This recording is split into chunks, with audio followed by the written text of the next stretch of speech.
Su Chun inherited an agricultural machinery factory, but due to poor performance, he tried live streaming sales. One day during a live stream, a fan sent in a request, agricultural ditching mech, budget 5,000, can you customize it? Su Chun reluctantly activated his god-level manufacturing system.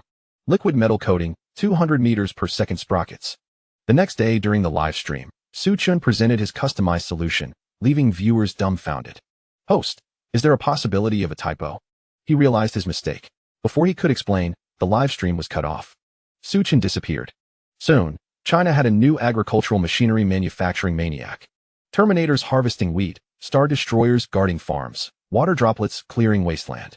The whole world was shocked. Chapter 1. 5,000 Custom Agricultural Ditching Mech. Are you kidding me? Su Village. Midnight. Su Chun finished his live stream that night, rubbing his temples, still feeling exhausted. He was the owner of an agricultural machinery factory. With the rise of short video platforms like Kuaishou and Douyin, he was able to leverage these opportunities to better promote his agricultural machinery factory. He ran his business normally during the day and streamed live on these platforms at night. He customized useful agricultural machinery for his viewers, simultaneously promoting his factory. Getting some exposure might just lead to a sale. Although the live stream ended, Su Chun's work was just beginning. The factory wasn't doing well, so to boost popularity and increase customer traffic, after his live stream, he would privately message a few lucky viewers to answer their questions. Whether it was a budget request, a request for useful products, or even a personal question, Su Chun accepted them all. After a quick wash, Su Chun opened his Douyin private message inbox. Hi Su, my dad has contracted several dozen acres of land this year to cultivate, and we have a budget of around 100,000 yuan. Could you customize some useful agricultural machinery for me?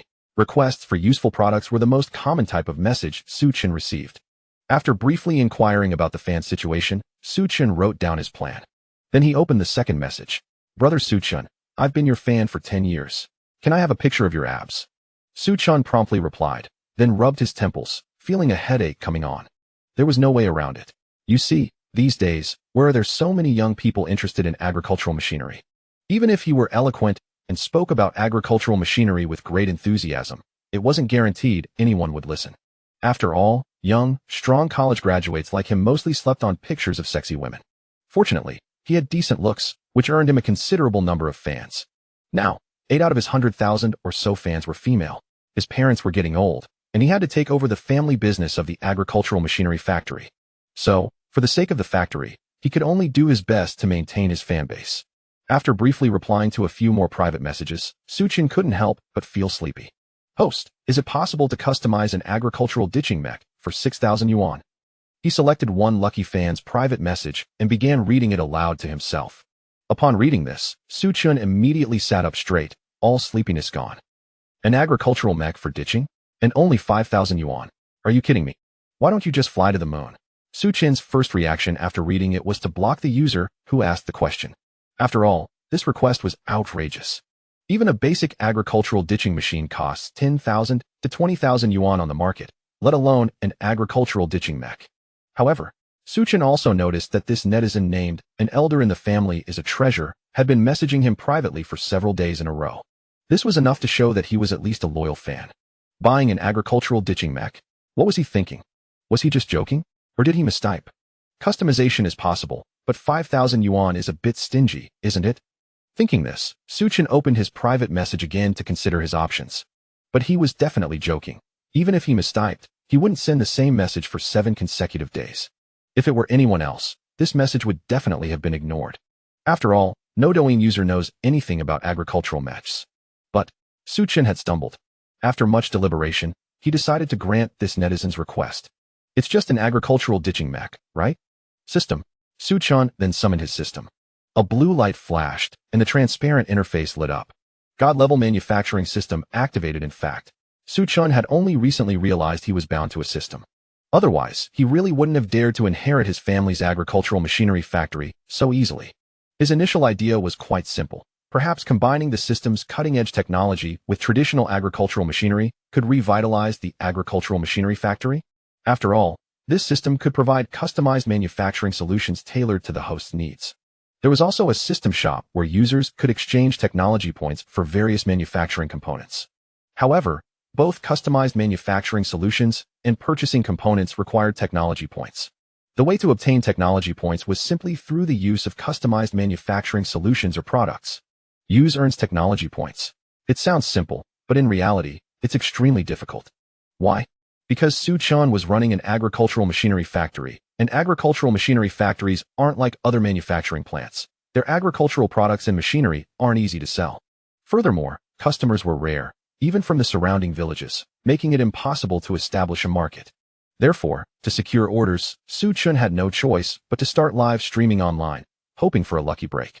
Whenever he encountered a problem that his professional skills couldn't solve, he would turn to the system for help. But today's job is simply inhuman. A budget of 5,000 yuan, enough to buy a few hoes and dig ditches himself, wouldn't even cover his monthly food expenses. Meanwhile, an agricultural ditching mech, budget around 5,000, give me whatever you think is fair. Su Chun shrugged, wanting to be a hands-off manager. Ding, host request received. Ding, matching customized manufacturing plan. The system pop-up lit up. He stared wide-eyed. Such an outrageous request could actually be made. Could it be that the system is truly omnipotent, able to fulfill any request? System, 0 budget, give me a dozen space carriers first. Su Chun suddenly had a bold idea. 5,000 yuan can get an agricultural ditching mech, so asking for a dozen space carriers with 0 budget seems reasonable, right? Warning, warning, warning. Host's unreasonable request rejected. The system pop-up lit up again, this time as a red warning. Su Chun's lips twitched. Was this considered an unreasonable request? Someone wanted to buy an agricultural ditching mech for only 5,000 yuan, and that wasn't unreasonable? Discrimination. Definitely discrimination. However, as he spoke, the system had already provided a matching solution. Ding. A manufacturing solution matching the host's needs has been successfully matched and is generating. Ding. Generation successful. The manufacturing solution has been stored in the system warehouse. Please retrieve it. Current solution, agricultural ditching mech. Material and coating. Basic configuration options are as follows. Option 1. Liquid deformable metal. Option 2. Power system. Basic configuration options are as follows. Option 1. Hydrogen fuel engine. Option 2. Weapon system. Chapter 2. Are agricultural mechas considered farming equipment? The next day, precisely at 7 o'clock in the evening, Su Chun commenced his live stream as scheduled. Instantly, a throng of viewers surged into the room, with the online count swiftly surpassing 5,000. The top 10 spots on the leaderboard were all occupied by male accounts, each adorned with premium fan badges. Although many of Su Chun's fans were female, one should not underestimate these male followers. The few male fans he had were all his ardent supporters, predominantly older gentlemen who had previously patronized his shop. Their loyalty stemmed from Su Chun's thoughtful provision of affordable, efficient agricultural tools, coupled with his occasional innovative designs that captivated the middle-aged audience. Thus, Su Chun was wholeheartedly dedicated to customizing agricultural machinery and offering sound advice. Dear viewers, as always, let's start with some benefits. As soon as he uttered this, the chat flooded with requests for giveaways. For the audience, the greatest joy in watching Su Chun lay in witnessing how he could devise suitable agricultural equipment within the modest budgets proposed by netizens. Just recently, a viewer had requested a large hoe that was both efficient and affordable for just 10 yuan. Admittedly, this was somewhat of a tall order.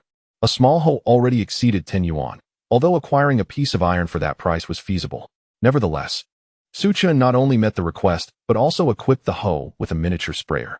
The viewer, upon receiving the item, promptly showcased it in a video, garnering numerous likes and ultimately bestowing Su Chun with numerous gifts.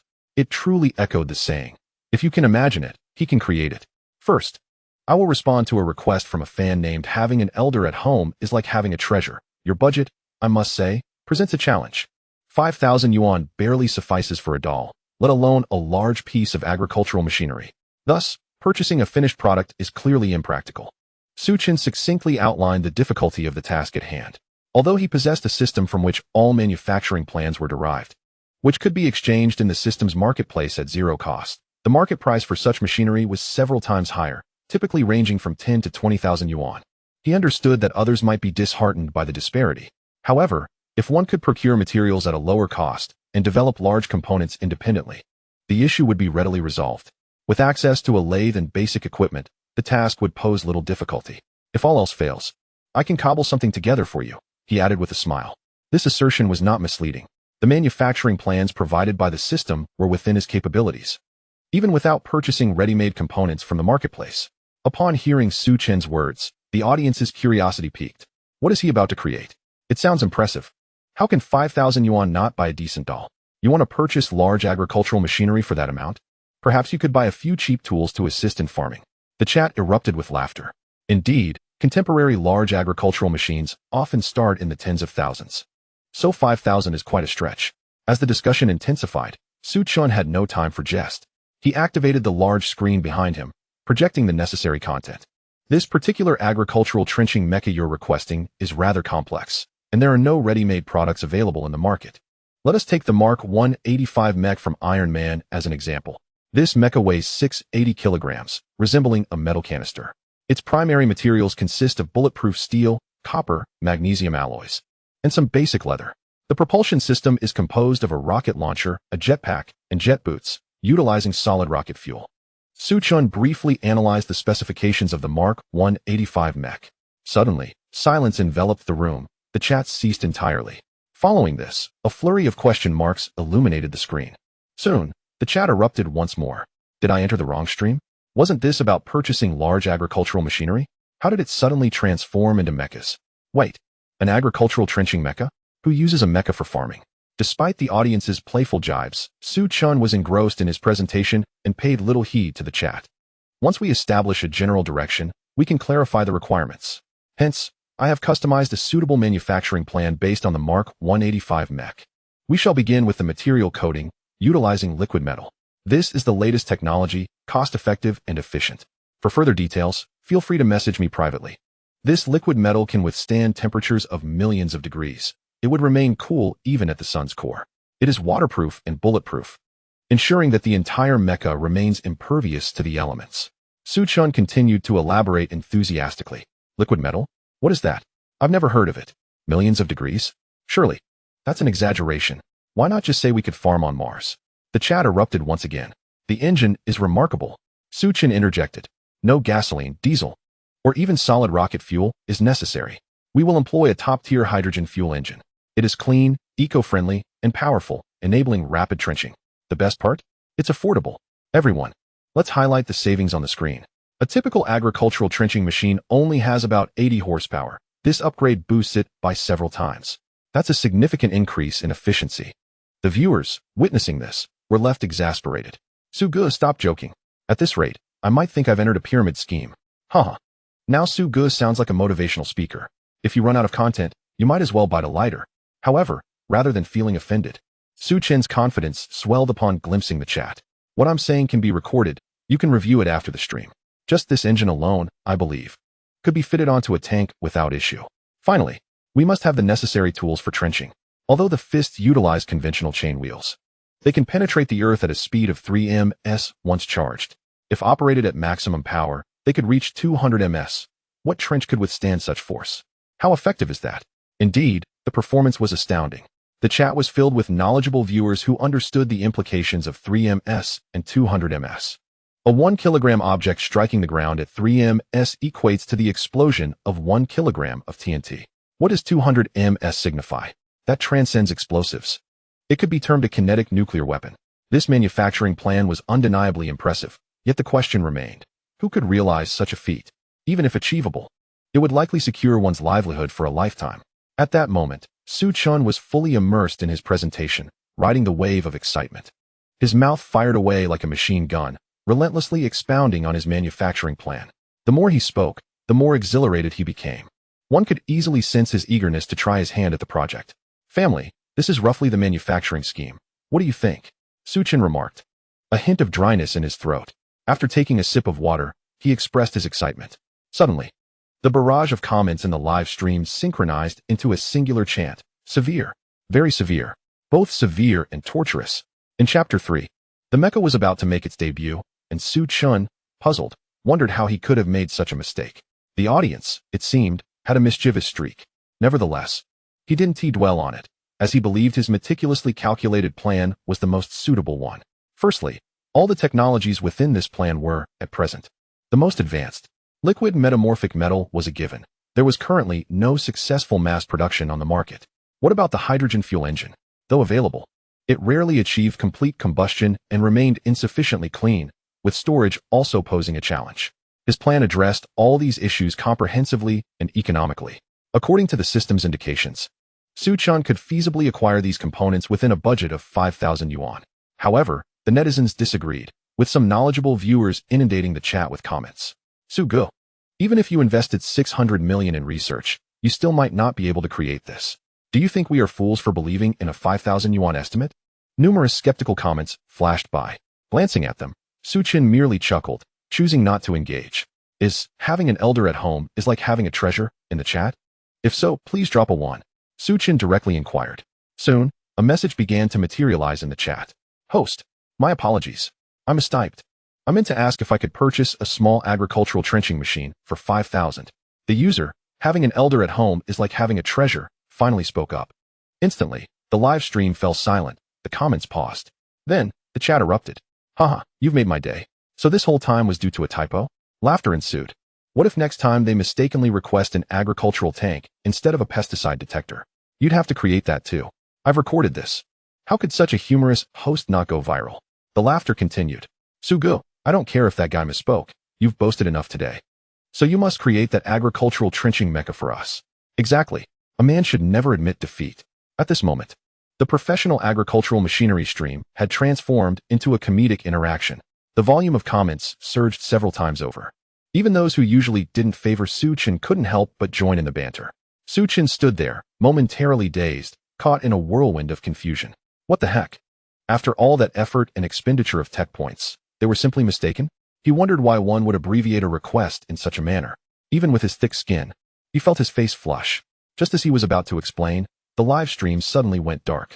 However, he was not overly concerned, as such interruptions had occurred before. A slip of the tongue or a violation of rules would typically result in a brief cutoff, which could be resolved upon appeal. Yet this time felt different. After a prolonged wait, the stream showed no signs of revival. Curious, yet helpless, Su Chun decided to simply give up. If it's not working, I'll wait until tomorrow. After all, restarting would only subject me to more ridicule from the viewers. It's better to take a break. The viewers, witnessing this turn of events, erupted into laughter once more. Haha, I love Su Gu's serious nonsense. One commented, could it be that the dog host is embarrassed? Another chimed in, I've already prepared a meme. This is too classic. Seriously, did he not notice such an obvious mistake? Haha. The best part is he presented a complete plan. Another remarked, I just searched extensively, and I couldn't find any of the technologies he mentioned. The viewers continued to discuss and tease Su Chun. Meanwhile, at the Agricultural Department's Agricultural Machinery Engineering Development Plant, the largest agricultural machinery production center in the nation, something felt amiss today. Suddenly, the main assembly workshop's door burst open, and all eyes turned to the hurried figure that rushed in. Master, Director Wong, something's wrong. A worker shouted, clutching his phone. What's the matter? Why the commotion? Director Wong Fukuo replied tersely. The intruding technician was his favorite apprentice, Zhou Tao, who now oversaw the technical department and was quite capable on his own. While I was eating, I was browsing my phone and saw someone claiming they could build an agricultural trenching mecha for 5,000. Before he could finish, he was abruptly interrupted. What? An agricultural trenching mecha? Zhou Tao, you interrupted production for this trivial matter? Besides, mecha is just a child's fantasy. As my apprentice, don't you understand this basic principle? Director Wong was visibly irritated, dismissing the matter. Laughter erupted among the other workers at his words. The agricultural trenching equipment had evolved through countless iterations. Now, such machinery was mounted on vehicles. The idea of a mecha used for trenching seemed absurd, a technological regression, akin to buying a scythe after already acquiring a harvester. Moreover, a mecha of such size and weight would only hinder production. Why ponder over an agricultural trenching mecha when a large hoe would suffice? Clearly, the concept was merely a gimmick for attention. Zhou Tao anticipated his master's reaction. Without hesitation, he produced a recording to show Director Wong. Initially, it was met with skepticism. Steel Iron Man? A movie? As Su Chun elaborated on the specifications, Director Wong's expression soured. The video began with Su Chun analyzing the foundational data of the Mark 185. However, as the video progressed, Director Wong's demeanor stiffened, and the researchers gathered to watch could no longer contain their astonishment. Isn't that the hydrogen fuel engine? Wait, where did he get such precise data? No, this is troubling. Quickly report to the Agricultural Department. No, immediately report to the Military Command. S-Class Urgent Event. Thus, Su Chin's live stream was interrupted by unforeseen circumstances. Half an hour later, within the command office of the Eastern Summer Military District, Commander Liu sat in his chair, scrutinizing a report on agricultural machinery improvements. Suddenly, A series of urgent knocks echoed through the room. "Come in." Lu assumed it was merely a soldier, yet upon looking up, he was taken aback by the unexpected visitors, the director of the agricultural department, Chun Jianfeng, and factory director Wang, with whom he had previously interacted. "Ah, what brings you here, Director Chen?" Lu inquired, curious about the agricultural machinery improvement report he had just glanced at. However, before he could finish his thought, Director Wang abruptly interrupted him. "Commander Lu, I have something of greater urgency to report." He placed his phone on the desk and began playing a video. Although Lu was slightly displeased by the interruption, he turned his attention to the screen. As he watched, his brow furrowed in confusion. After half a minute, he failed to comprehend the significance of the matter. Is this really important? Is it merely a young man's fanciful desire to construct a mech? And he even used data from a movie called Iron Man? This is ludicrous. Can movie data even be credible? Much of it is fabricated. Achieving it would be astonishing. Yet, Director Wang shook his head and paused the video on a particular frame. "Commander Lu, while this young man's ambition to create a mech may seem far-fetched, pay close attention to some of the data he presented. For example, this segment on a portable hydrogen fuel engine. His data is remarkably precise, accounting for errors and various variables. I can confidently assert that the formulas and data he provided are superior to our current models. Preliminary tests have indicated that they are theoretically feasible." Upon hearing this, Lu's expression shifted dramatically as he sprang to his feet, cold sweat breaking out across his brow. "Are you implying that everything he claims is legitimate?" His words stumbled, and his body trembled with disbelief. "Indeed, it is classified as S-level confidential." Despite his reluctance to admit it, Director Wang nodded. With a loud thud, Lu collapsed back into his chair, his mind racing. How can this be possible? Many manufacturers already possess substantial data on hydrogen fuel engines. In fact, numerous teams are continually refining them, with much of that information being core secrets, classified as S-level due to its connection to engine technology. This is a grave matter. Understand that even engineers and researchers involved in these developments have remained anonymous, as the confidentiality period has yet to expire. Even I, as the authority in this military district, do not have the clearance to access such detailed information. Realization dawned upon Lu. This indicated a potential breach of national defense data, escalating the situation to a matter of national security. To make matters worse, this young man was live-streaming the entire affair. Although the viewership was not substantial, the implications were monumental. Lu could no longer afford to watch the entire video. His heart raced with anxiety. What else did he say? Lu pressed urgently, gripping Director Wang's arm tightly, disregarding his composure and rank. Director Wang took a deep breath, having already viewed the video several times en route. He was well acquainted with its content. Beyond data analysis, the young man had proposed an exceptionally complete manufacturing plan and process. He intended to create a functional agricultural mech for a mere 5,000 yuan. Moreover, he claimed that his design would be the most advanced mech technology globally. Lu's initial reaction was disbelief. Is he mad? 5,000 yuan. That wouldn't even cover a hydrogen fuel engine, let alone any other advanced technology. Yet, upon further contemplation, Lu's scalp prickled with unease. He seized his phone and began scrolling through the information. Liquid metal, hydrogen fuel engine. Wait, can it provide 200 milliseconds of power for groundbreaking work? Upon seeing the 200 milliseconds figure, Lu could no longer contain himself. Does he even comprehend the significance of 200 milliseconds? That power rivals that of a heavy-duty nuclear weapon. I cannot fathom where he obtained such detailed data and formulas for a hydrogen fuel engine. To Lu, this seemed like a straightforward leak. However, Director Wang's expression remained grave, intensifying Lu's concern. If this were merely a simple leak, it would be manageable, but unfortunately, it is not. Director Wang stated seriously, his demeanor unprecedentedly somber. Our technical department has just provided a conclusion. Would you like to hear it? Now is not the time for theatrics. Lu snapped, his impatience boiling over. What on earth are you withholding? They assert that the technology this young man discusses is not mere fabrication. Rather, it possesses theoretical feasibility.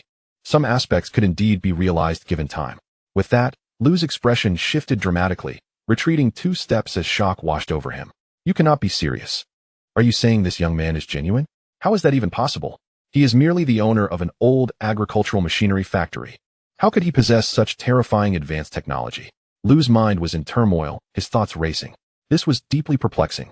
Not only did this young man seem to know the top-secret data on hydrogen fuel engines, but he also proposed technological solutions that surpassed modern capabilities. I cannot even comprehend his origins. Lu thought. The technicians and engineers under my command struggle to grasp these theories. suggesting that we may need to enlist a new cadre of scientists or academicians for verification. At this realization, Liu understood why Director Wang had rushed to seek him out. After a moment's contemplation, he called for his assistant.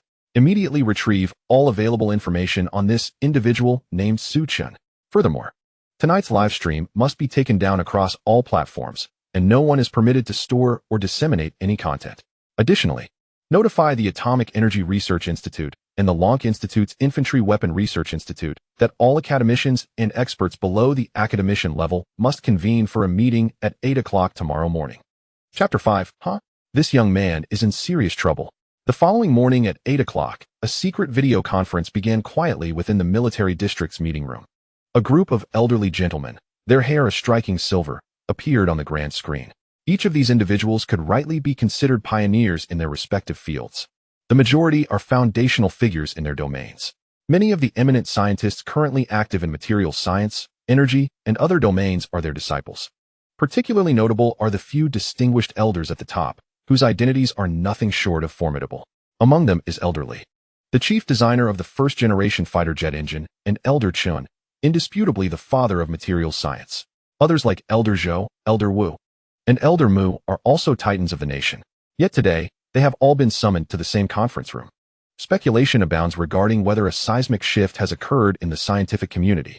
Finally, after much anticipation, Commander Liu stepped before everyone. Esteemed elders, I humbly request your presence today for an exceedingly important research project that requires your esteemed insights. Liu's demeanor was notably deferential. Even as the figurehead of the Northern Siam Military District, he exhibited utmost respect in the presence of these scientific luminaries, underscoring the gravity of this meeting.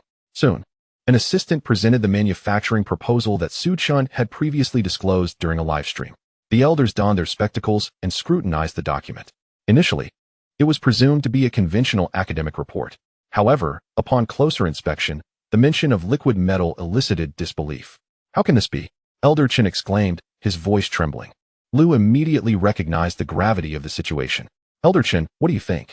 He understood that Elder Chen, as a revered figure in materials science, had contributed significantly to the development of numerous new materials. The fact that he was so astonished spoke volumes about the weight of this data. Remarkable, truly remarkable.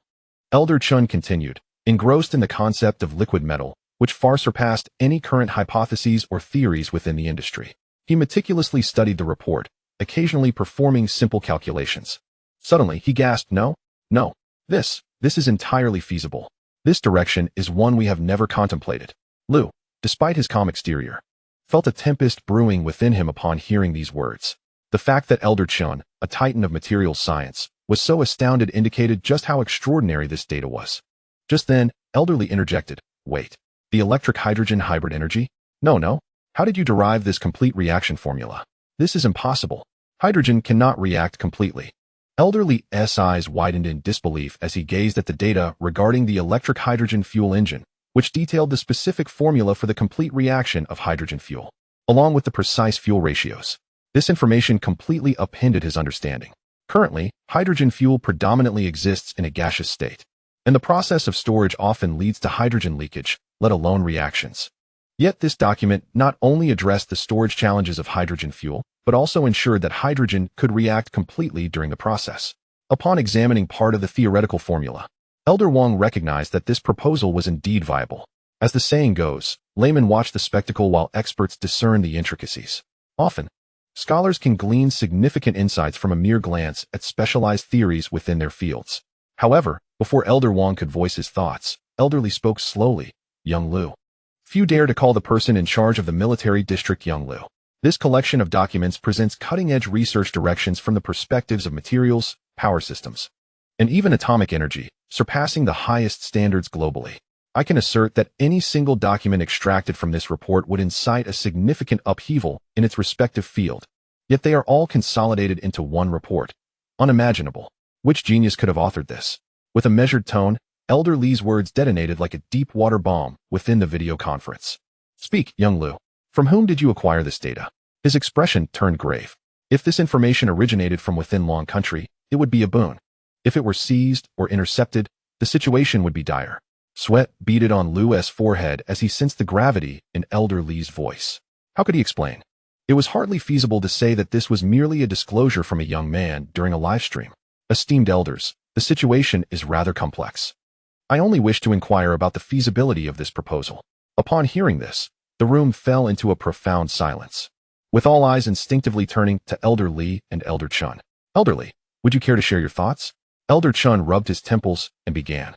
The technology outlined here is exceedingly advanced. Implementing it will be quite challenging.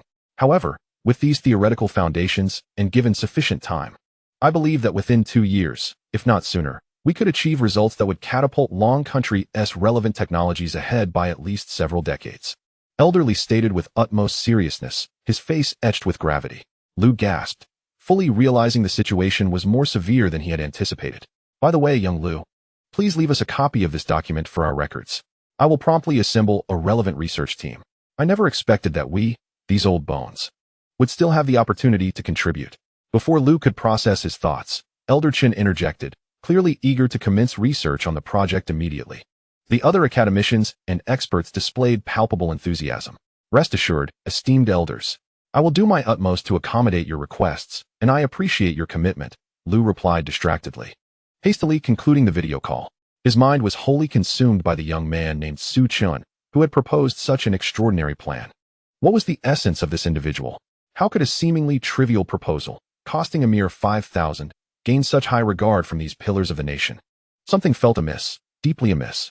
Lu hurriedly exited his office and summoned Director Wang and Director Chen Jianfeng of the Agricultural Bureau. Now, we must locate Su Chun at once. Both Director Wang and Director Chun were bewildered. Why are we searching for someone in the midst of a meeting? Director Chen pressed urgently. What did the academicians say? Oh, this young man is in serious trouble. Chapter 6. Trouble arises. A visit for an inquiry in Su Village. At Su Chin's home, the early morning unfolded. After freshening up, Su Chin joined his parents for breakfast. Given their advancing years, he cherished the moments spent with them, providing care and companionship.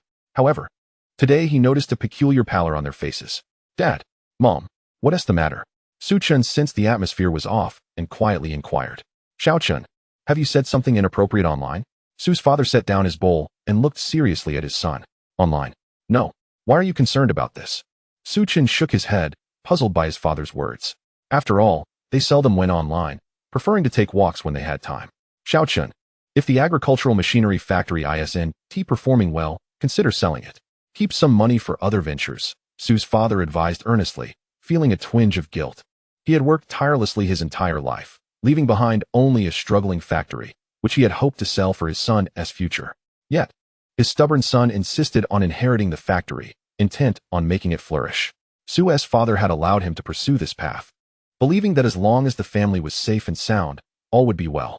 However, he now worried that the factory had become a burden for his son, pondering if it would be better to sell it outright. Dad, what are you talking about? The factory is doing well. Su Chun was even more bewildered. But don't worry, the factory will thrive soon, he reassured his father.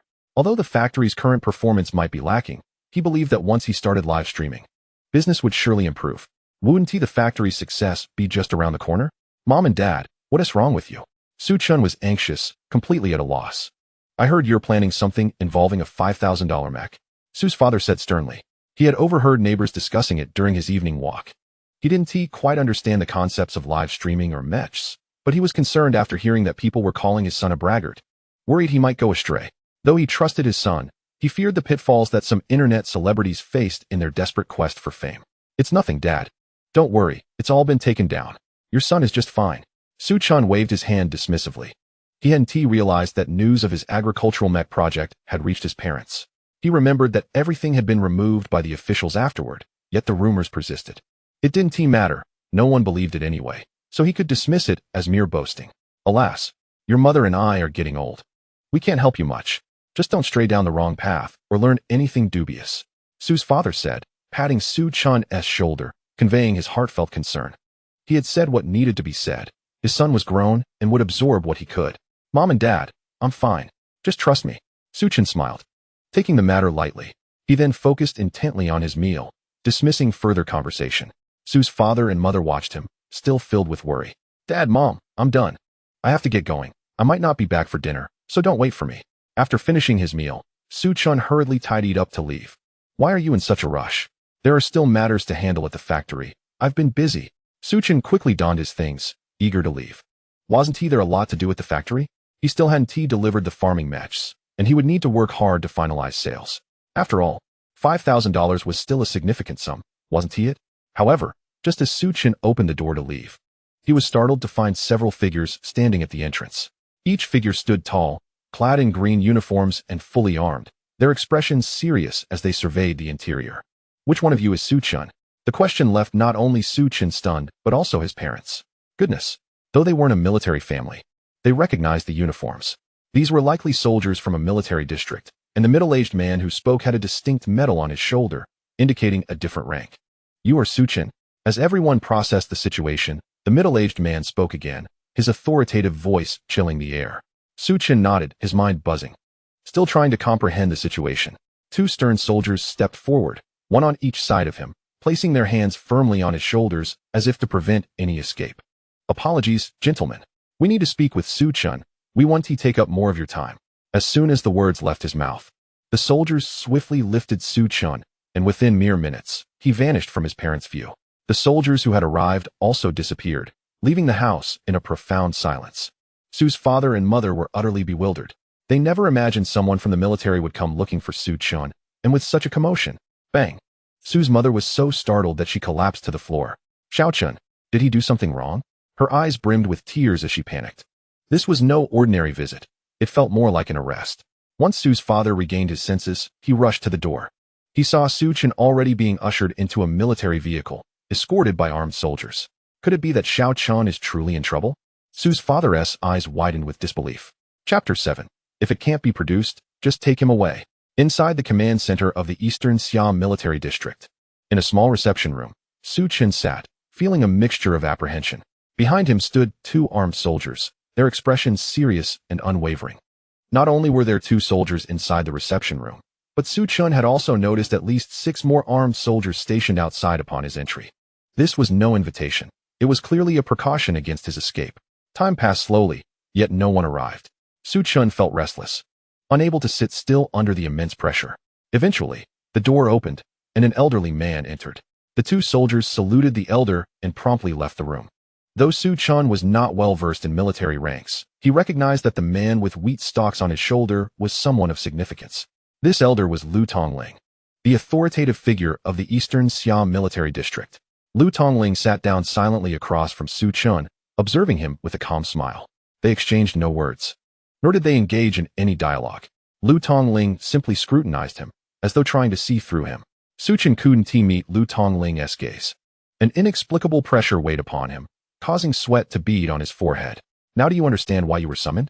Lu Tongling slowly began to speak. Suchin shook his head vigorously, akin to a rattle drum. Oh, are you truly unaware, or merely pretending? The elder picked up the teapot and poured 2 cups of tea. You genuinely don't know? Here, drink some tea and contemplate slowly. Lu Tongling appeared unhurried as he prepared to savor the tea. Suchin reflected on all his blunders, ultimately zeroing in on the incident from the previous night's live broadcast. He immediately reported, I acknowledge my mistake. I shall never boast online again. He stood up directly and bowed in apology to Lu Tongling. Lu Tongling merely smiled, not providing an immediate response. After finishing his tea, he tapped the table and turned his gaze back to Suchin. A simple gesture startled Suchin. Have you recalled? Lu Tongling inquired mildly. Chief, I shouldn't have claimed online that I could create some agricultural trenching machinery. Suchin admitted, his demeanor exceptionally sincere. However, boasting? That could pose a serious issue. You seem quite knowledgeable about hydrogen fuel engines, don't you? Lu Tongling tapped the table again. If you hadn't seen the relevant data, how would you possess such knowledge? I've had someone investigate. Your family has operated a farming machinery factory for 3 generations. So it stands to reason you wouldn't know so much. Could it be that you have pilfered this data from somewhere? His eyes sharpened, as if he intended to see right through Suchin. Cold sweat beaded on Suchin's forehead. Was he being unfairly accused? Yet he could not disclose the existence of his system and was left to explain awkwardly. Chief, allow me to clarify. If I must say it, I'm not entirely incapable of constructing it. Although my family runs a farming machinery factory, we do have some contact with engines. Hydrogen fuel engines aren't beyond our reach. Suchin began to fabricate excuses. Faced with no other option, he decided to bluff. After all, they were both engines. So how could it possibly go awry? Haha. Lu Tongling scoffed. Do enlighten me on how those agricultural implements will incorporate hydrogen fuel engines? Lu Tongling's icy tone sent a fresh wave of cold sweat down Su Chen's back. However, young man, your predicament is quite grave. Yet, I shall not make it difficult for you. I'll grant you an opportunity to prove yourself. If you can replicate the plan you discussed during your live broadcast one-to-one and successfully construct that agricultural trenching machinery, I will believe you are genuinely engaged in the agricultural machinery business and managing your factory well. Should you fail, you are aware of the consequences. Lu Tongling's tone shifted, and a gentle smile reappeared. Is this truly the case? Su Chen's eyes brightened instantly. He didn't care whether Lu Tongling was deceiving him. This was an opportunity he must seize. Lu Tongling nodded. As for how to proceed, do as your capabilities allow. However, you must complete all the technologies you showcased during the live broadcast. If the completion does not meet the standards you professed, I shall consider you to be trifling with me, and you shall not leave. After Lu Tongling concluded, he stood up, offering Su Chen no chance to respond. Rest assured, Chief, I will ensure your satisfaction, Su Chen exclaimed excitedly. Meanwhile, Lu Tongling had already departed the reception room, where Director Wang and Director Chun had been waiting. How did it go? Director Chun inquired with curiosity. Let us give him a chance to test his capabilities, Lu Tongling replied with a faint smile. Director Chun and Director Wang exchanged knowing glances, understanding Lu Tongling's implication. From Su Chen's recent performance, they had surmised he might not be a top-tier scientist. Nonetheless, given the theories he presented and the support of numerous renowned scientists, he must possess some merit. By the way, ensure the safety department keeps a close watch on him. If he fails to produce anything of value, you need to inform me. Simply apprehend him, Lu Tongling said, walking away without any intention of lingering. In truth, he felt a tinge of disappointment. The other two exchanged glances and nodded. Meanwhile, Su Chen's voice echoed from the reception room. Oh, Chief, may I move all the equipment from the farming machinery factory? Without it, I may not be able to create anything. Upon hearing Su Chen, even Director Wang and Director Chun exchanged glances and sighed. Even they held little hope. After all, hydrogen fuel engines and liquid metamorphic metals were cutting-edge technologies. Could mere farming machinery equipment suffice? Chapter 8. The budget of 5,000 must be cut. Constructing the MECH is too challenging, isn't it? However, in the end, the Eastern Summer Military District promised to return all the equipment from Su Chen's farming machinery factory. They even arranged a dedicated workshop for him to carry out his manufacturing. The next day, 2 military trucks arrived with great haste. Su Chen rushed out of the workshop and saw machine after machine being unloaded. He felt a surge of excitement. With these machines, constructing the agricultural trenching machinery would be considerably easier. Yet, he noticed something amiss. Chief, did you forget something? Su Chen scratched his head, pointing at the empty military pickup. The agricultural trenching machinery can indeed operate, but we must have materials, right? The machines are here, but what about the raw materials? His voice carried a hint of confusion and reproach. Oh, I indeed forgot. How could you create a MECH without that? The middle-aged man, exuding authority, suddenly realized and began to dig into his wallet. Soon, he pulled out 10 to 20 red bills. After handing them to Su Chen, he gestured for him to count them. Hiss, Chief, why is there only 3,000?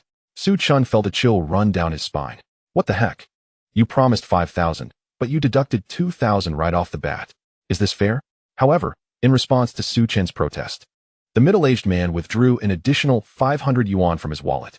Shortly thereafter, a total of 35 red bills landed in Su Chen's hands. Clutching the money, he found himself utterly bewildered. It was evident that those 35 red bills represented his entire budget. You know how tight the budget is. Make do with it, the middle-aged man said nonchalantly, showing no signs of embarrassment. Su Chen was left dumbfounded. Goodness, a tight budget isn't an excuse for this. 35 bills are still 15 short. That's a third missing. Moreover, even if they were cutting the budget, they could at least provide him with some material support, right? Yet, the 2 military trucks had arrived completely devoid of any materials. Clearly, this was an indication that they expected him to buy them himself. Chief, forget the materials. At least provide some engines. Su Chen couldn't help but complain. If I must construct it, I'd appreciate a bit of support.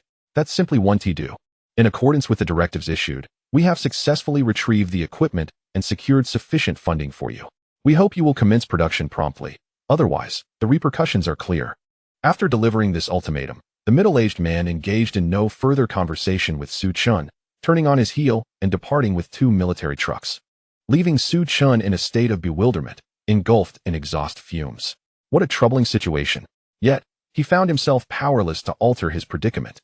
Under the current circumstances, he had no choice but to lower his head and strive to manufacture an agricultural trenching mech to prove his worth. Indeed, the middle-aged man's actions were not merely a test. The military district had concluded that Su Chun might not be up to the task. Allowing him to continue unimpeded could result in wasted resources. Therefore, they provided a minimal budget to placate the situation, confident that the military district would incur no loss. If he failed to deliver, the authorities would simply hand him over to the National Security Agency. Before leaving, the middle-aged man instructed the soldiers stationed in the area to remain vigilant, emphasizing that Su Chun was a person of significant military suspicion. He cautioned them to ensure that he did not communicate with anyone. The squad leader, Chen Yong, was perplexed by the need for such elaborate measures. If he was indeed a suspect, why not deal with him directly? Everything must be substantiated by evidence, he reasoned. Regardless, he was to provide Su Chun with any materials and tools he required, but he was not to leave the designated area. Should he attempt to breach the perimeter, immediate action could be taken without the need for reporting. After delivering these instructions, the middle-aged man departed swiftly. Chen Yong, after saluting, cast a lingering glance towards Su Chen's location, yet he adhered to the middle-aged man's directives, ensuring Su Chen's basic needs were met. The priority was to keep him alive, and when Su Chun required assistance with heavy tasks, soldiers were assigned to lend a hand. In this manner, the challenges of manufacturing decreased considerably. Before long, Su Chun had completed a new customized manufacturing plan for the agricultural trenching mech, which he fondly referred to as the ultimate configuration. While the overall design bore resemblance to what he had previously disclosed in the livestream, significant enhancements had been made in both the primary materials and the power system, resulting in a more formidable performance. The hydrogen fuel engine had been upgraded to an electric hydrogen hybrid engine, amplifying its capabilities exponentially. This was done to ensure that the resulting agricultural mech would be powerful enough to mitigate his charges considerably. With this understanding firmly in mind, he plunged into the actual manufacturing process without delay. The workshop soon echoed with the sounds of machinery at work. In a blink, a month had passed. Su Chun rushed into Chen Yong's office. Squad Leader Chun, I have a request. Chen Yong regarded Su Chun with evident displeasure, his expression sour. If it were not for Su Chun, he would not be stuck in this desolate place. He was meant to be on the front lines, not babysitting a layabout. If this continued, he would miss out on upcoming drills. Spit it out, Chen Yong retorted brusquely. However, after sizing up Su Chun, he shifted his tone. Honestly, Su Chun, you might as well confess and save us all the hassle.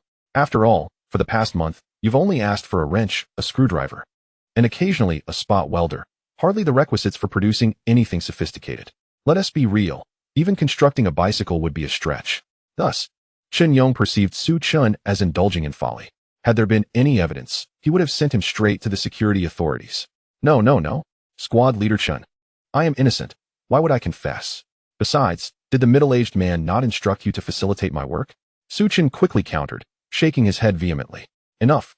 Whatever you need, take it and be gone. Chen Yong's patience was wearing thin. Squad leader, I don't need much. Just one person will suffice. Su Chun gestured nonchalantly, wearing a calm smile. Ideally, someone with driving skills. If they can operate aircraft or tanks, that would be even better. My agricultural trenching mech is about to undergo testing. Days passed swiftly. At the Eastern Siam Military District's ground combat training field, armed helicopters descended one after another, while a convoy of black cars, escorted by tanks, made its way inside. Soon, dozens of researchers of varying ages disembarked. Yet they did not appear to be the focus of the day's events. They lined up, smiling, as if awaiting someone. Before long, more black cars arrived, guarded by armed soldiers. Several elderly gentlemen, their hair white with age, were assisted from their vehicles. Welcome, elderly. Elder Chun, we are honored to have you at the Eastern Siam Military District. Liu, the commanding officer, personally approached them. Today marked an annual grand event, the day of the Eastern Siam Military District's drills, where various new equipment and modern tanks and armored vehicles would be tested. The highlight of the day was undoubtedly the individual exoskeleton armor developed under the guidance of the Eastern Siam Military District. This individual exoskeleton armor stood as a testament to domestic excellence in both research and production. Its introduction filled a significant void in individual combat gear specifications. With exceptional responsiveness, firepower, and destructive capability, it garnered widespread acclaim within the industry. Many believed that this showcased exoskeleton mech would represent a substantial upgrade in ground combat equipment. Consequently, even elderly, hailed as the father of the first-generation fighter jet engines, had come to witness the tests. Upon their arrival, admiration and reverence filled the air. Even Liu, the authoritative figure of the Eastern Siam military district, momentarily set aside his pride. Rest assured, elderly, this individual exoskeleton armor has been meticulously crafted by our team at the Eastern Siam military district. There will be no issues. As a younger generation, Liu sought to ensure that these venerable scientists, who had dedicated their lives to the nation, could witness the fruits of their labor, providing solace for their lifelong contributions. Excellent. I have no doubts about this generation of exoskeleton armor. Elderly nodded with satisfaction. The development of this armor was also relevant to their aerospace endeavors. Although he had not led the project directly, some of his students had contributed significantly. Naturally, he held great confidence in their capabilities. By the way, you might not know this, but the initial inspiration for this individual exoskeleton armor actually came from the Agricultural Bureau. Liu began to elaborate on the origins of the exoskeleton armor. Oh, splendid, Elderly replied with a smile, before shifting the topic. However, we must remain humble. The pace of technological advancement is far beyond what we can imagine, just like the materials you presented to us not long ago. The mere existence of a hydrogen fuel engine is sufficient to propel our nation's current engine technology ahead by at least 50 years. Elderly spoke earnestly, expressing his profound respect for science. Indeed, Liu Tongling replied dismissively. Elderly merely smiled, fully aware of Liu Tongling's sentiments. He believed that theory is just theory, without results. All is mere talk. However, rest assured, we old fellows will tackle these theories ourselves. Before we depart from this world, we will undoubtedly transform all these theories into reality. Elderly patted Liu Tongling's shoulder and chuckled. After all, what is life without a touch of madness? Wasn't it also mere talk when our nation struggled without breakthroughs in aviation engines? They too persevered through hardships, and now is not too late. Liu Tongling nodded seriously as he listened to Elderly. He understood that if Elder Li and Elder Chun, the pillars of our nation, were to come together, it indeed held the potential for realization. However, you still haven't informed me of the origins of these theories. Elderly was quite curious about the source of this information. Yet, where it came from is of little significance. What truly matters is its utility for us, is it not? Liu Tongling merely shook his head, offering vague responses. Elder Li and the others immediately grasped that this intelligence was likely acquired through some special means. But what difference does it make? In other fields, there may be concerns about intellectual property. However, once it transforms into weaponry, the situation changes entirely. Thus, Elderly wisely refrained from probing further. After all, as long as it serves our purpose, what more is needed? Before long, at the testing site, soldiers equipped with sets of gleaming black metallic machinery strode in. Ladies and gentlemen, behold, what you see is the exoskeleton battle suit. The designer of this individual combat equipment, also Elder Li's student, Li Jianshan, began his introduction. Everyone quickly turned their attention. Before them, the exoskeleton battle suit resembled a backpack, allowing soldiers to don it effortlessly. From this backpack, limbs and a waist support system resembling mechanical arms extended to secure and support the wearer. Once fastened, the soldier appeared as though clad in a metallic skeleton. Amidst the collective astonishment, the soldier donned in the exoskeleton suit commenced a demonstration. We have made significant breakthroughs in the power supply of this exoskeleton suit, upgrading from a 3G lithium battery to a 5G lithium battery, capable of supporting up to 15 hours of individual combat. As the words fell, many gasped in disbelief, expressing their admiration. To put it into perspective, 15 hours exceeds the operational requirements for individual combat. Furthermore, this endurance level undeniably surpasses the world's elite standards. However, Elderly quietly began discussing with Liu Tongling and the others. This endurance is indeed commendable, but if we could replace it with a portable hydrogen fuel engine, we would no longer need to consider endurance at all. In fact, during the complete combustion process, the power provided by a portable hydrogen fuel engine could even match that of a tank. Elderly murmured, seemingly not entirely satisfied with the exoskeleton's endurance. Liu Tongling could only nod in agreement. After all, it would still take some time before Elder Li and their research bore fruit. Nevertheless, he believed that once successful, this exoskeleton battlesuit would become even more formidable, with substantial enhancements in both endurance and other aspects. Of course, with such impressive endurance, it would also provide ample power, allowing our soldiers to carry up to 50 kilograms of equipment without exertion. Furthermore, even a 150mm shell could be effortlessly lifted. Li Jianshan declared passionately, evidently thrilled. It is worth noting that 50 kilograms is no trivial matter. In conventional individual combat, even the combined weight of standard firearms and ammunition can reach 15 to 20 kilograms, placing immense demands on a soldier's physical capabilities. Continuous combat, regardless of a soldier's strength, can be overwhelming. Firepower diminishes as time elapses. However, the introduction of this exoskeleton battle suit undoubtedly grants a soldier unprecedented support in terms of equipment. Moreover, it conserves the soldier's stamina, enabling better physical endurance for prolonged combat. The increase in equipment also translates to an escalation in individual firepower. Additionally, should transport vehicles or machinery encounter malfunctions, loading and unloading weaponry can pose significant challenges. A 150mm shell, even with a squad of soldiers, would be arduous to transport. Now, with the exoskeleton battle suit, this issue can be effortlessly resolved. Consequently, the combat effectiveness of ground troops will experience exponential growth. Under Li Jianshan's guidance, the demonstration of the exoskeleton battle suit concluded, leaving the guests who attended this test in awe of modern individual combat equipment. With a confident and joyful expression, Li Jianshan addressed everyone. I have a premonition.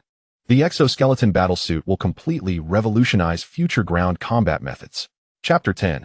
Rest assured, what power could agricultural mechas possess? Achoo! Su Chun sneezed again. Within the past hour, he had lost count of how many times he had sneezed. Who is speaking about me behind my back? He tossed the wrench aside, utterly speechless. Brother Su, could it be that someone is envious of your talent? Chen Yong chimed in, instantly amused. His attitude had undergone a dramatic transformation within this hour. Initially, he believed Su Chun to be an enemy agent, always ready to feast on peanuts. Yet when he saw Su Chen's agricultural trenching mecha, he was left utterly dumbfounded. From disdain to astonishment, he had now become an ardent admirer. There was no denying it. The impressive silver behemoth before him stood 3 to 4 meters tall, with enormous black fists, each larger than his own head, resembling monstrous hammers that instilled fear, coupled with the other configurations, some understandable and others not, and the star blue core energy reactor glowing at its chest. The mere fact that one could craft such a mecha using a wrench and screwdriver spoke volumes about Su Chen's prowess. Qinyong, do you have what it takes? This agricultural trenching mecha has formidable power. An ordinary person could not withstand it. Su Chen requested Qinyong to find a driver for him, someone with exceptional physical abilities. Without hesitation, Qinyong agreed. What do you mean by that? Brother Su, do you look down on anyone? Qinyong immediately retorted, displeased. While he was indeed the squad leader, he also excelled in various evaluations within the military district. Not to mention, he could easily handle piloting a mecha or even running with one. More importantly, he had harbored a dream of piloting a mecha since childhood. Had it not been for this incident, he might have been demonstrating new individual equipment or piloting a new tank during drills. As soon as the words were spoken, Su Chen finally understood. He realized why Qinyong had always looked down on him. It turned out he had disrupted Qinyong's dream of becoming a tank driver. However, he could empathize, as every soldier yearns to achieve glory. Moreover, he had heard Qinyong mention drills repeatedly. Clearly, this held significant importance for him. However, this had little to do with Su Chen, as he was primarily focused on concluding matters swiftly and returning home. Meanwhile, Qinyong was curiously surveying the agricultural trenching mecha. Brother Su, I am ready. What should we do next? He hesitated to operate it. Others had their rehearsals, and Su Chen and he had their own assessments. This particular agricultural trenching mecha had not undergone any functional testing. It was essential to conduct a brief evaluation of its performance. If everything was satisfactory, they could finalize the job. Are there any hills or land nearby? Su Chen glanced around, noticing that the area was filled with various buildings, making it unsuitable for operation. It would be unwise to direct the agricultural trenching mecha towards military installations. After all, how could one trench without land? Brother Su, you must be referring to the shooting range, right? We do have a tank shooting range, complete with numerous defensive structures. Qinyong exclaimed, suddenly animated, as he pointed in a specific direction. In the distance, it seemed there were 2 or 3 connected hills, not particularly large, occasionally emitting wisps of black smoke. Su Chen raised his binoculars to take a closer look. Indeed, the hills were not substantial but were numerous and densely packed. Su Chen estimated that this group of hills could stretch for several kilometers. It seemed unlikely that anyone resided there, otherwise, the military district would not have designated it as a tank shooting range. Furthermore, he understood that such a complex and varied terrain would indeed be suitable for tank combat training. Su Chen also noticed the so-called defensive structures, seemingly constructed from cement and various materials. They appeared quite robust. Those hills and defensive structures would serve perfectly to test the strength of their trenching capabilities.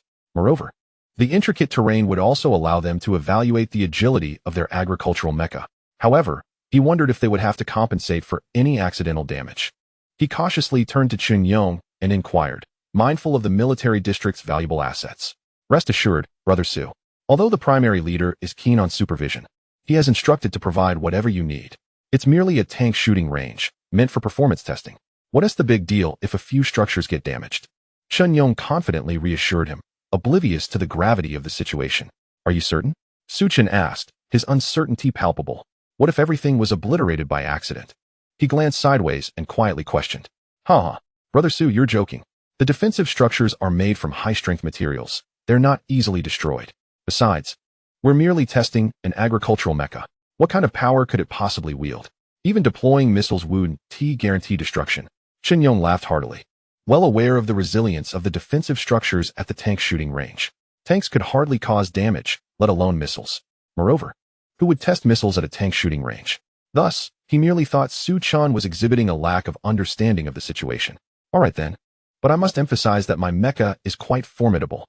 Su Chen still felt a hint of unease and reiterated his caution. You can rest easy.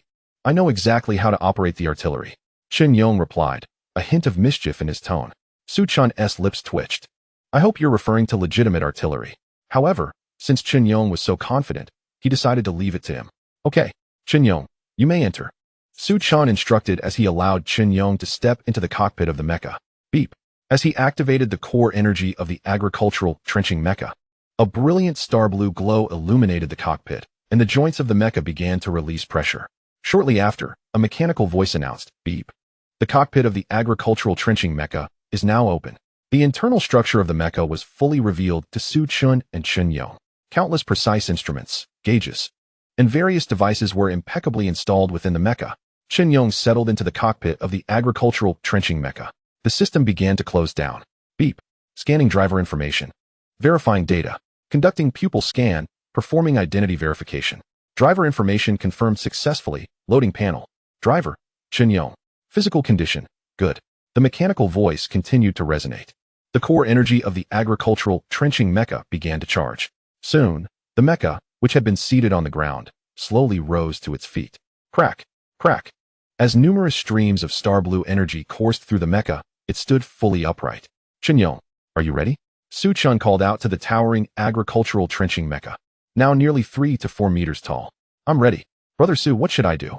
Chen Yong's voice echoed back, clearly excited. Wow, this is amazing. Is this what a mecha looks like?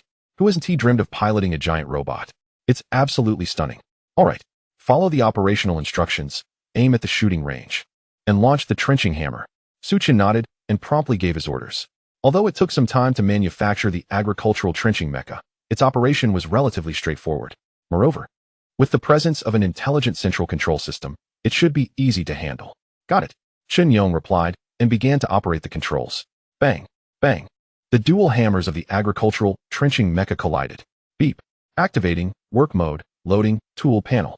Tool selection successful, intelligently matching operations. Current tool, trenching hammer. Current charging status, 0. Current preset speed, 0 ms. Commencing charging, increasing speed. The mechanical voice continued to sound. Brother Su, I'm ready. We can launch. Chen Yong's excited voice rang out once more, as his dual hammers were now aimed precisely at the distant tank shooting range. Fire away, fire away. Once done, we all returned to our respective homes. Su Chun waved his hand and swiftly donned earplugs. Suddenly, whoosh, boom. The sound erupted with a thunderous explosion.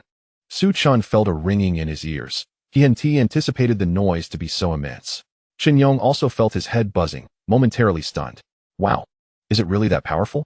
Instinctively, he turned to observe the target of the launch, eager to see the outcome. However, when he gazed towards the tank shooting range, he was left utterly dumbfounded. He stood frozen, mouth agape, his eyes wide with disbelief as he stared at the tank shooting range. Stunned, completely stunned, for an entire minute. He was at a loss for words.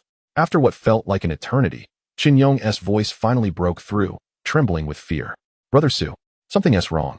Something big has happened. The tank shooting range, it's completely vanished. Previously, Li Jianxin's eloquent discourse invigorated the researchers and leaders participating in this exercise, akin to a surge of adrenaline. It is noteworthy that this drill not only showcased exoskeletal armor, but also introduced new tanks. With exoskeletal units transporting various advanced missile systems, they are poised to be unstoppable. Li Jianshan even confidently proclaimed that with the integration of exoskeletal MECHs and modern tanks, the Dragon Nation would face no rivals in land warfare. This time, the claims seemed grounded in reality. Of course, Li Lao, in response to Li Jianshan's achievements, expressed his satisfaction, yet reminded him to remain humble and diligent. After all, the true measure of success can only be determined through practice. In light of Li Lao's admonition, Li Jianshan nodded thoughtfully.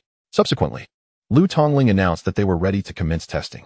Li Jianshan addressed Lu Tongling, indicating that it was time to put their preparations to the test. Lu Tongling nodded and promptly instructed the soldiers to notify the necessary parties. Shortly thereafter, a report came through. The tank firing range was prepared and ready for testing. Just then, Li Jianshan gently restrained Lu Tongling's hand as he reached for the radio. Lu Tongling, I hope there will be no soldiers left in the firing range. Otherwise, it could lead to unfortunate consequences. While his words appeared to be merely a concern, they unmistakably conveyed his confidence in the upcoming test. Typically, the area surrounding the firing range would be occupied to mitigate any potential mishaps.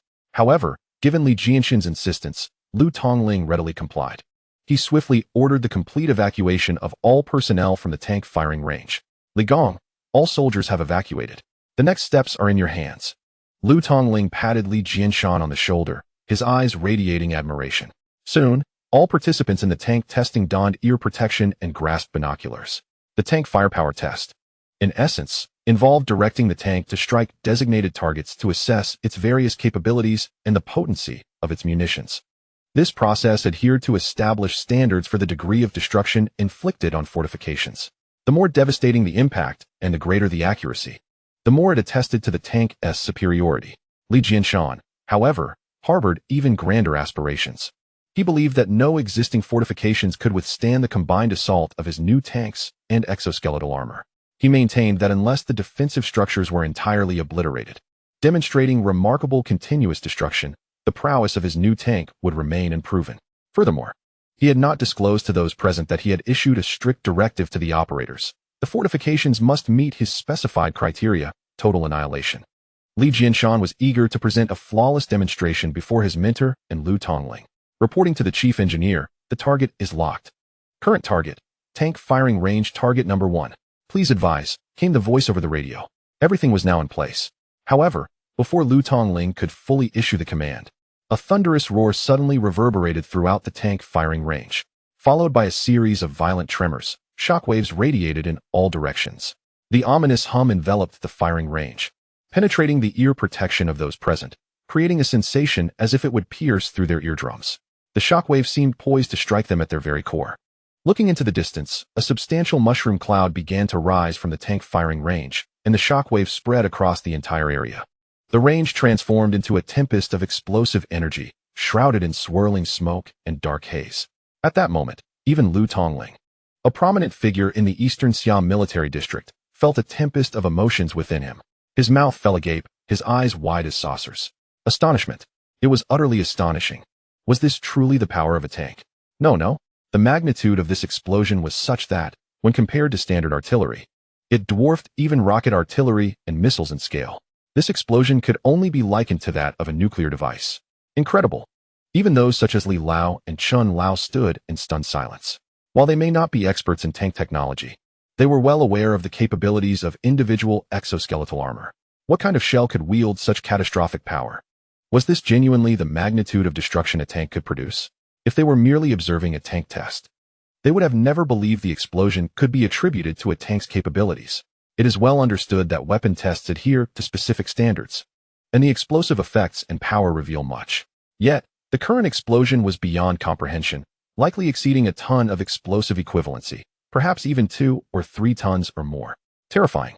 Even considering the amount of explosive ordnance that traditional tanks could carry, this was akin to launching missiles as if they were shells. Clearly, this was no ordinary tank. It had evolved towards the characteristics of a rocket launcher. Li Lao, contemplating this, instinctively turned to his student, Li Jianshan. How audacious! What a prodigy have I taught! Li Lao was astounded by Li Jianshan's extraordinary talent. At this moment, Lu Tongling was equally taken aback. Li Lao and Chun Lao were also astonished. With such eminent figures expressing surprise, one can only imagine the state of the others present. All participants in the tank testing were utterly dumbfounded. This was no mere tank. It was a formidable instrument of national might. Li Gong, you are truly remarkable. This testing has been an unprecedented success, absolutely remarkable, Lu Tongling exclaimed, grasping Li Jianshan's arm, his face alight with elation. He found himself at a loss for words to adequately express his current exhilaration. At this point, there was no need for a second round of testing or any ostentatious demonstrations. This single shot had unequivocally revealed the tank's true value. This was the embodiment of a great nation's strategic assets, a genuine top-tier weapon. However, while Lu Tongling was exuberant, Li Jianshan appeared somewhat perturbed. He was nearly bouncing with excitement, but Lu Tongling, caught in his own enthusiasm, awkwardly scratched his head while observing Li Jianshan. Li Gong, you have performed exceptionally well. There is no need to hold yourself to such high standards. Lu Tongling mistakenly assumed that Li Jianshan's somber expression stemmed from disappointment with the test results and attempted to offer comfort. After all, top-tier researchers often set high expectations for themselves, which was understandable. Yet, Li Jianshan remained silent, his countenance still dark. Just then, a frantic voice crackled over the radio. Filled with urgency, reporting to the chief engineer. We have not yet fired. I repeat, we have not yet fired. But the tank firing range, it has completely vanished. Chapter 12, this is bad. This is an enemy attack. Stop. Wait. As Lu Tongling processed the report over the radio, his mind was in a whirl. The information was simply overwhelming, leaving him somewhat bewildered. What did it mean? Was there no launch? If there was no launch, what was the current situation? Moreover, what did it signify that the tank firing range had vanished? Did it imply a literal disappearance? Meanwhile, Li Jianshan had regained his composure. The astonishing explosion had truly left him dazed. Now fully alert, he understood that while the newly developed tanks were formidable, they could not possibly generate such a magnitude of explosion. Then came Lu Tongling. How could you be so inconsiderate? Clearly, tank firepower testing had commenced. So why was there a missile test scheduled as well? He fixed a penetrating gaze on Lu Tongling, his eyes brimming with resentment. It was evident. He believed this was a gross mismanagement by the military command. How could the new missiles be tested concurrently with the new tanks? That explosive force, Li Jianshan knew without a doubt, could only have been caused by a missile, or perhaps even a nuclear warhead. This was not a test. It was an outright slap in the face. Lu Tongling, taken aback by his words, found himself questioning his own judgment. Yes, there was indeed a test for the new missiles today, but hadn't it been finalized? As he regained his focus, his expression sharpened. Xiaozhou, investigate who conducted the missile test without authorization. Furthermore, conducting missile tests at the tank firing range was utterly reckless. He now realized that the previous explosion was a complete blunder. It wasn't the new tank that had fired. After all, the force was too immense. Even an ordinary missile might not have achieved such power. Simultaneously, as the dust from the tank firing range settled, Lu Tongling and his team quickly grabbed binoculars to survey the site. What they beheld left the prominent figure of the Eastern Siam military district utterly astounded. Just as the intercom had reported, the tank firing range had indeed vanished, completely obliterated, with all defensive structures gone without a trace. No, not just the targets. Even several hills had disappeared. All that remained was a colossal, bottomless pit. Gasping, Lu Tongling stared at the void where the tank firing range once stood. Goodness. Isn't this excessively ruthless? If it weren't for the Eastern Siam military district's stringent protocols, I would suspect this explosion was part of a nuclear test. It was utterly astonishing. Have we found anything yet?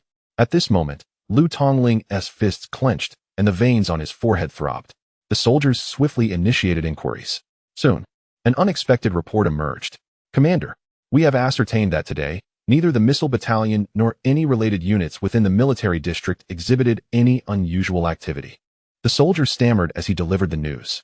Furthermore, these battalions had not launched any weapons at the tank firing range. As the gravity of the situation sank in, a heavy silence enveloped the room. It was over. They now understood that the explosion was likely not orchestrated by the Eastern Siam military district, but rather an attack from the enemy. Everyone, immediately retreat to the air defense bunker, Lu Tongling swiftly commanded, as soldiers escorted the expert team to safety. Commander, you must also head to the air defense bunker to direct operations, one soldier urged, emphasizing the importance of Lu Tongling's safety.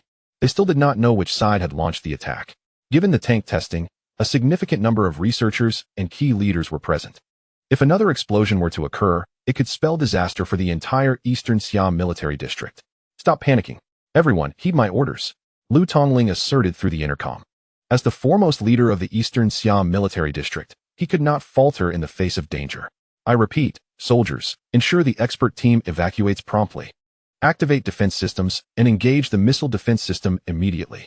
Simultaneously, activate the military district's radar. We must ascertain the origin of the attack. Ground-to-air combat teams and immediate response missile units. Assemble and prepare for engagement. Lu Tongling issued a flurry of commands. In an instant, the entire Eastern Siam military district sprang into action. Lu Tongling retrieved a satellite phone and began reporting upward. The Eastern Siam military district is under enemy attack. This is a significant matter. Meanwhile, the air defense alarm blared. The entire Eastern Siam military district had entered a wartime state. Ground-to-air missiles, interceptors, and counter-strike missiles swiftly moved into their designated positions. Various units began to rally, including armored personnel carriers, fighter jets, and bombers. However, the radar systems detected no unidentified flying objects. Yet, following the disappearance of the tank firing range, everyone was convinced this was undoubtedly an attack, a premeditated missile strike, as there was no other plausible explanation. At the same time, Su Chun and Chen Yong were beside an agricultural trenching mech. Chen Yong patted the mech excitedly. His eyes filled with enthusiasm. Su Gu, you are truly a genius. This mech is incredibly powerful. If used for trenching, it could create a massive ditch. Goodness. It obliterated the tank firing range. That's just too incredible. Chen Yong's excitement had him speaking in dialect. Su Chun, however, remained relatively calm, noting that the performance was somewhat lacking. Well, the time constraint limited my modifications.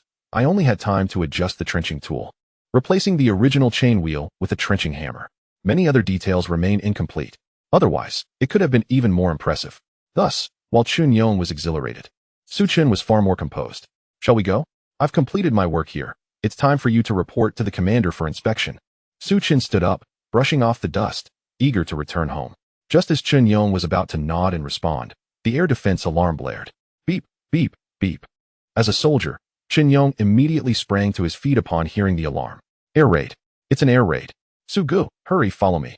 Chun Yong grabbed Su Chun's hand, urging him to flee. Su Chun was momentarily stunned. What air raid could possibly occur in broad daylight?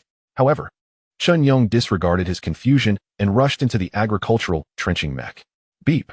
Scanning pilot information, verifying data, the agricultural trenching mech swiftly powered on. As a soldier, the alarm signified an order. Regardless of circumstances, a soldier must obey commands. Su Gu, don't worry about anything. I'll get you to safety. After switching modes, Chen Yong seized Su Chun and hurried toward the area with air defense facilities. Beep. Detecting activation of working mode, loading, tools, panel. Once Su Chun was secure, he would return to the unit and join the battle. Before Su Chun could regain his senses, he was already whisked away by Chun Yong. And then, whoosh. The agricultural trenching machine shot forth like a bolt of lightning. Chapter 13. Are you out of your mind? You dare call this an agricultural machine? Meanwhile, Lu Tongling, having completed the command of the operation on site, swiftly boarded an armored personnel carrier with the expert team, retreating from the tank firing range. Their destination, the Air Defense Command Fortress, was a mere few minutes away. The soldiers surrounding them were visibly tense, for the armored vehicle harbored the nation's foremost researchers and even some of its most esteemed figures, not to mention Lu Tongling, the supreme commander of the Eastern Siam military district. Should any mishap occur en route, the consequences would be dire. At the same moment, a grand assembly of military forces was underway within the military district. Tanks and armored personnel carriers were converging continuously. Suddenly, a deafening roar of an engine erupted. The sound was followed by a series of sonic booms. As a low-altitude Mach ring illuminated the surroundings, one might mistakenly believe a fighter jet was skimming the ground. Lu Tongling and his team immediately took note of this unusual occurrence.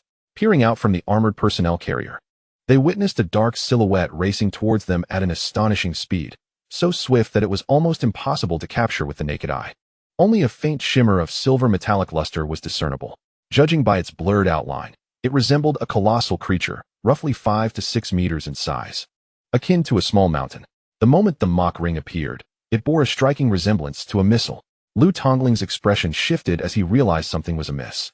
In the blink of an eye, The massive object zipped past the armored personnel carrier. The successive sonic booms, accompanied by a fearsome gale, nearly caused the heavily armored vehicle to veer off course. The driver quickly regained control, glancing into the rearview mirror, where he caught a glimpse of the gargantuan figure brushing past him. The terrifying sonic blast shattered the vehicle's specialized glass. The soldier gripped the steering wheel with one hand while shielding his head with the other, his face etched with horror. It was common knowledge that the armored vehicle's windows were made of specialized glass impervious to ordinary shells. Yet, that immense object had passed by and shattered it effortlessly. How terrifying must that speed have been? He could hardly fathom it. Simultaneously, Lu Tongling's expression darkened. What kind of missile was that? The projectile had flown perilously close to the ground at an extraordinary speed. Was there no concern that a miscalculation could obliterate the entire military district? Was that not a missile? The warhead seemed excessively large, rivaling that of an intercontinental missile. Suddenly, Lu Tongling grasped the gravity of the situation. The massive object that had just zoomed past them had a diameter of nearly 5 to 6 meters. For comparison, an ordinary intercontinental missile with a 3-meter diameter was already formidable. What could possibly possess such speed if it wasn't a missile? The emergence of the Mach ring indicated that whatever it was, it had exceeded the speed of sound. The situation was becoming increasingly perplexing.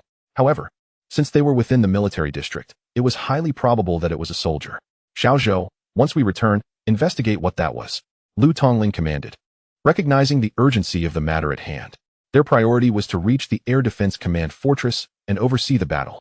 Minutes later, the armored personnel carrier arrived outside the Air Defense Command Fortress. As they disembarked, they were met by a towering figure, 5 to 6 meters tall, radiating a brilliant silver metallic sheen. In its grasp was a young man. As the massive machine systems powered up, a soldier leaped out from within. That soldier, come here. Lu Tongling immediately recognized the imposing figure before him.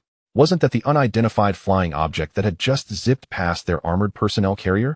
The soldier who had just dismounted was none other than Qin Yong. Reporting to the commander, I am Qin Yong, a soldier from the Marine Assault Team, executing a guard duty.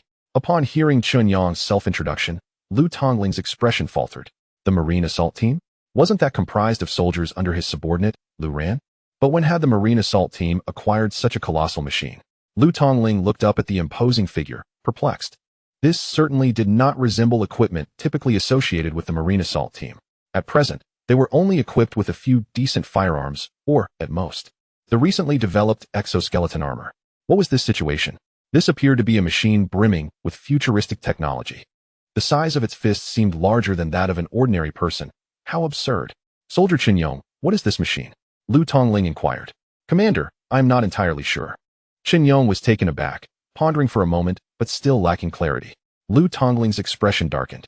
You expect me to believe that you cannot articulate the purpose of this machine? Do you think the military district is a mere playground? Lu Tongling then turned to Lu Ran, demanding an explanation. Lu Ran was equally bewildered. He had no idea what this massive contraption was either. However, Commander, Qin Yong was responsible for guarding a soldier named Su Chun. Lu Ran suddenly recalled, having recently assigned Qin Yong to oversee Su Chun. Su Chun? Which Su Chun? Lu Tongling momentarily struggled to recall the name. The one who allegedly has the capability to create agricultural trenching machines. Understanding dawned on Lu Tongling. So, there was a connection. Yet, he looked at Lu Ran with confusion. Isn't the matter with Su Chun resolved? Did I not instruct you to hand him over to the National Security Agency? Lu Tongling had initially assumed Su Chun was a spy, believing that the National Security Agency would intervene in due time. To his astonishment, the situation had not yet concluded. Commander, did you not instruct him to develop mechas within our military district? Lu Ran was baffled. Lu Tongling, upon hearing Lu Ran's words, was equally taken aback. Just then, Su Chun could no longer contain himself. He had just experienced a tumultuous flight and was still recovering. Now, feeling nauseous, he approached with difficulty. He recognized Lu Tongling's face and understood that his words would carry weight. Commander, look, how about my agricultural trenching machine? Is it sufficient to let me return home? He stood before Lu Tongling, struggling to lift his gaze. Boom, boom. At that moment, Su Chen's words sent shockwaves through the crowd. Everyone present stood frozen. Incredulity etched on their faces as they gazed at the so-called agricultural trenching machine. Even Lu Tongling, the supreme commander of the Eastern Siam Military District, could not suppress a profanity. What the hell? Are you out of your mind? You dare call this an agricultural trenching machine? Chapter 14. What happened to the promised technical exchange? Did you secretly produce this? As Chun Yong observed Lu Tongling's displeasure, he promptly approached to report. Report, sir. The situation is as follows. Over the past month, I have been executing the task of safeguarding Su Chun. Today, we conducted a performance test of the agricultural trenching mech. To our astonishment, mere moments after the initial trenching test aimed at the tank range, alarms began to blare. Consequently, I proceeded to evacuate Su Chun to the defense fortress. And we have successfully completed our protective mission. I kindly await your instructions. Chun Yong recounted the events in detail. Lu Tongling's face was a canvas of confusion. Wait a moment. I find myself somewhat at a loss. What performance test? What trenching test? What does any of this mean? Furthermore, you launched it towards the tank range? And then the alarms sounded. Is it conceivable that the air raid sirens were triggered because of you? Lu Tongling exchanged glances with Lu Ran, both feeling a chill run down their spines. Su Chen, come here. Lu Tongling commanded, rubbing his temples. His expression was dark, an unprecedented seriousness etched upon his features. I ask you, what is this mech's dual hammer? Upon hearing this, Su Chen realized he had struck a chord. He knew his chance to return home had arrived. As long as he could elucidate the matter to this elder, his return was assured. Sir, this is called a trenching hammer. Once charged, it can perform trenching at nearly 500 milliseconds speed, boasting remarkable efficiency. Su Chen's face bore a hint of pride as he spoke. Upon hearing this, the faces of Lu Tongling and the others turned blank. How much? 500 milliseconds? Are you speaking in human terms? Do you understand the implications of 500 milliseconds? A speed of 200 milliseconds already rivals the kinetic weaponry of the Great Emperor. What are you planning to obliterate with 500 milliseconds? Were you not supposed to design a 200 milliseconds chain wheel? Why the change? And why has the power increased? Lu Tongling's forehead was lined with veins, struggling to suppress the urge to lash out. Wasn't the aim to return home and make a good impression? So I made a slight modification, just to leave a favorable impression on you. Su Chen sheepishly scratched his head and explained in a hushed tone. Lu Tongling and the others were rendered speechless. What do you mean by a slight modification? If you increase the intensity any further, will there be a military district left standing? Never mind. When exactly did you conduct this trenching test aimed at the tank range? Lu Tongling was numb to the situation. After all, a trenching test was simply that. Everything else seemed insignificant now. The most pressing concern was that the entire military district had entered a state of combat readiness. If this situation remained unclear, it would pose a significant problem. At that moment, Su Chun felt a surge of determination. It seemed his agricultural trenching mech's performance was exceptional. There was no need to test any other functionalities. He could return home directly. He couldn't recall precisely when, but he assured, rest assured, sir. The efficiency of my agricultural trenching mech is truly unparalleled. It can plow through the entire tank range. Su Chun thumped his chest, asserting that if there was anyone who could claim second place in efficiency, no one dared to claim first. Just as he finished speaking, the expressions of everyone present became decidedly unnatural. Indeed, the trenching efficiency is remarkable. The tank range is obliterated. How can you say otherwise? Moreover, if the trenching position had been slightly off, it could have potentially decimated half the Eastern Siam military district. Is he speaking the truth? Lu Tongling turned to Chun Yong. Report, sir, it's all true. In fact, I personally conducted the trenching test, ensuring every inch of the tank range was thoroughly trenched.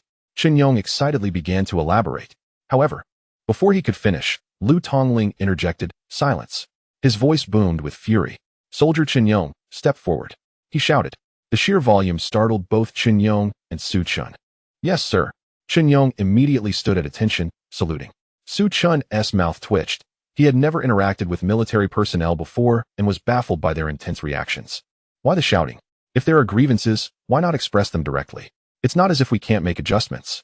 If necessary, we can resort to using fried eggs for land reclamation. He muttered under his breath, questioning why they couldn't discuss matters amicably.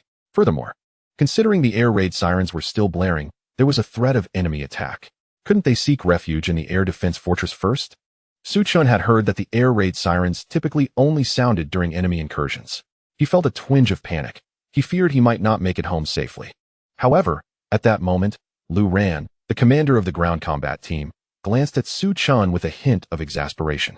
Is it possible that the enemy incursion is due to you? How could that be? I am merely a humble agricultural machinery factory owner, utterly ignorant of matters concerning enemy attacks. Su Chun quickly shook his head in denial, frightened at the thought of being implicated. Lu Ran was incredulous. You dare call this humble?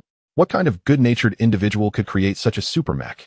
Not only did you obliterate the tank range, but it also surpassed the speed of sound, traversing the entire military district at low altitude. And you still claim this is humble? As Lu Tongling and Lu Ran were left speechless, the researchers, including Elder Li and Elder Chun, began to disembark from their vehicle. They had initially intended to proceed to the defense fortress with the assistance of the soldiers. However, upon stepping out, they were met with the sight of a colossal machine parked nearby. "What is this?" Elder Li exclaimed, his face reflecting a hint of astonishment. "I don't believe I've encountered such a device before. Could this possibly be a mech? But why is it so enormous? Wait, what is the core component? It feels oddly familiar. Is this?" Numerous researchers found themselves momentarily frozen at the sight of the agricultural trenching mech, quickly converging to inspect it. "Wait, what material is this mech made of? It feels so peculiar. It's soft, almost liquid-like. Could it possibly be that liquid metal?" They clamored for a ladder to examine whether that was indeed a reactor, recognizing the unmistakable sound. "My goodness, what on earth is this dual hammer? And what does 500 milliseconds signify? Is that speed? Wait, is this a thruster? How could the thruster structure be a triple chain design?" The experts were engrossed in discussion around the agricultural trenching mech. Elder Li and Elder Chun were particularly astounded. Everything about this mech mirrored the technologies mentioned in a recent confidential document. Elder Li turned to Lu Tongling, his expression a mix of shock and concern. "Lu, this technology was still in the theoretical stage. How have you begun mass production? While others might take years to achieve what you've accomplished in a month." An hour later, in the Eastern Siam Military District, in the command office, Lu Tongling sat with a dark expression, his fingers rhythmically tapping on the desk. The earlier actions had mobilized the entire military district. All units and soldiers had entered a state of combat readiness, and even now, that status had yet to be lifted. The soldiers were manageable, but issues with large-scale equipment posed a significant challenge. To understand, within the military district, an alarm signifies a command, and commands must be obeyed. When the tank test range vanished due to an unidentified bombing, all missiles, tanks, and fighter jets promptly entered their designated trajectories. One must realize that a single action can trigger a chain reaction, and this is a confidential matter within the military district. Now, isn't it equivalent to exposing such secrets? The crucial aspect of this exposure is not merely the act itself, but the fact that the target they sought was, astonishingly, non-existent. Absurd. This development indeed escalates the situation to a grave extent. Hence, Commander Lu has been troubled about how to address this issue. At that moment, a knock echoed through the office door. "Come in," Lu commanded, his tone tinged with impatience. "Report, Commander. The tasks you assigned have been completed. The expert team, along with Su Chun, has been arranged in a secure location." Lu Ran entered, standing at attention and delivering his report. Lu merely nodded, seemingly distracted, without lifting his gaze. After a prolonged silence, he asked, "Xiao Lu, how do we resolve this now? Why does that little rascal insist on creating that ridiculous mech? Even if he managed to concoct something impressive, what does it mean for my tank range?" Lu struck the desk in frustration. "Commander, you're overreacting. It's just a tank range. We can always rebuild it later. What matters is that we have what we want now, isn't that right?" Lu Ran chuckled, eager to soothe Lu's irritation. He had been by Lu's side for many years and understood his temperament well. Despite Lu's verbal complaints, he was secretly pleased. "You rascal," Lu chuckled, shaking his head. "You are not wrong. While the commotion was indeed significant, as long as there were no casualties, everything else can be managed. Moreover, this incident undeniably demonstrates one thing. Su Chun is undoubtedly a genius. Initially, I thought he was boasting. Yet he managed to create a farm-use trenching mech with just 3,500 units. The power it possesses is quite remarkable. Is this not a windfall? By the way, Commander, just now, Old Li and the others were singing praises for that farm-use trenching mech. We cannot let this lad slip away so easily." Lu Ran, now seated, whispered his report. Lu, contemplating for a moment, nodded in agreement. "Indeed, this young man is a talent. I cannot let him go. However, where should I assign him? I cannot possibly place him in the Agricultural Bureau for creating farming equipment. Yet, keeping him in such a small agricultural machinery factory seems a waste of his abilities." Lu was at a loss. While considering single soldier combat gear, it didn't quite fit. And as for missiles, it was utterly irrelevant. However, placing him in the Agricultural Bureau, which is conveniently close to the Eastern Siam Military District, would allow for better management. Yet, the Agricultural Bureau primarily produces tractors and similar machinery. Surely, a prestigious military district cannot engage in battle-wielding hoes, can it? Since we have a talent on our hands, my first instinct is to bring him under my wing. Perhaps we can let him join the Agricultural Bureau, assign him a technical position, and later redistribute him when the time is right. Lu Ran suggested softly. Lu immediately grasped the idea and nodded. This arrangement seems prudent. It allows us to manage Su Chun within our jurisdiction. This way, we can prevent others from poaching him, as we can claim he belongs to the Agricultural Bureau. Thus, the Eastern Siam Military District can safeguard him while the Agricultural Bureau lends their support. Moreover, Lu had noticed the intense gazes from Old Li and Old Chin earlier. They were unmistakably eager to secure Su Chin for themselves. If Lu did not act swiftly, he feared they might never see him again. Just then, another knock resounded on the office door. "Report, Commander. The expert team has arrived," a soldier announced from outside, awaiting Lu's command. "Enter." Lu replied calmly, glancing at Lu Ran, signaling him to keep quiet about Su Chun. Simultaneously, Old Li and Old Chun entered the office. "Xiao Lu, is that massive creation truly a mech?" Before Lu could respond, Old Li inquired directly. "I want to elaborate on anything else. Just tell me, can it move?" Old Li could hardly contain his excitement since witnessing the farm-use trenching mech. Its significance was monumental. If it could operate, it would elevate Longwo's capabilities immensely, not only for individual combat equipment, but across various fields. "Old Li, don't be so excited. It's just a large toy. How could it possibly move? Have you considered that we've only just begun to develop exoskeleton armor and now have this massive mech? It seems rather redundant, doesn't it?" Lu quickly clarified, having prepared an excuse. "True, both MECHs and armor fall under the category of individual combat equipment. Thus, it may indeed be somewhat superfluous." Old Li furrowed his brow, contemplating Lu's reasoning. "By the way, Xiao Lu, what was the cause of the recent explosion?" "Nothing to worry about. No casualties occurred. It's not a problem." Lu replied dismissively. "What brings you two here today?" My memory almost failed me. Although your mech cannot operate, we discovered that its hydrogen energy engine and liquid morphing metal seem functional. Could you share the reports on these two technologies? This would hold significant implications not only for combat, but for the future of Longwo's technology.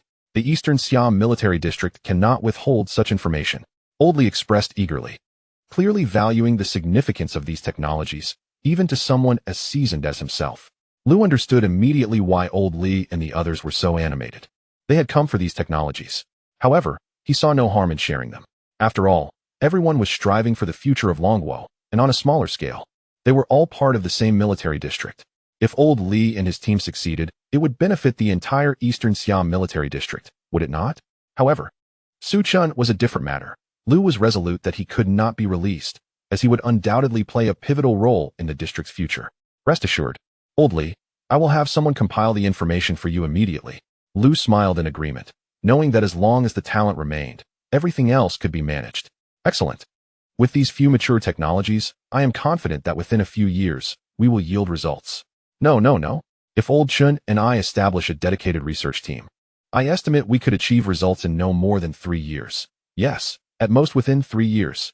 Old Li proclaimed joyfully, shaking Lu's hand and eagerly making promises. Listening to Old Li, Lu Ran felt a sense of disbelief. Old Li and his colleagues had access to existing technology and numerous top-notch researchers, and yet it would still take them years to make breakthroughs. In merely a month, who is this remarkable Su Chun? Chapter 16, Assistance is possible, but at an additional cost. After Li Lao and the others departed, Lu Tongling rubbed his temples and declared, "All right, the matter concerning Su Chun is now in your hands." He waved his hand, signaling Lu Ran to handle Su Chun's affairs. "Understood." Lu Ran saluted and took his leave. Shortly thereafter, Lu Ran returned with Su Chun to the Eastern Siam Military Headquarters. "Mr. Su Chun, on behalf of the Eastern Siam Military Headquarters, I extend my sincere apologies to you," Lu Ran stated earnestly. Moreover, Lu Tongling is unable to visit personally due to pressing matters. But he has asked me to convey a message. He hopes to apologize for the previous rudeness, and asks that you not take it to heart. Lu Ran bowed deeply in apology, his demeanor exceedingly humble. However, Su Chun remained unfazed. He understood that the Eastern Siam Military Headquarters was acting out of security considerations. After all, who would have anticipated that an ordinary person like him could possess such capabilities? Nonetheless, is it possible for me to return home now? Su Chun waved his hand, demonstrating his understanding yet indifference. His sole desire was to ascertain whether he could go home. "I'm afraid not yet." Lu Ran shook his head with a smile. Su Chun was taken aback. "Haven't I already proven myself? Why can't I go home yet?" Su Chun expressed his confusion. "Having completed the mech as well. You have indeed proven yourself, but you also blew up our tank training ground, didn't you?" Lu Ran had evidently prepared a justification. coaxing Su Chun into the armored personnel carrier. Su Chun's lips twitched. All right, fine. Is this how it's going to be? Well, I don't care. Just tell me whether I've proven myself. He spread his hands, feeling quite reckless. He had already resigned himself to the situation. The tank training ground was too extensive for him to afford compensation. He might as well adopt a carefree attitude. You rascal. Lu Ren hadn't anticipated Su Chin's nonchalance. This young man had likely gleaned some insights during his time at the military headquarters. Just as he was about to speak, the military jeep arrived at its destination. All right. If there's anything to discuss, let's do it after we disembark. Lu Ren grunted, indicating for him to get out. Upon exiting the vehicle, Su Chin glanced around the surroundings. Goodness, isn't this a desolate wilderness? The nearby buildings were in a state of disrepair, and a group of fully armed soldiers patrolled the area. Isn't it just a blown-up tank training ground? This doesn't warrant a peanut party, does it? Su Chin's lips twitched. This place resembled a site for death row inmates to snack on peanuts. What? Are you now afraid? Lu Ren observed him with a knowing smile. Suddenly, a voice boomed from a middle-aged man. Captain Lu, why do you look so sneaky? Look at how frightened the young man is. Ha! Director Wong, you've arrived. I was merely trying to bond with the youth and share a jest. Lu Ren laughed heartily, patting Su Chin's shoulder as he turned to greet the newcomer. The individual was none other than Director Wong from the Agricultural Bureau. All right, Captain Lu has briefed me on the situation. Director Wong smiled warmly. This young man had been personally recommended by Lu Tongling, who had insisted that he be well taken care of, although his identity was not disclosed. Being under the care of a high-ranking official certainly indicated his significance. Captain, what is happening here? Su Chun was somewhat bewildered, struggling to comprehend the situation. Allow me to introduce you. This is Director Wong from the Agricultural Machinery Engineering Development Factory. They would like to employ you as a technician. What do you think? Lu Ran explained to Su Chun, glancing at Director Wong. What? Agricultural Machinery Engineering Development Factory? Su Chun lifted his head, finally realizing that this was no prison. It appeared to be a rundown factory. Indeed, the faded letters at the main entrance confirmed it was the Agricultural Machinery Engineering Development Factory. Is this a bit dilapidated? But, am I being sold? Director Wong merely smiled at Su Chin's complex expression, saying nothing further. The factory might be shabby, but its productivity was commendable. And have I committed some heinous act? Su Chun directed a reproachful look at Lu Ran. Wasn't it just a blown-up tank training ground? Do not underestimate the position of a technician at the Agricultural Machinery Engineering Development Factory.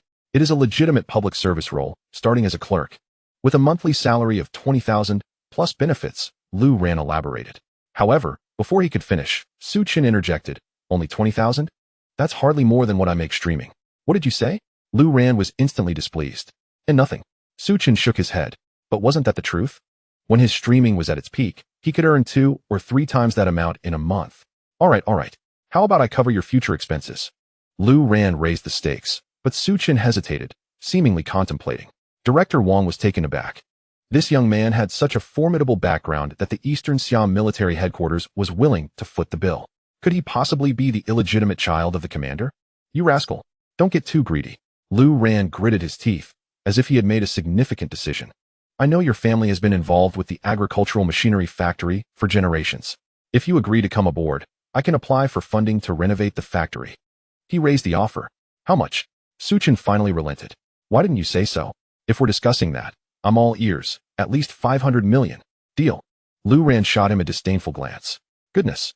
The Eastern Siam military headquarters is about to bleed profusely, but securing Su Chun as a valuable asset is worth it. Director Wong was utterly flabbergasted. The Eastern Siam military headquarters was so generous, casually tossing around 500 million like it was nothing. So, Director Wong, may I inquire as to my job position? Su Chin swiftly donned a smile, understanding that one must tread carefully in this game.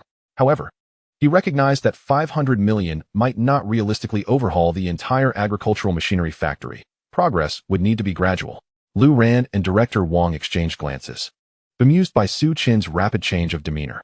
Subsequently, Director Wong gestured for a technician to escort Su Chun into the factory to familiarize himself with the surroundings, while he accompanied Lu Ran for further discussions. Director Wong, this individual is now entrusted to your care. Just keep in mind, his abilities may be somewhat, shall we say, unconventional, Lu Ran remarked, watching Su Chin depart with a serious expression. Rest assured, am I not aware of this? Director Wong nodded. Of course, he understood. It was merely a matter of guiding the young heir through his studies, quite secure. Lu Ran observed Director Wong leading Su Chin away, lost in thought. The task had finally been accomplished. Yet, when the Lonk Institute came to request personnel, it might pose a bit of a challenge. However, as the saying goes, when the soldiers come, I will face them. When the water comes, I will block it. He would deal with it when the time came. Chapter 17. Science is not science fiction. Adaptation is not random compilation. Meanwhile, within the Bureau of War Monitoring, a press conference is currently underway. The head of the Bureau sits smilingly, addressing the reporters' inquiries. Recently, there have been numerous rumors regarding unidentified MECHs and super robots, and the Bureau's task is to clarify the public's and external queries. Director, is the recently circulated information about the new individual combat equipment for ground troops true? Could you elaborate on this matter? The reporters, eager and competitive, practically thrust their microphones towards the director. It is worth noting that the official disclosures had only provided minimal speculation previously. Recently, many whispers claimed that some armored units had already been manufactured, along with videos circulating on major platforms. However, in the face of the excited reporters, the director remained composed, shaking his head with his signature smile. As for this matter, I can only say it is a rumor. The director firmly denied the claims.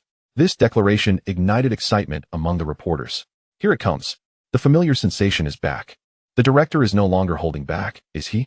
It should be recalled that when the topic of fighter jets arose years ago, the director had skillfully confounded the Americans with his eloquence, leading to the dismantling of their production lines. Just as they completed the disassembly, the announcement of a new fighter jet from our side was made. This left the Americans in furious disbelief, prompting them to threaten military action against us. This incident caused global tensions, and the director gained widespread recognition, revealing to the world the mysterious force known as the War Deception Bureau. Meanwhile, at the press conference, the director continued, I know you wish to inquire about the recently unveiled conceptual exoskeleton armor. I must say, isn't that merely a rehabilitation training mechanical arm?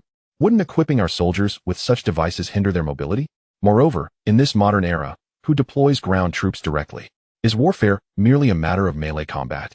The director explained with a calm demeanor. He was indeed privy to some insider information, aware of the exoskeleton armor's data, and even possessing some test results. However, these remained classified, leaving him to disperse smoke and mirrors. As the reporters absorbed the director's words, a realization dawned upon them, and they erupted into applause. Indeed, the director raises a valid point. In modern warfare, who still resorts to ground troops? It is all about aerial bombardments now. Another reporter seized the opportunity to ask, Director, is it true that we have developed a new type of tank? The director again shook his head, resolutely denying the reporter's speculation. This, too, is a rumor. We are merely refurbishing some older models. A change of color. What power could that possibly yield? He provided his answer with a sense of professionalism. The reporters were almost convinced. Here we go again. The last time you misled us, they dismantled their production line. Do you not have any self-awareness? Now, you present us with mere refurbishments, right? It is hard to believe you. Another reporter raised his hand, and the director gestured for him to proceed with his question. Director, we have learned that the Eastern Summer Military District has raised its air defense alarm. It seems there was an issue at the tank training range. There are claims online of seeing strange humanoid robots traversing the military district, and some suspect that new super weapons are in development. Is this true? Before the reporter could finish, the director frowned and interrupted him. No. This situation is not as mysterious as you think. He quickly shook his head. In fact, the Eastern Summer Military District had previously announced military exercises. Therefore, the air defense alarms were triggered due to these exercises. He continued to explain that the military exercises had indeed been announced, but garnered little attention. The director then shifted the conversation. As for the tank training range incident, I know you are curious about the explosions, right? During the military exercises, several rounds of missile testing were conducted. Thus, it is quite reasonable for the tank training range to be damaged. As for the so-called superhumanoid weapons, he questioned, which country could possibly develop robots with combat capabilities? Moreover, how could they inflict damage comparable to missile explosions? He reiterated that the tank training range was compromised due to missile tests, which was entirely reasonable. Of course, the truth would remain undisclosed, known only to a select few in high positions. As for others, do not inquire. The answer is merely military exercises. Thus, the primary purpose of the director's press conference was to dispel these rumors. The director slowly remarked, science is not science fiction, and adaptations are not fabrications. I genuinely believe that after years in this field, I have witnessed countless top-tier weaponry, robots and super explosions. This is pure nonsense. We are not in a movie or writing fiction. However, one reporter, clearly undeterred, persisted with his inquiries. Director, are you aware that someone recently shared their experience of building MECHs during a live stream? According to him, this super mech could even strike. Yet, before he could finish, the director interrupted him forcefully. Stop, stop, stop. I have no desire to discuss such fantastical notions. Live stream? A super mech? Do you truly think that is feasible? The internet has even published methods and parameters for constructing tanks and fighter jets. Is it really that simple? If anyone could fabricate MECHs or other bizarre weapons at will, wouldn't the world be in chaos? The director sighed, exasperated by the reporter's naivete. Finally, the director sighed deeply. I understand that everyone hopes for our nation to prosper and for our military strength to grow. I share that hope. But let me reiterate, science is not fiction, and adaptations are not mere fabrications. He appeared fatigued. It is absurd. So many people believe whatever random individual claims they can create MECHs. Some internet celebrities will go to any lengths for attention. If manufacturing weapons were that simple, wouldn't our nation's proposed South Sky Gate plan have been effortlessly realized? Wouldn't concepts like the Phoenix Sky mothership and Xian new aerial combat aircraft have already been implemented without the need for further discussion? Su Chun, observing, thought, well, it's not impossible. He concluded that there was still a long way to go in educating the public about military equipment. Ultimately, after the press conference concluded, the director gazed at the sky, feeling dejected. Alas, I still have not fulfilled my duties adequately. Chapter 18. Delivering work while sending money. My son truly has potential. Su Village. Su Chen's parents were nearly frantic with worry. Ever since he was taken away by the soldiers, Su Chen has been unreachable for over a month. Despite Su's parents' attempts to contact him through various means, their efforts proved futile. No connections were established, and even when they reported his disappearance to the authorities, they were met with nothing but the advice to wait patiently. In their desperation, Su's parents pleaded and sought assistance, hoping to find someone who could help. However, being an ordinary family, they had no connections to those in the military district. After investing a considerable amount of their savings over the span of 2 weeks, they still had no news of their son, Su Chun. Su's mother wept daily, while Su's father sighed heavily, their anguish palpable as they mourned the loss of their only son. Yet, just as the month came to a close, a convoy of military jeeps arrived, nearly a dozen in number, creating quite a spectacle. A multitude of soldiers cleared the way as they made their entrance into Su Village, the atmosphere lively and festive. Almost immediately, the soldiers began to set off fireworks and firecrackers, seemingly in celebration of a significant event. What could be happening? Surely these soldiers weren't here because someone in the village had committed a crime? If there were a crime, why would they be celebrating? Many elders and children from the village peeked out to discover the commotion as the soldiers marched toward a residence in Su Village. Is our son back?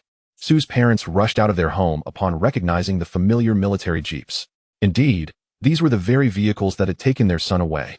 Soon, a group of fully armed soldiers came to a halt before them. Excuse us, is this the residence of Mr. Su Chen? The leading soldiers saluted respectfully. Yes, our son is indeed Su Chun, Su's parents exclaimed, filled with hope. Comrades, is my son safe? When will he return? They anxiously grasped the soldiers' hands, their greatest concern being the well-being of their child. Rest assured, ma'am. The soldier laughed, a respectful smile gracing his face. Mr. Su Chun is not only safe, but has also received a significant honor. He began to produce various documents.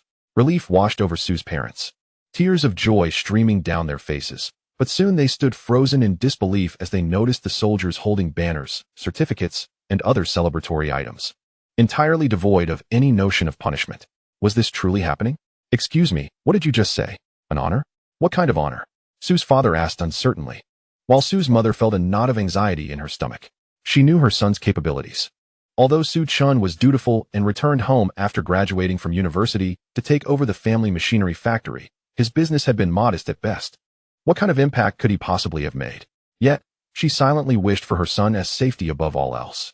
The situation is as follows. Due to his outstanding contributions, our military district has invited Mr. Su Chun to undertake some important responsibilities, one soldier explained kindly. Outstanding contributions? Important responsibilities? Su's parents exchanged astonished glances, realizing the magnitude of their son's recognition. Had he truly caught the attention of the military district? But soon, they collected themselves. Yes. I always knew our dear Chun was destined for greatness. Su's mother wept tears of relief, having been in constant worry since Su Chen's departure. Now, she could finally breathe easy, pride swelling within her heart. Everything is fine. No trouble at all. Su's father lit a cigarette, taking a deep drag as he spoke. The soldiers then stood at attention once more and continued. Additionally, due to Mr. Su Chin's remarkable contributions, our military district is approving a special fund to refurbish your machinery factory. A portion of the funds has already been allocated, and soon, we will send a specialized construction team to assist with the repairs. Lastly, here are the banners and certificates to honor Mr. Su Chun for his exceptional contributions. The leading soldier explained promptly. Su's parents were overwhelmed with the influx of information, their minds struggling to process it all. They mechanically accepted the banners and certificates handed to them. After a long pause, Su's father stammered, "What tremendous impact has our Chun made? Well, our work here is complete. We won't disturb your rest any longer." The soldiers saluted once more before boarding their jeeps and departing. As the vehicles drove away, Su's parents beamed with pride. For regardless of the circumstances, their son had achieved something remarkable. He had joined the Eastern Siam Military District, serving the nation, a source of immense pride for them as common folk. "Come, my dear, we must celebrate this momentous occasion." Su's father laughed heartily, clasping Su's mother's hand as they headed inside, their earlier worries about Su Chin's return forgotten. Meanwhile, Su Chun had commenced his first day at the agricultural machinery development factory. On this very first day, he was tasked with a production assignment personally delivered by the commander of the Eastern Siam Military District. This sudden responsibility caught him off guard. Surely, the production team wouldn't impose such a heavy workload on him from the outset. He had hoped for an easy start. Yet here he was facing a demanding task that was no lighter than the previous production of agricultural trenching machines. However, he mused, considering the success of the first round of agricultural trenching machines, this next opportunity might yield even greater rewards. Chapter 19. A new task on the first day of work at the Agricultural Department, Agricultural Machinery Development Factory. Su Chin knocked on Director Wang's office door. "Come in," came the voice from within. Su Chin entered, holding the relevant documents. "Please, have a seat, Su Chin. You remember the task requirements from Commander Liu, don't you?" Director Wang set aside his papers and looked at him. "I do. Here is Commander Liu's request document." He mentioned a need for a rain bomb. Su Chin handed over the document, detailing the requirements. Indeed, the Agricultural Machinery Development Factory had taken on numerous tasks in producing agricultural equipment. As a newcomer, he had been assigned a task almost immediately. "Do you find it challenging?" Director Wang inquired after briefly reviewing the document. "It's not particularly difficult, but isn't the budget a bit excessive?" Su Chin replied, his voice trailing off as he considered the absurdity of the budget allocated by Commander Liu. The last funding of 3,500 for the agricultural trenching machines had already seemed outrageous. Now this? Even with his system, he felt it was too much to bear. Actually, I didn't mention this to you. But this batch of rain bombs only requires some technical improvements based on the existing design. Director Wang explained with a smile. After all, if new agricultural machinery were to be redeveloped from scratch every time a new technology emerged, the cost would be exorbitant. Thus, improvements are generally made upon existing foundations, which not only reduces expenses, but also allows for swift implementation. Moreover, the factory has also assigned personnel to develop a new artificial rain shell. With your commendable skills, we thought it prudent for you to give it a try. Even if you cannot produce results, do not feel overly burdened. After handing the documents back to Su Chin, Director Wang continued with a smile. In truth, this task was not merely an assignment for Su Chin, but also a subtle test of his capabilities. If he could create yet another miracle, that would be splendid. If not, there would be no loss, and it would allow for better job allocation in the future. All right. Rest assured, Director, I will ensure the task is completed. Upon hearing that the improvements were based on existing designs, Su Chin felt a wave of relief. Do not jump to conclusions just yet. Let me outline the relevant requirements. Director Wang interjected as he saw Su Chin rising to leave. Young man, indeed, you are young. Such eagerness is not advisable, is it? No wonder Commander Liu was apprehensive about placing you in the Agricultural Machinery Development Factory. You still need some training. Su Chin had no choice but to obediently sit back down, awaiting Director Wang's words. In his view, there was no cause for concern. With the system in place, what sort of absurdly high-performance artificial rain shell could not be created? Unbeknownst to Director Wang, Su Chin's thoughts were quite different. Director Wang began, actually. The requirements for this artificial rain shell are not too many. Firstly, the range of support must be sufficiently far. This is to be utilized in arid regions, such as the frontier areas, and achieving long-distance support would significantly reduce transportation costs. Director Wang elaborated on the requirements for the improvement of the artificial rain shell. Su Chin nodded in agreement. This requirement was quite reasonable. Secondly, the volume of rainfall produced must be substantial. Finally, the impact must be minimal, ensuring that daily life is not disrupted. Director Wang succinctly outlined a few expectations. Considering Su Chen's previous record, he was aware of the commotion Su Chen had caused in the military district, having directly obliterated a tank shooting range. Thus, he needed to ensure that Su Chen would restrain himself. The artificial rain shell could not resemble an aerial nuclear explosion, could it? That would be absurd. How could they withstand the pressure of public opinion then? However, Director Wang would soon regret these stipulations. All right, no problem. Su Chen responded immediately, feeling that there was nothing to worry about. Was that all? He had anticipated something far more formidable. This seemed manageable. The budget provided by Commander Liu should suffice to meet these requirements. Furthermore, with the system in place, he had no fear of failing to create something remarkable. Having already developed a farming trenching machine, how could a mere artificial rain shell pose a challenge? After Director Wang finished outlining the requirements, he still felt a twinge of unease. Su Chen's prompt and decisive agreement made him feel somewhat dubious. Would he end up generating another headline? Su Chen, do you have any questions? Director Wang inquired, only to be interrupted by Su Chen. Director, I actually have a request. Go ahead. As long as it is not too excessive, it should be fine. Director Wang nodded. After all, Su Chen was a genius. Even if his request was a bit demanding, he could accommodate it. Could you arrange for me an assistant? Managing everything alone might prove a bit overwhelming. Su Chen succinctly expressed his needs. He certainly could not run around solo, as the task of sourcing materials alone would be exhausting. An assistant? That is indeed a valid point. I will arrange a few personnel from the technical department to assist you. Director Wang conceded, acknowledging that such technical tasks could not be handled solo. Various large machinery and materials would require hands-on management. Even Su Chen, despite his prowess, was merely one person. It would indeed be unreasonable to expect him to manage alone. However, Director, I have noticed a few young ladies in standard uniforms around the factory these days. Perhaps you could consider assigning one of them as my assistant? Su Chen suggested, his eyes glinting. After all, working with seasoned men was one thing, but having a young lady assist him would undoubtedly be more pleasant. You rascal! Are you seeking an assistant or merely eyeing the ladies? Director Wang was incensed. This lad appeared competent while working, yet his words became quite indecent. Director, did you not say that the factory would facilitate assignments? Get lost!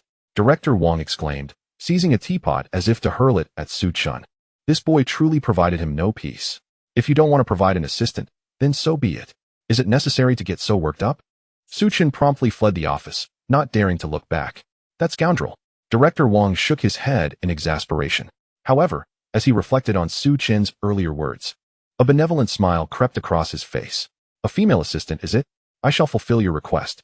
I just wonder if you can handle the old fellow's daughter. Chapter 20. Let us simply create an artificial rain shell. Meanwhile, Su Chen had returned to his dedicated production workshop. Upon his return, he eagerly activated the system, preparing to commence the customized manufacturing plan. The divine manufacturing system has been activated. Ding! Congratulations.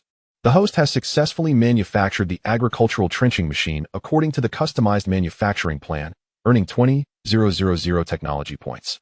Ding! Congratulations. The host's customized manufacturing plan for the agricultural trenching machine has been successfully utilized and received considerable recognition, earning an additional 80,000 technology points. Ding! Congratulations. The host has accumulated a total of 100,000 technology points from this customized manufacturing session. Current technology points, 100,000. The system notifications continued to illuminate the screen. Su Chen's eyes widened in astonishment. He had not anticipated that a modest agricultural trenching machine would yield over 100,000 technology points. This was an extraordinary profit. Previously, regardless of his manufacturing efforts, he could only earn a few hundred or thousand points per plan. Indeed, it seemed that making a significant breakthrough was the key. Su Chen could not help but shake his head, recalling that the agricultural trenching machine had caused quite a stir throughout the eastern Siam military district. It had even obliterated a tank shooting range. Was that not a major headline? Rumor had it that many esteemed researchers had become ardent supporters of his work. It appeared that despite the chaos it had generated, there were indeed benefits. At the very least, his technology points had increased significantly, totaling a remarkable 100,000. This would liberate him from constraints. Nonetheless, Su Chen found it somewhat unbelievable that a single agricultural trenching machine could yield such a bounty. It seemed unrealistic. Ding! Technology points are calculated based on the completion level of the current customized manufacturing plan. The overall completion level of the agricultural trenching machine is 65, resulting in additional technology points. Ding. Technology points are calculated based on the overall approval rating of the current customized manufacturing plan. The overall approval rating of the agricultural trenching machine is 80, resulting in additional technology points. The system notifications illuminated the screen once more.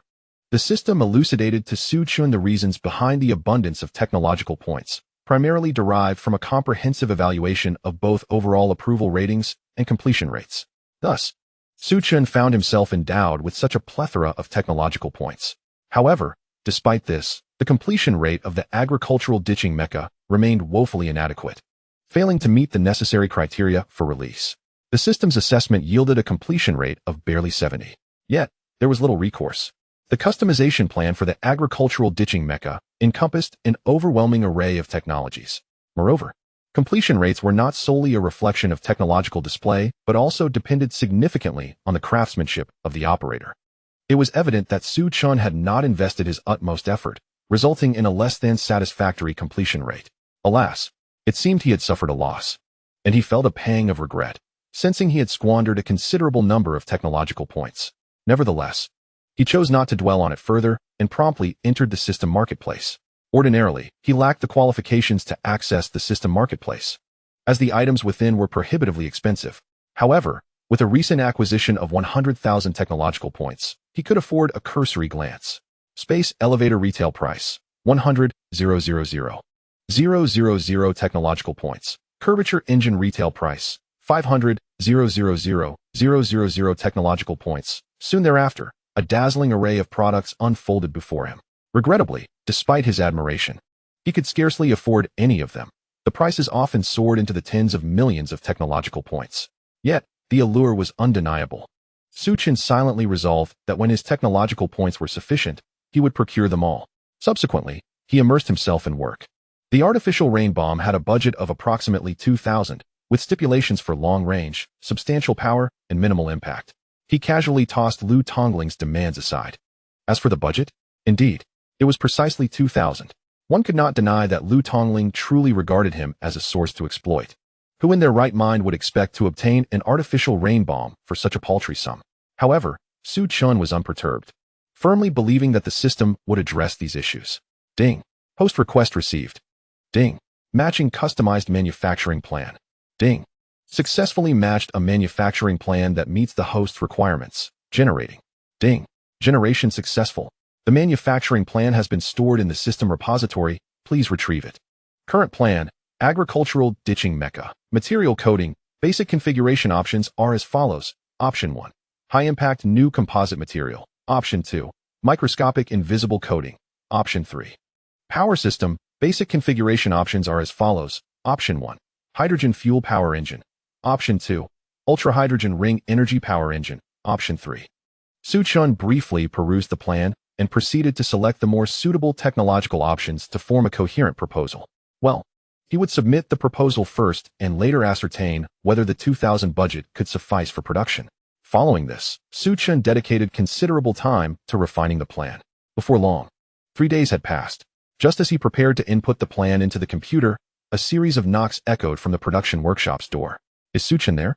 2 melodious female voices rang out from beyond the door. Instantly, Su Chun's heart raced. Indeed, Director Wang had favored him by assigning 2 female assistants. Eagerly, he opened the door, revealing a pair of remarkably similar and lively twin sisters standing before him.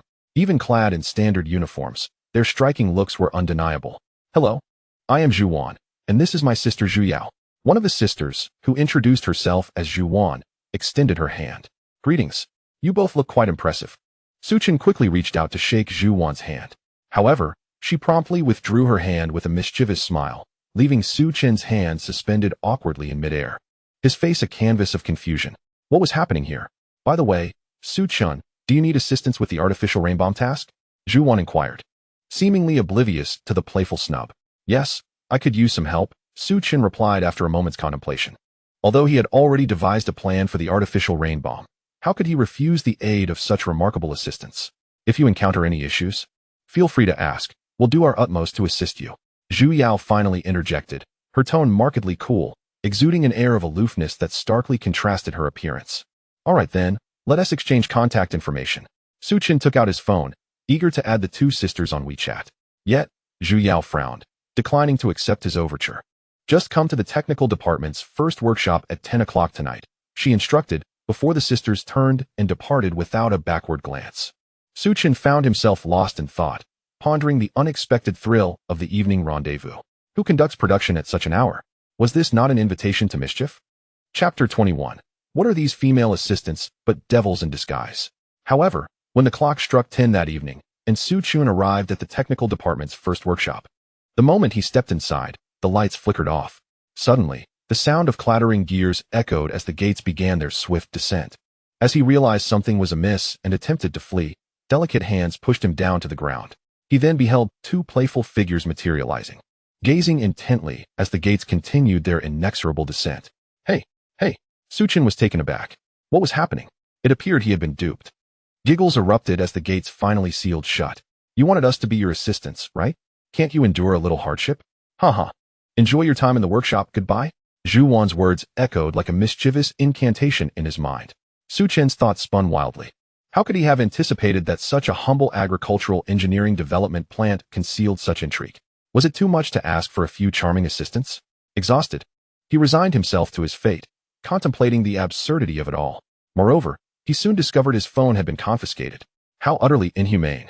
With the power now cut off in the first workshop, he found himself cold and hungry. Was this truly the nature of humanity? 2 days later, at 8 in the morning, the gates of the technical department's first workshop finally creaked open. As numerous technicians filed in, a figure collapsed onto the floor. What the hell? The sight startled everyone, causing them to step back. Upon closer inspection, their expressions shifted to concern. Su Gong, what happened? Are you all right? How did you end up here? Several technicians rushed to surround Su Chen, their voices filled with alarm. At that moment, he was exceedingly weak, having gone 2 full days without food or water. His lips parched and his complexion ashen. He was a portrait of despair. As he was about to speak, those two figures reappeared. What are you doing here? Don't you have anything to do? Get to work now, Zhuang Wan exclaimed, hands on her hips, directing the technical staff. Instantly, they responded in unison, yes. Chief Engineer. Zhuang Chief Engineer. All the technicians stood up promptly and hurried inside. Su Chen was momentarily dumbfounded. What? Chief Engineer? Isn't that my direct superior? He had thought she was an assigned assistant, but it turned out he was the assistant all along. This meant he was being intimidated. Workplace bullying. Absolutely blatant workplace bullying. He couldn't bear it. Hee. Su Chen, shall we formally introduce ourselves? I am the chief person responsible for the modification plan of the artificial rain bomb. My name is Zhuang Wan, and it's a pleasure to meet you. Zhuang Wan squatted down, smiling sweetly and extending her hand, exuding an innocuous charm. Su Chen felt his hair stand on end. This was certainly not a friendly introduction, but rather a prelude to his demise. Yet, his hand instinctively reached out to Zhuang Wan. What the hell? Why can't I control my hand? Indeed, with such a personality. How could she establish herself in the bustling agricultural machinery development factory? However, the next moment, snap, Zhuang Wan seized his hand, pressed it onto an ink pad, and then directly onto a contract. Su Chen was utterly bewildered. What is this operation? Wasn't I supposed to shake hands? How did it suddenly turn into a handprint? This is a bit underhanded, isn't it? Meanwhile, all right.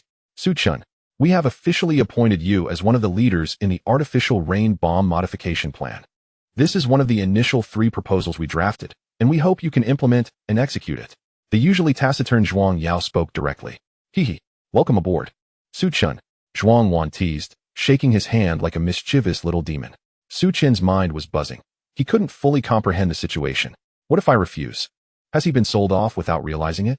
The consequences could be dire. Zhuang Wan brought the contract closer for him to see. Instantly, Su Chen felt a surge of energy and sat up straight. This is bad. This is really bad. These 2 women are quite beautiful, but they are also infuriating. Is this just pure labor? No. He cannot agree. He must refuse at all costs. Simultaneously, he realized that the 2 sisters had no genuine interest in him. In fact, they had merely been toying with him all along. 2 days. A full 2 days. Did they know how he had endured these past 2 days? Moreover, setting all this aside, he had his own plans. Sorry, I'm not interested. Su Chen staggered to his feet and slowly walked towards his independent workshop. Sister, why is he acting like that? Zhuang Wan clung to Zhuang Yao's arm, casting a displeased glance at Su Chen's retreating figure. Arrogant. Forget him. Let us proceed with our plan. Zhuang Yao replied coolly, convinced that their proposal was the best. After all, they were the last line of defense invited by Factory Chief Wang, wielding significant leverage. As for Su Chun, he was merely given a small opportunity to try. They were both high-achieving students, having even worked in research institutes abroad, with solid theoretical knowledge. Zhuang Wan and Zhuang Yao believed that their proposal could undoubtedly create the country's most advanced and effective artificial rain bomb. They never anticipated that Su Chun would be so arrogant, daring to reject their proposal after they had considered making him their assistant. Meanwhile, Su Chun had returned to his independent workshop. It must be said, this was truly unfortunate. These two women had starved him for 2 days, and then had the audacity to give him the cold shoulder. Who gave them the courage to expect his cooperation? Liang Jingru? But never mind. His proposal was already finalized, and he would simply show them the results later. Chapter 22. The artificial rain bomb is merely a task. It can't possibly go wrong, can it? At the same time, in the Eastern Summer Military Command's office, Commander Liu stared thoughtfully at the neatly organized file folder in his hand, marked with the word top secret. Naturally, it contained information regarding the agricultural trenching machinery. However, Commander Liu had no intention of reviewing it. Instead, he handed it to Liu Ran, who had been waiting silently at the side. Liu, please send this file to Old Li and the others immediately, so they won't have to keep reminding me, Commander Liu said, handing over the file while rubbing his temples. There was no choice. Such excellent technology was understandably urgent for Old Li and the others. It was all for the Dragon Country. If they could start research sooner, it would be beneficial. Yes. Liu Ran accepted the file and prepared to leave. Just then he added, "Oh, please make 10 or 20 copies of the documents inside and distribute them to other military commands. Although this is just technology for agricultural trenching machinery, aspects like the engine could greatly assist other equipment." Commander Liu thought for a moment before reiterating his instructions. Yes. Liu Ran tightened his grip on the file. He understood how significant this top-secret document was for their Dragon Country. He could hardly imagine the terrifying implications if all these theories were validated and applied across various types of equipment. Super tanks made from liquid metal, or kinetic missiles with immense power and zero pollution. At that time, how much would their strength be enhanced? Meanwhile, after giving his instructions, Commander Liu clasped his hands on the desk and began to ponder. He thought of Su Chun, who had left a deep impression on him. His appreciation for talent was unparalleled. Moreover, he was a genius capable of easily creating agricultural trenching machinery. In his view, given time, Su Chun would surely make a remarkable impact. By the way, how is that lad Su Chun faring at the agricultural machinery development factory? Commander Liu inquired curiously. Looking at Liu Ran. Report, Commander. Su Chun is currently in the technical department of the agricultural machinery development factory, where Factory Chief Wang has specifically arranged for him to have an independent workshop. Furthermore, the modification task for the artificial rain bomb that you previously assigned is something he has recently begun to tackle. Liu Ran reported everything he knew. Tap. Commander Liu lightly drummed his fingers on the desk, nodding in approval. I didn't expect this lad to show no resistance at all. Very good. Very good. After all, he has a history. If he had jumped straight into military projects, it would have caused chaos. I arranged some civilian projects, like agricultural tasks, to help him acclimate gradually. Commander Liu spoke calmly, revealing his own plans. What you say is indeed correct. After all, he is capable of creating a super mech potent enough to obliterate an entire tank range. If he were thrust into military projects, well, that's a terrifying thought. Liu Ran nodded in agreement, acknowledging that Liu Tongling's considerations for Su Chun were indeed thorough. However, it was essential to note that his consideration primarily revolved around others. After all, when he reported the incident of the agricultural trenching machine demolishing the tank target range, no one believed him. Who would think that a mere agricultural device could possess such destructive power? So, how had Su Chen's recent research progressed? Liu Tongling inquired about Su Chen's advancements on the artificial rain bomb. First and foremost, you are unaware of Su Chen's exceptional efficiency. It hasn't been long since you assigned him the task, and it is said that he has already manufactured it and moved into the testing phase. Just a couple of days ago, he called me asking for a soldier to prepare for testing in the desolate regions of the frontier. Liu Ran exclaimed, marveling at Su Chen's productivity. Although this young man often lacked reliability and had been reprimanded for his antics, when it came to work, he was undeniably swift. It's merely a soldier. As long as the request isn't excessive, it can be accommodated. Liu Tongling nodded, finding no issue with the request. By the way, speaking of the frontier, it seems the drought there has worsened in recent months, hasn't it? Especially for the residents near the large desert, where access to drinking water has become problematic. We must pay close attention and swiftly devise a solution, Lu Tongling emphasized, recalling that the recent improvements to the artificial rain bomb were primarily intended for arid regions like the frontier. There was no other choice. The desertification in the frontier was severe, with some areas experiencing months without rainfall. Local inhabitants often struggled to access water for farming or even basic needs, making their situation quite dire. The station troops had been providing assistance, yet the results were minimal. Just as Lu Tongling finished speaking, an urgent phone call rang out. It was known that direct calls to the command office were rare unless there was a significant issue, thus hinting that the situation might be grave. Both Lu Tongling and Lu Ran's expressions darkened with concern. Lu Tongling answered the call. Report, this is the command. The voice on the other end reported, Sir, this is the frontier. We have had no rain in many areas of the desert for 2 to 3 months, and the drought is intensifying. The local residents are facing severe difficulties in accessing daily water. Although we have provided timely assistance, it is limited. We request further support from the military headquarters. After hearing the report, Lu Tongling's frown deepened. It seemed the reality was even more severe than anticipated. Sir, you must have a knack for stirring trouble, Lu Ran lamented, pondering whether Lu Tongling's words had inadvertently summoned this crisis. Silence. Lu Tongling shot him a glare. All right. The newly developed artificial rain bomb will soon be deployed in practical scenarios. As for other supplies, you must endure a few more days. They will be transported to the frontier for assistance shortly, Lu Tongling declared, knowing that the drought and desertification in the frontier had been long-standing issues. If this time they could find a solution, it would indeed be a fortunate occurrence. However, he was also aware that resolving problems that had persisted for years could not be achieved in a few months of research. Once Lu Tongling hung up the phone, he shifted his focus to the map nearby, rising to study it in search of a resolution. Meanwhile, Lu Ran began to issue orders based on Lu Tongling's earlier statements, instructing the soldiers at military headquarters to commence operations. Frontier. Lu Tongling suddenly recalled Lu Ran mentioning that Su Chan was going to the frontier for testing. He felt a familiar term echoing in his mind. At once, he asked Lu Ran, Wait, where did you say Su Chan was going for testing? Lu Ran, puzzled, covered the microphone and looked at Lu Tongling. After a brief moment of realization, he hurriedly reported, Sir, it seems Su Chan is indeed preparing to go to the frontier for testing. Chapter 23. No more pretense, I'm coming clean. To speak of the drought in the frontier is to mention the world's second largest desert, which lies within its bounds. Moreover, the unique climate of the frontier significantly contributes to its aridity. One could understand that every city in the frontier is essentially an oasis amidst the desert. The average annual rainfall across the frontier is less than 150 millimeters, merely 23 of that of Long Country. Even among regions at the same latitude worldwide, it is among the least. One can only imagine the severity of the drought in the frontier. At this moment, a military truck sped toward the frontier. Su Chan sat in the passenger seat, excitement bubbling within him as the destination drew nearer. It was rare for him to venture beyond the military headquarters, let alone return home. Thus, this outing was a welcome change. In the driver's seat was a young man dressed in standard military attire, diligently steering the vehicle. So, how is my driving? Not too shabby, right? He inquired, breaking the concentration of his driving to engage with Su Chan.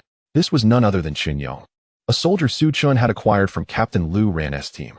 Since the artificial rain bomb required transportation to the frontier for testing, Su Chan naturally needed an able driver to assist. Of course, he could have launched the artificial rain bomb directly from the Eastern Siam military headquarters, but that would have been rather ostentatious. Thus, he opted to borrow a soldier to accompany him to the frontier. Chen Yong had been a familiar face in Su Chan's circle. Su Gu, you know, if it weren't for you, I wouldn't have wanted to come out at all. I've decided to train hard and strive for the best to defend our homeland, Chen Yong declared passionately as he continued to drive steadily. All right. Your smile stretches from ear to ear, yet you claim you didn't want to come out? Su Chan retorted, casting an exasperated glance at him. Can't you manage your expressions a bit better? Hee. Chen Yong scratched his head sheepishly. By the way, Su Gu, can you let me in on what this important mission is about? He asked, leaning closer to Su Chan and whispering. Although he was technically on leave, he had not forgotten his duties, as he was dispatched to assist Su Chan with this significant task. No rush. You'll find out once we arrive. But I heard you got in trouble because of me? Su Chan did not directly answer, but instead inquired about Chen Yong's disciplinary action. While he himself had faced minimal repercussions for the agricultural trenching machine incident, Chen Yong had endured significant consequences for conducting unauthorized large-scale weapon tests that resulted in severe damage to the tank target range, leading to substantial repercussions. Su Ge, what are you saying? It's no big deal, and it has nothing to do with you. This was clearly my oversight. And the commander also mentioned that good performance could make up for it. Chen Yong dismissed the matter with a wave of his hand, seemingly unfazed by the disciplinary action. Regardless, as long as I can assist you, that suffices. Chen Yong chuckled foolishly after speaking, holding a considerable admiration for Su Chun. All right. Su Chun patted his shoulder, cherishing their bond. When the artificial rain bomb proves effective, Chen Yong's reprimand should be lifted, right? Su Chun felt confident in the artificial rain bomb he had developed. Soon, they were nearing the Xinjiang region. However, before they reported to the Western Siam military headquarters, they observed a procession of military trucks entering the area. What is going on? Su Chun looked curiously at the vehicles. Among them, he even noticed several military transport trucks. What could this be for? Brother Su, I've heard that the drought in Xinjiang has worsened lately, with some areas experiencing arid conditions for 2 to 3 months. Water scarcity is becoming a serious issue. So I assume these trucks are delivering supplies. Chen Yong shared the information he had. Wow, it appears quite significant, Su Chun remarked, observing the seemingly endless convoy of supply trucks. It seemed that the drought had impacted a vast area, affecting numerous residents. Even before entering the region, the air felt dry and parched. What should we do, Brother Su? Should we continue? Chen Yong, uncertain, surveyed the continuous influx of transport vehicles. They had cleared the way for the supply trucks to pass, and Su Chun hesitated while watching them. After several minutes of contemplation, he decided, let us follow them. Huh, what are we going for? Chen Yong was baffled. R&T, we just a military truck that came from the Eastern Siam military headquarters? We can't possibly be a supply vehicle, can we? Enough. I'll lay my cards on the table. Our mission is to test the artificial rain bomb. Now, the time has come to put you to the test. Su Chun spoke earnestly, giving Chen Yong a firm pat on the shoulder, akin to a boss entrusting a loyal employee with a task. Indeed, he was correct. He had come to Xinjiang specifically to test the artificial rain bomb, and the military trucks transporting it coincided perfectly with the current drought situation. Chen Yong, as a soldier, straightened up upon hearing that it was time for a test. No joke. I am a soldier, and I will give my all whenever needed. Brother Su, I assure you I will complete the mission. Chen Yong saluted with determination. Good. Su Chun nodded, inspired by Chen Yong's fervor, feeling compelled to return the salute. Let us set off. With a command, Chen Yong started the military truck towards Xinjiang. Chapter 24. Is it just a rain? Why all the fuss? In Xinjiang, over 50 supply trucks sped along the highway. Yet, even with more than 50 trucks, it was far from sufficient. The forces were inadequate. Captain Lu Shun of the Eastern Siam military headquarters observed the map with an expression of grave concern. According to preliminary reports, the drought affected over a dozen regions, spanning tens of thousands of kilometers and impacting countless individuals. With only 60 trucks of supplies, they could not offer adequate relief. Compounding the situation, temperatures were predicted to rise further, with some areas reaching unprecedented highs of 80 degrees Celsius. Under such conditions, the drought would exacerbate. Moreover, previous weather forecasts indicated that rain clouds would be difficult to form in Xinjiang. The situation had become dire, reaching a critical level. Attention all units, this is Captain Lu Shun. I will briefly describe the situation. The drought in Xinjiang is severe, and with our current resources, it seems we cannot completely resolve the issue. However, I have requested reinforcements from the headquarters. Our primary task now is to soothe the affected residents and manage their emotions. Lu Shun instructed over the intercom. Given the current circumstances, he could only do so much. After all, relying on their limited personnel to address the drought was impossible. Firstly, their numbers were insufficient to cover all drought-stricken areas. Secondly, the lack of supplies meant they needed to gather more resources, or perhaps effective equipment like the artificial rain bomb. Yet, it was evident that they lacked such capabilities at present. For now, they could only stabilize the situation and await reinforcements. Simultaneously, Lu Shun dialed the Eastern Siam military headquarters for additional support.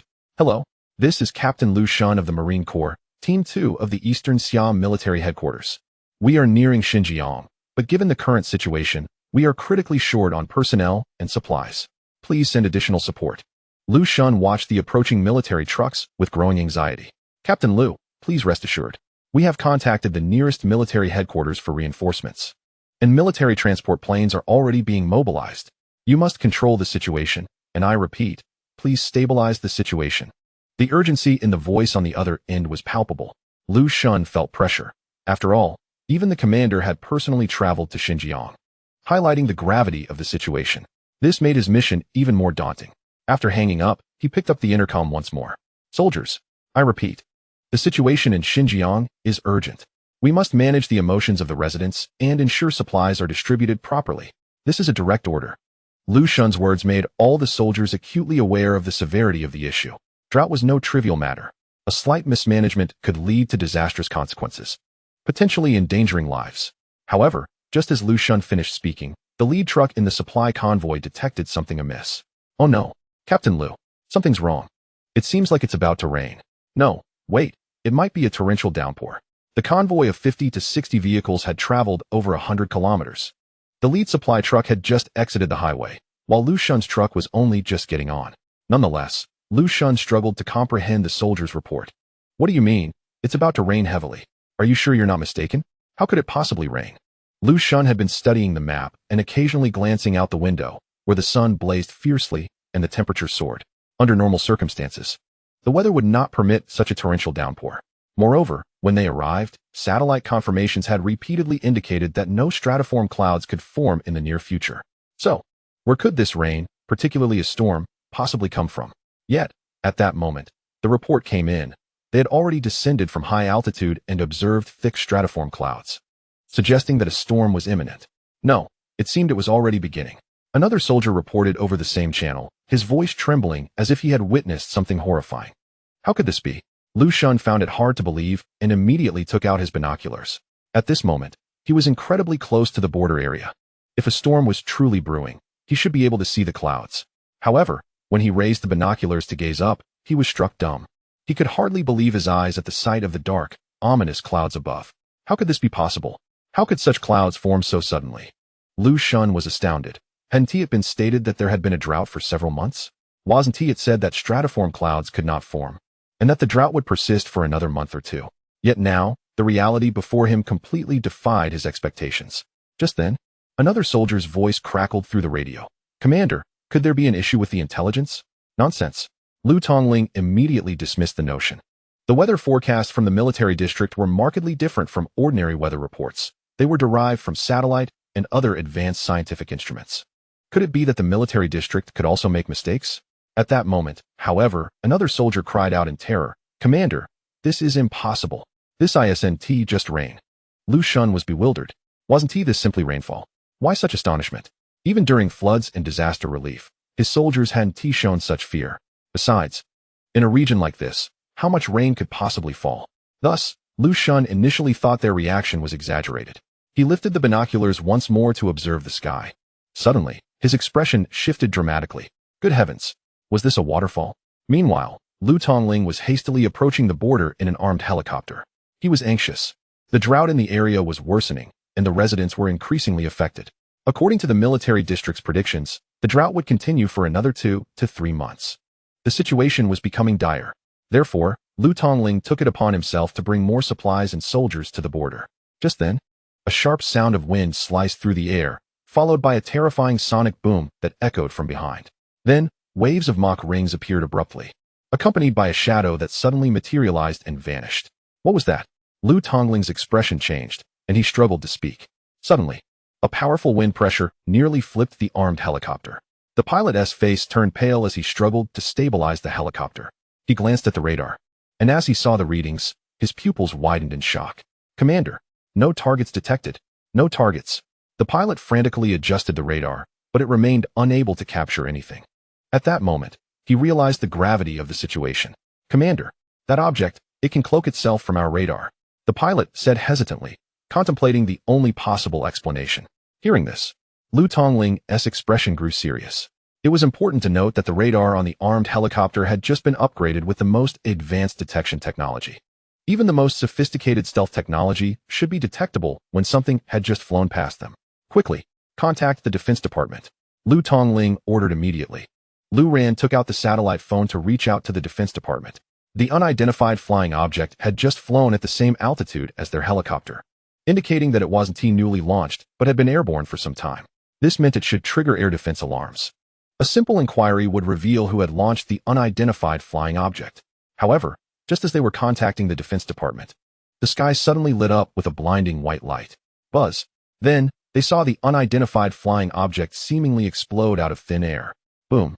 The once clear sky rapidly darkened, and in an instant, thunder and lightning erupted. Commander, could that have been an artificial rain bomb? Lu Ran stared at the sudden spectacle above, momentarily dazed. Lu Tongling nodded. Given the circumstances, this was the only plausible explanation. However, who possessed an artificial rain bomb with such an outrageous stealth capability? He was still somewhat astonished. Wasn't he this a bit too far-fetched?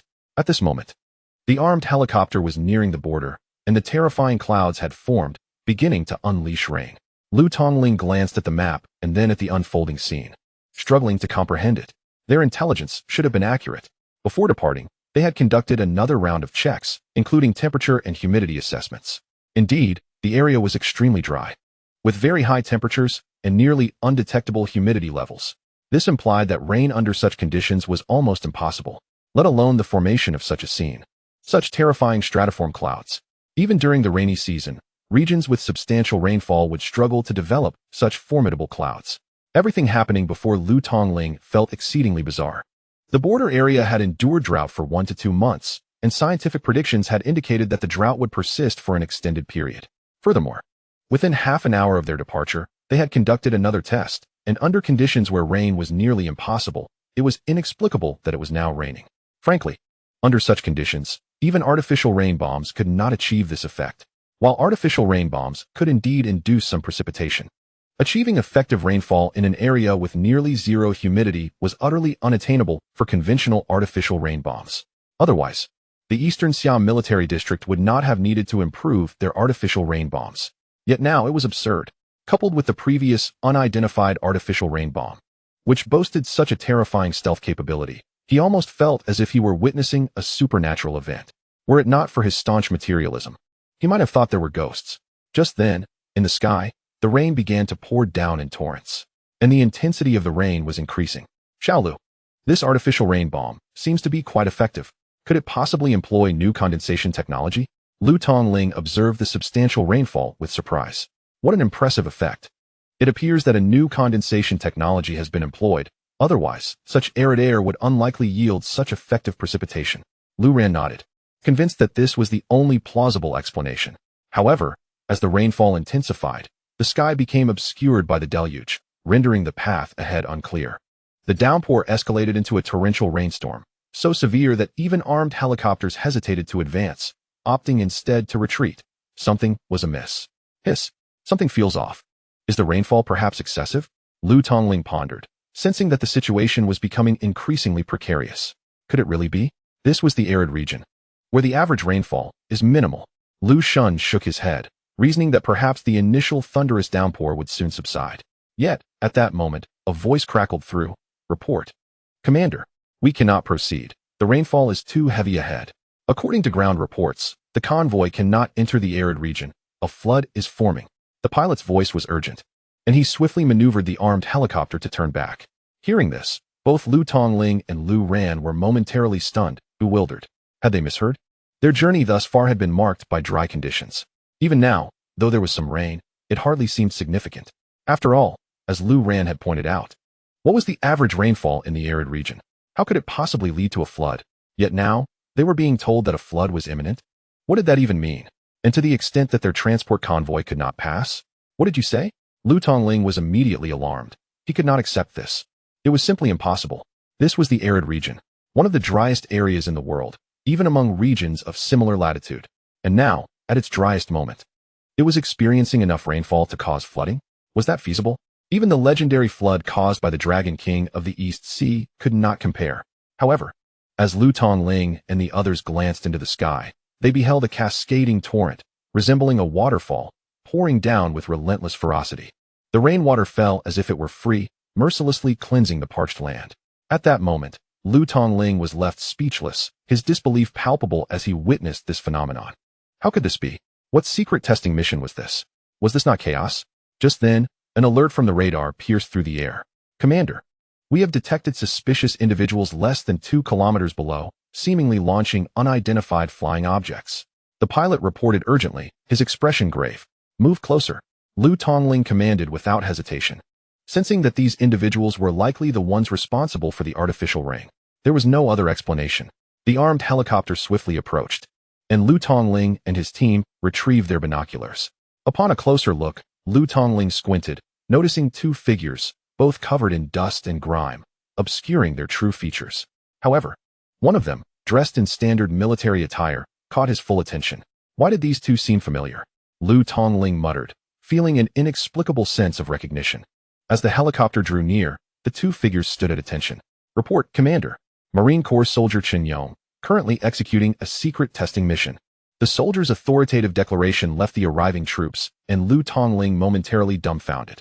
After what felt like an eternity, Lu Ran finally regained his composure. Chen Yong? What are you doing here? So you are? Lu Ran inquired, glancing at the other individual. You can't possibly be Su Chen, can you? Captain Lu. It's been a while. Su Chen replied, brushing the dust from his face with a smile. Upon confirming their identities, Lu Tongling and Lu Ran were utterly perplexed. What secret testing mission are you talking about? Did Captain Lu send you on a secret testing mission? Lu Tongling was bewildered. He was unaware of any such assignment within the military district recently. No. Lu Ran shook his head emphatically. He certainly had not issued any secret testing mission.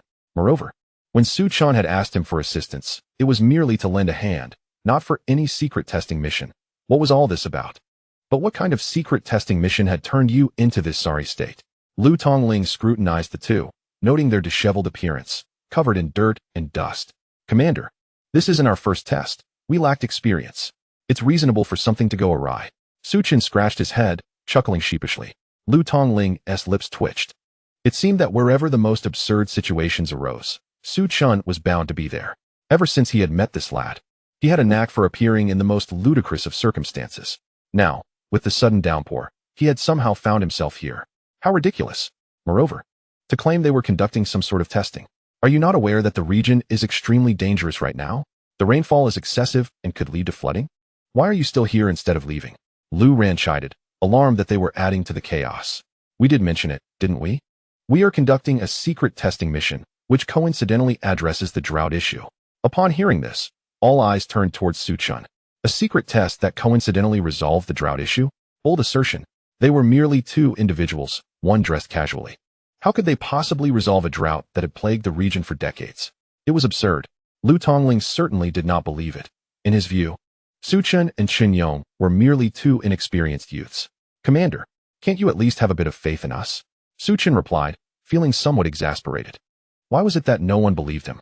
As he spoke, he stepped aside, gesturing toward an area about 10 meters behind them, where a military truck was parked. The truck's cargo area was fully opened, revealing an ecological system inside. A rocket launcher appeared within the truck bed, with what seemed to be unused shells still present. Instantly, Lu Tongling and Lu Ran were left in a state of confusion. What kind of shells were stored here? They did not resemble ordinary shells. The launcher still emitted heat, suggesting it had recently been fired. The size appeared to be consistent with artificial rain shells, resembling what they had previously observed. Hiss. These artificial rain shells seem to be different from the versions we know. Have they been modified? Lu Tongling and Lu Ran engaged in a lively discussion, ultimately turning their attention to Su Chen. The two leaders had a discerning eye. What they were witnessing was the newly launched artificial rainfall projectile from our agricultural machinery engineering development factory, featuring a micro-invisible coating and a superhydrogen ring energy engine. Su Chen chuckled and patted the rocket launcher, elaborating on its capabilities. Speak plainly. Lu Tongling frowned at the convoluted description of the artificial rainfall projectile. So, it's essentially an improved version of the artificial rainfall projectile. Su Chen retracted his neck, sheepishly attempting to clarify. In an instant, Lu Tongling was left bewildered, his mind racing with countless questions. Is this truly an upgraded artificial rainfall projectile? Given the vast expanse of the region experiencing such severe drought, even if we launched every artificial rainfall projectile across the nation, it wouldn't create a significant impact. Moreover, with the limited number of projectiles on the rocket launcher, we have only launched one, which is hardly larger than my arm. What could such a diminutive projectile possibly achieve? Contemplating this, Lu Tongling glanced back at Su Chen. This fellow certainly had an uncanny knack for the extraordinary. He couldn't fathom how Su Chen had managed to make the artificial rainfall projectile so effective. The region was currently engulfed in torrential downpours, with rainfall estimates nearing 200 millimeters. How could this be? Su Chen, I require an explanation. Chapter 27. Isn't it reasonable for the artificial rainfall projectile to travel farther? Su Chun recognized the gravity of the situation. Initially, they had planned to conduct tests upon reaching the region, as both he and Chun Yong still needed to finalize adjustments to the equipment. Standing tall, Su Chun began to explain earnestly. Who would have imagined that as we rushed towards the region, we encountered numerous rescue convoys transporting supplies? We thought it more prudent to address the root of the problem, so we decided to proceed with the test immediately. As soon as he finished speaking, Lu Tongling was left with even more questions. Do you believe anyone will take your words at face value? Listening to Su Chin's explanation left him utterly speechless. How coincidental can it be? Moreover, the rainfall in the region is already nearly 200 to 300 millimeters. Not to mention that the rain initially began over 100 kilometers away. How could a small rocket launcher possibly deliver an artificial rainfall projectile to such a distant area? No one would believe that. The magnitude of the rainfall and the distance would likely require a missile-sized artificial rainfall projectile to have such an effect. Yet here we have just Su Chun and Lu Ran, along with a small rocket launcher, concluding the matter. And this artificial rainfall projectile is merely the size of his arm. Surely, that's implausible. Su Chun found himself at a loss. He understood that no one would believe his honest account. Thus, he resolved to employ alternative methods of explanation. Commander Chun, I must trouble you to demonstrate once more. Otherwise, the leaders may not believe in the efficacy of our artificial rainfall projectiles. Su Chun patted Chun Yong's shoulder, signaling him to prepare for another launch. Understood. Chun Yong nodded, saluting Su Chun before operating the rocket launcher. Lu Ran raised an eyebrow, sensing that his soldier had been somewhat swayed. Chun Yong was indeed his soldier. And even Lu Tongling was present. Yet, here was Chun Yong saluting Su Chun and following his orders without hesitation. Wasn't he that a bit unusual? How had Su Chun managed to win him over? In the meantime, Chun Yong had already inserted the second artificial rainfall projectile into the rocket launcher. With no other option, Su Chun decided to showcase the power of these projectiles to Lu Tongling and the others. With a decisive beep, Chun Yong activated the launcher. Everyone, please don your noise-canceling headphones or cover your ears. Su Chun instructed, producing noise-canceling headphones. Come on, we've seen artificial rainfall projectiles before. What is so impressive about them? How fast can they really be? Some soldiers regarded Su Chun with skepticism. After all, he had a penchant for taking credit, claiming to have saved the entire region despite lacking any substantial capability. However, Lu Tongling and Lu Ran remained silent, their gazes fixed on the rocket launcher, eager to witness what Su Chun could conjure. They were skeptical that he could summon the Dragon King of the East Sea to quell the floods. Suddenly, with a thunderous roar, the artificial rainfall projectile shot into the sky. Accompanied by a piercing blast, the small propulsion system ignited, emitting a brilliant sapphire blue tail flame. In an instant, Mach rings formed, and an ear-splitting sonic boom resonated, sending waves of sound rippling in all directions. In the blink of an eye, the projectile vanished from sight, leaving behind a deep scar in the sky as though it had torn through the heavens. The deafening hum that followed confirmed to everyone present that something extraordinary had just transpired. My goodness! All the soldiers were left astounded. The artificial rainfall projectile had accelerated mid-air, breaking the sound barrier almost instantaneously, within a fraction of a second, no less. Even fighter jets require time to achieve such speeds. The most astonishing part was that several Mach rings had appeared in the sky, indicating that this artificial rainfall projectile was continually exceeding its speed limits. Goodness! How could such a small projectile, its propulsion system hardly the size of a hand, generate such formidable thrust? In that moment, even Lu Tongling was momentarily speechless.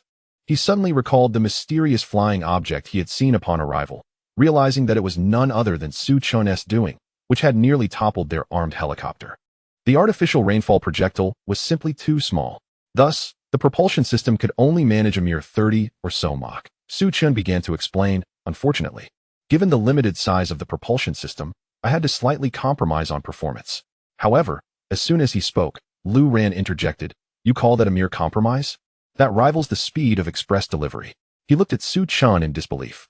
And this is not rainfall. It's more akin to creating a missile. While it's true that this artificial rainfall projectile is efficient, is it not a bit excessive for rainfall? If this is just a half-hearted effort, what would happen if you truly pushed its limits? Are you aiming to launch it into space and cool down the sun? Alas, the demands for support require speed, and I can only comply. Su Chun shrugged, explaining that he was merely following the requirements for rapid assistance. A bit more power never hurt anyone, right? Immediately, Captain Chun. It's time to lock in the position. Su Chun patted Chun Yong's shoulder, and promptly commanded. Suddenly, Chen Yong began manipulating the control panel of the rocket launcher. This particular rocket launcher had undergone significant modifications and was designed to work in conjunction with artificial rain shells. It could set target locations for precise support. Beep beep beep. Searching for target. Determining target. Current preset target point. 120 kilometers. Current preset altitude. 10,000 meters. Next, Suchin said. This is my operational system for the artificial rain shell, allowing us to provide more accurate support across the nation. In fact, if we push it to the max, we could potentially conduct artificial rain operations up to 20,000 kilometers away. At this point, Lu Tongling's expression darkened. Suchin, you're pushing it a bit too far, aren't you?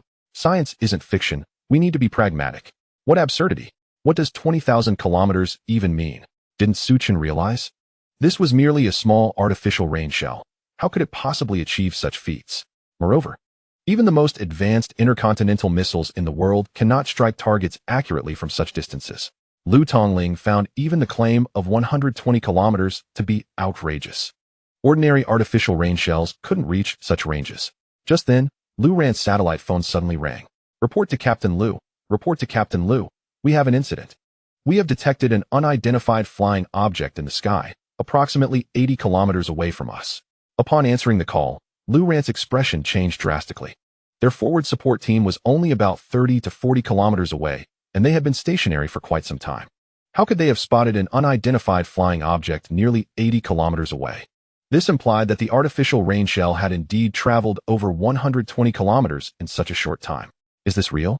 Lu Ran looked at Suchin in fear. The other soldiers also regarded him with similar trepidation. Don't look at me. I merely stated the truth. Isn't it just over 120 kilometers? Is that too far? Suchin shrugged, feeling somewhat helpless. He had told the truth, yet no one believed him. It was only him who had launched something into the sky, so that unidentified flying object must undoubtedly be the artificial rain shell. This meant that Su Chun was indeed telling the truth, without any lies. Instantly, even Lu Tongling's eyes glimmered with a hint of fear. Could it be that Su Chun and his companion could truly resolve the drought across the entire region?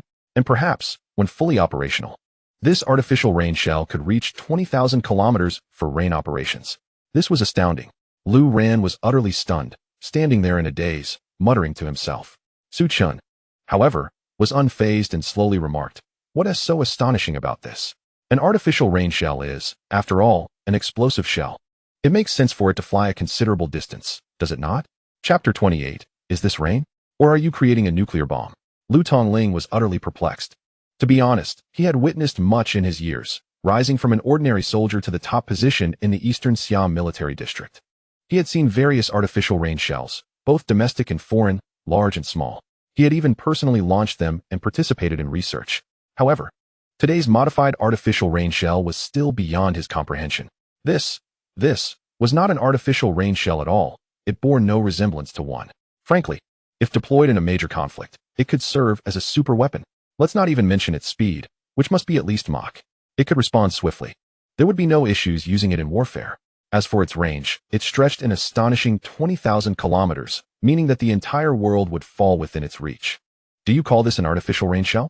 It is clearly an intercontinental missile. No, a global missile. Su Chen, for now, I don't wish to know anything else. I simply want to ask one thing. How can this small shell produce such a vast amount of rain? Lu Tongling had many questions, but he lacked the time to clarify them. He just wanted to understand how this artificial rain shell could create such large-scale rainfall. After all, this was the region most severely affected by desertification, with the lowest humidity in the air. There was virtually no moisture in the air. So relying on the condensation agents in the artificial rain shell to promote rainfall was utterly impossible. To be frank, even the largest artificial rain shells available on the market could not achieve such results. The role of the condensation agent is to facilitate the reaction of water in the air to create effective rainfall. However, for the condensation agent to function, there must first be moisture in the air, and in arid regions like this, the humidity is nearly zero.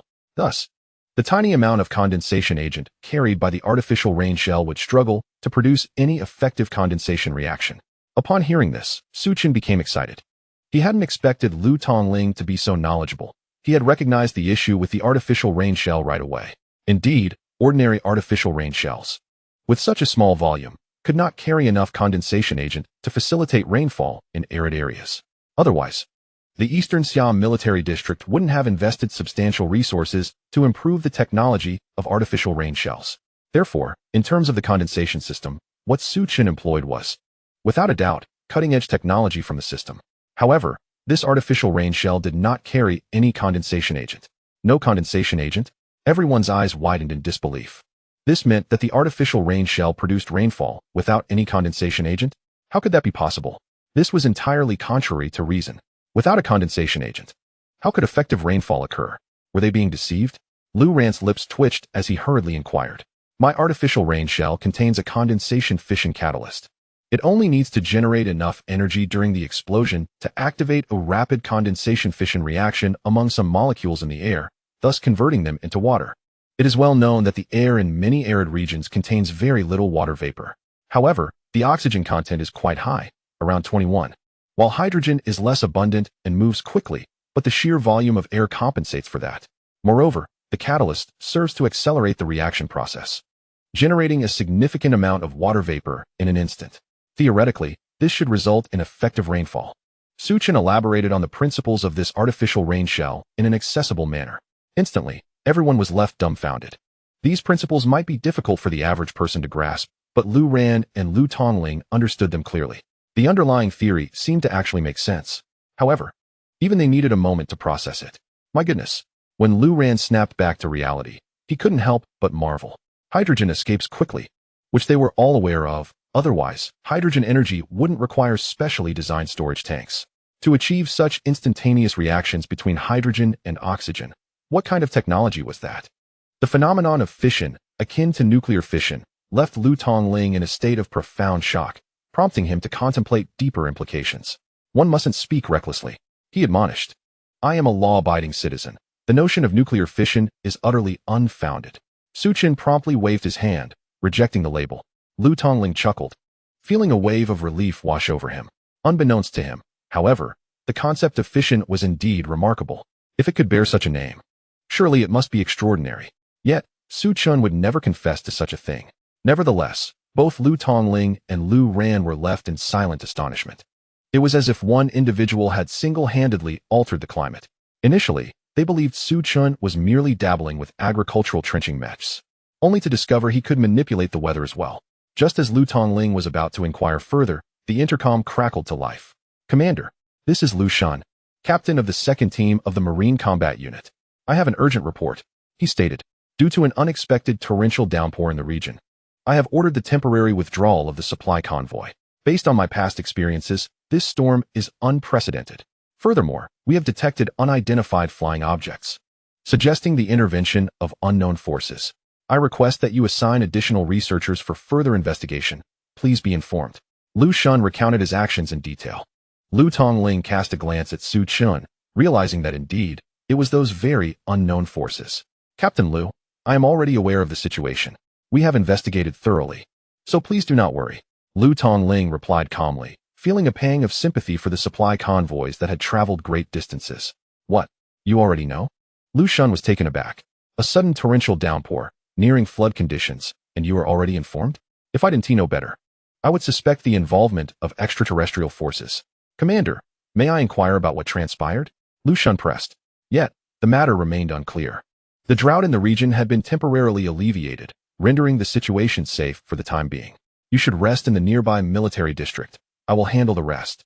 Lu Tongling chose not to elaborate, as the truth was too astonishing to be believed. The crux of the matter was that Su Chun's artificial rain bomb was not a simple creation. In the afternoon, Lu Tongling authorized armed helicopters to transport the artificial rain bombs crafted by Su Chen, even including military trucks, back to the Eastern Siam Military District. This clearly indicated Lu Tongling's high regard for these artificial rain devices. Simultaneously, Lu Tongling and his soldiers began their return journey. Regardless of the circumstances, the drought issue had been temporarily resolved, which was certainly a positive outcome. Yet, the only ones left feeling unsettled were Lu Tongling and Lu Ran, their fragile hearts shaken. What had they unleashed by bringing back this prodigy, Su Chen? In the office of the Eastern Siam Military District, Lu Tongling slumped into his chair upon his return. Feeling apprehensive, this young man, even when working on civilian projects, produced such outlandish results. How could he conceive of such an invention? Was that truly an artificial rain bomb? It rivaled the latest innovations from our nation. Lu Tongling shook his head with a wry smile. He had initially thought that assigning Su Chen simple tasks would yield no unexpected surprises. Yet, he had underestimated him. Indeed, this artificial rain bomb, even for military purposes, was excessive. Commander, perhaps we should have Su Chen summarize the technology behind this artificial rain bomb and explore its potential applications in weaponry? Lu Ran suggested. His face etched with concern. However, was this not a positive development? That is indeed a splendid idea, Lu Tongling replied, his eyes gleaming with excitement. Let us arrange for that young rascal to prepare. I'll bring a team of experts to inspect his artificial rain bomb in a few days, and ensure that once this batch is completed, our military district receives it first.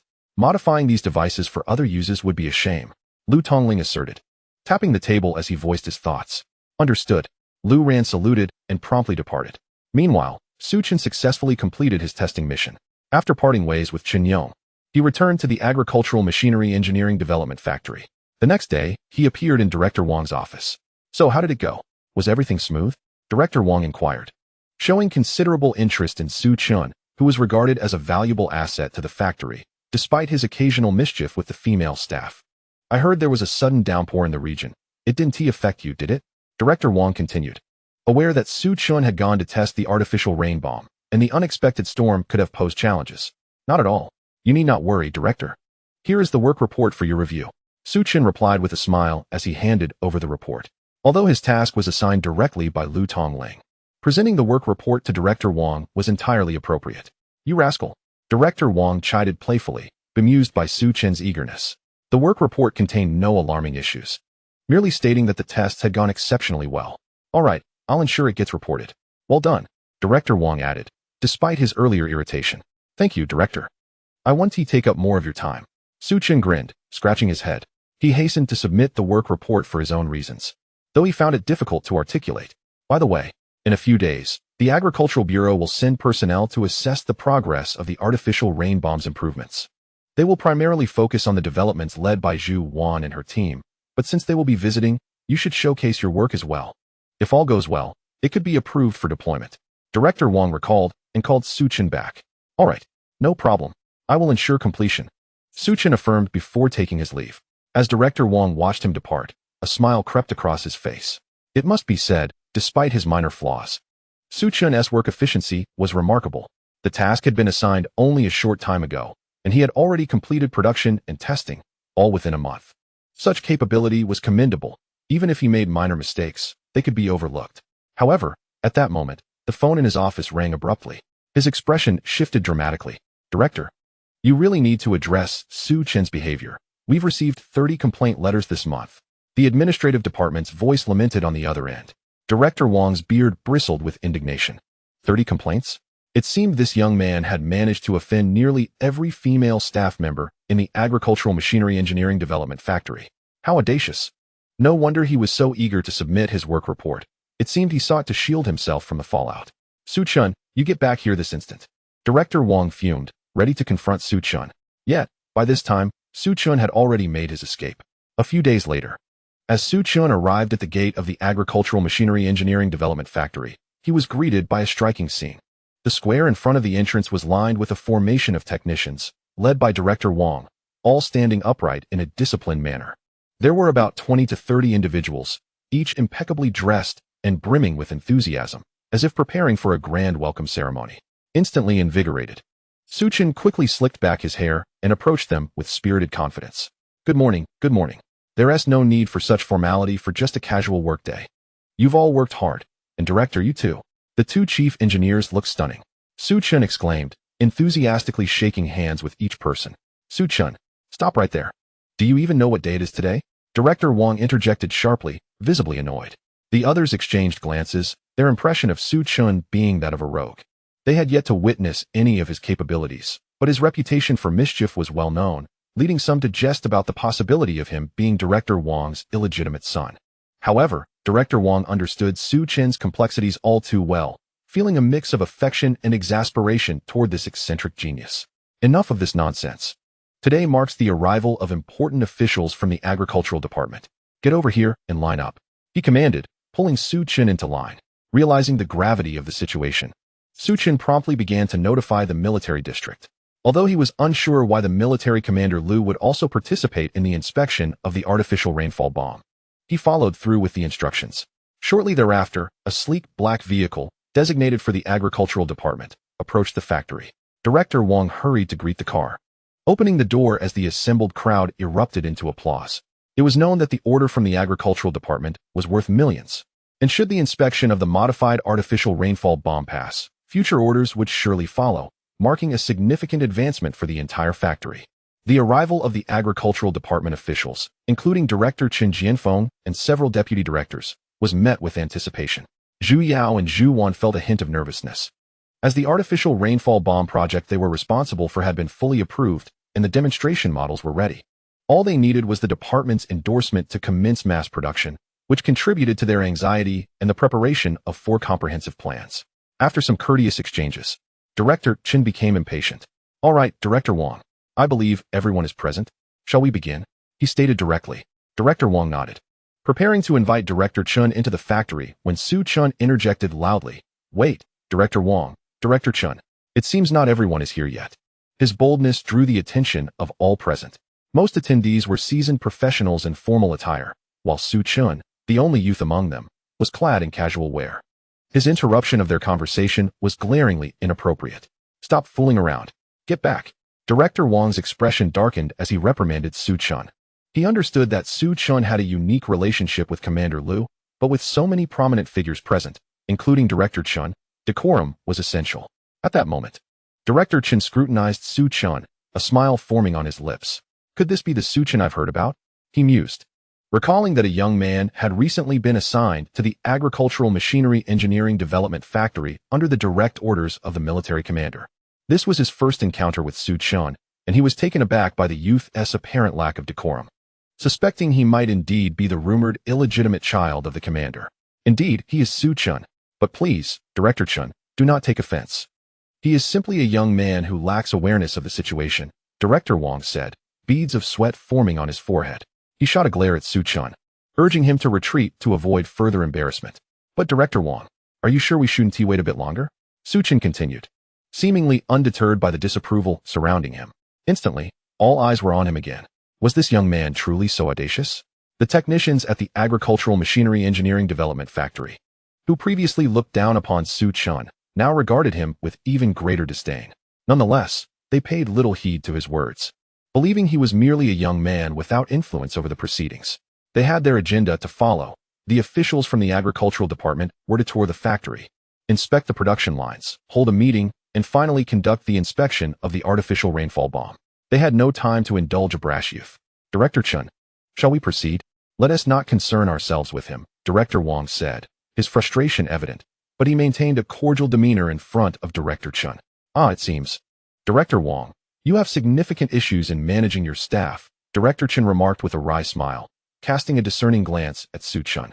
It was clear that Su Chun's antics were beginning to wear thin, but Director Chen also recognized that Su Chun's background was not as simple as it seemed. He exhibited an air of privilege akin to that of a spoiled scion. Yes, Director Chen. I assure you, I will address this matter appropriately," Director Wang responded hurriedly. At that moment, a booming voice interrupted. "What punishment? May I hear it?" Instantly, all eyes turned towards the source of the voice, revealing Commander Lu, flanked by a group of soldiers, striding purposefully toward them. "Commander, I wish to report that Director Wang is unwilling to receive you," Su Chun exclaimed as he jogged to Lu's side. Director Wang's eyes widened in disbelief. "What are you doing here?" he stammered. Director Chun was equally taken aback, not expecting the military commander to appear personally. "Look at Director Chun and then at you. Is this how a prominent military commander is treated?" Su Chun stifled a laugh as he fanned the flames of the situation. "Ha!" Lu clapped Su Chun on the back, laughing heartily. He was well aware of Su Chun's playful nature and penchant for mischief. "You rascal! What are you saying?" Director Wang shot a displeased glare at Su Chun before hastily attempting to explain. Lu Tongling merely waved his hand with a smile and remarked, "Ha! It's a trivial matter. This project is actually under the agricultural department. I'm just here to join in the fun. Please, continue. I wish to observe the improved artificial rain bombs as well." Chapter 31. I find these artificial rain bombs unsatisfactory. Director Wang and Secretary Chen Jianfeng both let out a sigh of relief. With Lu Tongling's words, their burdens lightened considerably. However, Lu Tongling's sudden appearance astonished everyone at the Agricultural Machinery Engineering Development Plant and the Agricultural Department. They exchanged whispers while casting glances at Su Chun. Ah, no wonder this young man is so arrogant. He has someone powerful backing him. To be so familiar with Lu Tongling and even joke around, he must be extraordinary. I thought he was the director's illegitimate son, but it turns out he is connected to Commander Li. Chief Zhu, what do we do now? Su Chun is one of Lu Tongling's. The crowd buzzed with speculation. Zhu Wan and Zhu Yao regarded Su Chun with cold disdain. Humph, a sycophant. Zhu Yao remarked dismissively before turning away. Subsequently, after Lu Tongling and Chun Jianfeng engaged in casual conversation, they began to inspect the improved artificial rain bombs. Don't be too formal.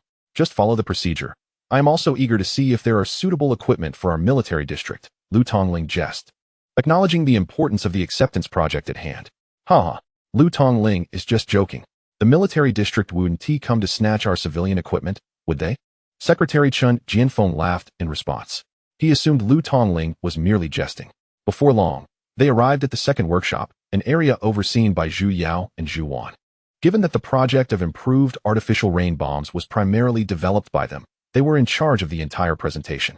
When the Agricultural Department, as the client, initially set the requirements, they encompassed nearly all the technical bottlenecks related to artificial rain bombs. This included significant issues such as the inability to generate rain effectively in arid regions like the Xinjiang area, the challenge of long-distance support, and the considerable transportation costs. In response to the foundational 3 requirements, Zhu Yao and her team developed 3 models of improved artificial rain bombs tailored to the client's specifications. Before them lay several artificial rain bombs. Although merely prototypes, these models possessed functionalities comparable to those intended for mass production, albeit in a somewhat rough form. As they were designed for demonstration purposes, the first model was a condensation-focused artificial rain bomb. This version incorporated a more complex array of condensing agents, utilizing over 3 types to adapt to increasingly intricate environments. Even in the complex terrain of Xinjiang, it could meet the rain generation demands. The second model was designed for long-distance support. This variant carried greater fuel capacity for extended transport, although it had to sacrifice some condensing agents. However, employing 2 units could achieve better rainfall results, and cost calculations indicated that the expense of 2 artificial rain bombs was still lower than that of transportation alone. It could provide support across 2, even 3 provinces, effectively covering the entire nation. Lastly, the third model was designed to minimize disturbance. We adjusted the launch logic and employed superior shock absorption to ensure that this artificial rain bomb would have a minimal impact. Even during nighttime operations, it would not disrupt the routines of ordinary citizens. Zhu Wan presented this information earnestly. At once, everyone's eyes widened in astonishment. They had not anticipated that each model of the artificial rain bombs would be so impressive. Most importantly, the ability to conduct long-distance artificial rainfall missions was a significant breakthrough. This was a precious development, as transportation costs were substantial, and now a solution had been found. Furthermore, the capacity to meet the rainfall requirements of arid regions made these artificial rain bombs nearly ideal, fulfilling their long-held aspirations. Excellent. The 2 chief engineers truly deserve the title of genius scientists. Ha! Secretary Chun Jianfeng nodded in satisfaction. It must be noted that these improvements had indeed met all the Agricultural Department's requirements. Each year, the efforts needed due to drought were considerable. And with many economically underdeveloped areas facing tight budgets, this project was a welcome relief. Seizing the opportunity, Director Wang immediately began extolling the virtues of Zhu Wan and Zhu Yao. Rest assured, Secretary Chun, I have personally reviewed all the data on these artificial rain bombs and strictly monitored their quality. I can guarantee that these are among the most advanced artificial rain bombs currently available. Regardless of region or distance, they are top-notch. Purchasing them would be a wise investment. Director Wang boasted, eager for Secretary Chun to acquire several units. However, at that moment, a discordant voice broke through.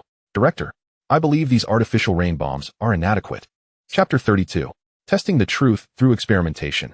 Are they effective or not? Instantly, all eyes turned towards the speaker, who was none other than Su Chun, who stepped forward with an air of confidence. Director, I believe these artificial rain bombs cannot resolve the drought issues in regions like Xinjiang. It is well known that the humidity in areas like Xinjiang is nearly 0 most of the time. So without water vapor, how can the condensing agents be effective? Su Chun presented his arguments, systematically dismantling the overly optimistic claims about the artificial rain bombs. Moreover, How much can transportation costs be saved over distances of 2 or 3 provinces? It likely amounts to less than 10%.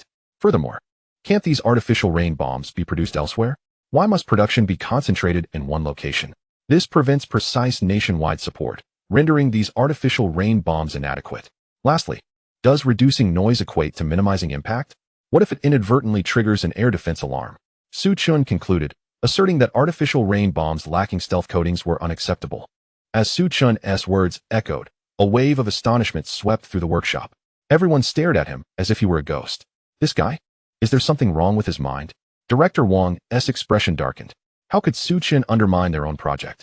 If he didn't boast, wouldn't the agricultural department still foot the bill? And now, having stirred up such a significant issue, wouldn't he be in trouble? If the order fell through, no one would benefit. Zhu Yao and Zhu Wan exchanged confused glances.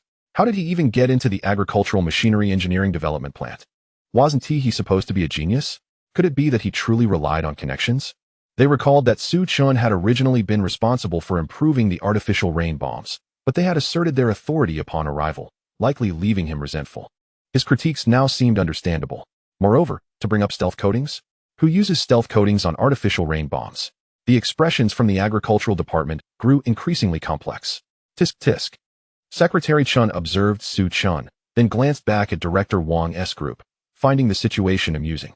He anticipated that someone brought by Lu Tongling would openly criticize their own products.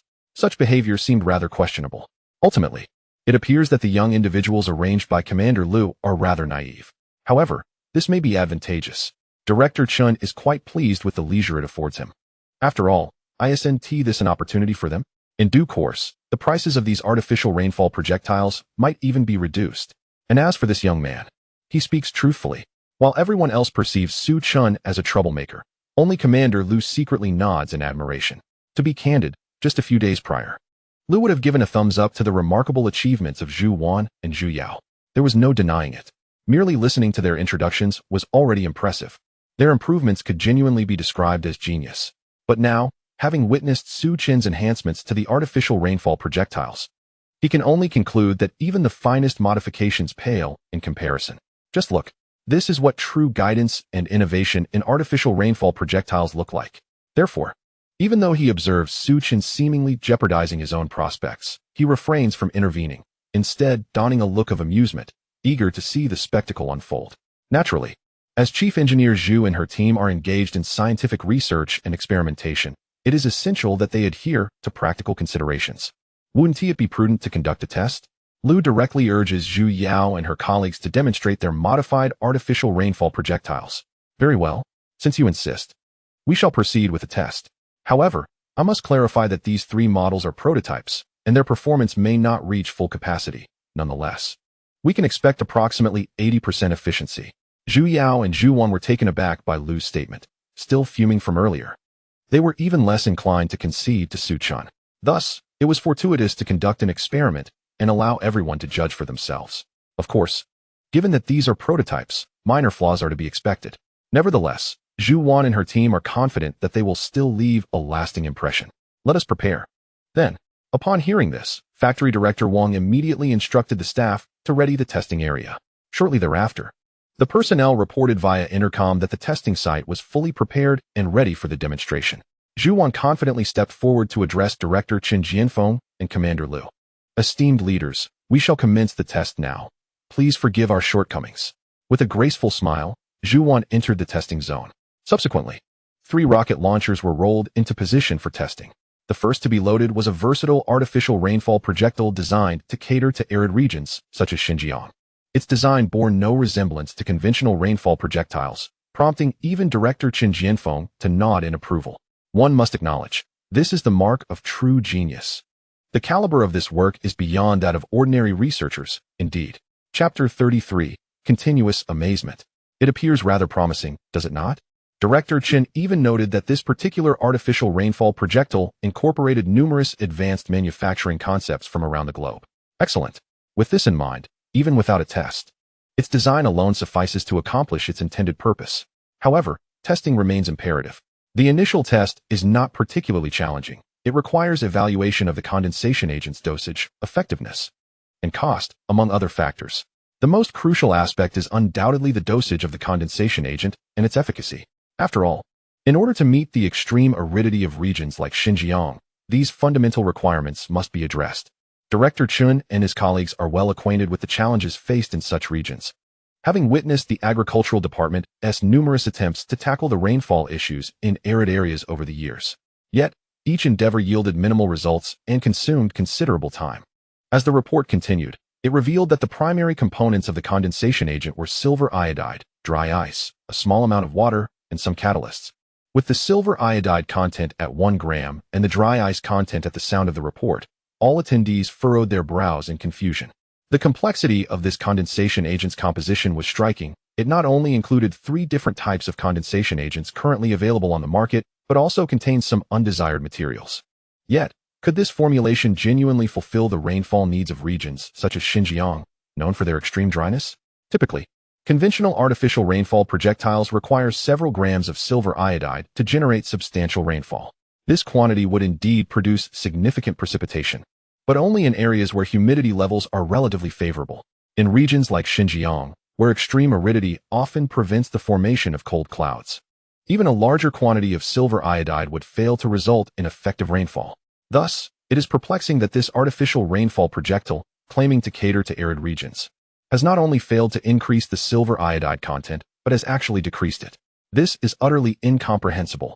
Commander Liu comprehended this inconsistency. Hence, he gazed incredulously at the data before him, suspecting that there might be an error in the report. Under such extreme conditions, wouldn't the silver iodide content ideally surpass 10 grams?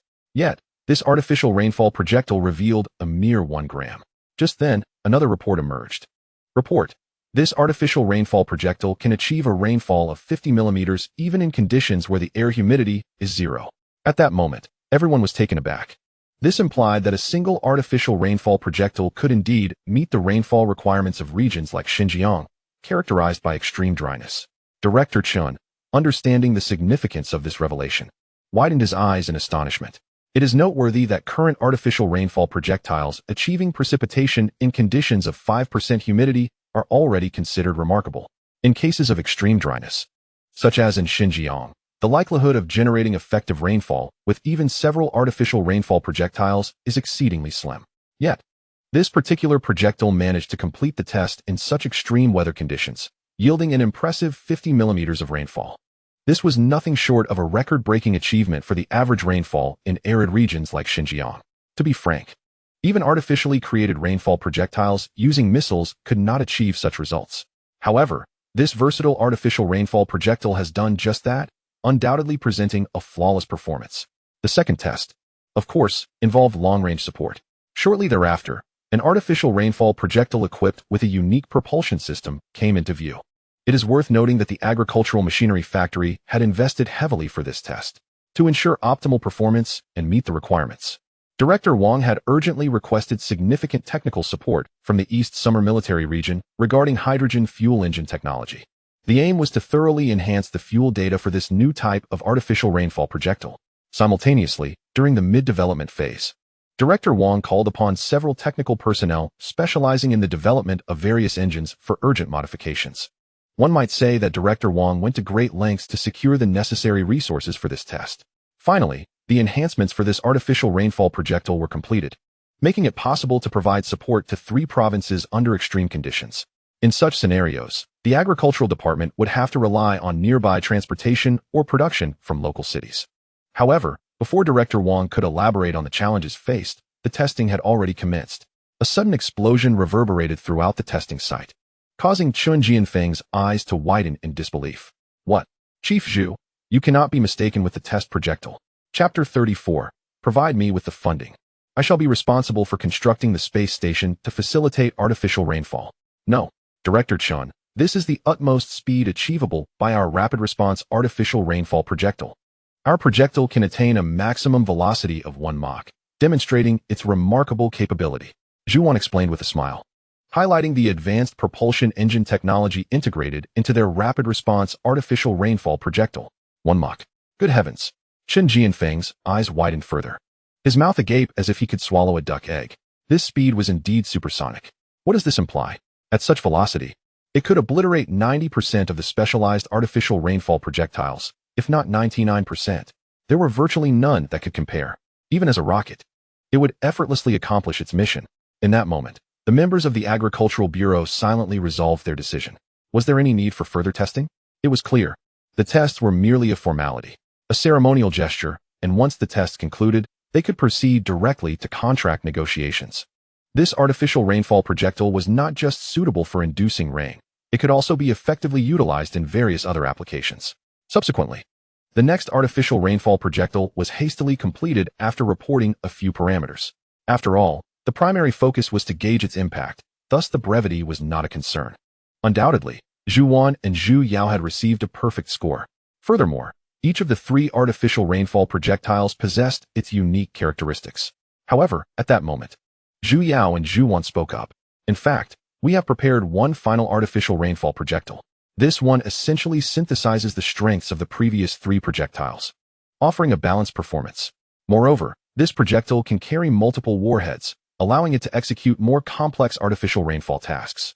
Zhu Yao and Zhu Wan showcased their trump card. Indeed, this balanced artificial rainfall projectile amalgamated the advantages of various projectiles. While no single feature stood out, its equilibrium was commendable. Coupled with its capability to operate with multiple warheads, it perfectly addressed any minor issues. Instantly, anticipation gleamed in everyone's eyes. The method to test it was quite straightforward. A brief assessment would reveal its impressive power. Soon, under the operation of professionals, a practical rainfall test commenced in the spacious, sealed environment.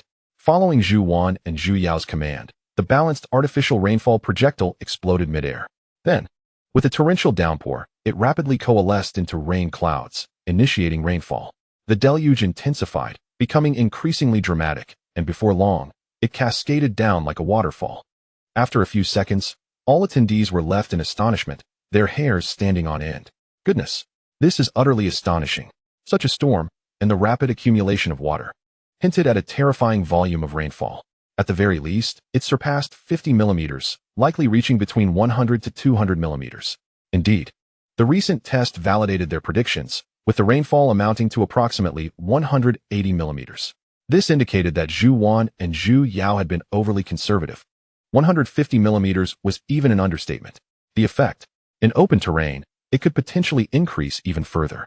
Chief Zhu, you truly are a prodigy. Director Wang exclaimed. Your agricultural machinery development factory has certainly opened my eyes this year. With such exceptional equipment, I find it difficult to negotiate a lower price.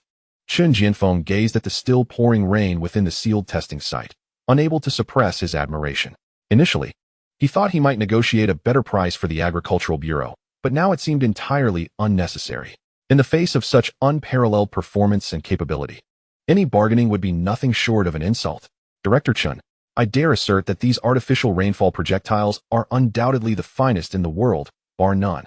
Even Director Wang acknowledged the prowess of these projectiles.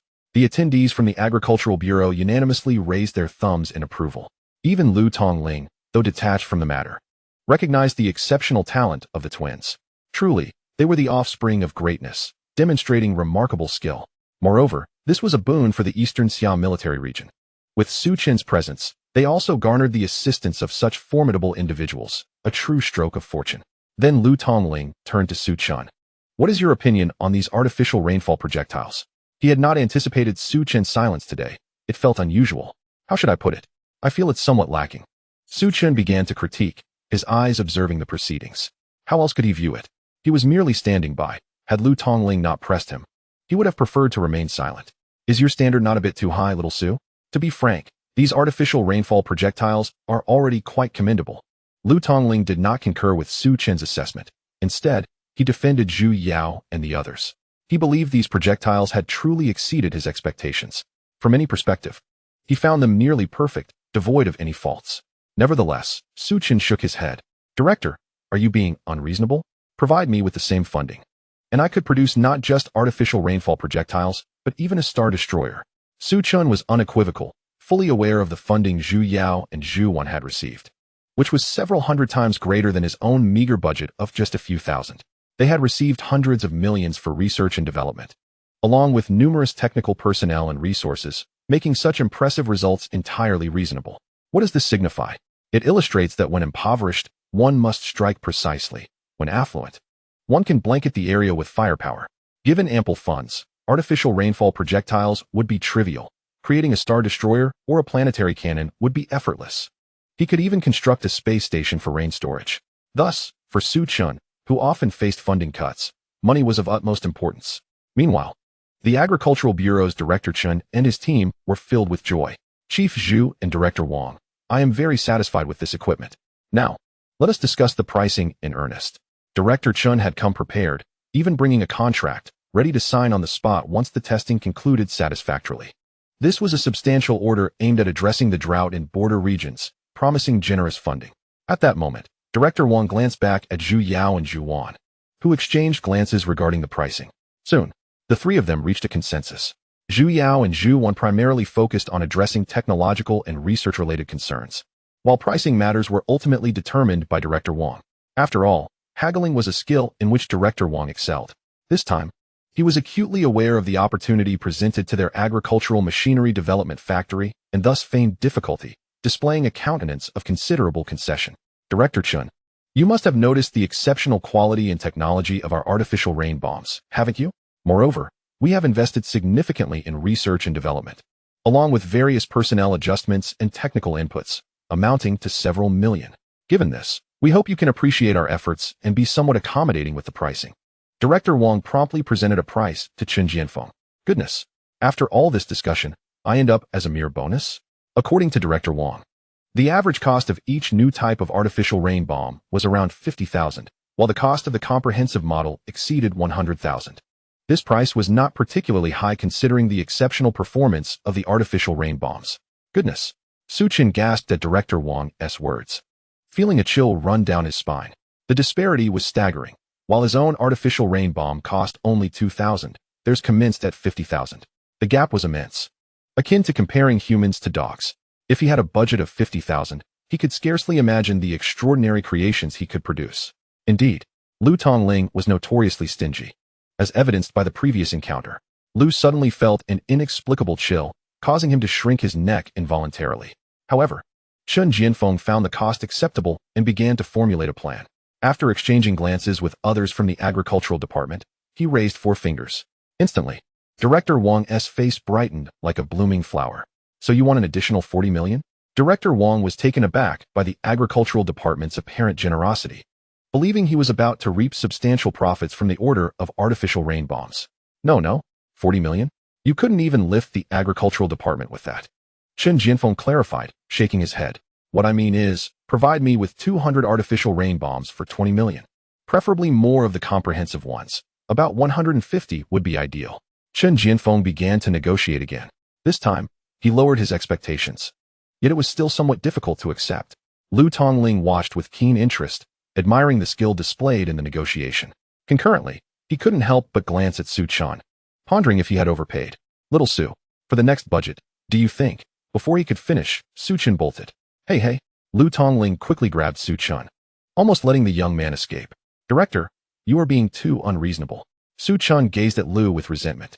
You're trying to cut even the 2,000 budget. Do you not remember how much you allocated? Lu Tongling awkwardly scratched his head, choosing not to dwell on it any further. Meanwhile, Director Wang remained troubled, feeling the price was still too low. Considering the suffering of the people, how about 1,920,000? I'll take the liberty of reducing the final comprehensive artificial rain bomb to 100. And how about 200 of the other types? Director Wang gritted his teeth and made a decision that contradicted his principles. 1,920,000 is unacceptable. It sounds too harsh. Let us settle on 1,888,000 for a more auspicious figure. Director Chun, that is simply not feasible. We're barely covering costs. How about 1,910,000? 1,905,000? 1,900,000? Is that acceptable?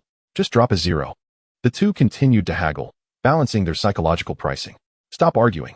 Spending nearly 20 million on artificial rain bombs shouldn't hinge on a mere 10 or 20,000. Su Chan interjected, unable to bear the absurdity any longer.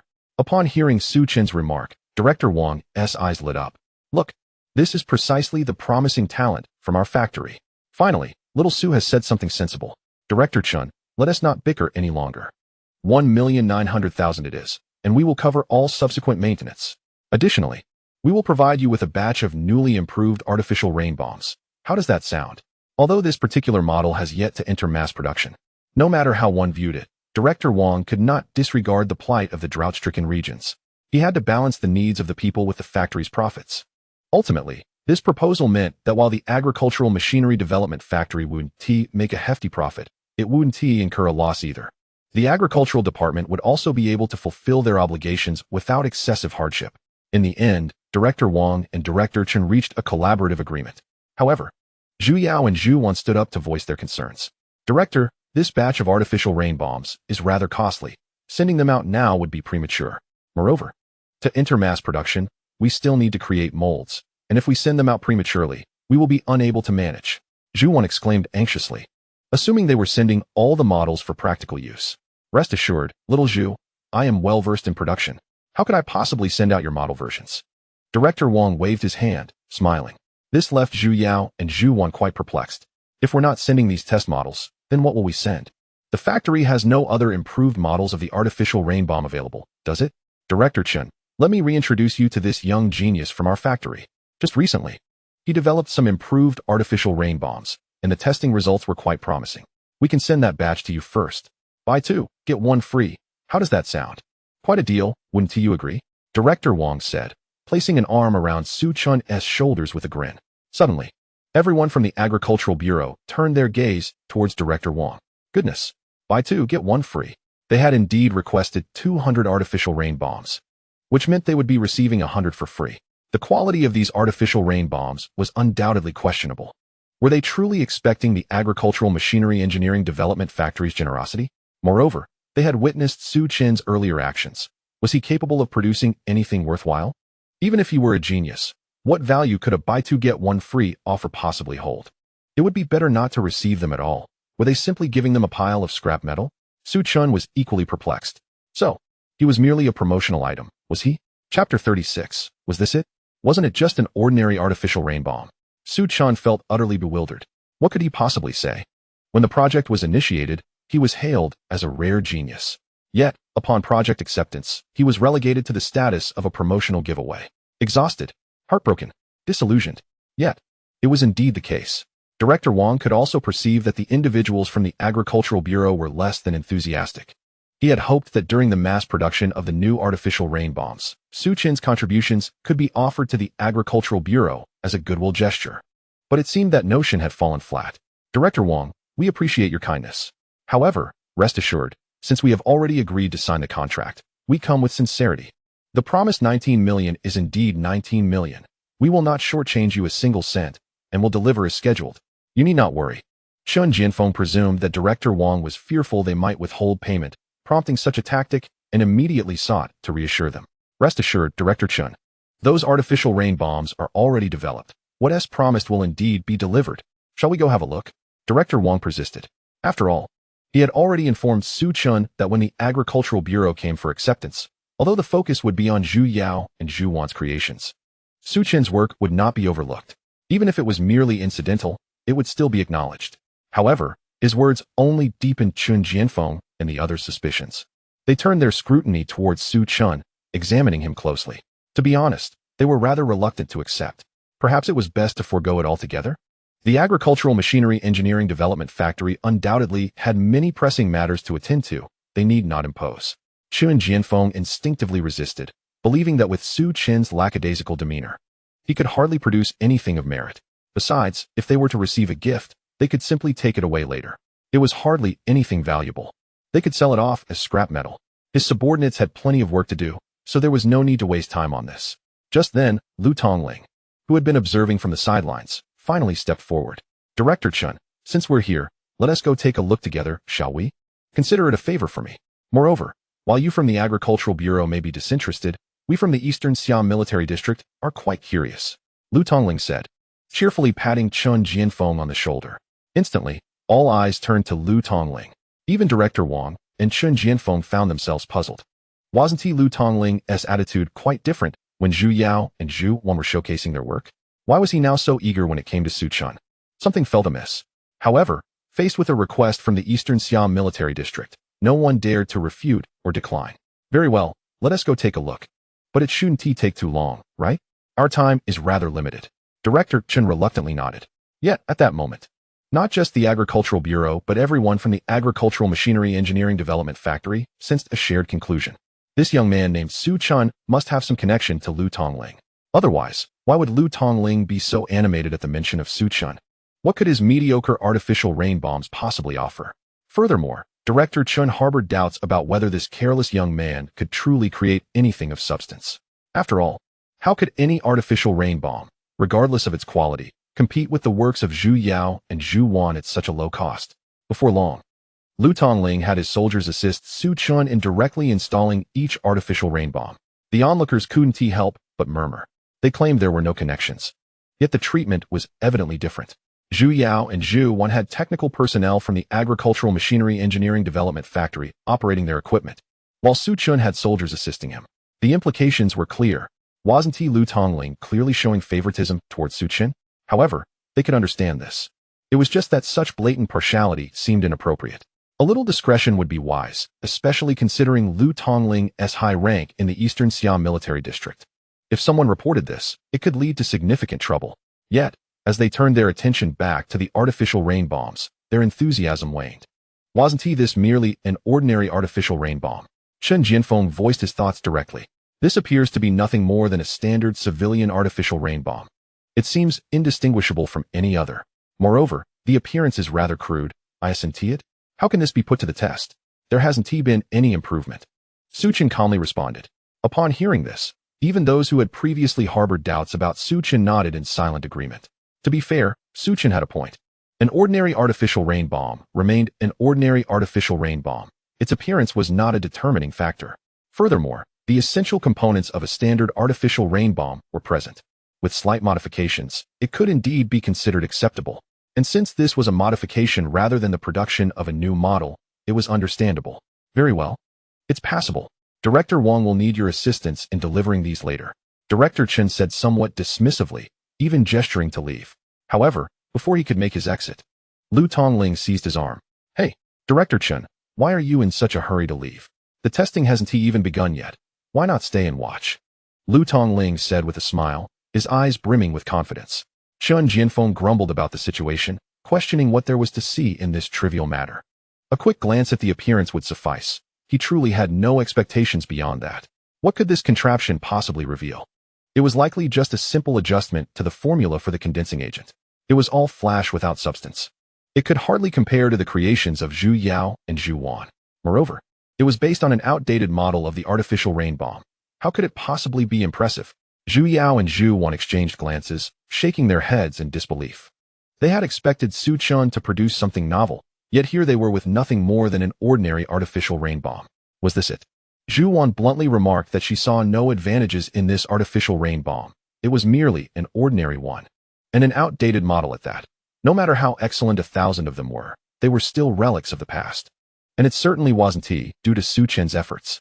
Seeing the reaction, Lu Tongling quickly sought to calm everyone's emotions. All right, little Su. Let us proceed with the testing. Chapter 37. Is it too much to install new energy into the artificial rain bomb? Lu Tongling promptly pushed Su Chen forward. Very well. Su Chen reluctantly nodded. He was not blind to the expressions of the Agricultural Department and the Agricultural Machinery Engineering Development Factory personnel. Since they were unwilling to engage, there was no need for him to force a smile in their presence. However, as Lu Tongling had already spoken, he could not disregard the face of others. Thus, the testing commenced. Su Chun began the evaluation, and soon, the terrifying roar of the engines reverberated throughout the Agricultural Machinery Engineering Development Factory. The thunderous engine growl, nearly shattering the heavens and the earth, obliterated the disdain of all present. Then, suddenly, a dazzling star-blue flame ignited. At the moment the Mach ring manifested, a shadow appeared and swiftly vanished. Following this, a series of ear-splitting sonic booms echoed, causing the entire factory to tremble violently. Instantly, the expressions of everyone shifted. The previously murmuring crowd fell silent. What on earth is that? Is that an artificial rain projectile? One exclaimed. This is no mere artificial rain projectile. It's a missile, isn't it? Are you calling this an artificial rain projectile? It's utilizing a fighter jet engine, isn't it? Sonic boom. Sonic boom. And the Mach ring, my heavens. Am I seeing things? In an instant, everyone stood frozen, mouths agape as if preparing to swallow a colossal egg. Their bodies trembled violently, disbelief etched across their faces. This was indeed an artificial rain projectile, a seemingly ordinary speed test. Yet the outcome was astonishing. There was no need for the testers to conduct a speed assessment. They had already surmised the result. Then came the testing results, 22 Mach, and still ascending. The testers were bewildered, their lips quivering as they reported the data. 20 Mach. What an astounding concept. It was conceivable that even the fastest missile in Long Country could scarcely reach such velocity. And now, they were informed that an artificial rain projectile could match missile speeds? Were they serious? Had they not misread? Director Wong was equally perplexed. He felt as though he had momentarily lost his capacity for thought. Truly, who would believe such outrageous data? This was an artificial rain projectile, and a small one at that. How could it possibly be outfitted with such a formidable engine and carry such a substantial amount of fuel? It was incomprehensible, completely unfathomable.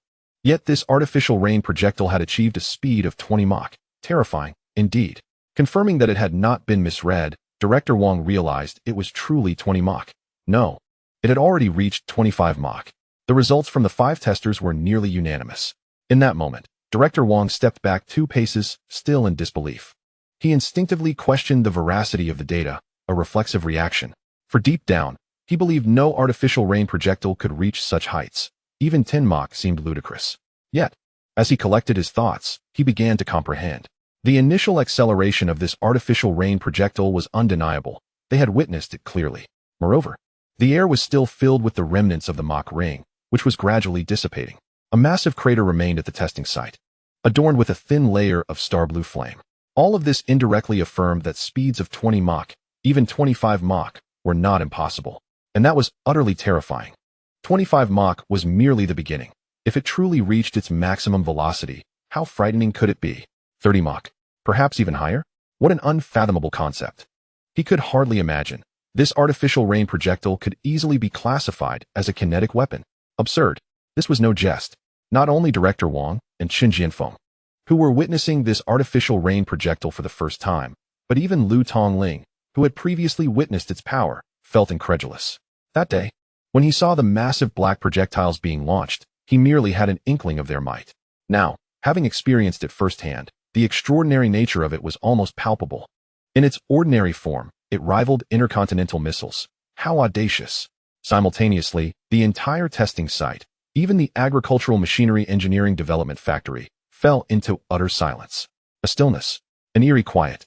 Even Zhu Yao and Zhu Wan found their worldview shattered. Their perspectives, shaped over more than 2 decades, had crumbled in an instant. How could this merely be an artificial rain projectile? Yet, this singular artificial rain projectile had not only broken its own records, but had also surpassed those of neighboring missiles and intercontinental projectiles. It was utterly absurd. When did a mere artificial rain projectile become so exceptional? At that moment, Su Chun explained that the propulsion system of this artificial rain projectile slightly utilized hydrogen fuel. Of course, due to the projectile's size, he had made certain modifications to both the propulsion system and other components. In essence, this artificial rain projectile employed a hybrid fuel of electricity and hydrogen, predominantly relying on electricity, thus optimizing space. To put it plainly, if fully exploited, the maximum speed could reach around 28 Mach, Su Chun elucidated. He understood that those present would harbor doubts regarding how such a small artificial rain projectile could achieve such high speeds. This was thanks to the portable power system he had acquired within the system, a compact and efficient system, ideal for small aerial vehicles like artificial rain projectiles. Most importantly, it was cost-effective and rechargeable. However, his mention of electric hydrogen hybrid fuel sparked an uproar among the attendees. Were they insane? This was indeed utilizing new energy. Chapter 38. Conducting scientific research is not akin to performing magic tricks. It was essential to recognize that, in the current trend of new energy, various hybrid systems were no longer a novelty. Yet this was an artificial rain projectile, not an electric vehicle or a car. There were electric cars, but no one had ever heard of an electric artificial rain projectile. This was absurd. The most outrageous part was that this artificial rain projectile also incorporated hydrogen energy. Absolutely ridiculous. Impossible. Absolutely impossible. How could electrical energy generate such power, exceeding nearly 30 Mach? Even other nations, or the entire world, had never heard of such technology.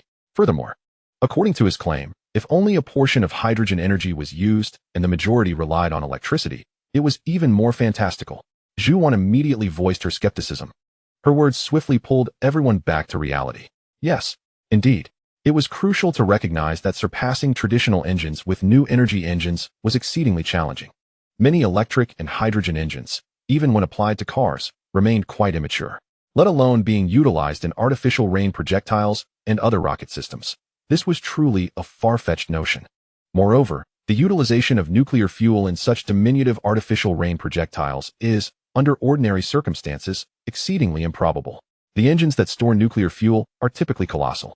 An artificial rain projectile of this size is dwarfed even by a single reactor rod, let alone accommodating a nuclear reactor within it.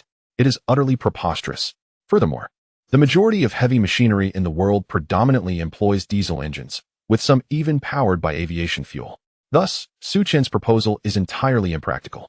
Moreover, if it were indeed powered by electricity, one must ponder the sheer magnitude of power required to generate such horsepower.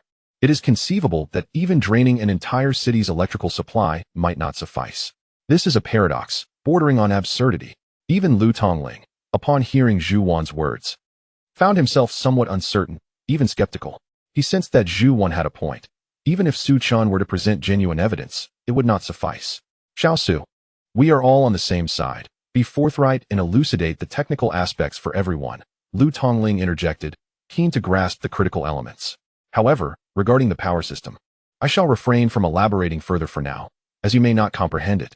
Su Chen merely shook his head, deeming the debate futile. He had his own thoughts and rhythm to maintain. All right, now, let me demonstrate the magnitude of impact and rainfall this artificial rain projectile can generate. He spoke calmly, seemingly indifferent to the skepticism and misunderstanding of others. Before Director Wang and the others could respond, Su Chen continued, by the way, Chief Zhu and her team mentioned that these artificial rain projectiles can address most environmental conditions globally. I beg to differ, as I am fully aware of the abysmally low humidity levels in arid regions like Xinjiang. Merely carrying a portion of water into the sky will not resolve the issue. This particular artificial rain projectile, despite its modest size, can influence an area exceeding tens or even hundreds of kilometers, with rainfall reaching a staggering maximum of 500 millimeters. Su Chen confidently presented, fully cognizant of the technology and power behind this artificial rain projectile. However, as soon as his words fell, everyone seemed to short-circuit. They had ceased to care about the previous discussion on the power system. Their faces were now filled with disbelief, staring incredulously at the artificial rain projectile before them. How much? They could not believe their ears. 500 millimeters of rainfall. What does that even mean? This is not merely creating a storm. It is akin to conjuring a flood. Which city could withstand an onslaught of 500 millimeters of rain? Surely, in an instant, it could submerge half a city. They had even forgotten about the potential coverage of tens or hundreds of kilometers. This is outrageous. One must understand that even those with a modicum of knowledge regarding artificial rain projectiles would not dare to make such grandiose claims. To suggest that a single artificial rain projectile could induce 500 millimeters of rainfall, what kind of nonsense is this? Furthermore, even 10 or 100 of them might not achieve such a feat. At this moment, Chen Jianfeng was thoroughly jolted back to reality, chuckling in disbelief. Young man, stop jesting. If such an artificial rain projectile truly existed, the arid regions would not have suffered from drought for so many years. Chen Jianfeng shook his head. If this were true, how could deserts and droughts still persist? It would be a simple matter to launch the artificial rain projectile skyward, and it would result in a deluge. Eventually, deserts would vanish, replaced by lush oases and oceans. The world would no longer know of deserts. However, young man, your ability to create this artificial rain projectile suggests commendable research skills, yet academic pursuits require a more earnest approach. Do you understand? Chen Jianfeng patted Su Chen's shoulder in a gesture of encouragement. After all, Su Chen's claims were indeed far-fetched. Even Director Wang's expression darkened. Initially, the artificial rain projectile crafted by Su Chen was not met with disdain. Rather, it had astonished everyone. This should have been a positive outcome, yet immediately following, Su Chen's exaggerated claims provoked displeasure among the prominent figures of the agricultural department. This indirectly impacted the entire agricultural engineering development factory, casting a shadow over their reputation. Xiao Su, refrain from making such statements. Our agricultural engineering development factory is a hub of scientific research, not a playground for charlatans. This is utterly inappropriate. Director Wang pulled Su Chen aside, hoping to temper his words. However, before he could finish, Lu Tongling stepped in front of Su Chun with a calm smile. "Oh, my friends, let us not be too hasty in our judgments. Some matters should not be concluded prematurely, should they?" Lu Tongling shielded Su Chun behind him, smiling. Others may be unaware of the true prowess of this artificial rain projectile, but he had personally witnessed its power. There was no exaggeration involved. In fact, he felt Su Chun was being somewhat modest today. "How about this? Would you like him to demonstrate one for us?" Chapter 39. You are correct. But that pertains to ordinary artificial rain projectiles. Instantly, a ripple of excitement ensued. All gazes inadvertently converged upon Su Chun. They had not anticipated Lu Tongling would so staunchly defend him. This was indeed promising. They were eager to witness his capabilities. Very well. Chen Jianfeng expressed his interest. Curious about the extraordinary young man Lu Tongling had taken notice of, wondering just how remarkable he truly was. Despite his audacious claims, it remained to be seen if this modest artificial rain projectile could live up to his words. Several soldiers had already adjusted the rocket launcher, preparing to load the artificial rain projectile. Soon, with a resounding boom, the artificial rain projectile soared through the air, accompanied by a sonic boom. Then came the thunderous roar as the projectile ascended, dark clouds rapidly gathering overhead. A deafening crash reverberated as rainwater swiftly coalesced, pouring down in torrents. Initially, none of them grasped the gravity of the situation. They merely perceived it as a slightly heavier rain than usual, paying it no mind. However, gradually, everyone began to sense that something was amiss. As the saying goes, no comparison, no harm. The artificial rain projectile recently produced by Zhu Wan and Zhu Yao, designed for arid regions like Xinjiang, had only achieved a maximum rainfall of less than 300 millimeters. Moreover, the formation process required time, and the resulting rain was not nearly as tumultuous. Even the lowest recorded rainfall was insufficient to reach 50 millimeters, while the maximum barely surpassed 300, averaging just over 200. Yet now, the rainfall from this particular artificial rain projectile was astonishingly excessive. The rain cascaded down like a relentless high-pressure water gun, bombarding the earth with a thunderous roar. The ground reverberated as if it were being mercilessly assaulted by torrents of water. Gasp! All faces shifted in expression. Even Director Wang could not suppress a gulp. How many millimeters could this possibly be? Is this what you call 500 millimeters of rainfall? Director Wang stepped back, nearly shattering his worldview. He struggled to regain his composure, his eyes wide with astonishment. How should I put this? Perhaps it should be even higher? Su Chun pursed his lips, pondering for a moment before carefully choosing his words. What? Director Wang was at a loss for words. All right, so this is how it is? At this point, he was uncertain about what to believe. If Su Chun had made such a claim earlier, he would have dismissed it as baseless. Yet now, witnessing it firsthand, he was utterly dumbfounded. Is this really an artificial rain bomb created by humans? Based on my experience, the rainfall is visibly over 500 millimeters, perhaps even 600 or 700 millimeters. Sighing, Su Chun reflected, scientific research is not some charlatan's trick. I hesitate to report too high a figure for fear of being accused of fraud. I thought it best to understate it for accuracy. He lowered his head, as if he had committed some wrongdoing. Instantly, Director Wang and his colleagues began to slap themselves in disbelief, realizing their grave error in underestimating Su Chun. If this level of rainfall could be considered a fabrication or a scam, what could possibly be deemed real? Moreover, Su Chun's artificial rain bomb had yielded conservative results. Goodness! At the very least, it was an understatement. While others might exaggerate figures, Su Chun had simply have the data. Absurd. Meanwhile, Zhu Wan and Zhu Yao felt a burning embarrassment, with Zhu Wan's ears turning crimson. It is worth noting that she had been the one providing commentary during the demonstration of the artificial rain bomb, even boasting that their creation was among the best in the world, unmatched, and applicable to any terrain or climate. Now it seemed the joke was on her. Who would have thought that a humble agricultural machinery development factory could house such an artificial rain bomb? If their creation was indeed top-notch, what could be said of Su Chun's? Was it cosmic in scale? Or perhaps the best in the universe? However, it wasn't long before Zhu Wan regained her composure. No. While this artificial rain bomb does produce significant rainfall initially, let us not forget our current humid environment. Such rainfall is quite normal. In arid regions, for instance, where would the water come from? Could the rainfall still reach the 500 millimeters you claim? After regaining her focus, she quickly identified the shortcomings of the artificial rain bomb. It is no wonder experts can discern the essence of a matter so swiftly. One must recognize that an artificial rain bomb is neither a missile nor a nuclear weapon. It does not rely on explosives or nuclear explosions, but rather on water and a condensing agent. Therefore, the humidity of the air and the vapor content is crucial. This particular artificial rain bomb is of standard size and has not undergone any significant modifications. Given that fuel is also included, how much space remains for condensing agents after the fuel is expended?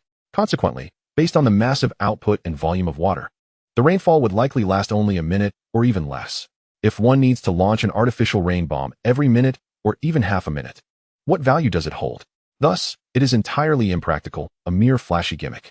This is where the core technology of my artificial rain bomb diverges from conventional methods. It does not utilize traditional condensing agents nor depend on airborne water vapor. Instead, it employs a completely different mechanism for rainfall. Su-Chen nodded as he began to explain. Regardless, he recognized that Zhu Wan possessed genuine insight, managing to pinpoint the critical issue with ease. However, it is unfortunate that if it were an ordinary rain bomb, she would be correct. Yet, aside from its mundane appearance, his rain bomb was entirely unique. Lu Tongling stepped forward, patting the rocket launcher as he elaborated, I know. This rain bomb employs condensing fission technology, which rapidly condenses hydrogen and oxygen in the air into water. Chapter 40 had been a long discussion. And you were talking about nuclear explosions? Su-Chen nodded, acknowledging Lu's comprehension. Truly, he was the top leader of the Eastern Siam military district. He had merely mentioned it in passing, and Lu had registered it. The essence of expertise lies in its ability to draw connections across disciplines. However, Director Wang and Director Chun were left in a state of confusion. What on earth was being discussed? They understood each word Lu uttered, but the combined meaning eluded them entirely. What was this about condensing fission, hydrogen, and oxygen? Yet, as Lu spoke, they could only nod in agreement. Zhu Wan and Zhu Yao, however, were not so easily swayed. Just as Zhu Wan prepared to speak, Zhu Yao, who had been rather quiet, interjected. Fission? How could that be possible? Moreover, how fast does escaping hydrogen move? How could it possibly react? If it could react so easily, we would be facing daily explosions. Zhu Yao furrowed her brow, articulating her doubts. It is known that the air contains trace amounts of escaping hydrogen. However, the hydrogen content is minimal, and its escape velocity is too rapid for reactions to occur easily. If it were otherwise, they would not be living in such an environment, but rather be on constant alert for explosions. Thus, she found it hard to believe that a mere artificial rain bomb could yield such significant impact. Su-Chen regarded Zhu Yao, surprised that the typically reticent individual could articulate so much, and her points were piercingly accurate. It was no wonder she had risen to the position of chief engineer. She possessed real technical acumen. Lu Tongling's earlier remarks might have sufficed to dazzle Director Wang and the others, but they were ineffective against a professional scrutiny. Therefore, it was essential to discuss the propulsion system of the artificial rain bomb. Haven't you always been curious why such a small artificial rain bomb employs a combination of electricity and hydrogen energy? He shrugged and continued explaining. Electricity is not solely for providing power. Part of it is used to facilitate the reaction. The moment the artificial rain bomb detonates, the condensing fission reaction commences. This is why I discarded the need for a condensing agent. Upon hearing this, everyone was taken aback. Even Zhu Wan and Zhu Yao appeared incredulous. You claim it has no condensing agent? How can that be? Without a condensing agent, how can effective rainfall be produced? Zhu Wan's eyes widened in disbelief. An artificial rain bomb without a condensing agent seemed utterly fantastical. Moreover, what connection did this have with the condensing fission reaction? Director Wang and the others nodded in agreement, their heads bobbing in understanding. They possess only a limited understanding of these technical issues, and the plethora of specialized terminology further confounds them.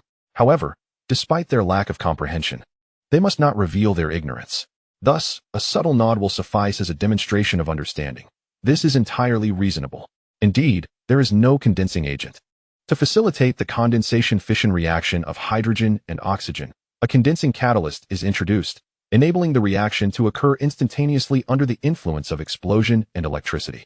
Before Su-Chen could finish his explanation, his words had already stirred up a tempest of reactions.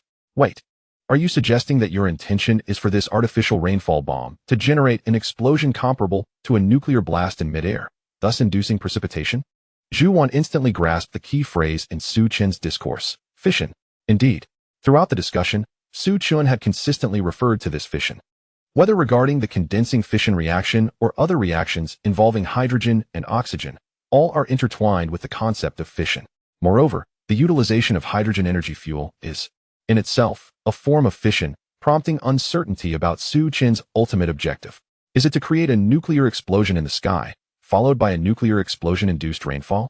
What? Are you implying that this artificial rainfall bomb is, in fact, a nuclear bomb? At this moment, everyone grasped the gravity of the situation. A collective gasp ensued, as nearly everyone inhaled sharply in disbelief. Good heavens! After all this time, this is a nuclear bomb, isn't it? They had just witnessed a nuclear explosion firsthand. How can one articulate this?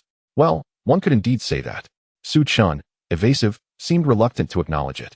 After all, it appeared that Zhu Wan and her colleagues had surmised correctly.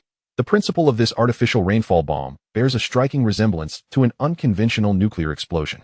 However, if this were indeed the case, the implications would be monumental. It would not be long before Lu Tongling would have to detain him, providing him with food and shelter. After all, tampering with nuclear devices is a serious offense. Yet, when confronted by two professional scientists like Zhu Wan and Zhu Yao, Su Qin found it impossible to conceal the truth. What? Could you repeat that? Lu Tongling, Director Wang, and Director Chen immediately lost their composure. Upon hearing the terms nuclear bomb and nuclear explosion, they recognized the severity of the issue. What does a nuclear explosion imply? Could it be that this is genuinely a miniature nuclear bomb? Is that what you mean, that this is a nuclear bomb? Lu Tongling could hardly remain seated. He had encountered nuclear devices before. Hydrogen bombs, nuclear bombs, and various nuclear-powered machinery were familiar to him, as were nuclear reactors. Yet, having witnessed these devices is entirely different from experiencing an actual nuclear explosion. The presence of multiple nuclear bombs is no trivial matter, and the casual proximity of such devices raises alarm. What if one were to detonate unexpectedly? If that were the case, nuclear bombs and hydrogen bombs would necessitate specialized storage. They are far too unsafe and perilous. Su Chun, you have grown quite audacious, haven't you? Are you now experimenting with nuclear bombs? Lu Tongling grasped Su Chen's shoulder, his face etched with concern. Good heavens! What kind of company has he kept? Developing equipment is one thing, but dabbling with nuclear technology and escalating to weapons of mass destruction is another matter entirely. Could a mere commander of the Eastern Siam military district make such decisions unilaterally? This is outrageous. In response, Su Chun hastily attempted to clarify. No. Commander, things are not as dire as they seem. The principle of this artificial rainfall bomb does indeed bear similarities to a nuclear explosion, but it utilizes nuclear fission rather than nuclear fusion, making it relatively safe. Wouldn't you agree? Perhaps you could consider it more akin to a hydrogen bomb, or rather, a nuclear power station. However, his explanation only widened the eyes of those present. Chapter 41. Regrets and demand for the artificial rainfall bomb. What? At once, everyone could no longer contain their facial expressions. To be frank, they understood every word Su Chun uttered, yet when pieced together, it became incomprehensible. They recognized the gravity of his statements, yet it felt utterly surreal. Is this feasible? Can such a concept be nonchalantly discussed? What does it mean for an artificial rainfall bomb to be equivalent to a nuclear power station? This is absurd. There is no need to obfuscate by likening it to a nuclear power station. Just then, Su Chun mysteriously approached Chun Jianfeng, whispering a caution. Commander, while this artificial rainfall bomb indeed employs the principles of nuclear fusion to expedite precipitation, it should not be used indiscriminately. A couple of launches should suffice, otherwise, extreme rainfall may ensue. Su Chun earnestly advised. After all, the rainfall generated by this artificial bomb could reach several hundred millimeters. A few more launches could result in catastrophic flooding. I understand. Chun Jianfeng nodded vigorously, as if in a frenzy. He would never dare to use it recklessly. It would be akin to launching nuclear bombs daily. Even with tenfold courage, he would not dare to fire a second one. This artificial rainfall bomb is akin to a hot potato. Yet, who would dare to utilize it? The prominent figures from the agricultural department were equally troubled. They shared Chun Jianfeng's sentiments, though their discomfort was amplified. Who could have imagined that a benign civilian device could metamorphose into nuclear technology? It is preposterous. Nevertheless, Su Chen's design for the artificial rainfall bomb, in terms of functionality and performance, is undoubtedly the most successful. He has flawlessly met the two requirements presented by Director Wang. With a speed of 30 Mach, even a brief duration of 2 to 3 minutes is sufficient for the artificial rainfall bomb to traverse the nation. As for the volume of rainfall, that is an entirely different matter. The final impact is no longer a concern. Regardless, Su Chen's artificial rainfall bomb has exceeded expectations. However, their infatuation with this bomb has become palpable. Most critically, Zhu Wan and Zhu Yao's designs have been compared, and in light of the four options, everyone began to reassess. Initially, they believed the sisters' designs to be exceptional, elevating the field to unprecedented heights. Yet, upon witnessing Su Chen's design, they felt their creations paled in comparison. It no longer seemed appealing. Furthermore, these artificial rainfall bombs are offered in a buy-2-get-one-free promotion, rendering them effectively complementary. Such a free offering is too tempting to resist. Lastly, regarding the concerns about the impact of the artificial rainfall bomb, I have devised a solution. Su Chun was preparing to demonstrate the functionality of the bomb in mitigating its impact, when Chun Haifeng promptly interjected, "No, no, no, Su. There's no need." He dared not trouble anyone anymore. This artificial rain bomb was already so exceptional. Further testing would be rather nitpicky, wouldn't it? Is it truly unnecessary? Su Chin cast a skeptical glance at those present. Really, no need, Engineer Su. Please, take a rest. The crowd hastily nodded in agreement. At this moment, the way everyone addressed Su Chun began to shift. Simultaneously, many prominent figures cast their gazes towards him, their eyes reflecting a desire to snatch him away. This young man is truly a talent. Well then, in truth, there was nothing much to showcase. It was merely a matter of adding a coating. Su Chen nodded, not feeling the need to insist. Chen Jianfeng's head bobbed incessantly like a chick pecking at grains. Though he verbally claimed it was unnecessary, his mind was already racing with thoughts. No matter how effective the measures taken to mitigate impact, it was unlikely to evade radar detection entirely, was it? Overall, a brief explanation of the situation would suffice, he believed. He certainly trusted Su Chen's capabilities, yet he placed even greater faith in the advanced radar technology of Long Country. After all, Long Country's radar detection technology was among the best in the world. Essentially, no nation's stealth layers could escape the watchful eyes of Long Country's radar. Moreover, what need was there for a stealth coating on an artificial rain bomb? Wasn't that a waste of resources? Hence, he felt there was no need for Su Chun to undertake such an endeavor. However, not long after, he would pay the price for this line of thinking. Unbeknownst to them, the overlooked stealth layer would soon bring considerable trouble. Furthermore, not showcasing it now could save some funds, couldn't it? Yet, perhaps you should display it a little, Su Chin. After all, it has already undergone testing and must be fully evaluated. Moreover, the final requirement is indeed the most crucial. Director Wang still believed it wise to conduct a minor test. However, before Su Chin could respond, Chun Jianfeng was already displeased. Hey, Director Wang, we had an agreement. These artificial rain bombs are a gift to us, and it's a buy-2-get-one-free deal. Your little schemes won't work here. Chun Jianfeng shot a disapproving glance at Director Wang. How could he not see through Wang's intentions? Wasn't he merely trying to raise the price? That simply wouldn't do. Simultaneously, Chun Jianfeng offered Director Wang no opportunity for rebuttal. Come on, let us start loading the trucks. First, we'll send these manufactured artificial rain bombs back to the agricultural department. We'll get the rest from Director Wang later. He was already signaling his subordinates to begin loading. It was a joke. Once this opportunity passed, there would be no second chance. Besides, when Director Wang mentioned sending these artificial rain bombs, he surely didn't know the parameters of this particular bomb. Otherwise, would he have been so generous? Now that the results were in, it was essentially a super nuclear bomb. How could Director Wang not want to backtrack? Thus, Chen Jianfeng was determined to take the initiative. Director Chen, you cannot do this. Isn't this a breach of trust? We previously agreed that this improved artificial rain bomb could be given freely. But this is entirely a new bomb.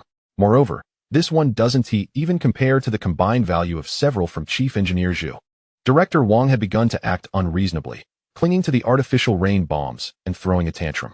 It should be noted that these bombs were akin to possessing the power of a nuclear power plant, yet Director Wang didn't care about negotiations at all.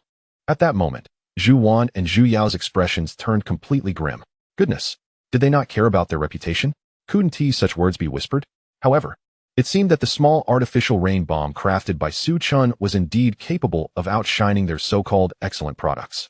Even a smidgen of technology from it could potentially keep them occupied for years of research.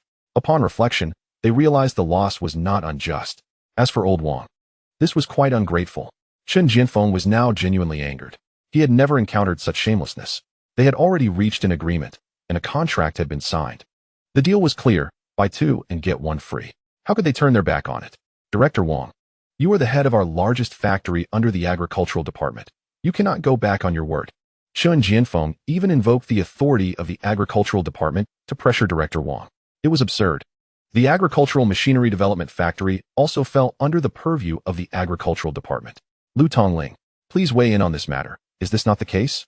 Seeing that the agricultural department could not sway Director Wang, Chen Jianfeng immediately directed his ire towards Lu Tongling, who stood nearby.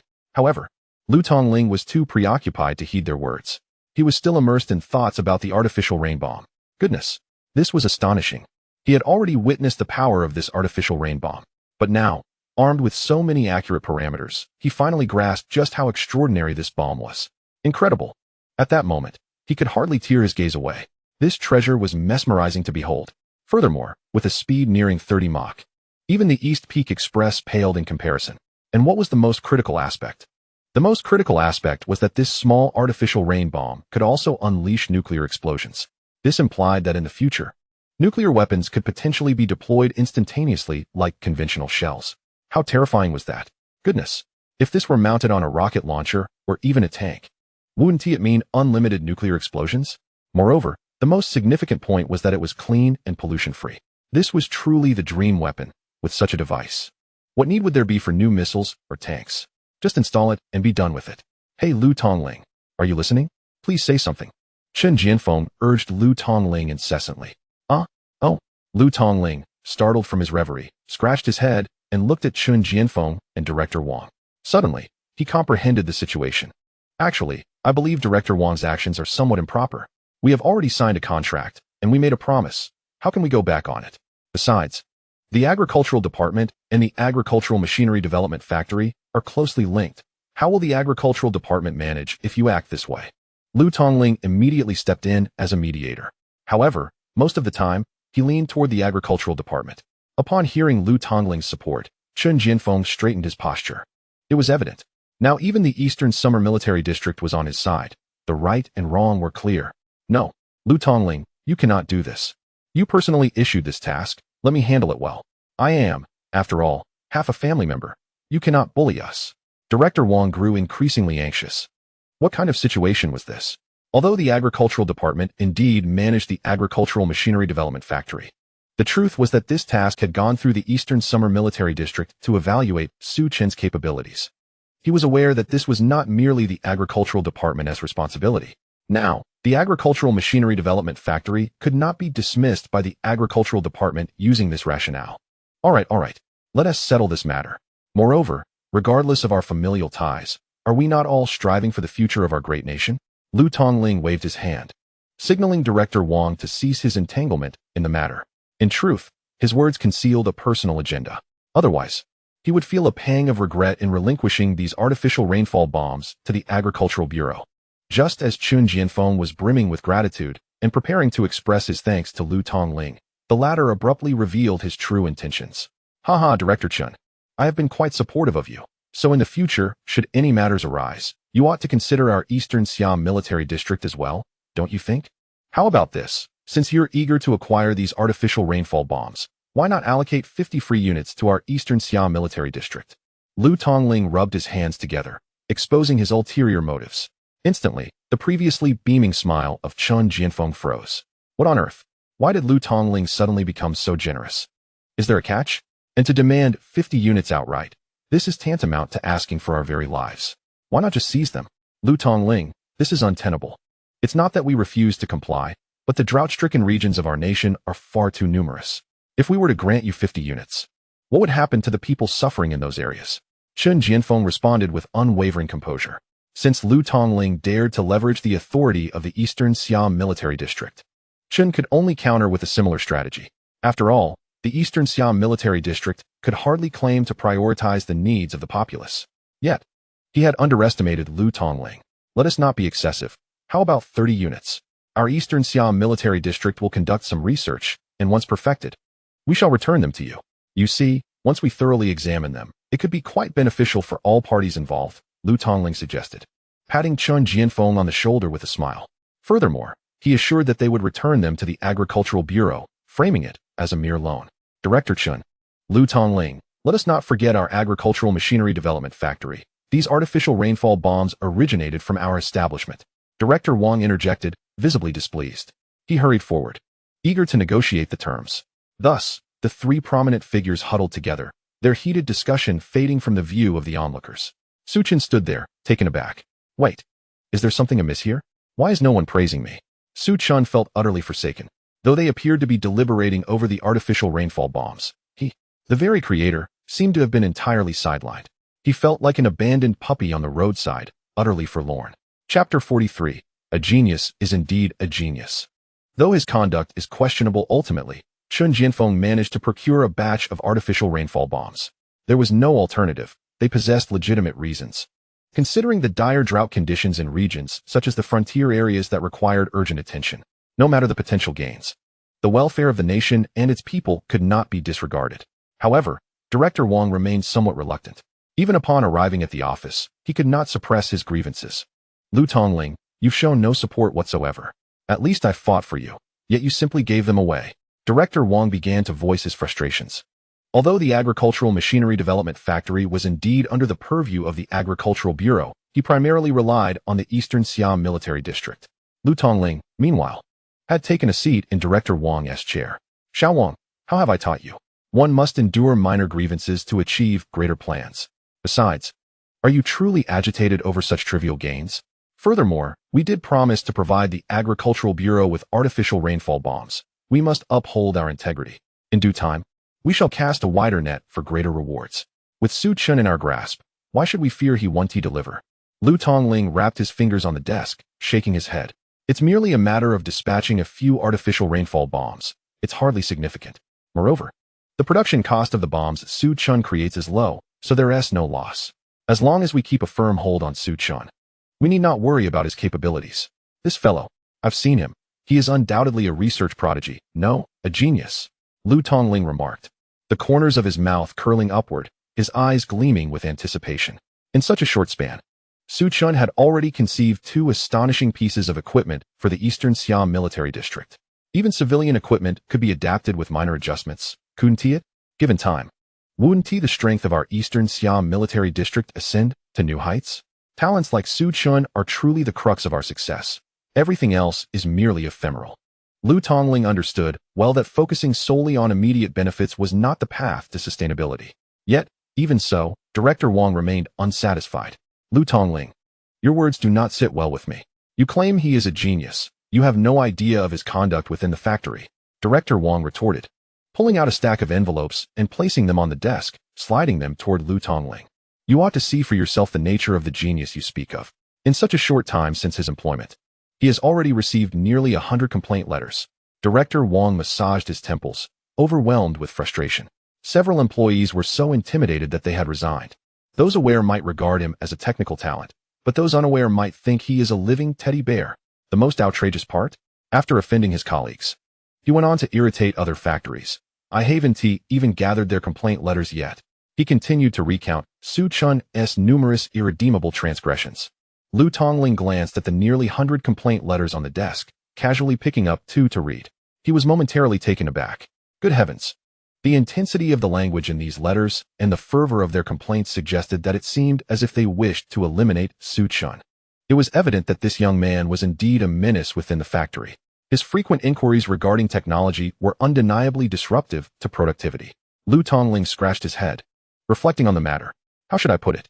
Overall, it seems he has indeed become somewhat difficult to manage. As for those inquiries about technology, they were clearly just troublesome antics, weren't they? Director Wang gaped at Lu Tongling in disbelief. Cough, cough. Suddenly, an eerie silence enveloped the office. Yet, there was little he could do. After all, Su Chun had been personally assigned by Lu Tongling. It was not easy for Director Wang to criticize him openly. Now, he could only take advantage of this senior official's presence to convey the gravity of the situation. After all, if this were to leak out, no, it has already spread. Other factories have voiced their concerns. Thus, some attention must be paid to the repercussions. Well, how should I say this? At his age, it's quite normal for him to think a bit more, right? It's better to guide than to suppress, yes? Solely pursuing punishment isn't effective. It could easily lead to a rebellious mindset. Director Wang articulated, but before Lu Tongling could finish his thought, Director Wang grew anxious. No, Chief, how can we say that? We cannot allow our, conduct to become even more problematic. Director Wang suddenly envisioned the dire implications.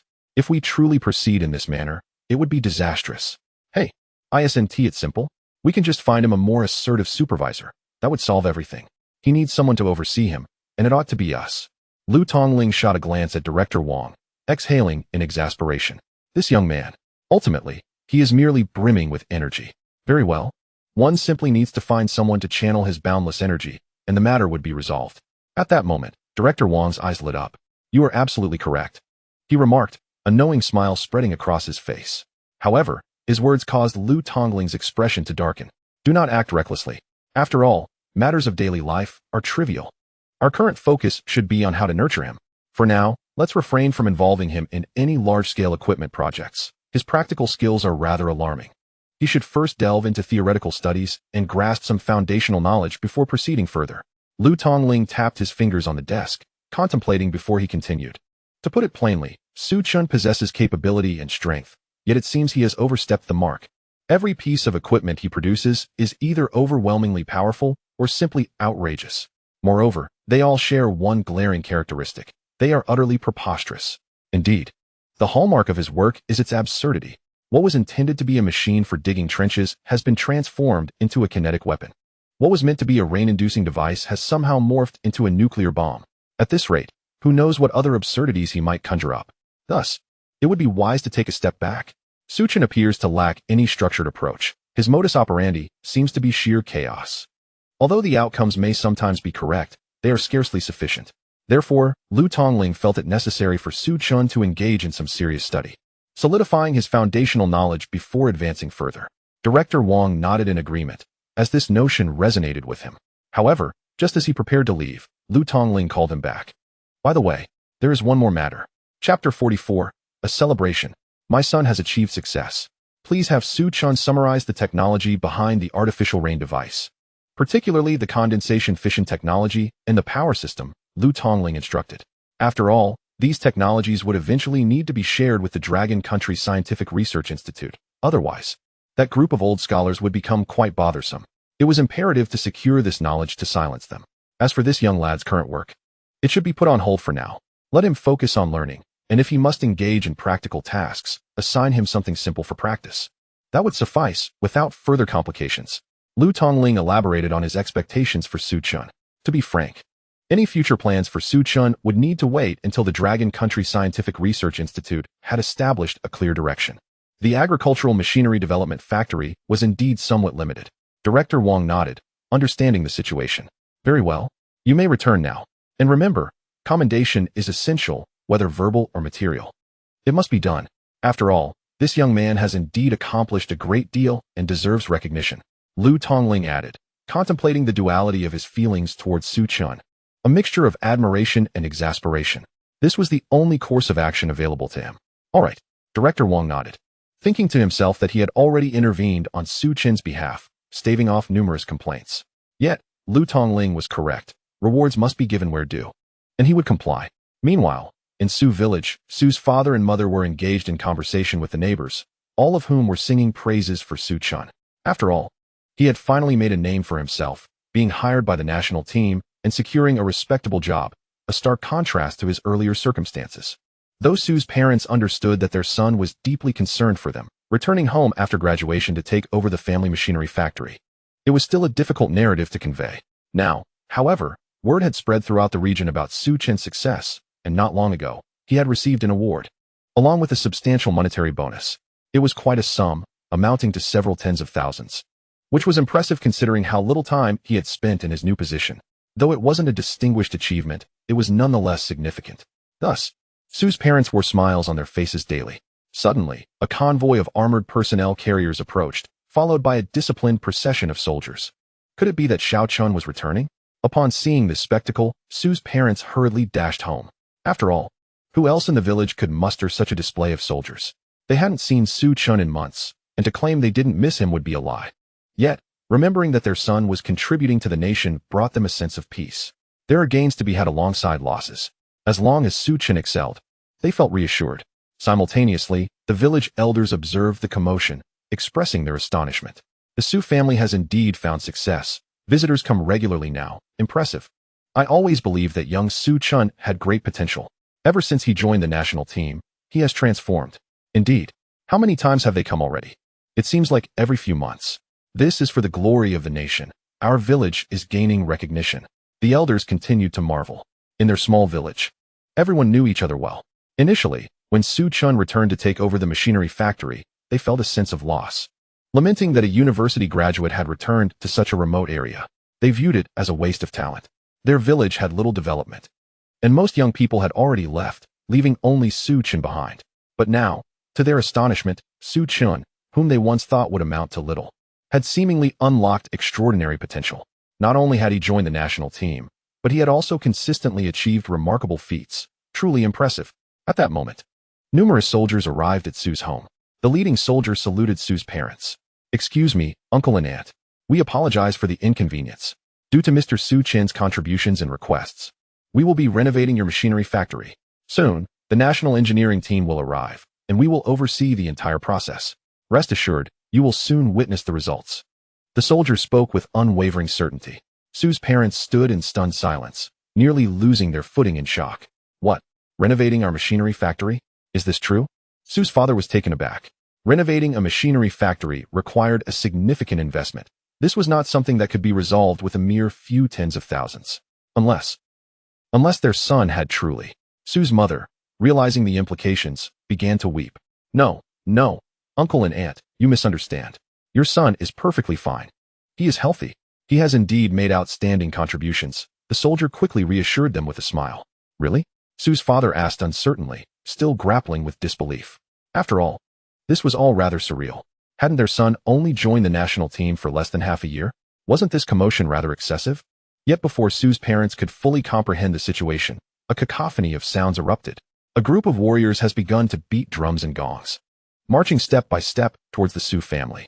The sound of the drums instantly captured the attention of the entire Su village, inciting curiosity among the villagers as to which family was making such a commotion.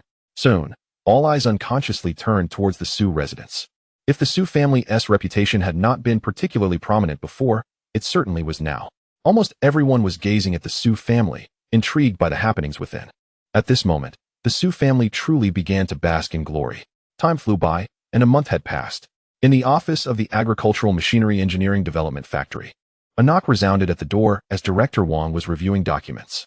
"Come in," he called, setting his papers aside and looking up. Su Chen entered. "Director, did you call for me?" he asked, taking a seat across from Wang. "How has your study of the foundational knowledge been progressing?" Director Wang inquired, tapping the table lightly. Following the completion of the last project, Lu Tongling had issued an order for Su Chen to diligently study and delve into fundamental theoretical knowledge. After all, as a researcher, solid theoretical grounding and strong practical skills are both indispensable. Regardless, theoretical knowledge must be up to par. "I have indeed been studying earnestly," Su Chen affirmed, nodding with conviction. "Oh, pray tell, what have you learned?" Director Wang replied, his hands clasped as he regarded Su Chen with a faintly skeptical expression. However, before Su Chen could respond, a stack of envelopes was abruptly tossed onto the desk before him. With a gulp, Su Chen watched as yet another pile landed. "Is this your academic achievement? Over the course of 30 days, you have amassed more than 200 complaint letters. What exactly have you been studying?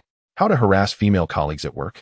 Director Wang exclaimed, slamming his hand down on the table, nearly driven to madness by Su Chen's antics. He had expected that a month would temper Su Chen's disruptive behavior, but it seemed that while he had indeed calmed down, he had not ceased to wreak havoc in the factory. "Director, you cannot say that. I merely had academic questions to ask. Did you not say that one should be courageous in posing inquiries when faced with problems?" Su Chen's voice dwindled as he spoke, adhering to his teachings, albeit with somewhat misguided methods. All right. Then enlighten me as to what you have been reading." Director Wang replied, exasperated. He nearly lost his temper, struggling to restrain his frustration. "I have been studying the foundational theories of fighter jet manufacturing, aircraft carrier maintenance, and occasionally even delving into hydrogen bombs and nuclear weapons." Su Chen recounted, listing the knowledge he had acquired in recent days with enthusiasm. Director Wang's heart raced at the revelations. "Good heavens, you have ventured into military-grade equipment? When did I instruct you to study these foundational theories?" he questioned, his neck flushing with indignation. "This is infuriating. This boy has not given me a moment's peace. Are they not foundational concepts?" Su Chen shrugged. "Is there a problem?" "There is absolutely no issue. Manufacturing trenchers, excavators, and harvesters is foundational knowledge. The same applies to constructing fighter jets, aircraft carriers, and nuclear weapons. Why should they not be considered foundational?" Director Wang was utterly taken aback by Su Chen's audacious reasoning. Fine. Consider me unlucky. I shall leave you to your own devices. You may study whatever you wish." He conceded, releasing his grip on Su Chun, exasperated. He truly felt he could no longer manage the rebellious spirit in his factory. If this continued, he feared for his health, believing it might shorten his lifespan by a decade or two. Calm down. Really, calm down. However, soon after, Director Wong presented a new project. Are you interested in this? He pulled a document from his drawer and tossed it onto the desk. Director Wong had realized that ordinary disciplinary measures were ineffective with Su Chun. He needed to assign him tasks. Otherwise, who knew what chaos might ensue? In recent days, not only had Su Chun received an increasing number of complaint letters, but the factory itself had also been inundated with grievances. If this persisted, his position as the factory director would be in jeopardy. Upon hearing that Director Wong intended to assign him a project, Su Chen's eyes brightened. Excellent, Director. Command me as you will. As long as I remain at the Agricultural Machinery Engineering Development Factory, I shall dedicate my efforts to its advancement. Su Chen straightened, eager to express his commitment. Of course, his resolve was somewhat exaggerated. After all, he had not utilized the technological points he had previously accrued and was eager to engage in another creation, hoping to earn a substantial number of points. In doing so, he could bring to fruition a myriad of inventions he had in mind. Enough with the chatter. Director Wong shot him a curious glance. What is this task? Are we to develop missiles or tanks? I am open to anything. Su Chun rubbed his hands together, excited at the prospect. Director Wong's eyes widened. Did you just mention missiles and tanks? You actually said that, didn't you? Good grief. This boy is harboring wicked intentions. You think you can just create large agricultural machinery? The last time you built a trenching machine, you turned a tank training ground into rubble. The second time, you nearly flooded the region with your artificial rain bombs. What on earth will you create this time? A rocket to the heavens? Director Wong glared at Su Chun, incredulous. The boy truly seemed fearless, ready to tackle anything. However, with a contemplative pause, Su Chun responded, if we are to reach the heavens, it is not impossible. If you genuinely wish to ascend, I could consider the logistics. Though, it would require additional funding. Without a hint of doubt regarding the feasibility of such a venture, Su Chun began to ponder the necessary budget.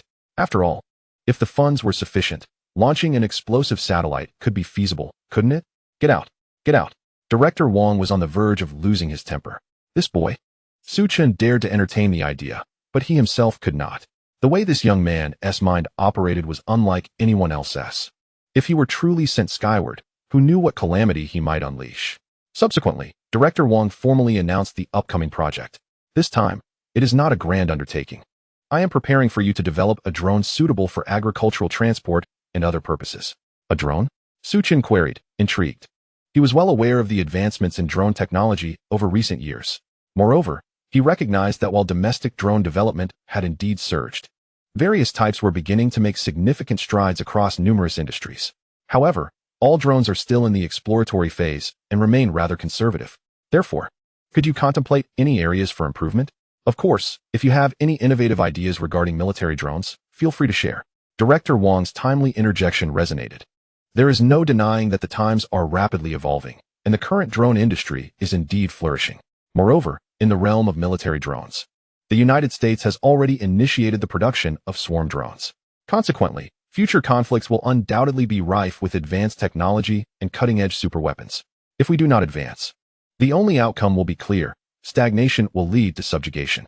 Thus, despite being the director of an agricultural machinery development factory, he constantly reminds himself not to fall behind the times. Furthermore, it is not solely him. Even Lu Tongling from the Eastern Siam Military District recognizes the paramount importance of keeping pace with the era. Nevertheless, at this stage, whether in agricultural or military drones, we are still merely in a phase of exploration. Indeed, this does not yet constitute a formal project or mission. We remain in the exploratory phase. Eventually, we might convene a meeting to delve into discussions and conduct in-depth research. You need not feel too much pressure. All I require from you are a few feasible proposals. After all, you are still young, with a vibrant mind, distinctly different from our perspectives. Director Wong carefully chose his words, genuinely apprehensive of uttering something unconventional that might provoke Su Chun into an unexpected response. At that point, it could be either a nuclear explosion or futuristic technology. His fragile heart could scarcely endure it. Rest assured, Director, I excel at proposal generation, and I have an abundance of ideas. Su Chun exclaimed, his excitement palpable. This was his forte. Whether drones or proposals, he was exceptionally adept. After all, he was a man with a system at his disposal, guaranteeing that this drone would astonish everyone. Does the director have any further requests? Suchin inquired, still a bit uneasy. No particular requests. Just remember not to incorporate anything related to nuclear fission into the drones. Director Wang was genuinely fearful. The artificial rain project had already skirted the edges of nuclear fission. That was one matter. After all, it had successfully completed its task and performed excellently. Furthermore, they had not provided specific requirements or regulations beforehand. A little creativity was understandable. However, drones could not delve into nuclear fission territory. Otherwise, it would be utterly absurd. At that point, it would not be a drone, but rather a miniature nuclear bomb. Understood. I assure you the task will be completed. Please do not worry, Director. Suchin promptly nodded, accepting the mission and swiftly departing. As long as there was work to be done, everything was in order. Meanwhile, Director Wang gazed at the hundreds of complaint letters piled on his desk, his lips twitching. How could he feel at ease? His office was nearly overflowing with grievances. Moving forward, he was uncertain if he could continue occupying the director's office. Was he really at ease? Simultaneously, in the Eastern Siam Military District, in the office of the commanding officer.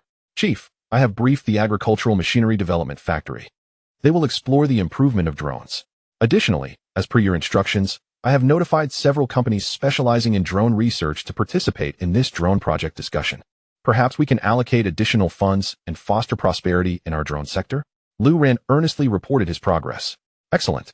Perhaps our military drones will see some advancements. We may even spark innovative collaborations. Lu Tongling nodded, tapping his fingers on the table. His primary focus was not on civilian drones, but on military ones. Only when the various technologies in the drone field flourish can military drone technology blossom. You are correct. Lu Ran nodded in agreement, acknowledging Lu Tongling's wise decision, which even prompted a commendation from him.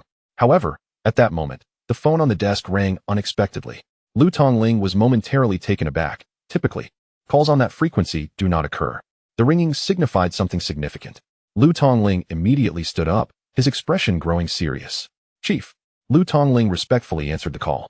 It is worth noting that few individuals can command such authority within the Eastern Siam Military District. Moreover, Lu Tongling's previously stern demeanor gradually shifted to one of trepidation.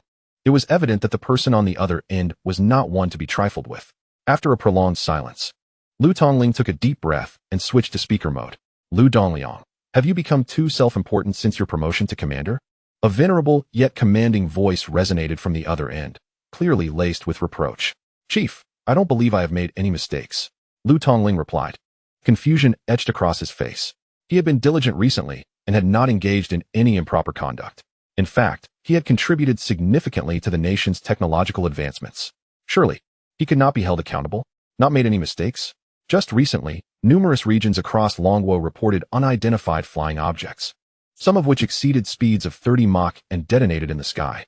Several nations have already taken notice and are holding us accountable for allegedly developing weapons of mass destruction in secret. Even the United States has begun to take action. If I hadn't inquired, I would not have known that it was the Eastern Siam Military District behind this commotion. So what is it? Is the Eastern Siam Military District now operating independently of the nation? The tone from the other end became sharp and accusatory. Instantly, both Lu Tongling and Lu Ran were taken aback. Chief, are you unaware of the nature of the United States? Our artificial rain project is purely a civilian device. How could it possibly be associated with military applications? Lu Tongling hastily defended. However, his explanation felt somewhat tenuous. Silence. Have you ever seen a civilian device equipped with nuclear capabilities? Moreover, the United States recently condemned us, demanding an explanation. Otherwise, they will convene a global conference to collectively judge us. Let us be honest. What role does the United States play? They have been acting as peacekeepers globally. Furthermore, they have closely monitored Longwo in recent years. Installing nuclear capabilities on our artificial rain device is merely providing them with an opportunity to exploit this situation.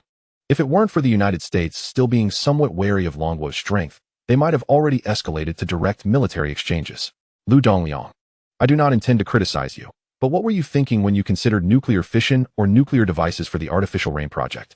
And to launch it so recklessly across various locations, do you fear others do not realize how powerful we have become? How many years have passed? Longwo has been quietly advancing all this time. Even if advanced weaponry were truly developed, it would not be immediately showcased, even if inadvertently exposed.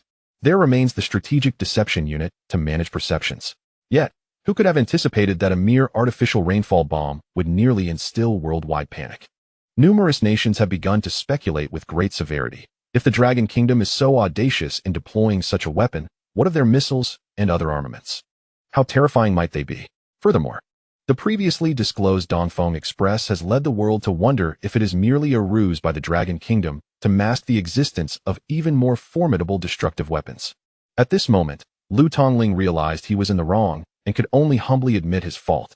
He understood that this seasoned leader was not easily deceived. Chief, I acknowledge my mistake. Lu Tongling lowered his head. As the saying goes, the more one speaks, the more one errs. He dared not utter another word. However, little did he know that immediately after his admission, the chief's demeanor shifted. Well, how shall I put this?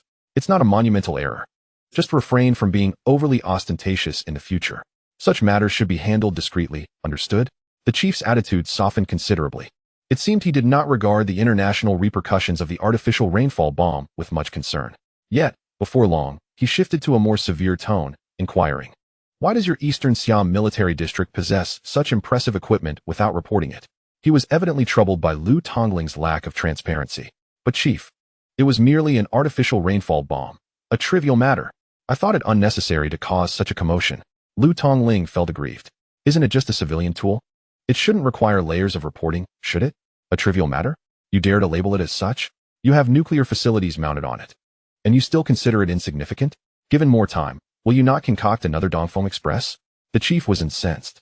Whose benevolent artificial rainfall bomb is equipped with nuclear fission? Lu Tongling recoiled, too intimidated to retort. "Enough. You needn't conceal anything. In a few days, I will dispatch a group of experts for an inspection. And you must share the technology, understood? I oversee several military districts and 5 major theaters. It cannot be solely about your Eastern Siam military district." With that, the call was abruptly terminated, leaving Lu Tongling no opportunity for rebuttal. He could only shake his head in resignation, a bitter smile gracing his lips as he hung up the phone. What could he do? He was acutely aware of the chief's fury. After all, the artificial rainfall bomb had indeed caused quite a stir. While the matter may seem trivial, it could escalate significantly. Once the expert team arrived for inspection, it would be difficult for Su Chun to remain hidden. Lu Tongling promptly instructed the Agricultural Machinery Engineering Development Plant to ensure Su Chun behaved and prepared for the expert's arrival. Yes, Lu Ran acknowledged before departing. At the Agricultural Machinery Engineering Development Plant, the technical department had initially allowed Su Chun autonomy in his workshop. However, recently, Director Wang had assigned him an assistant to both aid and supervise him. Just as Su Chun began to slack off at work, his assistant, Li Chun, rushed in with a sheaf of documents. Li Chun, initially a technical staff member of similar rank to Su Chun, found it perplexing to assist someone younger than himself. Yet, as time passed, he recognized Su Chin's undeniable technical prowess. Gradually, Su Chin's expertise won Li Chin's respect, and he now followed Su Chin's directives without question. Nonetheless, when the moment called for supervision, he did not hesitate. "Su Gong, you're slacking off again. I'll report you to the director," Li Chun proclaimed sternly upon noticing Su Chun engrossed in his phone. "Li, what is the matter? Can't you see I'm acquiring knowledge?" Su Chun reluctantly pocketed his phone and turned to his assistant. "Su Gong, in recent days, you've been viewing 36 videos of Sister Hei Si, 52 of Long-Legged Sisters, and stop right there. What is the matter?" he asked, glancing at Li Chin's documents with curiosity. "Here's the thing. I've brought the materials for the drone project. They're all right here," Li Chin replied earnestly. "Also, the director has been closely monitoring your work ethic, and he mentioned that someone would soon come for an inspection," he added, emphasizing the seriousness of the situation. Su Chun was bewildered. "Does the director harbor a profound misunderstanding of me? I've been diligent. Is that a fault?" However, he soon learned that the director would also appoint an engineer for the drone project, hoping for collaboration with him. Li Chun merely poked at his ear, seemingly ignoring Su Chun's complaints. "Another person? When I was working on the artificial rainfall bomb, I was left to my own devices. Now for a single drone. They send someone to oversee me. Isn't that a demotion?" Su Chun protested, highly dissatisfied with the news. "What a joke. If someone supervises my research, it would be worse than death." Li Chun remained silent, knowing well why the arrangement was made. "The director allowed you to work on the artificial rainfall bomb, and you went and steered it towards a nuclear direction. Have you not opened Pandora's box?" Before the two could discuss further, a melodious female voice interrupted them. "Ahem." Su Chun and Li Chun turned in unison to see a young woman in a white lab coat, with glasses and short hair, calmly holding a stack of documents. She exuded an air of intellect and a demeanor that suggested she was not easily approachable. Greetings, Chief Engineer Liu. Li Chun immediately addressed her with respect. Su Chen scrutinized her, his brow furrowing. Goodness, another chief engineer? The previous Zhu Yao and Zhu Wan were already overwhelming. And now this one. However, he thought it inconsequential, as she was indeed quite attractive. Su Gong, let me introduce you to the chief engineer responsible for the drone project, Dr. Liu Wan. Li Chun took the initiative to introduce her. Hello, Chief Engineer Liu. You have a boyfriend. You look truly. Su Chen extended his hand, mildly excited. One could hardly blame him. Who wouldn't be enchanted by such an erudite young woman? Yet, Dr. Liu merely waved her hand dismissively. The director has already briefed me about you. If there is nothing else, let us begin our work. Without further ado, she bypassed Su Chun and Li Chun, delving into the drone project materials. It was clear she was a decisive woman who meant business. Li, why is this lady so fierce? She doesn't seem much older than me. Do we have so many young women in our plant? Su Chun whispered to Li Chun, drawing him closer. Indeed. It is said that she is a dual doctoral graduate from the prestigious University of John Bull, and reportedly, she is quite young, not yet 30. Li Chun gave a thumbs up and quietly shared some information he had gathered. That's impressive. Su Chen carefully glanced in Liu Wan's direction. He believed that the several beautiful women in the factory, all under 30 and holding the position of chief engineer, must have intriguing stories. He resolved to engage in deeper conversations with them someday. That is beyond our reach. However, I have heard that her family seems to be related to the drone industry. Li Chun lowered his voice again, divulging what he knew. Su Chen nodded in agreement, speculating that she might even be a wealthy heiress. If that were the case, he thought, perhaps a fortuitous turn of events could save him years of hardship. In an instant, his mind began racing with possibilities. Chief Engineer Liu, this task surely doesn't require your involvement, does it? Perhaps it would be better handled by myself and Xiao Li? Su Chen rubbed his hands together and approached Liu Wan with a smile. Good gracious. I had no idea. This is truly monumental. And here she is, coming to overshadow me. How could I possibly let someone else do the work? What was he supposed to showcase? No need. This is my responsibility. Didn't the factory director inform you? I am here to assist you. Liu Wan shook her head, not even glancing at Su Chen but continuing to scrutinize the drone materials. Su Chen felt a pang of discomfort. Li Chun was equally taken aback. Isn't this scenario unfolding incorrectly? Su Chen quickly exchanged a knowing glance with Li Chun. What do you mean? As the primary project leader, when has the chief engineer ever needed assistance? However, Li Chun merely returned a look that seemed to say, you know what I mean. If you didn't claim to be the factory's illegitimate child, I wouldn't even believe you. Moreover, although I am indeed the chief engineer for this drone project, the factory director only considered my familiarity with drones and entrusted me to oversee your work a little. While the main task remains assisting you, Liu Wan spoke as if indifferent, yet her tightly clenched hands revealed her concern. After all, she was the project's chief engineer, the lead designer, and a dual doctoral graduate from the University of John Bull. She had participated in the development of many mainstream drone technologies in the market. Yet, she found herself relegated to the role of a mere supporting technician. Nonetheless, in the realm of agricultural machinery development, she was indeed subordinate to the factory director. Moreover, Director Wang's arrangement had its rationale. First, Liu Wan was one of the few experts in the factory with profound theoretical knowledge of drones. Secondly, considering her family's background in the drone industry, this arrangement could potentially yield some resources from her family. However, the outcome of such an arrangement was that Liu Wan and Su Chen appeared as a chief engineer and a technician, respectively, seemingly with the chief engineer assigning tasks to the technician. In reality, however, Su Chen held the reins. How embarrassing. How about I treat you to a meal at the cafeteria, Chief Engineer Liu? Su Chen scratched his head, realizing that she had come to assist him. This made him feel somewhat guilty. Liu Wan rolled her eyes at Su Chen's suggestion. Goodness, dining at the cafeteria is hardly an issue for me. Enough with the trivialities. Has there been any direction established for this drone project? Liu Wan wrapped her fingers on the table, directing her gaze at Su Chen. She was eager to resolve matters promptly and efficiently. Indeed, we have an issue regarding the drone's endurance. How about we consider utilizing a nuclear energy engine? Chapter 48. We have weapon systems. Is this a standard drone? Instantly, both Li Chun and Liu Wan wore expressions of disbelief. Nuclear? You're suggesting a nuclear modification? Are you out of your mind? They looked at Su Chen with incredulity. Goodness. Director Wang even issued a written order prohibiting any nuclear-related production. The goal was to ensure Su Chen built a solid foundation before attempting to leap before he could walk. The kinetic weapons from not long ago and the nuclear explosion had yet to be resolved. Now this. Su Engineer, are you suggesting we equip the drone with a nuclear bomb? That's simply unacceptable. Yet, Before he could finish, Su Chun, arms crossed, gazed at Li Chun and Lu Wen. Goodness. It seems Director Wang did not assign me two assistants, but rather two overseers. Although I had anticipated this, the realization still stung. What are you all thinking? What I meant to say was a hydrogen energy engine. He maintained his composure and explained calmly. However, Xiao Li's suggestion is also quite valid. If we could indeed develop a nuclear energy engine, both the endurance and other performance metrics would be significantly enhanced. Su Chun clapped Li Chun on the shoulder. Beaming with admiration, Li Chun felt a chill. He was merely warning, not suggesting. No, that was more of a warning. Yet, Su Chun seemed undeterred by the gravity of the situation. Hydrogen energy engine, Lu Wen murmured after considering Su Chun's words. Actually, my family is involved in the drone industry. So I am well aware that one of the largest issues with drones is indeed their endurance.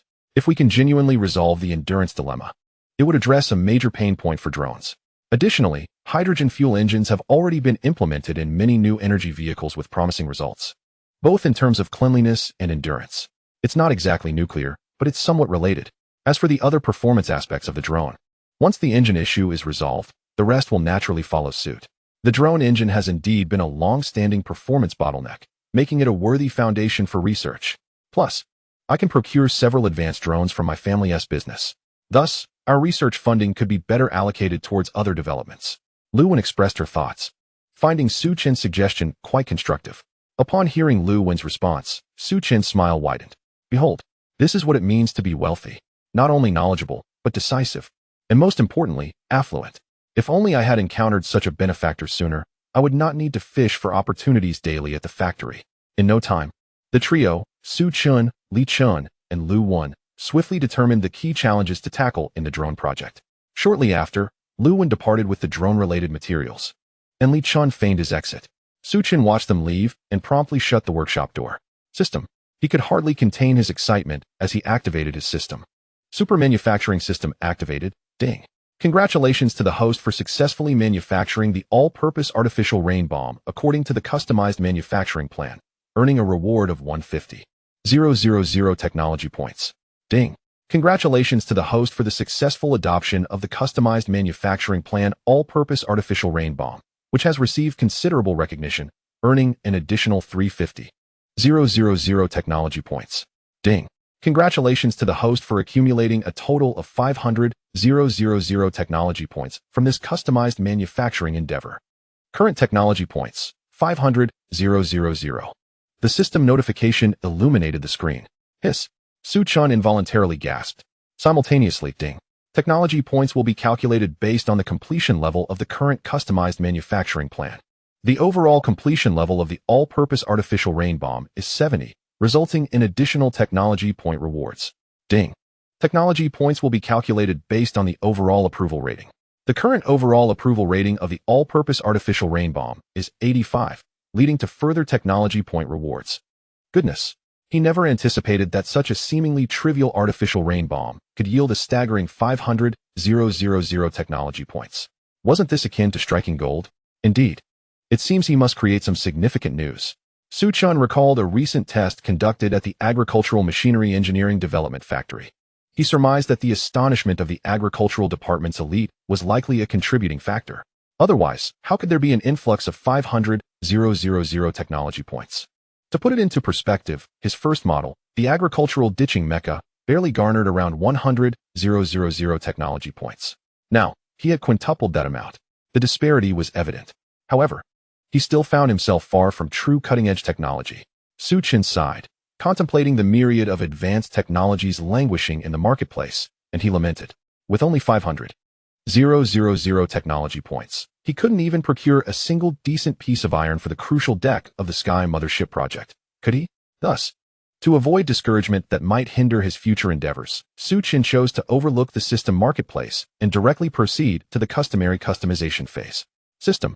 Please provide me with a drone, ideally one with comprehensive functions. Ding. The host's request has been received. Ding. Matching customized manufacturing plans. Ding. Successfully matched a manufacturing plan that meets the host's requirements. Generation in progress. Ding. Generation successful. The manufacturing plan has been fully stored in the system warehouse. Please retrieve it, host.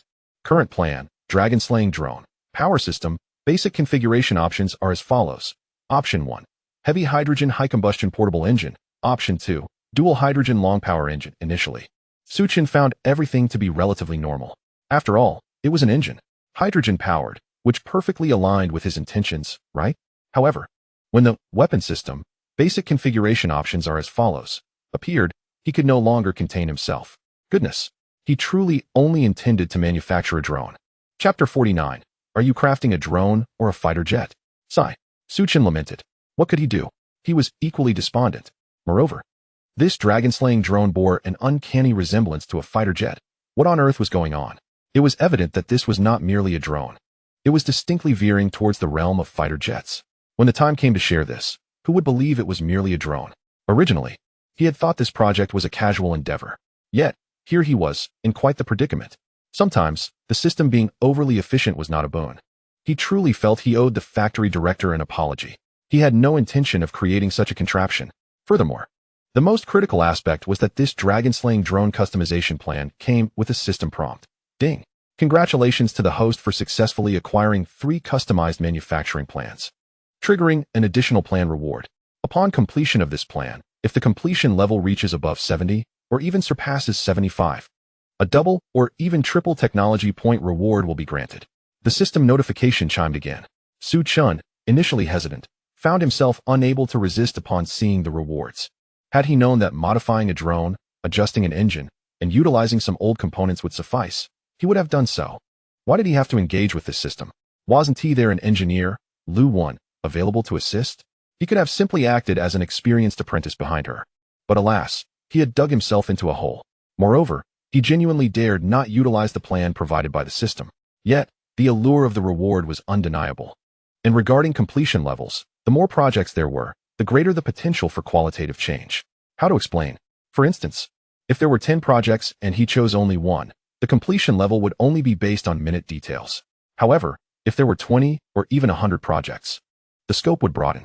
The more projects there were, the less the system would deduct for details when determining completion levels. Conversely, if he only selected the engine for customization, every minute aspect, including energy proportions and formulas, would require further optimization. Wasn't that a recipe for disaster? Forget it. He would proceed with this plan. Su Chun could only treat this like a last-ditch effort. 3 days later, Lu Wan had arranged for several wooden crates to be delivered. Within them were the most advanced finished drones currently available. Although they were not military drones, they represented the pinnacle of technology in civilian applications, whether for transport or other purposes. Su Chun, these mass-produced drones have reached the highest standards in current civilian technology, whether for transport, photography, or other applications. If you are still dissatisfied, I can arrange for 1 or 2 laboratory-grade drones to be brought over. However, those drones may have some stability issues. But in terms of materials and other aspects, they surpass these civilian models. Lu Wan stated calmly. After all, her family was deeply involved in the drone industry, so she could provide various types of drones. Moreover, the classification of drones varied greatly. Transport drones focused their technology on operational efficiency, thus maximizing engine endurance and other aspects. Photography drones concentrated on imaging quality and related technologies, which might compromise performance endurance. There were other types as well, but regardless, mass-produced drones were a completely different concept from laboratory drones. This distinction was primarily evident in technology and materials, as laboratory drones underwent multiple rounds of testing, employing only the highest quality materials. No, I want to use this model. Furthermore, the materials and coatings must at least consist of high-strength titanium and carbon fiber or other related engineering materials. Su Chun had barely finished his sentence when both Li Chun and Lu Wan were visibly taken aback. They stared at Su Chun with wide eyes as if they had seen a ghost. What did you just say? Titanium alloy? And carbon fiber?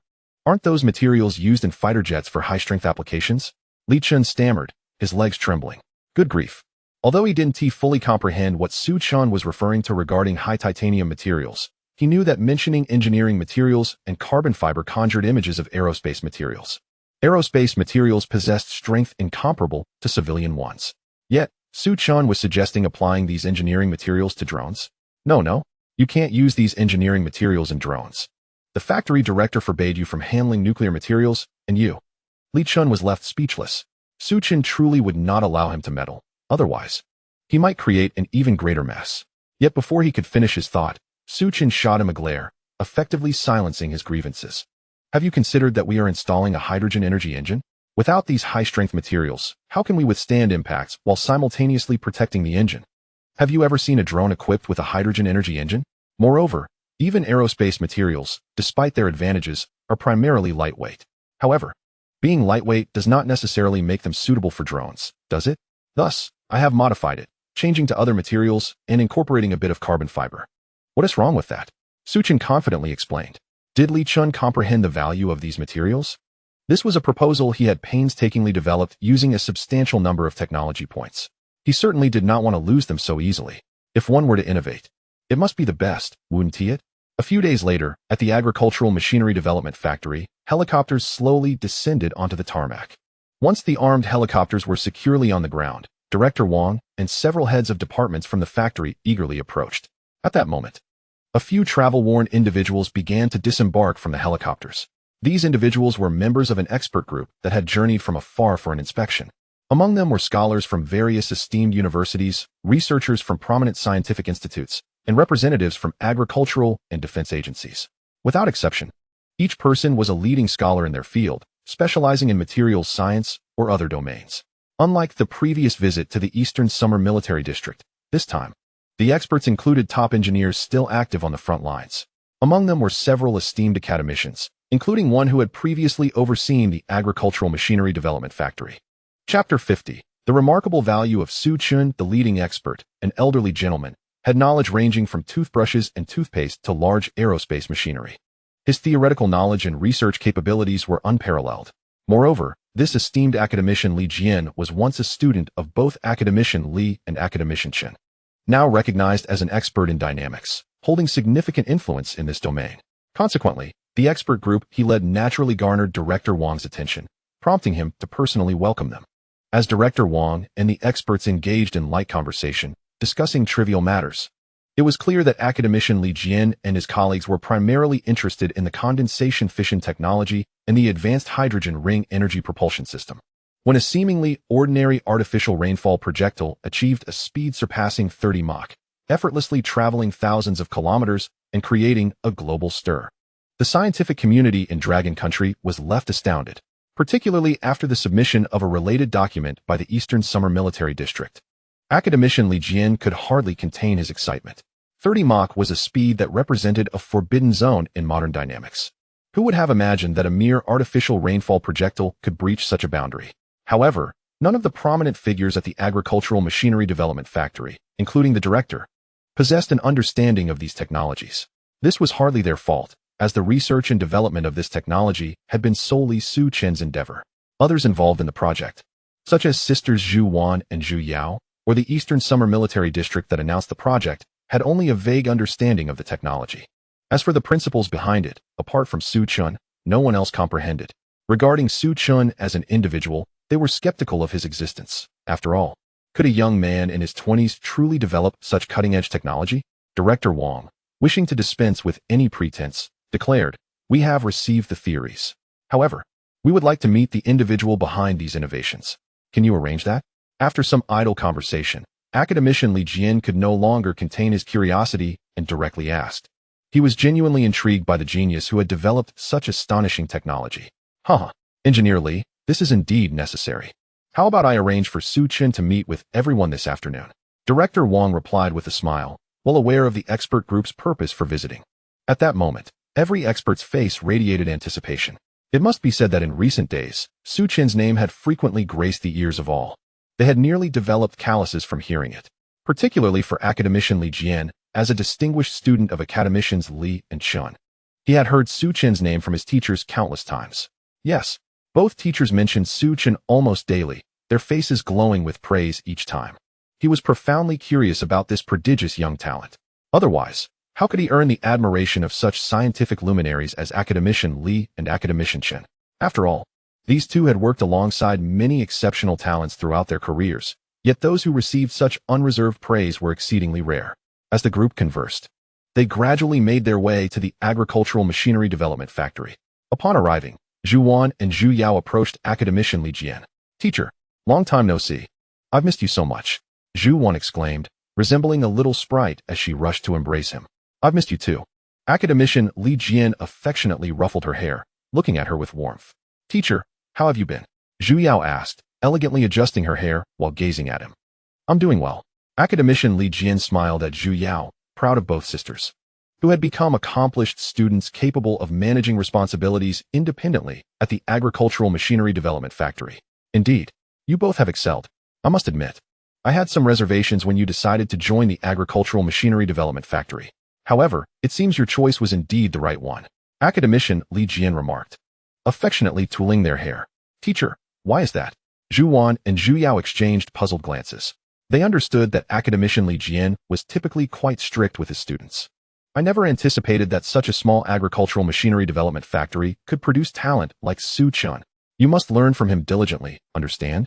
It would be best if you could learn comprehensively from him. I have heard that he was merely a small agricultural machinery factory owner initially. Yet he has achieved such remarkable accomplishments, undoubtedly through extraordinary effort," Academician Li Jian expressed with admiration, believing that Su Chen's successes were the result of considerable hardship. Only through extraordinary resilience can one achieve what seems impossible.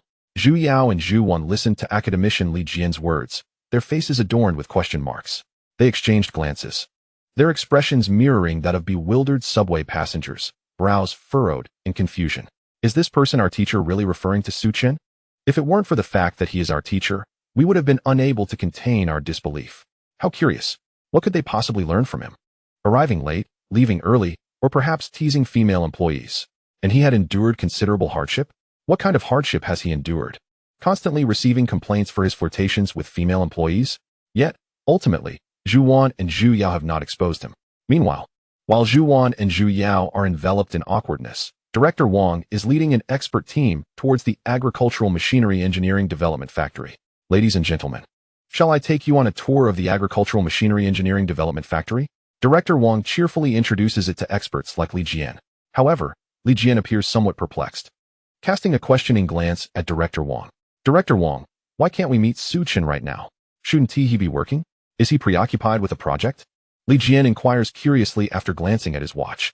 Instantly, both Director Wang and Zhu Yao, along with Zhu Wan, feel a twinge of embarrassment. They are well aware that the expert team has come specifically to see Su Chen. He should have been arranged to welcome the experts. However, can that rascal be easily managed? His attendance is often unpredictable. Today, it seems he isn't at work, which is why the expert team has been kept waiting until the afternoon while they send someone to find him. What a predicament. Chapter 51, Public Embarrassment? You say this rogue is Su Chen? Nevertheless, Director Wang is indeed a clever man. "Mr. Li, you are correct. He does have a project at the moment. Specifically one for the Eastern Summer Military District." Director Wang hastily offers an explanation. "I see." Li Jian nods, understanding. For it is indeed normal for a talent like Su Chen to be engaged in projects daily. "However, Director Wang, I too have projects here. Projects related to nuclear-powered aircraft carriers. I wonder if you could spare Su Chen for us. We are in dire need of such talent," Li Jian whispers, lowering his voice. Upon hearing this, Director Wang's demeanor becomes serious. "Mr. Li, it's not that I refuse your request, but this matter is beyond the authority of a mere factory director like myself. To be frank, Su Chen is a technical personnel dispatched from the Eastern Summer Military District. If you wish to transfer him, you must negotiate with them." At this moment, Director Wang finally comprehends the situation. No wonder Commander Liu arranged for Su Chen to be assigned to the Agricultural Machinery Engineering Development Factory, as well as dispatching talent from the Eastern Summer Military District. This was to prevent other brother organizations from poaching talent. Thus, it will not be so simple for Li Jian to recruit someone. Immediately, Li Jian realizes that directly transferring Su Chen is not a feasible option. "How about this? We will invest all resources and budget for the next year, allocated for the construction of nuclear-powered aircraft carriers, to the Eastern Summer Military District, and we will also provide a complete set of brigade-level equipment for Commander Liu. What do you think?" Li Jian makes a bold decision, willing to go to great lengths for such a talent. It is well known that the resources and budget required to construct a nuclear-powered aircraft carrier are astronomical. To sacrifice so much for a single individual is no small feat. Yet he believes it is worth it. Director Wang nearly bursts into laughter, but manages to maintain his composure. Indeed, as Li Jian envisions, an entire year's worth of resources and budget could easily sustain half a military district. Moreover, considering the existing funding from the military district, it is an even more significant contribution. Not to mention providing a complete set of brigade-level equipment. The implications are monumental. The Eastern Summer Military District is poised to become the strongest military district in the Dragon Kingdom over the next year. This is precisely what every commander dreams of. Furthermore, who does Li Jian represent? He is one of the key figures of the Dragon Kingdom Academy of Sciences, embodying the pinnacle of research strength. Can the equipment produced by the Academy be anything less than exceptional? This is something every commander would covet. Had this been a few years ago, or even 6 months ago, Commander Liu would have undoubtedly agreed. However, in the current climate, Director Wang is well aware of Commander Liu's boundaries. Mr. Li, to be frank, Commander Liu has informed me, if we can nurture Su Chen well, he will undoubtedly become the spark that ignites the revival. Director Wang states emphatically, his gaze firm. Gasp. Upon hearing this, even Li Jian inhales sharply, unable to believe that such a talent is so difficult to acquire, even when he presents such generous conditions. Initially, he wished to negotiate further, but after hearing Commander Liu's evaluation, he realizes there is no hope. He never anticipated that Commander Liu would hold Su Chen in such high regard, even referring to him as a beacon of revival. What does that imply? It undoubtedly suggests that Su Chen is seen as the future hope of the Dragon Kingdom. This evaluation, coming from a commander, carries immense weight. At this moment, Li Jian is eager to meet Su Chen, to ascertain whether this genius truly merits such an esteemed judgment. Before long, Director Wang has already ushered Li Jian and the expert team into the Agricultural Machinery Engineering Development Factory. After a brief tour of the factory, just as they are about to enter workshop one of the technical department, they hear a commotion. Get out of the way. Suddenly, a figure is thrust out, stumbling and nearly colliding with Zhu Wan and Zhu Yao. If not for Li Jian swiftly reaching out to stop this figure, a collision would have been inevitable. Ah, Director Wang. Engineers Zhu, what a coincidence. The figure exclaims with joy upon spotting Director Wang and the others. Indeed, it is Su Chen. Moments ago, he had been flirting with a beautiful female employee, only to be promptly ejected from the scene. Upon seeing Su Chen, Director Wang nearly loses his temper. Goodness. They had just witnessed Su Chen's flirtations with a female employee. This is certainly not what he wanted. And now, with the expert team arriving, he finds himself in this situation. How many times have I told you to be mindful of your conduct? Are you even paying attention? Director Wang scolds, pointing an accusing finger at Su Chen. He had mobilized nearly the entire factory to find Su Chen, only to discover he was engaging in flirtations right under his nose. And now, he has run into the expert team. It is infuriating. I have been mindful. I haven't received any complaints these past few days. Su Chen protests, feeling wronged. He believes he has been careful, as he has not received any complaints recently. Doesn't that count for something? You think a lack of complaints signifies mindfulness? If there were complaints, would you be soaring to the heavens? Director Wang retorts, exasperated. Furthermore, I can't help it if I am misunderstood. Just then, Su Chen notices a striking figure passing by and calls out, Hey, Shaoli, you just returned from your business trip. As he speaks, he whistles at her. Get away. The female employee, startled by his comment, quickly flees. TCH. Su Chen shrugs, finding the entire situation rather dull. At this moment, the prominent figures of the Agricultural Machinery Engineering Development Factory feel a deep sense of embarrassment. They wish they could find a hole to hide in. Goodness. He is publicly flirting with female employees in front of everyone, while only Li Jian and the experts appear puzzled, curious about who this person is.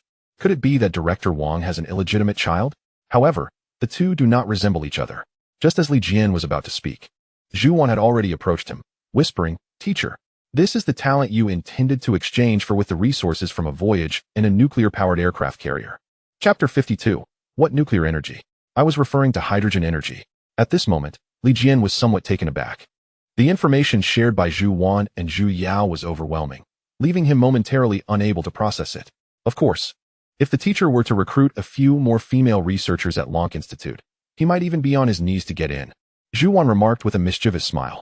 Although she wasn't particularly familiar with Su Chen, having even played pranks on him, she was aware of his situation. Is he really that Su Chen? Li Jian stared blankly at Zhu Wan, then pointed towards Su Chen, exclaiming in astonishment, This news is a bit too shocking. Isn't it? Indeed. Indeed.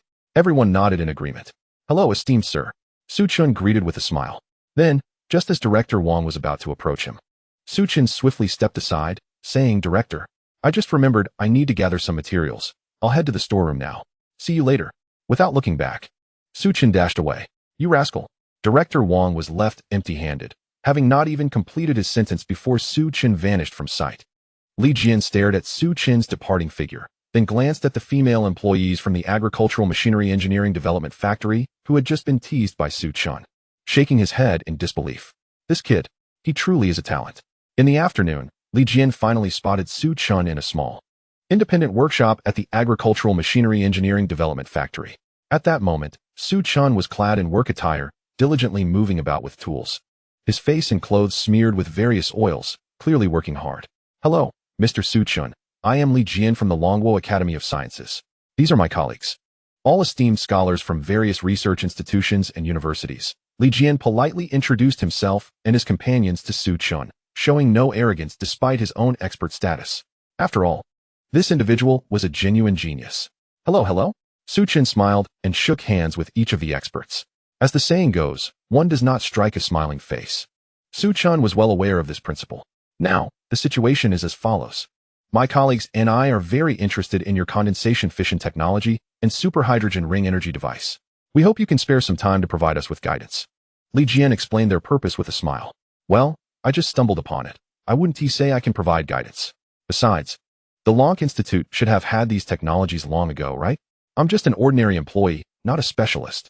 Su Chun scratched his head, feeling a bit embarrassed. What could he possibly guide them on? The individuals before him were either from the Academy of Sciences or leading universities. How could he offer them guidance? It was absurd. Li Jian and the others were instantly filled with questions. Goodness, if you can create such astonishing technology just by fumbling around, how come we can't do the same? And as for the Lonk Institute, if we had those capabilities, we wouldn't be here. Nevertheless, Su Chun ultimately agreed to engage in a simple technical exchange with Li Jian and his colleagues. There are still some areas we find unclear. First, how did you manage to prevent other gases from participating in the reaction during the fission process? There are simply too many uncontrollable factors. Li Jian presented a stack of documents, highlighting several points he wished to clarify.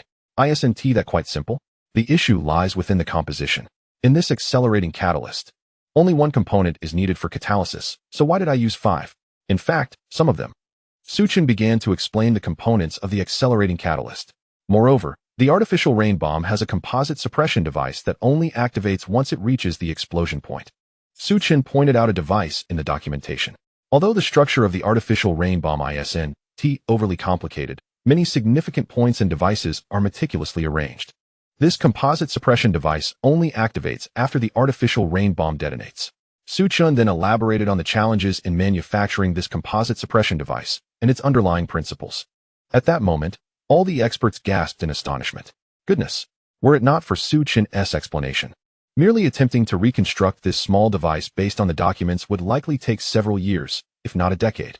After Su Chun's guidance, Li Jian felt confident that, with collaborative effort, they could achieve reconstruction within a year. No wonder Li Jian felt a surge of emotions. He finally understood why his mentor held Su Chun in such high regard. This young man was no mere genius. He was a prodigy. It was no surprise that Lu Tongling and others were unwilling to exchange him for any price. Such a prodigy's future accomplishments could not be quantified by mere resources.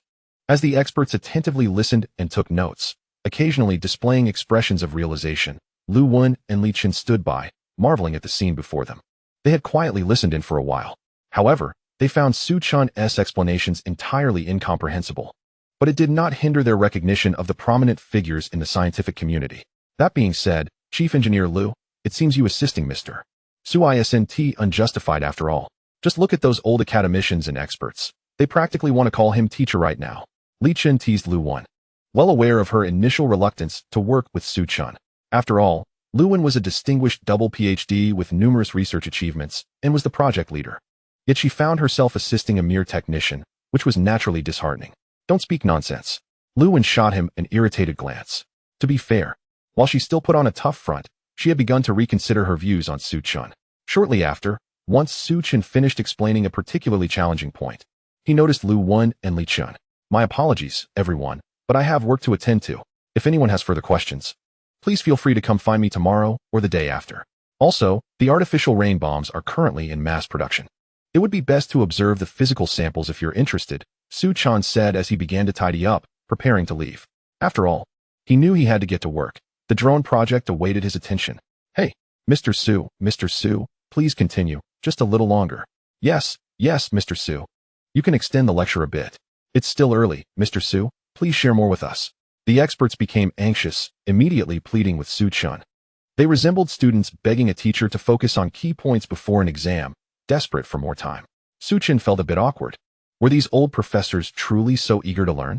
Mr. Su, we are extremely grateful that you could take time out of your busy schedule to provide us with guidance. Since you have work to do, we won't impose any longer. Li Jian took a deep breath, gathering his notes, and stood up reluctantly to alleviate the situation. All right. Su Chun expressed his gratitude with a glance towards Li Jian, as he would have found it challenging to extricate himself otherwise. By the way, Mr. Su, what project are you currently researching? Do you require our assistance? Li Jian casually inquired.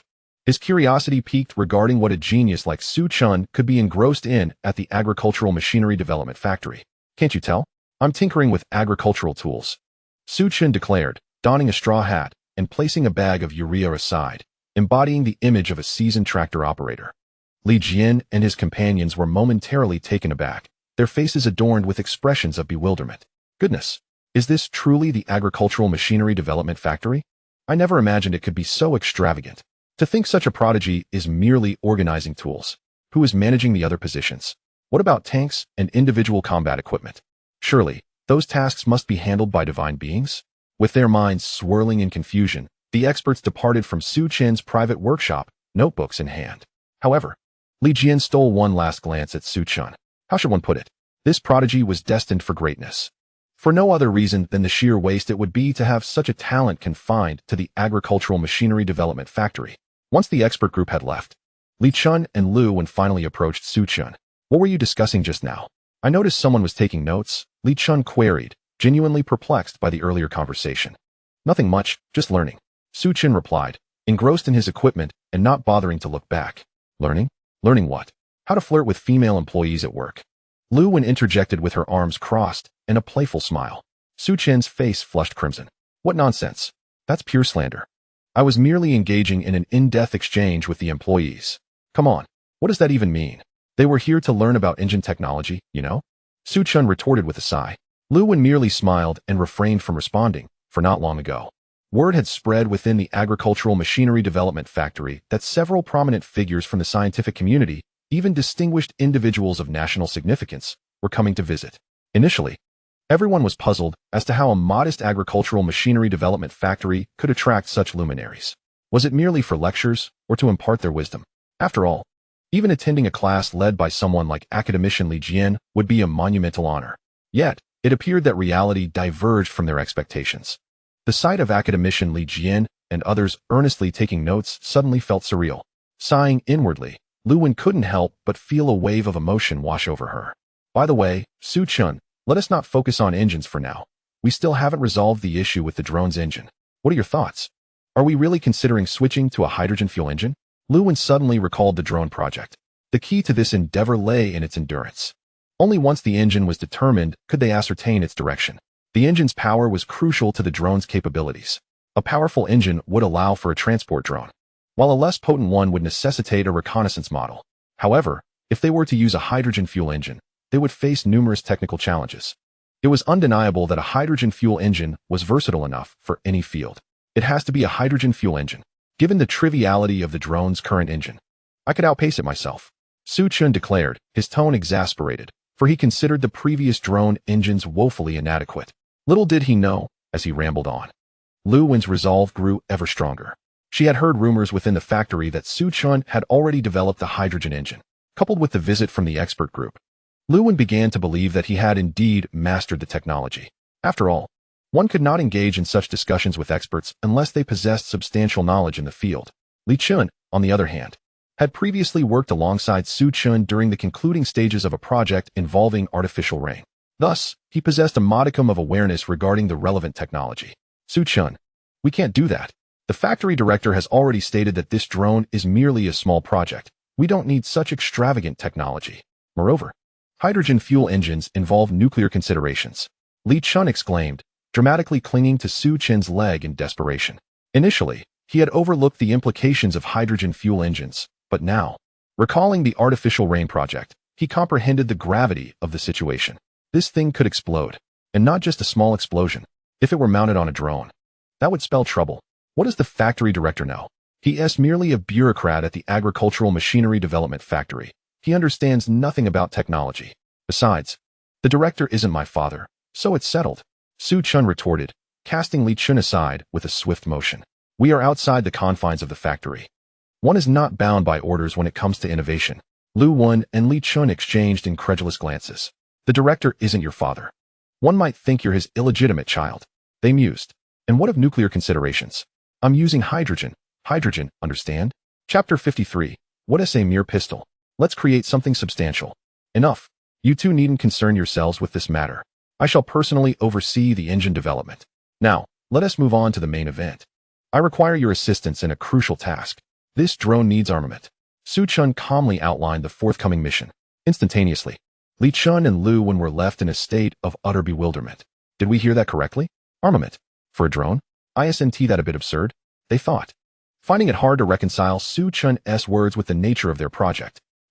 I see you intend to use the factory director's words to pressure me. Su Chun waved his hand dismissively, clearly irritated. But despite it being a drone, we are developing agricultural machinery, understand? Can't a drone be used for pest control?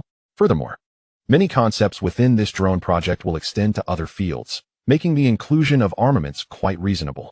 Su Chun spoke with a sense of righteousness. For the drone project truly encompassed more than just agricultural machinery. In fact, several ideas would find applications in various domains. Thus, the notion of equipping it with machinery seemed entirely justified. Li Chun and Lu Wen lowered their heads, coming to terms with this rationale. Indeed, pest control devices could hardly be classified as weapons. So, does this mean we lack the necessary equipment at the agricultural machinery development factory? Should we perhaps request some from the Eastern Summer Military District? If so, I will personally arrange for it. Lu Wen had made up her mind. However, it seemed that the agricultural machinery development factory did not possess an equipment department. After all, agriculture-related production couldn't possibly involve heavy artillery, could it?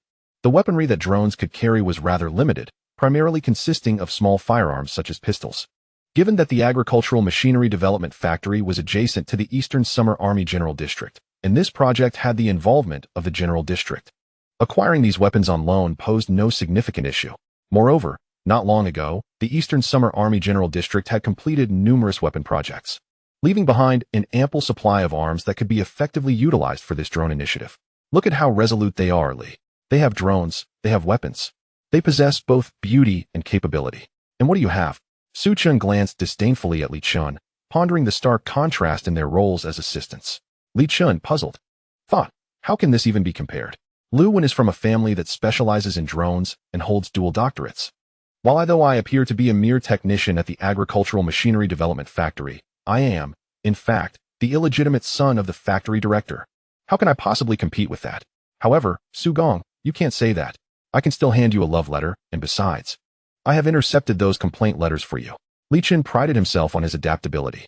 After all, Su Chun was a big shot. All he needed to do was cling to the big shot's coattails. With a cautious gulp, Su Chun waved his sleeves and departed without taking a single cloud with him. The following day, a military pickup truck arrived outside the agricultural machinery development factory.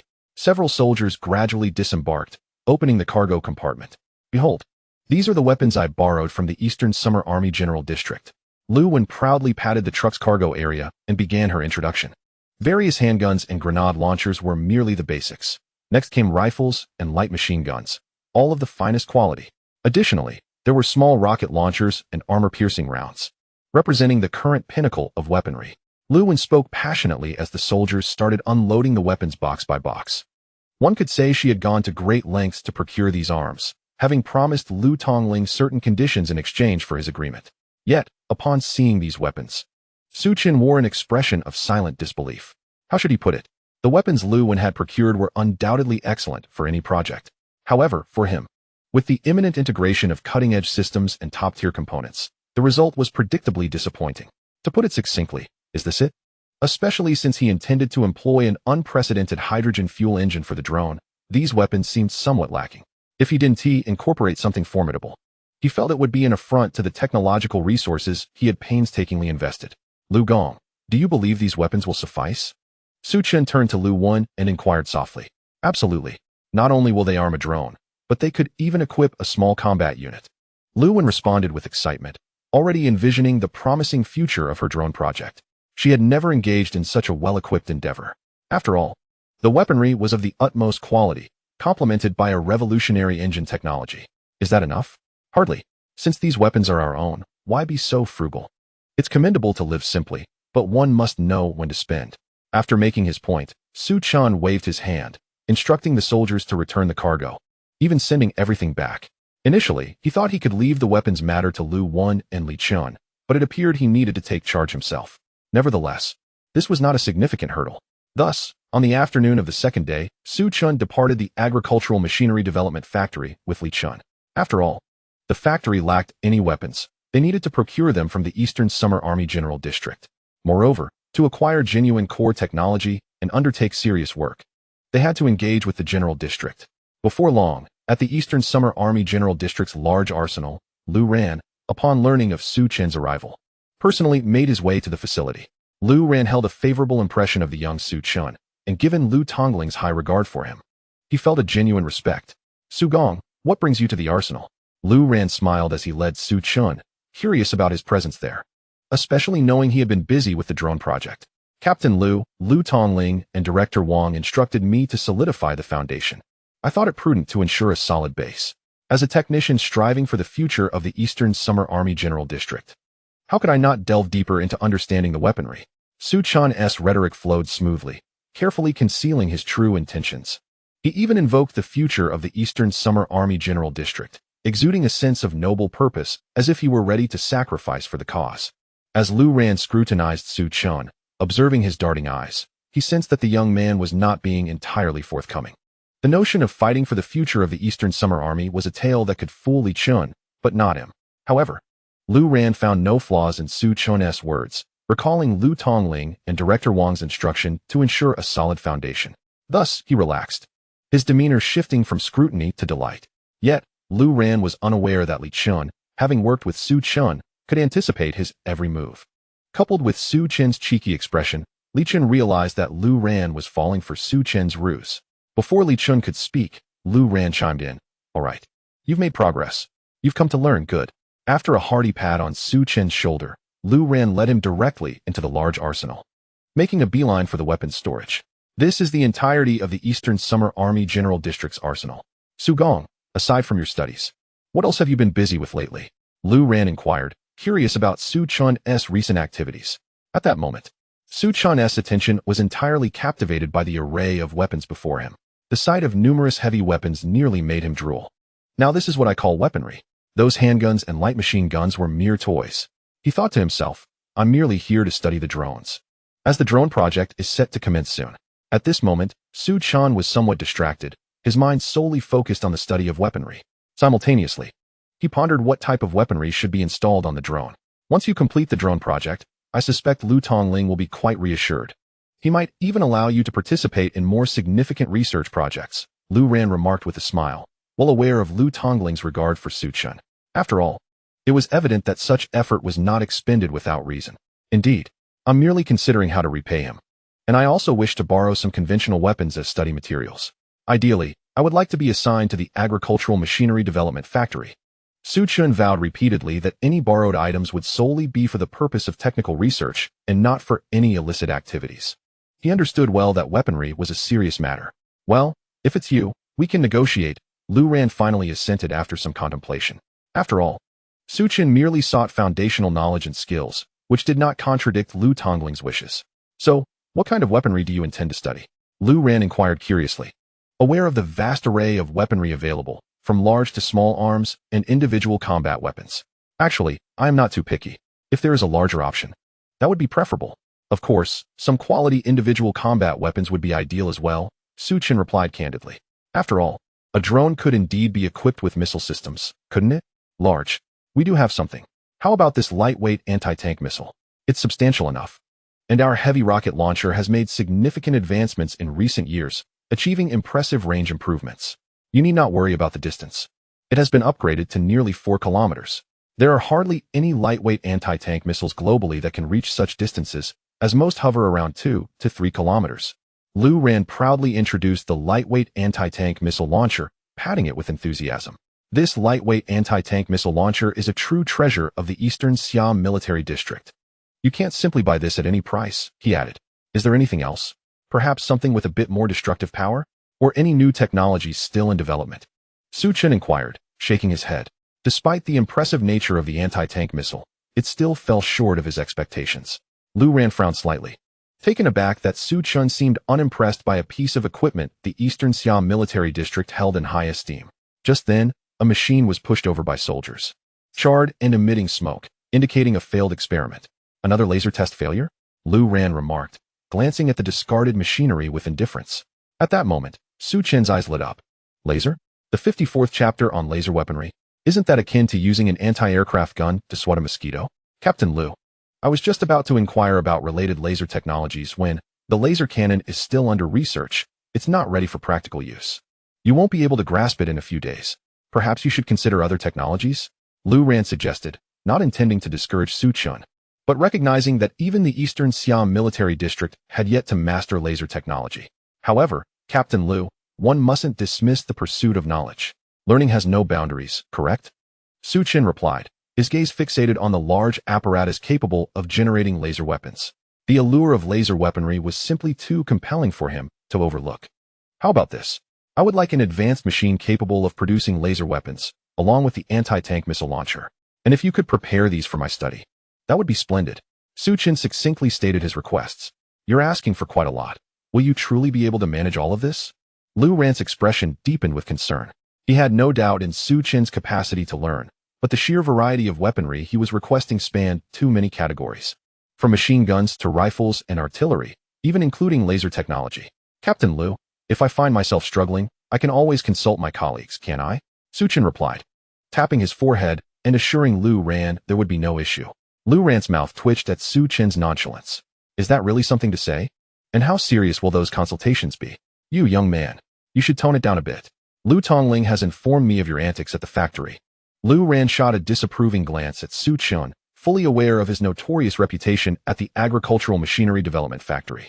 Nevertheless, I will take it upon myself to advocate for you with Lu Tongling. Lu Ran ultimately agreed to Su Chen's request. Truth be told, it was not an unreasonable demand. And as the commander of the Marine combat team, he had the authority to approve it. Just ensure you return everything intact. It doesn't matter if you disassemble it as long as it can be restored. But I must make one thing clear. None of these weapons can be loaded with ammunition. Otherwise, it would be too perilous. Lu Ran reiterated, fully aware of Su Chen's unpredictable nature. Of course, Su Chen promptly concurred. As he had no expectation of receiving live ammunition, even empty shells would suffice for his theoretical study. Shortly thereafter, Lu Ran coordinated with the storage administrator to initiate the weapon borrowing procedures, while Su Chen and Li Chun prepared to return to the agricultural machinery development factory. Having remained silent in Lu Ran's presence, Li Chun finally spoke up, unable to contain himself. Su Chen, please don't tell me you are borrowing all these weapons merely for study, he exclaimed, casting a skeptical glance at Su Chen. Study? Not a chance. During your time at the agricultural machinery development factory, you didn't strike me as one who engaged in much study, he continued, shaking his head in disbelief. And even if you were to bring back some materials, they would likely just be glorified pictures. Come on, is this really someone who is here to learn? Su Chen shot back, rolling his eyes. He was just speaking casually. Could it be that Li Chen actually believed him? Moreover, why would he bother learning such things? Isn't that just a way to stir up trouble when he has nothing better to do? When the equipment is returned, it will simply be disassembled and fitted onto the drones. Regardless of whether it is usable or not, once it is in my hands, it will surely function. Su Chen clasped his hands behind his back, beginning to formulate his grand vision. With an abundance of weaponry, including some large individual combat weapons, fitting them onto the new drones would transform them into a colossal mobile arsenal. They would be capable of offense, mobility, and firepower coverage. What could be more formidable than that? Upon hearing this, Li Chun was left in a state of shock. Goodness, he knew Su Chen was not going to come up with anything good. What a surprise. Was he actually waiting here for this? However, Su Gong, have you considered that if we proceed this way, it would completely deviate from the director's original intent?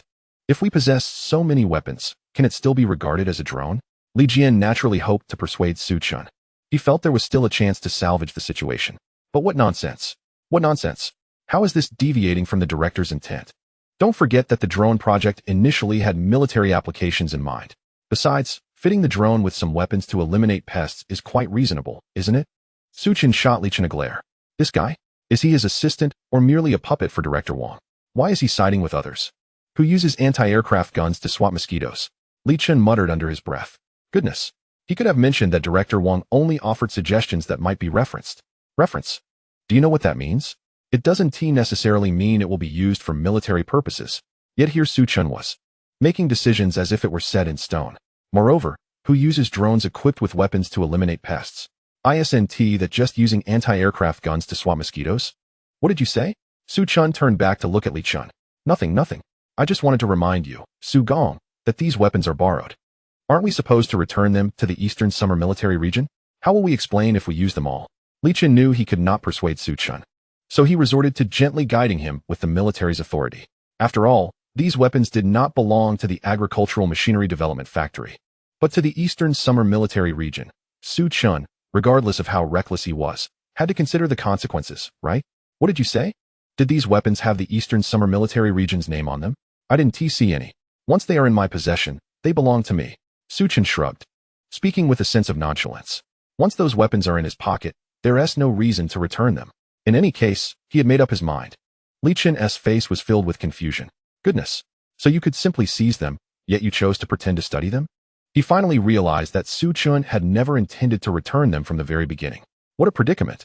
He felt as though he had boarded a pirate ship, falling for Su Chun's tricks. Meanwhile, time flew by.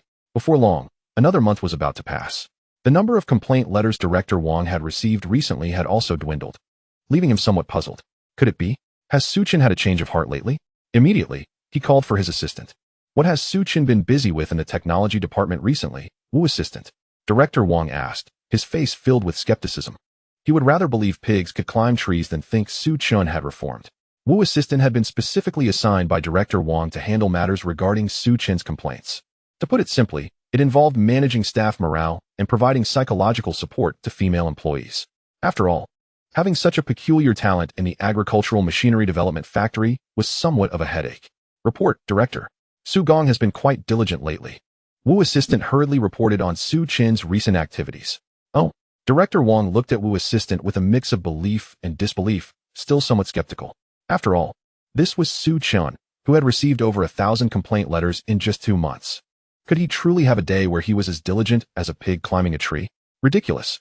The situation is as follows. Su Gong has been working overtime every day, and sometimes he is so engrossed in his research that he neglects his meals. Even Chief Engineer Liu and Li Chun have been spending their time in their private workshop. Wu assistant recounted her observations. To be honest, without handling complaints these days, she felt somewhat unaccustomed. So, not long ago, she conducted an investigation and discovered Su Chun's progress. Had she not seen it with her own eyes, she would not have believed it. At this moment, Director Wang was somewhat surprised, but soon his face broke into a broad smile. Good. I knew this kid couldn't sit idle for a moment. As long as there is a task, he will take it seriously. With this, I can accept that this kid has a few quirks. However, you may have to work a bit harder to prepare the employees' morale, understood? At most, I'll give you a raise. Director Wang gritted his teeth, determined to make sacrifices for Su Chun. Wu assistant was somewhat taken aback. It's worth noting that Director Wang was typically quite stingy. By the way, how is the progress of the drone project they have been busy with lately? Director Wang curiously asked, tapping his fingers on the desk. He still remembered assigning the drone project to Su Chun not long ago. It seems to be going quite smoothly. I heard the drone model has already been produced. Wu assistant recalled her observations from her recent visit to the workshop and reported truthfully. Meanwhile, however, I also heard that Su Gong seems to have visited the military district not long ago. He borrowed some weapons, claiming it was for study. She reported some of Su Chun's actions as well. Director Wang suddenly stood up, his expression turning tense. What? Why were weapons given to him? Isn't this going to cause chaos? Director Wang widened his eyes, unable to believe it. After all, agricultural trenching machines and artificial rain bombs are civilian equipment. He was already on edge. If they were to be equipped with weapons, what would happen? The last time they tested bombs on tanks, it caused a huge uproar. What will they blow up this time? Will it be the Eastern Summer Military Region? Absurd. At this moment, he could no longer sit still. He was preparing to head to the Agricultural Machinery Development Factory to see what kind of mischief Su Chun was up to. Director, please don't be anxious. I've inquired about it. The Eastern Summer Military Region essentially provided only empty shells, without any ammunition, so there should be no issues. Besides, I heard that this was approved by Captain Lu Ran. If it were truly powerful, the Eastern Summer Military Region would not have granted him permission, would they? Wu assistant. having worked with Director Wang for many years, understood his concerns. Thus, she promptly reported the matter in its entirety. Instantly, Director Wang felt somewhat reassured. After all, if he could think of the potential issues, surely the Eastern Summer Military Region could as well. That is true. However, Wu assistant, you must keep a close eye on this kid. He can do whatever he wants, even if he annoys someone. Just ensure he doesn't create any trouble. As long as it's not a weapon of mass destruction, it will be acceptable. Director Wang sat down once more, taking a deep breath. To speak candidly, his expectations for Su Chun had diminished significantly. Indeed, they had lowered considerably. Rest assured, Director, I have already examined it. It is just an ordinary drone, nothing particularly special. Assistant Wu waved his hand, speaking with conviction. Well, it is indeed just a standard drone. It may appear slightly larger and somewhat different in design, but that is all there is to it. Meanwhile, in the private workshop of the Agricultural Machinery Development Factory, Su Chun was tirelessly operating. The workspace illuminated by flashes of electricity. Current plan, dragon-slaying drone. Material coding. Basic configuration options as follows. Option 1. Heavy titanium dual-ring carbon fiber composite. Option 2. Lattice carbon titanium fiber. Weapon system. Basic configuration options as follows. Option 1. Super laser. Option 2. Anti-tank heavy cannon, with each component selected and crafted. The true essence of the dragon-slaying drone was taking shape. Chapter 55. Pressing on guarantees, full accommodations. At the same time, in Sioux Village, there lay a relatively open expanse of wilderness. A military pickup truck had parked in the clearing, and as the truck bed opened to reveal a sleek black fighter drone, Lu Wen and Li Chen stared at it in speechless astonishment. They had both participated in the drone's design, albeit only in its basic structure. Once the chassis components were produced, all assembly work was completed by Su Chun. Therefore, both were intensely curious about this drone. However, upon witnessing the actual product, they were struck by its absurdity. At a glance, the drone certainly adhered to certain design languages of conventional civilian drones. Yet, to claim it was merely a civilian drone would be rather far-fetched. The only direct link to a standard civilian drone was the insignia it bore. Nevertheless, it was undeniable. This drone was extraordinarily impressive. Its design primarily mirrored that of a fighter jet, albeit with modifications that rendered it more streamlined, perfectly aligning with aerodynamic principles. Moreover, its sharp contours exuded a sense of futuristic technology. Most notably, it was equipped with 4 small propellers, suggesting the potential for vertical flight. If this drone were to enter mass production, it could easily fetch hundreds of thousands. Upon witnessing the finished product, Lu Wen's initial doubts regarding Su Chun evaporated. Undoubtedly, from the design alone, Su Chun exhibited the brilliance of a gifted engineer. This Sioux Village is my hometown. The surroundings are all remote wilderness, rarely traversed by humans. And the road conditions are quite complex, which is why I took the liberty of testing it here. Su Chun briefly introduced the surrounding conditions. However, Lu Wen and Li Chun remained entranced by the drone's commanding appearance, hardly paying attention to Su Chun's explanation.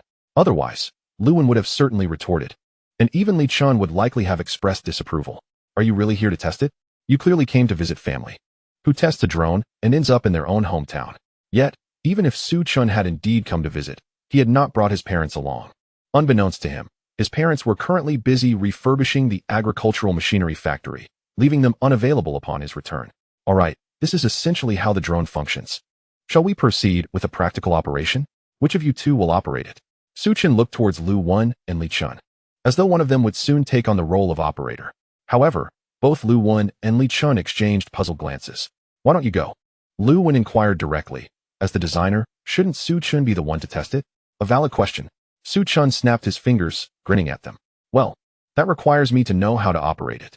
He sheepishly scratched his head, asserting that every profession has its specialization. Lu Wen and Li Chun were taken aback. Incredible.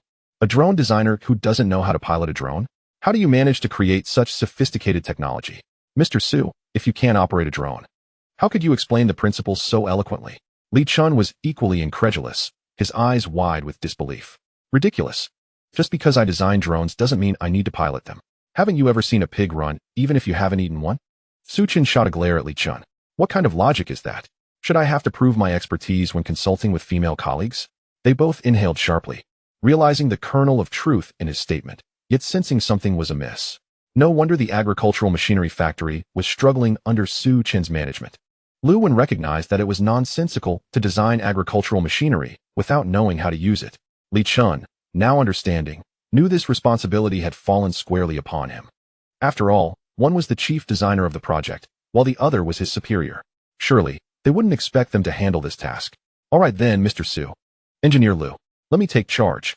Li Chun raised his hand and confidently grasped the control panel. To be honest, the control panel of this drone was entirely different from any other drone's control system. It was, astonishingly, a virtual projection control panel. The main console was adorned with numerous buttons, resembling that of an aircraft. The steering mechanism was a singular spherical control, serving as both steering wheel and virtual projection interface.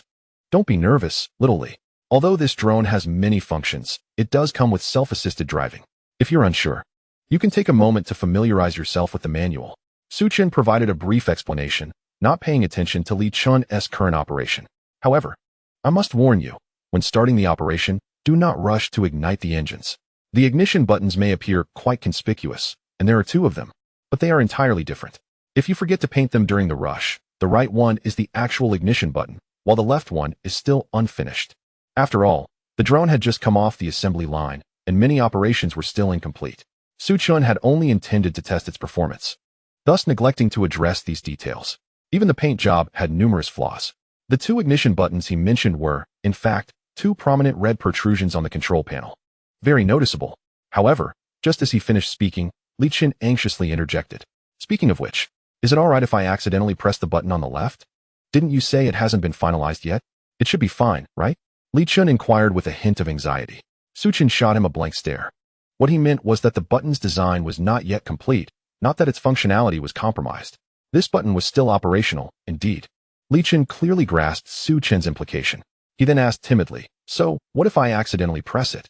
His hand, which had just touched the button, swiftly recoiled. It's nothing. If something goes awry, we can just deal with it together when we operate the sewing machine. Su Chen shrugged, remaining oblivious to Li Chen's subtle movement. He was currently focused on adjusting the data link between the engineering machine and the drone. Just then, a loud roar echoed. The drone's body began to morph rapidly. Following this, a tubular launcher approximately half a meter in length extended outward. Whoosh! In an instant, a brilliant blue light shot skyward. Su Chen was momentarily stunned. Goodness! Li Chun may lack in other areas, but his hand speed was truly remarkable. 2 minutes later, aboard the space station, one astronaut was having a meal while others took turns at their workstations. They had just recently ascended to space and were still acclimating. Aside from routine maintenance, their tasks involved observation and data collection. It should be noted that during their breaks, the space station's orbit coincidentally aligned perfectly with their homeland. One of the working astronauts couldn't help but chuckle as he gazed at the monitoring panel. Soon, he found himself admiring the vastness of the cosmos and the blue planet below. At this moment, the other astronauts also lost focus on their tasks. Even the astronaut who had been eating abandoned his meal and hurried over. Commander Gao Tong felt this moment was exceptionally precious, as these astronauts were fresh faces in space and must be feeling nostalgic. Indeed, this is a perfect opportunity for us to admire our motherland, he nodded with a smile. However, before he could finish his thought, pilot Wu Chong pointed excitedly at the window, exclaiming, "Look, is that a rocket? Is there a new rocket or satellite launch?" He excitedly patted the shoulders of his fellow astronauts, barely able to contain his enthusiasm. Upon hearing Wu Chong, the others turned to look. Even Commander Gao Tong followed his gaze. The blue light drew nearer, accelerating rapidly, and in an instant, it exited the blue planet's atmosphere. As spacefarers, they were no strangers to such phenomena. Although the blue light seemed somewhat unusual, anything that breaches the atmosphere must be a satellite, not a rocket. Indeed, our nation has grown stronger. The frequency of rocket launches has increased significantly. Just recently, numerous satellites were launched, Commander Gao Tong remarked with a smile, taking pride in the nation's prosperity. Yet, before he could finish speaking, his smile froze. His expression tensed, and his pupils dilated. Something was amiss. The speed was incomprehensible. Commander Gao Tong widened his eyes. Initially, when they noticed the blue light, it appeared no larger than an apple. Yet now, it seemed almost capable of engulfing their entire space station. One could only imagine how fast it was traveling. Based on Commander Gao Tong's years of experience, he assessed that the speed had surpassed the sound barrier. No, it was likely above 10 Mach. One must understand that after years of development in aerospace, rocket and satellite launches had become commonplace. Even some private enterprises were now capable of launching their satellites and rockets. However, if this speed exceeded the sound barrier, reaching several Mach, the implications would be monumental. Such a rocket launch would undoubtedly be a national-level endeavor, a plan of which they, as astronauts, could not remain unaware. And yet, the origin of this light was a mystery. Realizing the gravity of the situation, Commander Gao Tong knew he could no longer remain passive. Xiaoyang, immediately begin real-time observations of the rocket's trajectory and calculate its path. Everyone else, spring into action. I will communicate with ground control. This is serious. His expression grew somber. He rushed to the communication station and initiated contact. Beijing, do you have any scheduled rocket launches today? Commander Gao Tong pressed the communication button to relay his inquiry. Beijing acknowledges. Please hold, we are checking. Moments later, the response came. This is Beijing. We have confirmed that there are no large-scale rocket launches planned nationwide today. Please be advised. Commander Gao Tong felt a chill run down his spine upon hearing this. He stood in stunned silence for several seconds, his heartbeat quickening and his pupils widening. However, we have detected a rocket traveling at an estimated speed exceeding the sound barrier. He steadied himself and continued to report. Wait. The observational data has just come in. The speed is... How is this possible? Commander Gao Tong's eyes widened in shock as he beheld the data. Could it be? This speed was beyond what any rocket could achieve. At that moment, he was completely bewildered, his mind racing. Space station, please respond. What is happening? The ground control station erupted in chaos, anxious for reports and data. Meanwhile, Commander Gao Tong's voice echoed eerily. The speed is confirmed. It surpasses the speed of light. Chapter 56. The entire military command was thrown into disarray. Who was testing missiles? Speed of light. Ground control repeated, falling into silence. Moments later, chaos ensued at ground control. A complete panic. However, they soon regained composure, with the command center striving to maintain calm. After all, if the command center panicked, it would spell disaster. Is the data accurate? Ground control issued a confirmation request once more. It is accurate. The speed is indeed light speed, and its trajectory is erratic, but for now, there is no risk of collision with the space station. The launch site appears to be in the northern region of our country. At this moment, Gao Tong reviewed the data relayed from the astronauts, his heartbeat slowing for a moment. Similarly, upon receiving the confirmed feedback, ground control fell into a hushed silence once more. But soon a beep sounded. Ultimately, this is Kyoto. Please maintain the current state and closely monitor all movements and data of the unidentified aircraft. The vehicle is temporarily classified as an unknown entity. The ground is striving to ascertain the trajectory and origin of this aircraft. If any danger arises, we will make every effort to intercept it. The Ground Command Center has issued the latest directives. Acknowledged. Gao's heart leaped into his throat. He understood. When the aircraft is classified as unknown, it signifies uncertainty regarding friend or foe, granting the authority to deem it a potential threat to national security. At this very moment, the Kyoto Ground Command Center was in an uproar. The expansive command center was buzzing with discussions about the incident. It was grave, far too serious. What had transpired? Why had the Northern Ground Command Center failed to report the aircraft's launch? The commander of Kyoto glared, visibly enraged. This was no ordinary blunder. It was tantamount to a catastrophe. Given that astronauts had tentatively confirmed the aircraft's origin as the North, it was solely the responsibility of the Northern Command Center to manage and report on it. Yet, what was the result? An aircraft exceeding the speed of light, approaching the space station, had gone unreported. Was this an act of rebellion? If not for the swift detection, it could have potentially led to the destruction of the space station. In an instant, the entire Kyoto Command Center initiated an emergency response. Though initially chaotic, order quickly prevailed. Subsequently, a series of directives began to be dispatched. Soon thereafter, the Northern Command Center responded, stating, Kyoto, this is the command center overseeing the North. None of our 7 launch sites received any reports of a launch mission. The commander of the Kyoto Central Command was momentarily stunned, slipping into a brief state of bewilderment. What? No launch missions? How could this be? There were only a handful of capable bases in the North. Could it be the military's doing? At this moment, the commander was equally perplexed. What on earth? Had they miscalculated from the outset? However, before the commander could fully grasp the situation, a call from the military came through.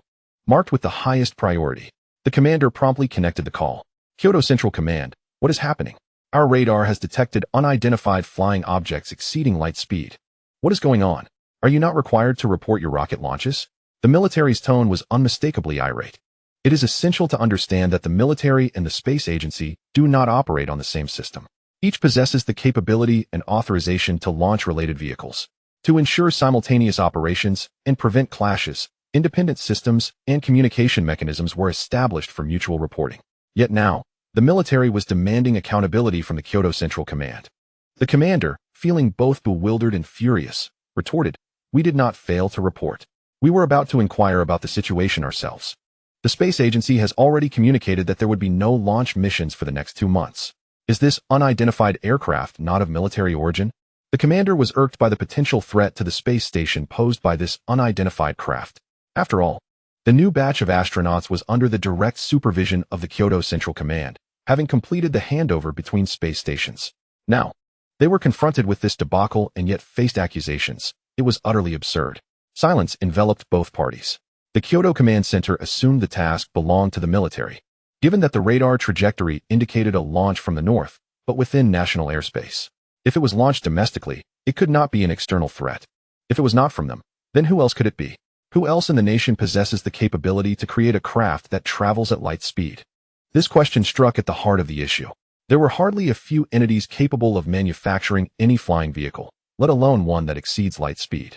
If it were not a national endeavor, it could not possibly be a private enterprise. Therefore, it was impossible for such a launch to occur without any prior indication. Wait, exceeding light speed. Could it possibly be a weapon? Suddenly, the commander of the Kyoto Command Center realized something was amiss. Supersonic aircraft were typically developed by the national defense sector.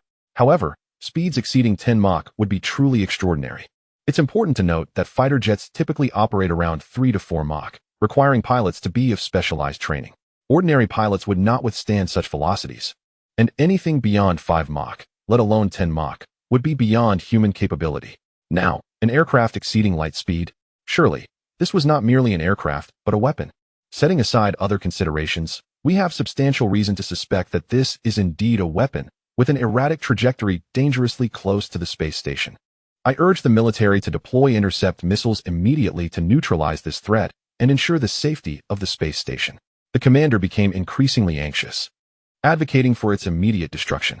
At this juncture, this was the most prudent course of action. Quickly, the military responded, mobilizing the nearest batch of missiles into action. However, as the commander of the Kyoto Command Center observed the light approaching ever closer to the space station's orbit and still unneutralized, his face turned a shade of green with frustration. He promptly dialed the military's dedicated line, escalating it to red priority. What is happening? Why hasn't it been intercepted? Its trajectory is now largely overlapping with that of the space station. Are you going to stand by and watch the space station be obliterated? With that, the commander slammed his hand on the table in exasperation. This was an enormous matter. Was it not clear? No. The speed is simply too great. Even our dong phone cannot catch up. We don't even have the chance to lock onto it. The military responded, their tone filled with helplessness. It was not that they lacked the desire to act. They simply lacked the capability. This was not merely a rapid speed. It was light speed. With the current global technology, even the most advanced systems lack the capacity for interception, let alone preemptive engagement. They were unable to catch up, not even close. The most critical issue? The craft's flight path remained unpredictable. Every time they prepared to lock on, the target would vanish. It was as if the weapon existed yet did not exist, a phantom flitting about in space. At this moment, both the military and the Kyoto Command Center could do no more than pray. Pray that the space station and this weapon would not collide. Meanwhile, 5 minutes later, at the Eastern Military General District, Liu Tongling had just finished addressing a complaint letter from Su Chun. Good grief. That fellow had caused quite a stir at the factory. And now it had escalated to the Military General District. He was also feeling a severe headache, having to repeatedly persuade these factories. However, before he could confront Su Chun, the phone rang first, marked with a red emergency priority. As Liu Tongling answered the call, he had yet to remember to be courteous when he was bombarded with a barrage of accusations. Liu Dongliang, are you tired of living? Tell me, why did your Eastern Siam Military District test a new missile without prior notification? You intend to drag the entire space station down with you, don't you? Let me ask you again, who gave you the authority to act without reporting? Such a significant matter, and you didn't bother to report it? A furious roar echoed from the other end of the line. Liu Tongling was left utterly bewildered. What? He had spent the entire day dealing with these complaint letters. Where would he find the time to launch any missiles? And regarding the bombardment of the space station, he wouldn't dare even if given 10 times the courage. Moreover, without orders from superiors, he wouldn't dare to arbitrarily move any missiles. Old chief, have you made a mistake? Even if you gave me 100 times the courage, I wouldn't dare to take such liberties. However, Before Lu Tongling could finish, he was interrupted again. Mistake? Nonsense. The coordinates have already been provided. Isn't the area around Sioux Village under your jurisdiction? Don't try to play dumb with me. Such a significant matter. And your Eastern Siam military district has no information at all? If that's the case, you might as well resign. The elder's voice grew increasingly powerful and filled with extreme anger by the end. Undoubtedly, if Lu Tongling dared to utter a single negative word, it would provoke a terrifying outburst. Cold sweat dripped from Lu Tongling's forehead as he experienced the old chief's wrath for the first time. Yet, the more he listened, the more he sensed something was amiss. The old chief must have evidence to be this furious. But what was Sioux Village? It felt both unfamiliar and somewhat familiar. One thing was certain. Something had gone terribly wrong. Without further ado, Lu Tongling sprang into action. Report, old chief. Rest assured, I will investigate immediately and provide you with a satisfactory answer. Lu Tongling promptly set off to ascertain the truth. If you don't give me a satisfactory answer today, if you can't clarify the situation, then you can forget about being a commander, and you'd better present yourself to a military tribunal. After finishing, the old chief hung up the phone decisively. Lu Tongling was left with a buzzing head, feeling dizzy and lost, grappling with the shocking realization of his identity, location, and the unfolding events. Superluminal weapons were one thing, but to think they were launched from his jurisdiction? Could that possibly be true? How could it be? But the call from the old chief had already come through. Surely he wouldn't play tricks on him. Lu ran. Drop everything you're doing and come to my office immediately. Lu Tongling activated his nearest resources without hesitation, regardless of the circumstances. The launch of superluminal weapons within his jurisdiction signified that the situation had escalated to a red emergency status. Simultaneously, it warranted a state of urgent combat readiness. Lu Tongling even called each of his subordinates for confirmation. He understood that the results he received would not deviate significantly. There was certainly nothing amiss. After all, if he were unaware of his subordinates launching super missiles and testing weapons, he would be utterly ineffectual as a commander. The discipline within the Eastern Siam military district was undeniably stringent. Just then, Lu Ran rushed into the commander's office, his face flushed with urgency. Chief, what is happening? What is the matter? He was visibly flustered, for Lu Tongling wouldn't initiate a red emergency priority without a good reason. Slam. Lu Tongling slammed his hand on the table, bellowing, Lu Ran, you must immediately gather all available soldiers and head to a place called Sioux Village, including the surrounding areas, to conduct an investigation and search. I want to know who had the audacity to launch super missiles. Chapter 57. What missile? I don't know. Lu Ran was befuddled, his mind racing. Wait, Chief, did I mishear? Did you just say missile? His voice trembled with uncertainty, and his pupils widened in shock, fearing he had misunderstood. A missile launch? And a super missile at that? How could the Eastern Siam military district have no knowledge of it? Lu Tongling quickly summarized the events to Lu Ran. Lu Ran's eyes widened in disbelief as he stared at Lu Tongling. Frankly, if these words hadn't come from Lu Tongling himself, he would have thought he was hearing a science fiction tale. A missile launch incident, and the chiefs had no clue who was responsible? The most absurd part was that the missile seemed to have evaded ground radar. No, all detection systems, silently exiting the atmosphere. It even managed to evade interception by satellites? How was that possible? Lu Ran thought it was sheer nonsense. Enough. Don't ask any more questions. I've already confirmed within the military district. No units had any launch tasks or unusual activities today. But the chief mentioned that the launch location was supposedly in the small village of Sioux. That leaves us with only this place. Hurry and investigate any military or civilian units around Sioux Village capable of launching aircraft or missiles. You must not overlook anything, understood? This includes passenger and unmanned aerial vehicles. You need to conduct thorough checks. Lu Tongling issued the command with a serious and grave expression. This matter must be taken seriously. Understood. Lu Ran immediately accepted the order, his mind racing with thoughts. In such situations, the first suspects would naturally be military industrial units. After all, only military factories could produce missiles of this caliber. However, there were only 2 or 3 such units within the entire jurisdiction of the Eastern Siam military district, and they were merely subsidiaries responsible for manufacturing components, lacking assembly experience. They shouldn't possess such capabilities, right? Moreover, Sioux Village was a remote and impoverished location. After pondering for a long time, Lu Ran couldn't fathom who could have that capability.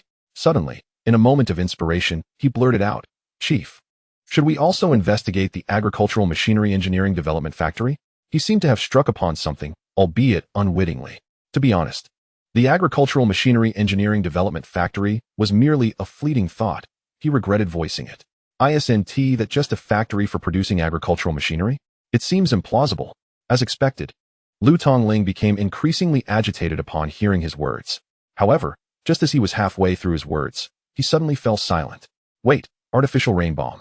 Lu Tongling's expression grew increasingly peculiar as he suddenly recalled a certain figure. If it is an artificial rain bomb, it might not be impossible? Su Chun. Goodness. It must be that little rascal. Quickly, fetch Su Chun for me. Meanwhile, in Su village, in the desolate wilderness, even without the cold wind, both Lu Wen and Li Chun felt a chill running through their bodies. Because, just moments ago, Li Chun, believing that a certain button was the drone engine's start button, pressed it without hesitation. Immediately afterward, as the light energy charged instantly, a slender laser shot straight into the sky. At this moment, the two merely gazed in astonishment at the laser, which resembled a column of water, piercing the heavens. Su Gong, I beg you. Please tell me this isn't actually a laser, right? Li Chun felt his legs trembling. His back was completely soaked, and he recalled Su Chin's remarkable achievements, particularly the first agricultural trenching machine. Who would have thought that Su Chun had actually installed a laser cannon on the drone? Li Chun could only pray that it was merely a light used for illumination. It is indeed not a laser. Su Chun shook his head. That is good. That is good. I knew a drone couldn't possibly have a laser. Li Chun breathed a sigh of relief, convinced that a drone could never be equipped with a laser. As expected, he had overestimated Su Chun. Laser technology had yet to be conquered globally. How could Su Chun possess it? It was an illusion. Indeed, merely an illusion. What actually emitted was a high-energy plasma pulse ray, my own developed electromagnetic pulse. Although it may appear like a laser, in reality, it is a combination of laser and electromagnetic wave frequencies. In terms of power and effect, it should surpass that of a laser, right? Su Chun explained softly, offering a minor correction. However, upon hearing this, Li Chun nearly collapsed to the ground in shock. What? Are you serious? The drone really has a laser installed. What the heck is a pulse ray? Do you think I wouldn't recognize it just because you changed the name? Furthermore, why was he kept in the dark about this? At this moment, Li Chun felt as though he wished he could just disappear. He was so frightened that his mouth trembled, and the thought of wanting to die crossed his mind. Only Lu Wen retained a shred of rationality and clarity. She realized that blaming Su Chun was too late. The pressing matter now was how to remedy the situation. Taking a deep breath, she suppressed her urge to unleash a tirade of curses upon Su Chun. The laser directed toward the sky would undoubtedly be detected, and soon the military command would be informed. It was one thing for him to develop lasers without informing them. But did he think he could hide it from the military? Moreover, what if it accidentally struck something or harmed someone? Lu Wen glared at Su Chun, unleashing a torrent of words. Really, sometimes I get so angry. Su Chun is indeed capable. He can research laser technology that the entire world has yet to conquer. That is impressive. But must he flaunt it like this? What if it inadvertently causes a significant safety incident? Yet, Su Chun did not respond immediately. Instead, he looked up at the sky. First, this is an electromagnetic pulse ray, not a laser. Secondly, it should be fine, right? If there were an issue, something should have fallen from the sky by now. Su Chun stroked his chin, pondering aloud. Lu Wen and Li Chun were left dumbfounded. Goodness. Do you think this is a bird hunt?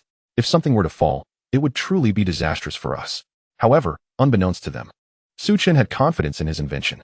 After all, the technology behind this electromagnetic pulse ray encompassed not just laser technology, but also other advanced identification techniques. Otherwise, he wouldn't dare allow anyone to conduct tests so casually. Hence, it should not indiscriminately fire. Additionally, as long as it was launched swiftly enough and broke through the atmosphere at a sufficient speed, it would remain unseen, right? Even if spotted, it could only determine a general location and would likely be unable to pinpoint the exact area from which it originated. As long as it did not hit any flying objects, there should be no issues. After a considerable time, when Su Chun did not witness the electromagnetic pulse ray striking any equipment, he turned to Lu Wen and the others, offering them words of reassurance. All is well. My technology is advanced. This electromagnetic pulse ray is directed towards space. What could possibly go wrong? Besides, even if someone suspects us, we can simply deny it, right? After all, there are only 3 of us present. Heaven knows, Earth knows, you know, and I know. Who else would know it was us? Su Chun patted their shoulders, attempting to soothe them, as he firmly adopted a carefree attitude. Come on, would he ever admit to this? As long as he doesn't acknowledge it, no blame can fall upon them. Lu Wen and Li Chun exchanged glances, gasping in disbelief. Goodness, Can this really work? Even if it's called an electromagnetic pulse ray, it's still a laser. This is no ordinary light bulb that can shine in the sky without consequence.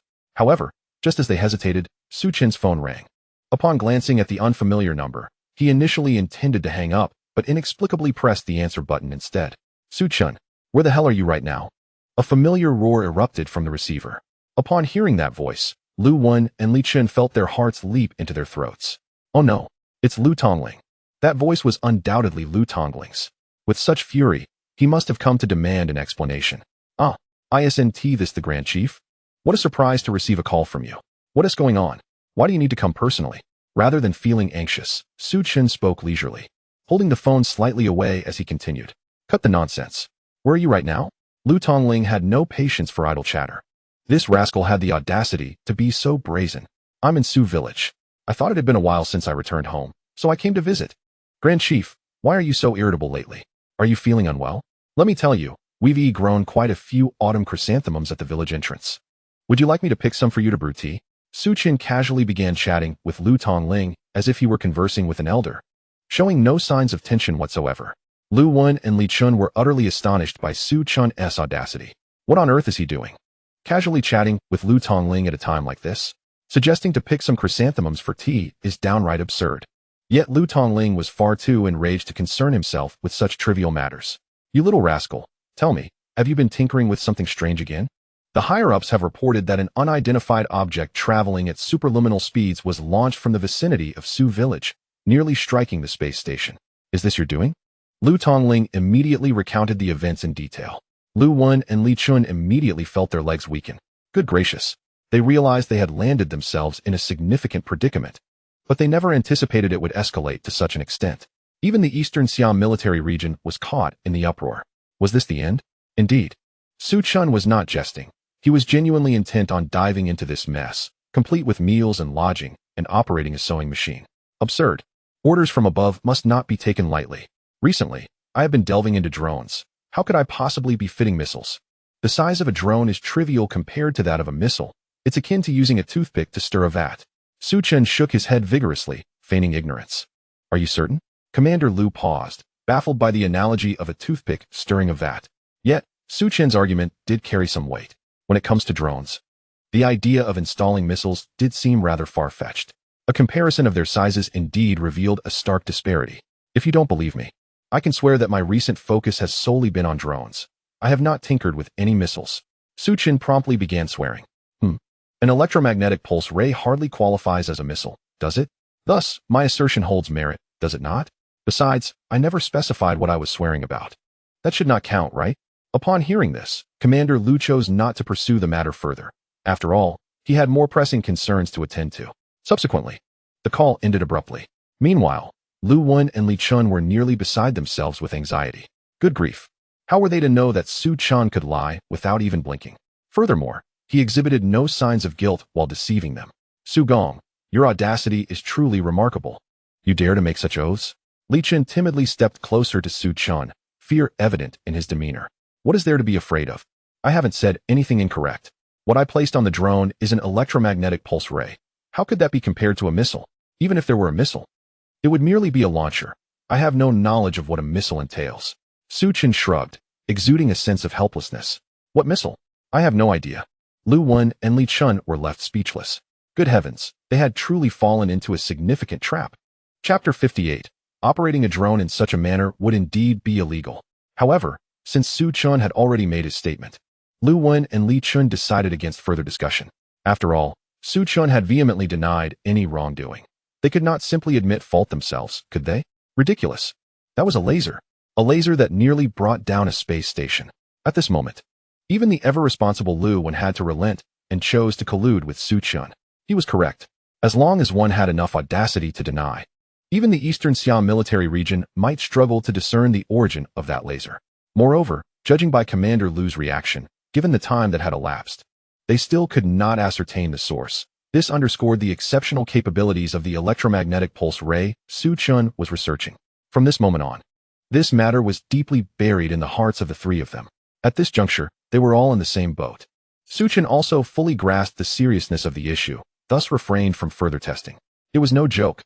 The first round of testing had nearly resulted in the accidental destruction of the space station. Continuing down this path could potentially lead to a global uproar.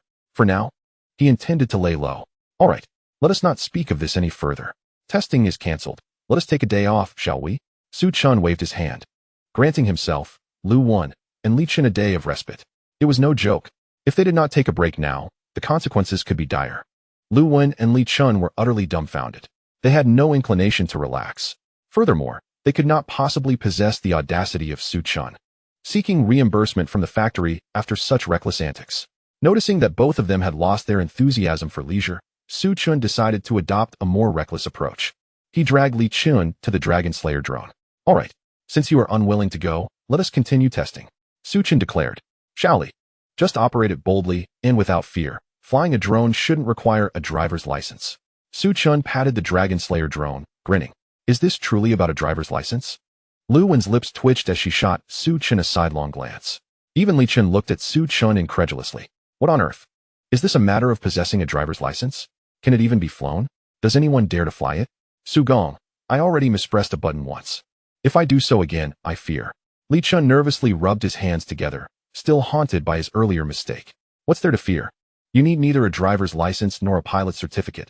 Just fly it. Su Chun reassured, nudging Li Chen playfully. Li Chen's mind was racing. This is not merely about having a license. Operating this drone likely requires much more than just a pilot's certificate. One must also be adept at calibrating the laser. Enough of this, Su Gong. That drone has a laser activation button right at the tip of your fingers. Even the most experienced pilot wouldn't suffice. Li Chen hastily shook his head, retreating a couple of steps while shielding himself with both hands. He was truly terrified. The thought of accidentally bringing down the space station was too severe to contemplate. Fear not. This time, I have prepared a full charge of the electromagnetic pulse ray. There will be no additional chances for mistakes. You, my friend, have already drawn the short straw. Su Chun earnestly encouraged Li Chen to operate the drone. At that moment, he seemed to employ all his persuasive skills. Indeed, Li Chen was momentarily taken aback. When he heard Su Chun nearly slip and mention laser, his eyes widened in disbelief. Oh, so this is how we are playing it? Clearly, it is a laser, yet you dare to call it an electromagnetic pulse ray. Do you think I am ignorant? Lu Wen was also astounded. She had known Su Chun was unreliable. However, since Su Chun had spoken, their hearts instantly settled. To speak frankly, if it was only a single opportunity, then perhaps there was indeed no need for concern. With that in mind, this drone seemed to resemble an ordinary one after all. Since it was merely an experimental drone, flying it in the wilderness should pose minimal risk, right? Thus, seizing the opportunity to test the remaining functionalities, Li Chen finally acquiesced. Meanwhile, Su Chun took the engineering device and followed closely, recording data diligently to analyze the necessary adjustments for the drone. Li Chen then double-checked the control panel. This time he realized that while the panel appeared rather complex, it was not as daunting as he had initially thought. Most buttons were seldom utilized. Drawing from his years of flying experience, Li Chen quickly became familiar with the drone. Just as he was about to ignite the ignition and prepare for takeoff, ding! The dragon-slaying drone powered up and commenced its scanning process. The mechanical voice resonated, announcing the adjustments to its flight mode, with the default selection set to vertical takeoff. Li Chen rubbed his hands together, a glimmer of excitement in his eyes. It's happening. The testing has finally entered its rightful phase. Yet, he pondered, did the term vertical takeoff sound somewhat peculiar? Surely, it couldn't be akin to the vertical takeoff of a fighter jet, could it? It seemed implausible that Su Gong would incorporate such technology into a drone. However, Li Chen soon began to reassure himself. After all, this drone was merely a larger version of a conventional drone, albeit with an unconventional appearance. If it truly possessed capabilities akin to a fighter jet, then the game was over. Thus, he concluded that it was merely a concept whimsically devised by Su Chun. Impossible. Suddenly, a thunderous roar erupted as the dragon-slaying drone adjusted its flight trajectory. Beep. Main engine activating. Inline engines entering standby. Current initial speed, 1 Mach. Acceleration estimation in progress. Almost instantly, the 4 small thrusters at its rear expelled a cerulean plume. The sonic boom reverberated, shaking the very earth beneath. Li Chen stood in awe. Su Gong. This is... He pointed incredulously at the drone, then turned to Su Chun, who was engrossed in the data streaming from the engineering computer. Current initial speed, 1 Mach. Acceleration estimation in progress. Maximum speed estimation underway. Not bad. Su Chun nodded in satisfaction. The initial speed at ignition was indeed 1 Mach. Given this terrifying launch speed and the impending surge of acceleration, it would soon escalate to around 10 Mach. Such velocity, even as a cruising speed, was utterly astonishing. Not to mention, this was the vertical takeoff climb rate, which differed immensely from cruising speed. The climb rate was akin to a rocket ascending, with the gravitational forces intensifying. Yet, this dragon-slaying drone bore no such burdens.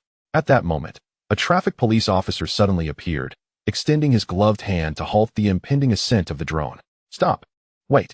Li Chun, left with no choice, ceased the drone's operation. However, upon removing his hands from the control panel, he realized the officer was not alone. He wielded a microphone, followed by a camera. I just witnessed a super cool fighter drone. It appears quite luxurious. Yet, from the sound I heard, it seems this drone exceeded the speed of sound upon launch. The individual controlling the remote must be its owner, who looks rather young. Let's see how deep their pockets run to create such a formidable fighter drone. The officer began to speak animatedly to the camera. Li Chun, upon seeing the officer and the camera, grew perplexed. Logically, this matter shouldn't fall under the jurisdiction of traffic police, yet they had not donned uniforms. Nor was a military vehicle parked nearby. This raised suspicions. Good day, sir. I am Tan Xiao from the Traffic Police Brigade. The officer introduced himself, responsible for promoting traffic regulations and public awareness. He had come with a team to patrol remote corners, seeking traffic rule violators or those operating various illegal vehicles, primarily serving an educational purpose. Unexpectedly, they stumbled upon such a spectacular drone. Hello. Li Chun could only greet in return. Tan Xiao's attention shifted to the magnificent machine. If not for his current obligations, he would have taken the time to admire this magnificent treasure. The sleek, menacing design resembled that of a fifth-generation fighter jet. In fact, it appeared even more formidable, with a length nearing 5 meters. Truth be told, Tan Xiao had never encountered such a drone in his life. Sir, this drone must cost several $100,000, am I right? Tan Xiao gazed at the dragon-slaying drone with envy. After all, who in their right mind would modify a drone of this caliber? Without those 4 propellers, one might mistake it for a fighter jet model. Yet, he had clearly seen the drone poised for takeoff, seemingly vertically.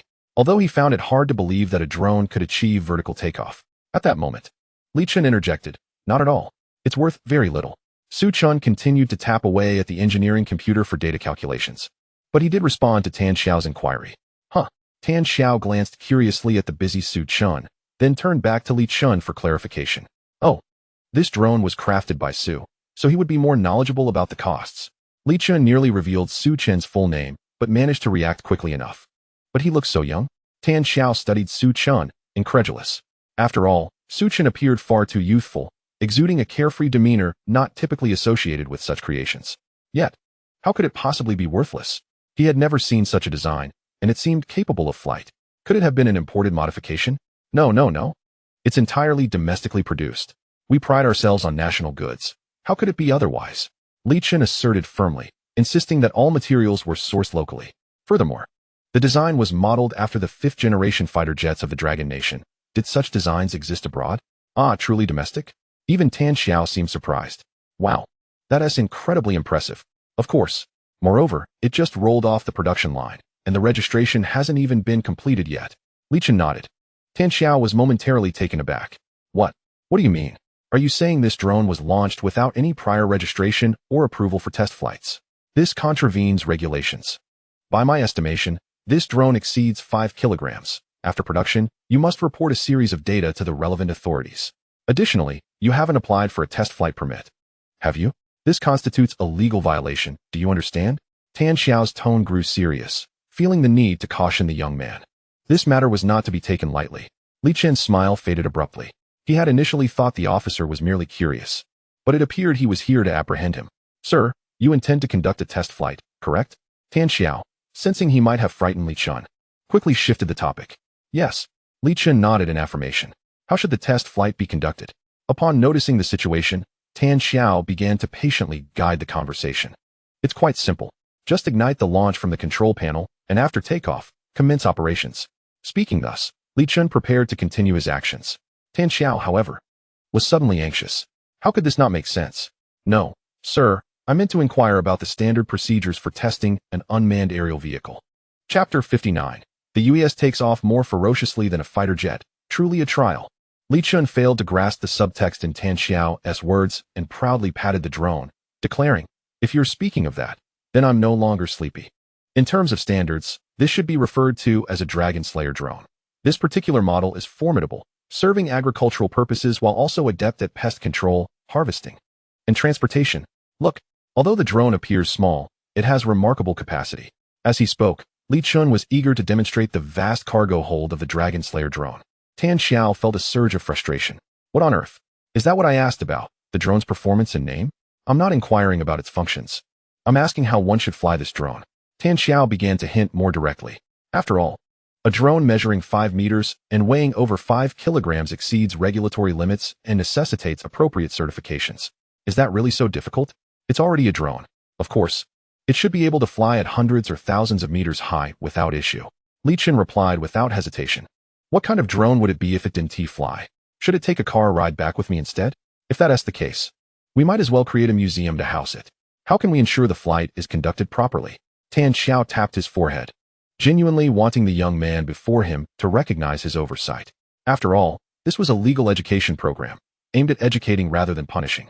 Yet the young man seemed oblivious to the gravity of the situation. Is it really that hard? We just need to press the launch button and wait for it to take off, and given that we're in the wilderness, it should be fine. If we encounter any obstacles, we can simply fly a bit higher to avoid them, right? Li Chun exclaimed, slapping his forehead. Isn't that manageable? With his skills, even if we did encounter an aircraft, we could simply yield. My dear fellow, I'm not asking you how to navigate. I'm asking how to fly safely in the sky. At this point, even Tan Xiao's patience was wearing thin. The cameraman, unable to contain himself, let out soft chuckles. And in that moment, Tan Xiao realized he had indeed fallen into the realm of absurdity. Who am I? Where am I? Why am I here? Young man, please listen to me, Tan Xiao said, firmly placing a hand on Li Chun's shoulder. First of all, your drone does not possess any licenses, and it likely hasn't undergone any inspection since it just left the factory, right? Theoretically, it falls under the category of unauthorized drones, which means it cannot be test flown, let alone flown recklessly. Therefore, we must temporarily seize your drone.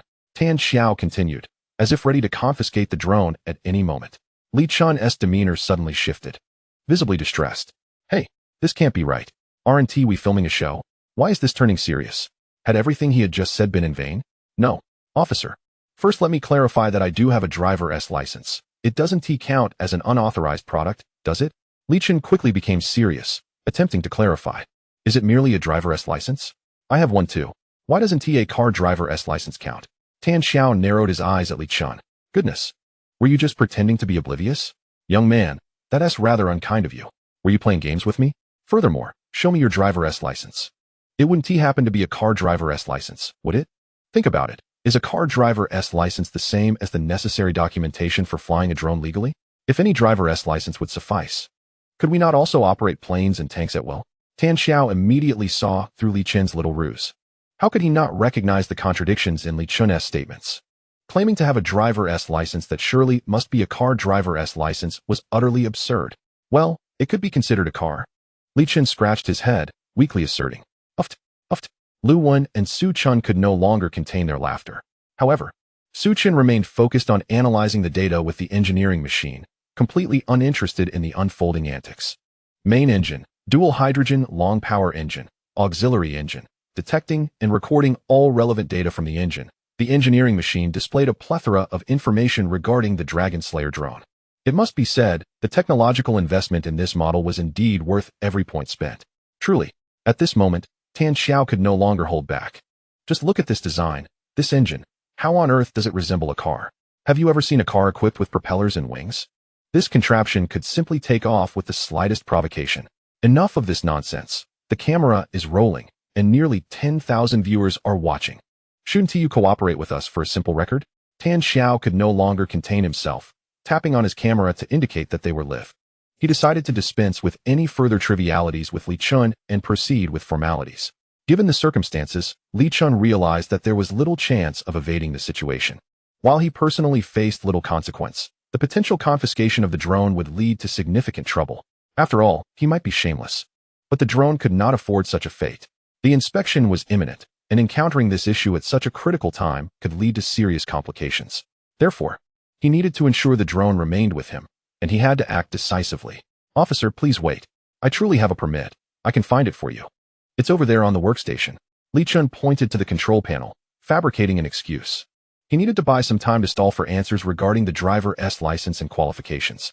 Besides, in such a public setting, it was hardly appropriate to discuss matters with the officer. What should he do? As he approached, he continued to mutter to himself. Meanwhile, Lu Wen was growing increasingly impatient.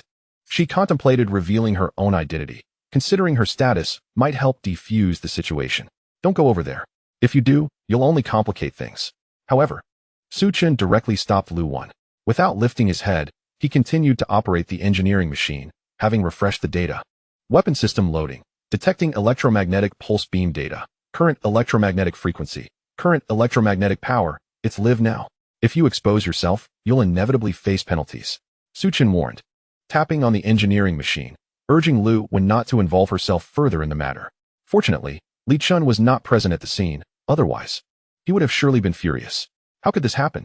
Ultimately, it seems he is the one who will bear the brunt of the consequences. Meanwhile, on Li Chen's side, he was frantic. Surely, this drone cannot really be confiscated, can it? I haven't even begun the testing yet, and I have yet to satisfy Engineer Su. What if he dismisses me as his assistant? This is unacceptable. If the drone is indeed seized, I might as well forfeit my life. As he rummaged through his belongings, he began to mutter to himself. He had no driving license or certification. He was merely seeking a solution. Simultaneously, he reminded himself that this was undoubtedly a test from Su Chen. As an assistant, one must possess the ability to handle various unforeseen dangers. And is this not precisely such a moment? However, just when he was at his wit's end, the drone, which had been powered down, suddenly sprang to life. He had inadvertently touched the control panel of the dragon-slaying drone. Following that, a mechanical voice echoed from within the drone. Beep. Initiating internal drone diagnostics. Equalizing cabin pressure. Balancing internal and external atmospheric pressure. The sound was far from subtle, and the drone began to vibrate. Soon, a low hum resonated, and vapor began to emanate from the various compartments of the drone. Young man, what are you doing? You can't operate that drone without a certification, Tan Xiao exclaimed, his anxiety palpable. Was he attempting to fly the drone and destroy evidence? But I'm not flying it. I'm still searching for the documents. Li Chen retorted, equally perplexed. He had been aimlessly searching for credentials, not attempting to operate the drone at all. Yet, before he could finish his sentence, another mechanical announcement rang out.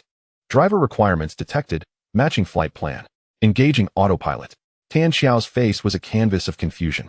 You haven't even started it, and it's about to launch itself. Turn it off, quickly. His voice was filled with urgency, realizing the catastrophic potential of the situation. As he spoke, the activity around them intensified. Beep. Basic diagnostics complete. Closing primary cabin doors. Closing secondary cabin doors. Almost immediately, the drone's compartments sealed shut. Then, with a thunderous roar, the terrifying engine noise reverberated across the desolate landscape. In an instant, the drone's engine unleashed a cyclone of air, creating a pressure that seemed to shake the very atmosphere. With a brilliant blue flame, the drone surged forth. Tan Xiao was now frantic. This was no ordinary small electric engine. It resembled the roar of a spacecraft or even a fighter jet.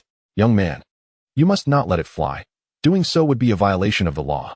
The consequences would be severe. In a moment of desperation, Tan Xiao seized Li Chun, urging him to reconsider. Yet, Li Chun too was flustered, hastily attempting to manipulate the control panel. However, the array of buttons bewildered him. He could not comprehend any of them. After a few random attempts, alarms blared. Warning. Unknown personnel detected approaching control panel. Forced access detected. Initiating emergency protocols. Theft prevention mode activated. Intelligence system taking full control. Great.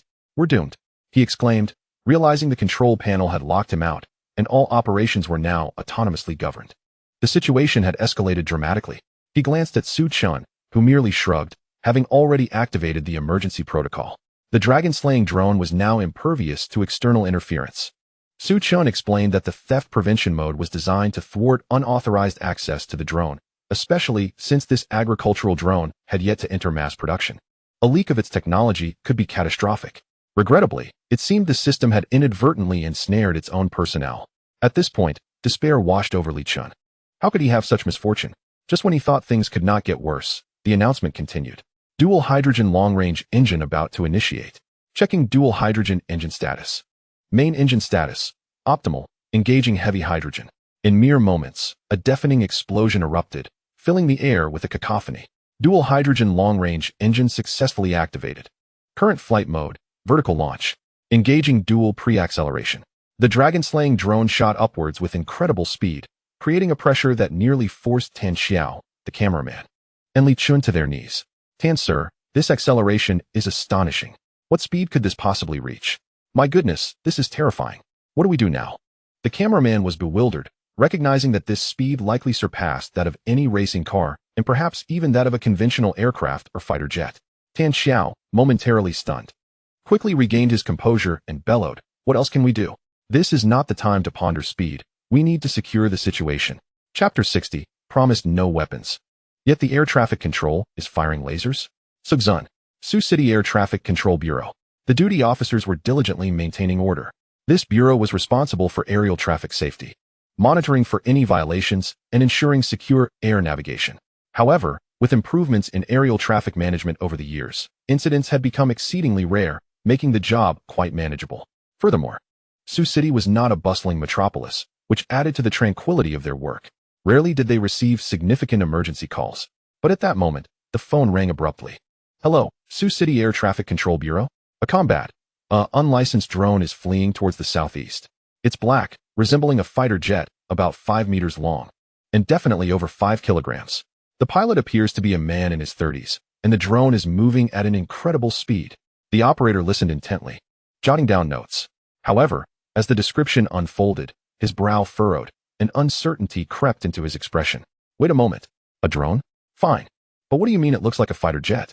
And a 5-meter drone? That seems absurd. Hold on. Which air traffic control bureau are you from?"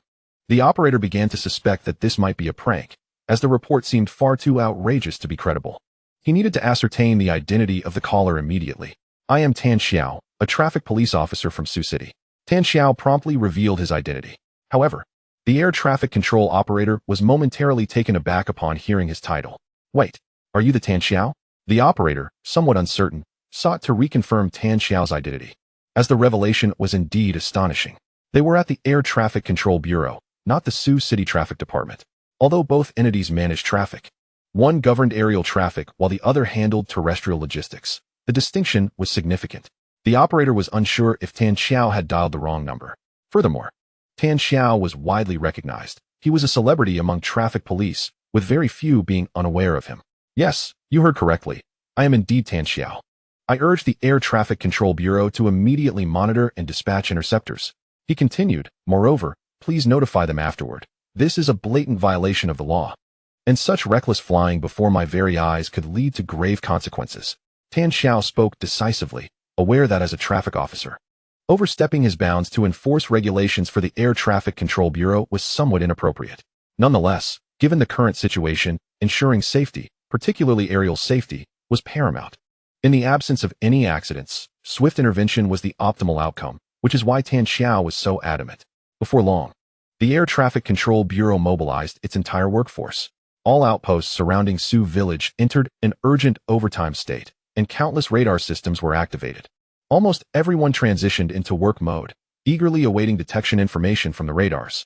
The moment any target drone appeared, they would initiate a pursuit and interception. Minutes later, at an aerial intersection 10 kilometers away, one outpost's radar began to sound an alarm. Beep, beep, beep. The radar consistently blared, and a red dot appeared instantly. However, just as the air traffic control officer was about to report, the red dot vanished. How is this possible? The officer gazed at the disappeared, still retaining the last known image, astonished. The speed of the drone must be incredible. Did it accelerate from 0 to 100 in less than half a second? This was unfathomable. The officer was momentarily stunned, his mind racing to process the data. In a swift turn of events, the officer soon realized his fears were unwarranted, as other outpost radars began to emit alarms as well. Subsequently, a multitude of data appeared, leaving the air traffic officers utterly dumbfounded. Even high-speed cameras capturing the images revealed something beyond belief.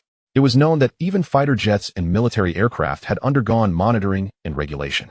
Yet, the results showed that even these superweapons could not achieve such velocity. Instantly, the air traffic officers fell silent, exchanging looks of astonishment, unable to articulate the shock on their faces. My goodness, I initially thought Officer Tan Xiao might be exaggerating. After all, he is from the publicity department. You know how they can be with their words. Now I realize I was naive. This thought resonated collectively among the officers. Indeed, they were remarkably inexperienced. This was not merely a drone. It was akin to a supersonic fighter jet. Just then, a thunderous sonic boom erupted, shaking the entire Air Traffic Control Bureau. Following that, a fierce wind rushed in, and as they turned to look, all the air traffic officers widened their eyes in disbelief. Above them, the sky was torn open, leaving a long trail in its wake. Strikingly, the successive Mach rings and the azure tail flame lingering in the air indicated something extraordinary. The air traffic officers were left in a state of shock. Is that a Mach ring? What kind of speed is that? Can a drone even reach such Mach speeds? They were utterly dumbfounded. As air traffic officers, they could gauge speed with a glance. The presence of Mach rings, especially in such rapid succession, implied a velocity exceeding several Machs. The fact that it had instantaneously exceeded radar detection range was even more astonishing. This speed defied all conventional understanding. Moreover, based on the footage from the high-speed cameras, it was initially estimated to exceed 10 Machs. What can we use to intercept this? Should we report it to the military headquarters? The officers were left in awe as they realized the high-speed cameras needed to slow down dramatically to capture the drone clearly. Simultaneously, they finally discerned what the large black object was. Its size suggested it was larger than an ordinary drone, yet distinctly not a fighter jet. It measured a remarkable 5 meters in length and bore a striking resemblance to a combat aircraft, which was utterly ludicrous. How could it achieve such an outrageous speed? 10 Machs. A velocity unattainable by conventional fighter jets? What should they do now? Each air traffic officer turned to their command for guidance. Send personnel to the scene. We cannot chase this drone, the officer in charge promptly ordered. They had no time to deliberate further and rushed towards the location. After all, even if they dispatched interceptors, it would likely require missiles to have any chance of success. But what kind of missile could intercept something traveling at over 10 Machs? Such missiles were beyond the capabilities of the Air Traffic Control Bureau. Moreover, being in a remote area with no reported aerial incidents, they had no choice but to assess the situation on site. Nevertheless, it was imperative for the Air Traffic Control Bureau to send personnel to the scene while also attempting to establish contact with the drone to see if it could be persuaded to land. To the drone currently flying at high speed, please halt immediately. You are in violation of regulations. If you do not comply, we will be forced to take coercive measures. The Air Traffic Control Bureau began broadcasting this urgent message to the rapidly flying drone. However, at that moment, even though the drone was equipped with communication devices, Li Chun was unable to respond. While the devices were indeed operational, control had been entirely handed over to the autopilot, rendering Li Chun powerless over the drone's operations. Upon hearing the warning, the drone's intelligent AI activated an alert. Warning, warning, threat detected, initiating countermeasure mode. Warning, warning, threat detected, initiating countermeasure mode. The Dragon Slayer drone illuminated with a series of glaring red alerts, followed by a series of ominous buzzing sounds. The drone commenced its terrifying high-pressure spray. Simultaneously, a hissing sound pierced the air as Li Chun listened to the communications from the Air Traffic Control Center, panic engulfing him. No, no, I want to stop too. Li Chun cried out, nearly in tears, directing his pleas at the control panel, which merely transmitted information without offering any response. His voice, hoarse from shouting, went unheard by the air traffic control. The alarm blared. Warning, warning, threat detected, initiating countermeasure mode. Li Chun was left in disbelief. Good heavens. Is it true that trouble travels far and wide while good news remains at home? I uttered countless words of goodwill, yet not a single one was acknowledged. No, no, no. If I press that button, it will be considered an assault on law enforcement. Please stop. Tears welled in his eyes. He had only just begun a project with Su Chun, envisioning a future of luxury and abundance, and now it seemed that fate had taken a dark turn. Enjoying the fruits of labor was now replaced by the grim prospect of facing consequences, his own consequences.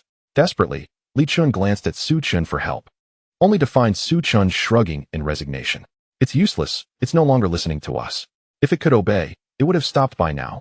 Su Chun resumed operating the engineering machine, indifferent to the chaos. Weapon mode activated. Diffuse laser beam engaged.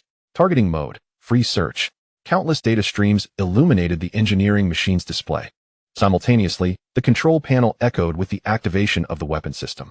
This time, Li Chun was not the only one astonished. Lu Wen shared his disbelief. Wait a minute. Wasn't there supposed to be no laser? What on earth is this diffuse laser? This sounds quite serious. Li Chun and Lu Wen turned in unison towards Su Chun. Su, wasn't it stated that there was no laser installation? What is happening? Li Chun's face fell. Had he known a laser was installed, he would never have conducted the test today. Now, not only had he violated protocol, but he had also inadvertently activated the weapon system. It was a complete disaster. There's no laser. Diffuse light cannot be classified as a laser, Li Chen protested. At best, it can be described as light that has been diffused into a laser. Fundamentally still light. Su Chun adhered to the principle of denial. Even with the word laser seemingly etched on his forehead, he continued to assert that it was not a laser. Diffuse light. How can that be considered a laser? Li Chun was utterly bewildered. He had encountered evasions before, but never such blatant denials. At that moment, the drone's wings revealed two hatches, one on the left and one on the right, opening to unveil two small semicircular mechanisms.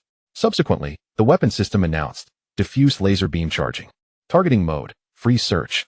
The semicircular mechanisms began to power up, a blue light spreading across the desolate landscape. The air police in the control center gaped at the footage captured by the high-speed cameras. What is that? Is that not an exhaust pipe? No way. I heard it was a laser. Are you kidding me? A drone equipped with lasers? This is madness. The air police were left dazed. They had never witnessed such a spectacle. Suddenly, with a series of sizzling sounds, blue beams shot forth. The air police instantly realized something was amiss and stared in shock. It's a laser. The drone really has lasers. With a barrage of laser fire, the trees and rocks surrounding the area were obliterated in an instant. Stop. Everyone stop. Don't pursue. It's too dangerous. Several air police immediately grabbed their radios and shouted.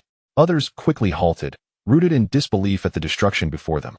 They stared in horror at the shattered remnants of trees and the charred earth, realizing the magnitude of the threat they faced.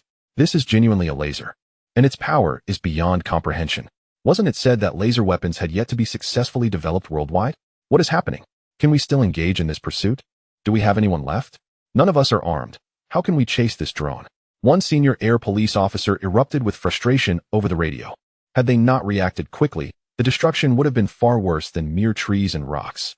Meanwhile, the command center of the air traffic control was left bewildered by the barrage of complaints from the senior officers. What on earth is happening? Weren't we supposed to intercept the drone? What went wrong?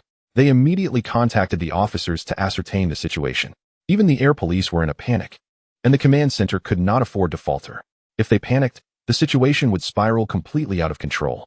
What do you mean this is just an ordinary drone? Its lasers swept across the wings, obliterating trees and rocks. Is this something we can manage? The senior officers nearly erupted with indignation. This is beyond our jurisdiction. The emergence of such a dangerous weapon is not something we can handle. As the command center of the air traffic control absorbed the reports, they too were left in stunned silence. Good heavens. Tan Xiao only mentioned that the drone was exceptionally fast. He never mentioned it was armed with lasers. In an instant, even the usually composed command center descended into chaos. Even with armed vehicles, the air police were hesitant to engage. At this moment, not only the air traffic control was mobilized, the police force of Sioux City and traffic officers were also dispatched. They all rushed to the scene. What? However, upon learning the specifics, they were collectively astounded. Despite their efforts to take the situation seriously, even deploying a unit of armed police, they struggled to maintain control. The drone had already violated air traffic laws, and now it dared to attack the air control, a blatant provocation? Such behavior was utterly unforgivable. Soon, more armed police and vehicles began to encircle the area where the drone was likely to appear. According to the surveillance, the drone would arrive shortly. Sure enough, in less than half a second, a large black figure appeared in the sky. All the armed police, without waiting to approach, immediately took action. Indeed, the drones had not even begun their operations, yet a barrage of bullets, light machine gun fire, armor-piercing rounds, and even small grenades rained down as if they were free of cost. Above, there were layers of obstacles attempting to impede the assault. However, amidst the hail of gunfire, the drones remained entirely unaffected. Bang, bang, bang. Even when shells from artillery were unleashed upon them, the drones soared through the black smoke unharmed. The bullets, striking the drones, did not so much as slow them down. Deploy the rocket artillery. Hurry. The armed police were suddenly on high alert, recognizing the formidable nature of this drone. The sheer volume of weaponry and armed forces was unable to halt its advance, underscoring its terrifying capabilities. Boom, boom. The rockets ascended into the sky, detonating with a tremendous explosion. An immense quantity of explosives erupted in the atmosphere, sending shockwaves across the land. Simultaneously, thick black smoke billowed into the sky. As the air police, armed police, and traffic officers gazed excitedly at the spectacle above. It worked. It finally worked. They were justified in deploying the rocket artillery. Make no mistake, The rocket artillery's power was not to be underestimated. This should do it, right? Once the drone is downed, its owner must be held accountable. The armed police coldly remarked as they set aside their rocket launchers. If it weren't for this drone, they would not have mobilized such forces. Moreover, the drone's possession of such large-scale weaponry was a serious matter, regardless of location.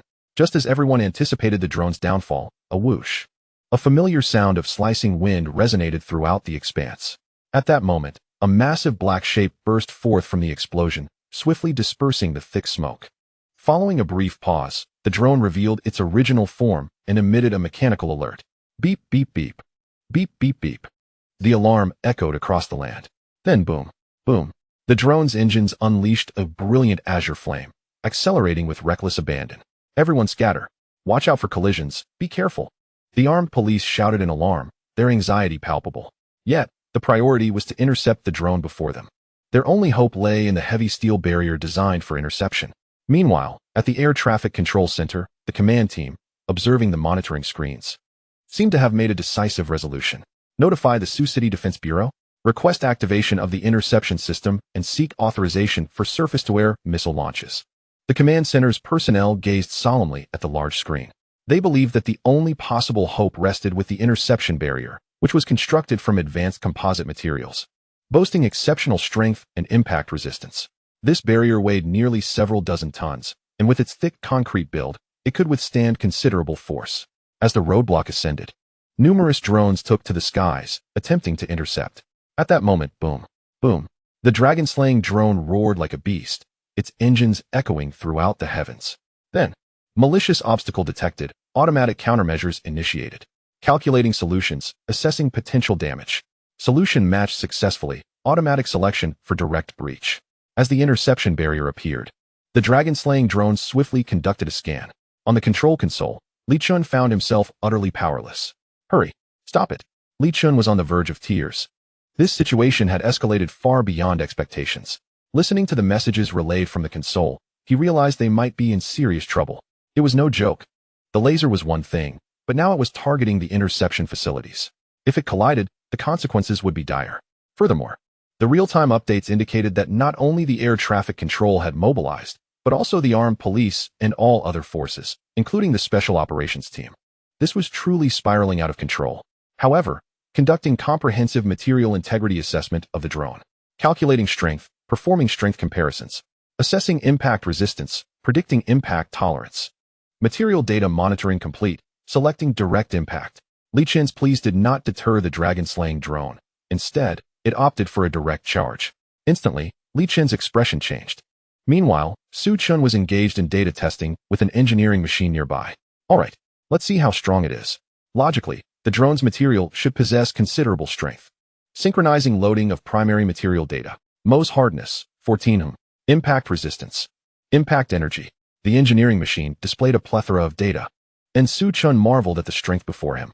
Yet, this strength test was insufficient. Conventional weapons like the rocket artillery were merely inadequate. Nevertheless, upon hearing about the interception barrier, Su Chun recognized an opportunity. The barrier's hardness was nearly 10 They would see if the drone could withstand such high impact. Similarly, on the dragon-slaying drone's side, several members of the special operations team had arrived on site in armed vehicles, preparing to operate their drones in anticipation of the impending clash. They were heavily armed, even employing heavy machine guns, ready to unleash firepower during the drone's charge. What now? Should we destroy it outright? No, let's not rush. With so many heavy weapons at our disposal, let's first observe how this drone will respond. The special operations team members discussed among themselves, their faces stern, hands poised over their heavy weaponry, ever prepared. Just as the words left their mouths, boom, boom, the drone instantaneously emitted a brilliant azure tail flame, and its terrifying speed surged forth. The drone transformed into a streak of black lightning, hurtling toward the interception barrier. Everyone held their breath, scarcely daring to exhale. The drone's turbine whirred violently, whipping up a gale at the scene. Then boom, boom, the cataclysmic impact surged toward the interception barrier in an instant. The terrifying explosion erupted in the sky, reverberating with an ear-splitting roar. The expressions of all present changed dramatically. Suddenly, boom. At that moment, the interception barrier, a nearly 10-meter thick high-density steel wall, was smashed, creating a gaping crater. As a fierce gale swept through, the drone soared away, leaving everyone in utter disarray. The expressions of even the special forces and armed police were frozen in astonishment. They were on the brink of madness. What they witnessed was not merely a drone. It was more formidable than a missile. No, it was even mightier than a nuclear bomb. The high-strength steel plates shattered with ease, and astonishingly, its speed showed no signs of diminishing. If anything, it seemed to accelerate. This was simply outrageous. Meanwhile, the air traffic control center was oblivious to the situation unfolding. Hello? What is happening? Have you managed to intercept it? The command center urgently grabbed the intercom and shouted. They were desperate for clarity regarding the situation. Yet, after a prolonged silence, there was still no response from the other end. Should we notify the air combat unit? Stammered the special forces and air police. The command center was momentarily speechless. Kill. Notify the air combat unit? What did that mean? Wait, are you implying that the interception was unsuccessful? Was it possible that even the 2 layers of 10-meter thick high-strength steel barriers were ineffective? And didn't you request heavy machine guns? The command center was left dumbfounded, astonished for a moment upon receiving the news. Was this a joke? Had all their weaponry and equipment been rendered useless? After all, it was just a drone. Wasn't he it? The command center still refused to accept this grim reality. However, the captain of the special forces was already at a loss for words. I wish it were merely a drone. This is clearly a self-propelled nuclear bomb. Chapter 62. The situation is dire. It is undoubtedly the work of a military conglomerate.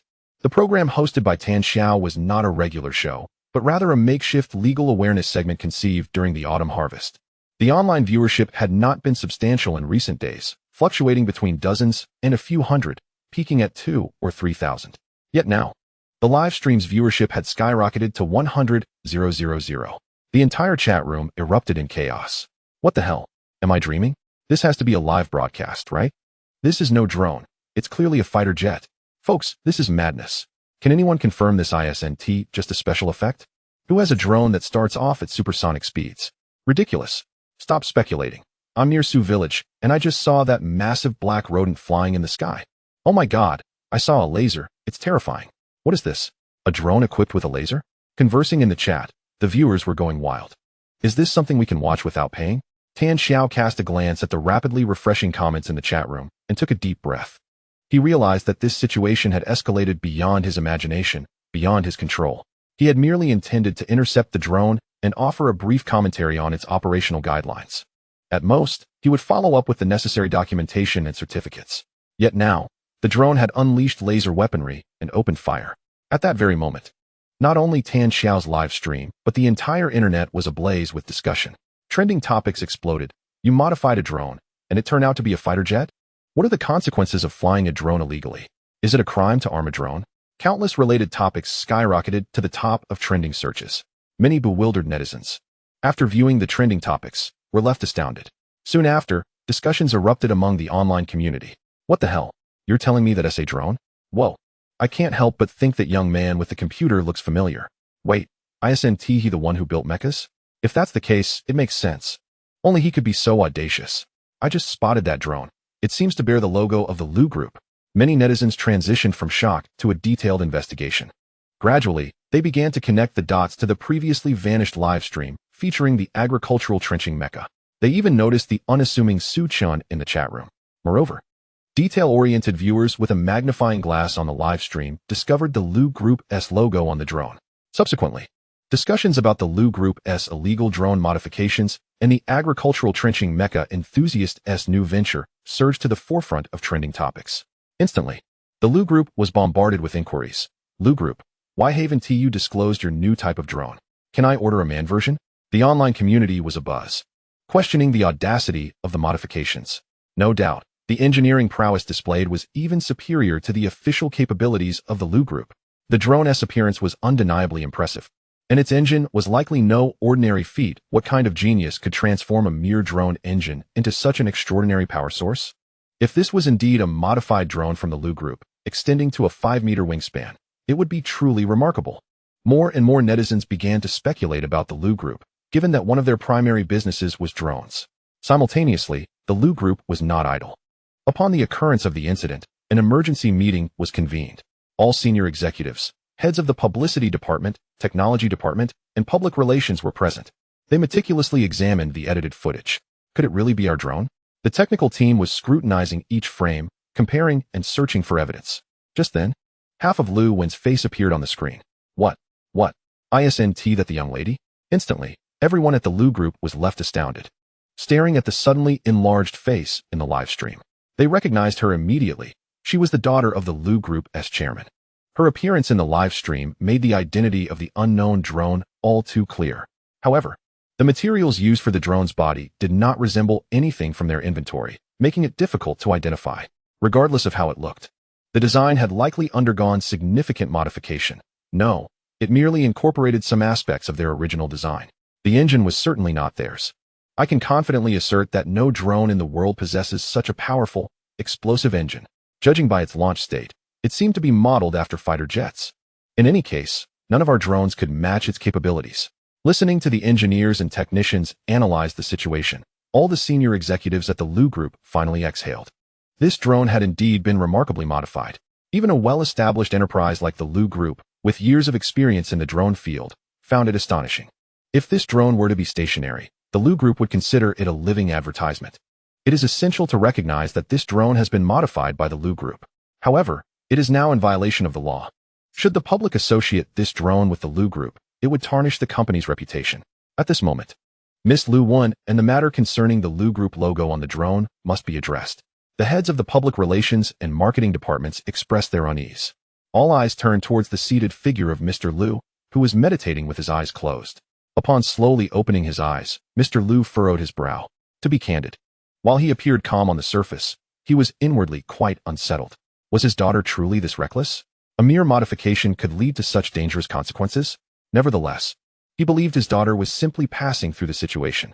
Moreover, Lu Wen had never made a public appearance, and as the heiress of the Lu group, she was not widely recognized.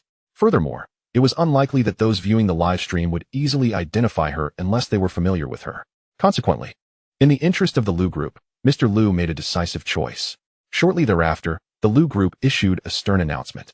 Firstly, we have acknowledged the widely circulated video of the modified drone. We hereby declare, with utmost seriousness, that this drone bears no affiliation with the Lu group, and any illegal activities attributed to it are entirely unrelated to our brand. The Lu group reserves the right to pursue accountability for any actions detrimental to our reputation. We urge our members to undertake modifications responsibly and adhere to legal regulations. Please refrain from spreading rumors or believing them, and cease any attempts to associate this drone with the Lu group's products.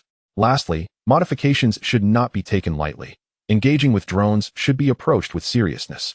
The Lu group's comprehensive statement served to clarify the situation. Upon reading the announcement, netizens were left puzzled, only grasping two words: unrelated. They were incredulous. How could the Lu group presume such authority? Could this drone genuinely be one of theirs? What audacity! While their drones are indeed reputable within the industry, how could they compare to this one? Meanwhile, within the Eastern Summer Military Command, Commander Lu ran, alongside various high-ranking officials and team leaders, convened in a secret operational meeting room. Shortly, Commander Lu entered with a foreboding expression, slamming a thick file onto the conference table. What on earth is happening?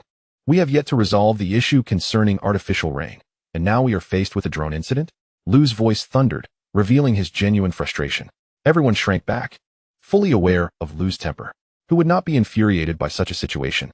Just recently, the Air Traffic Control Bureau had inundated the Eastern Summer Military Command with calls, providing detailed accounts of the drone's trajectory. Additionally, they had sent footage from the live stream and various enforcement cameras. Under normal circumstances, such matters would be handed over to the traffic police, and in the worst case, to the special police.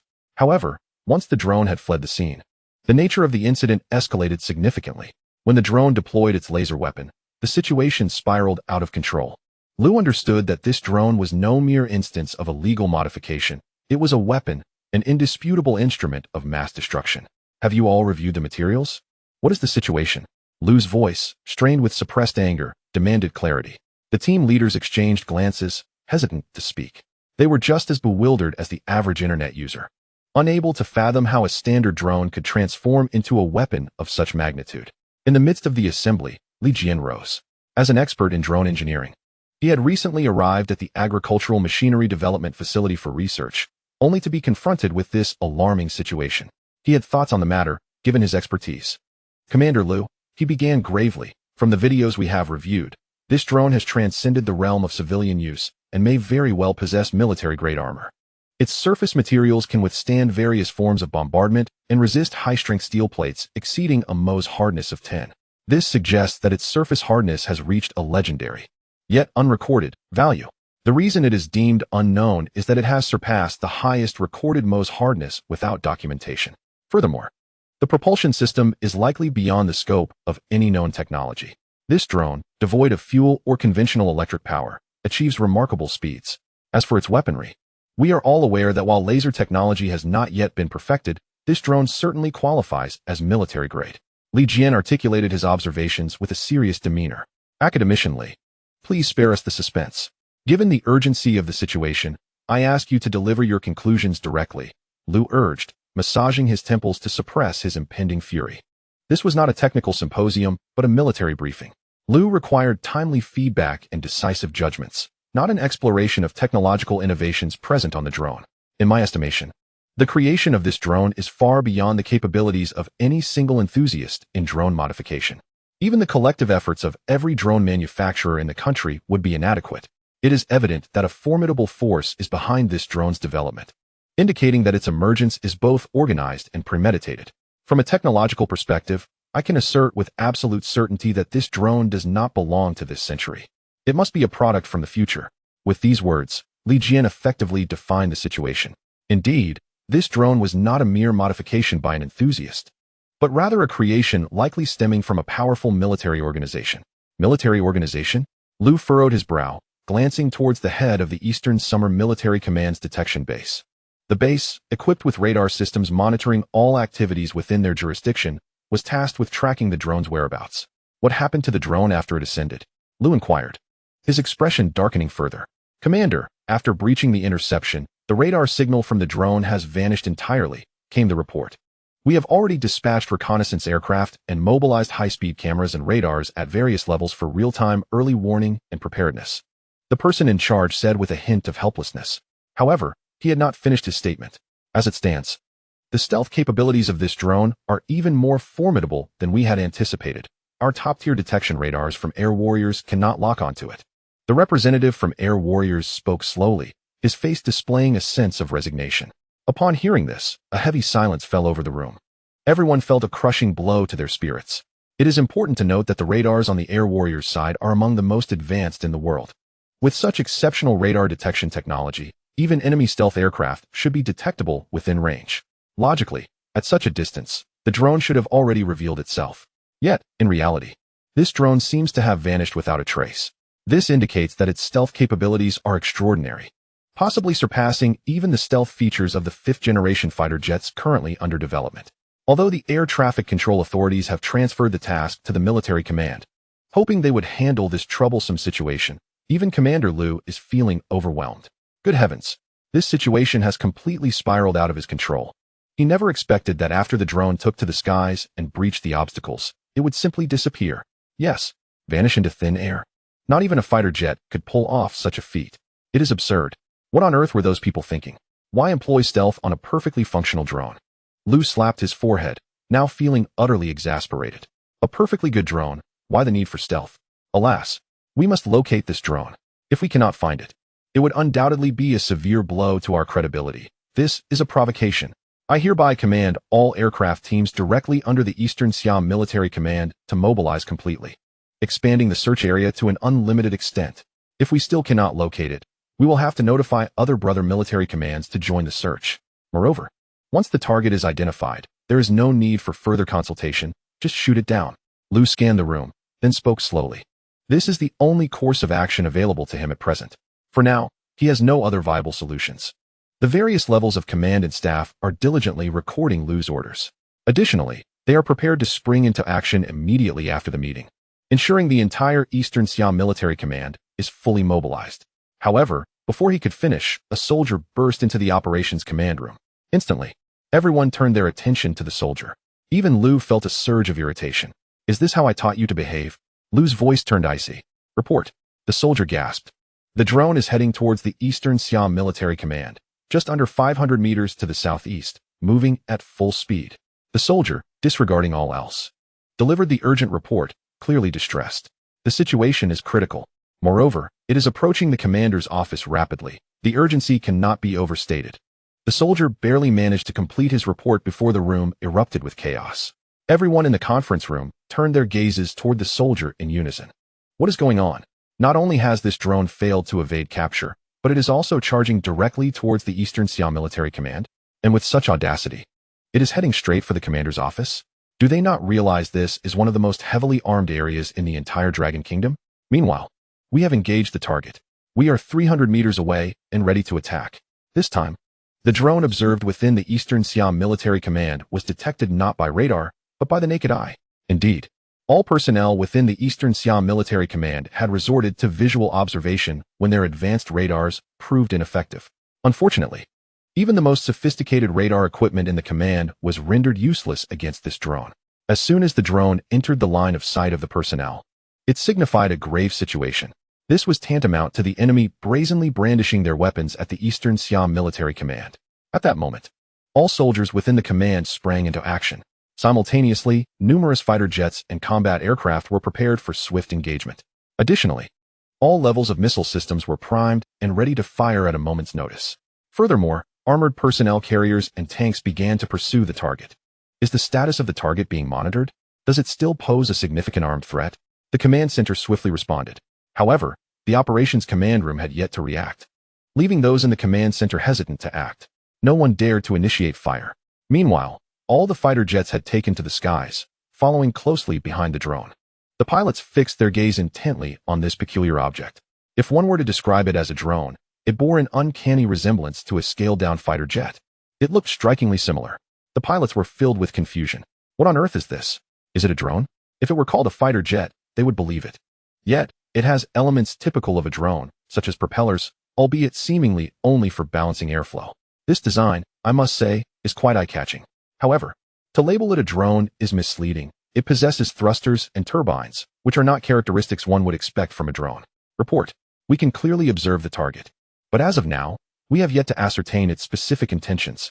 We also have not detected any visible weapons. But we cannot rule out the possibility of it being armed. The fighter pilot promptly relayed the information to the command center via radio.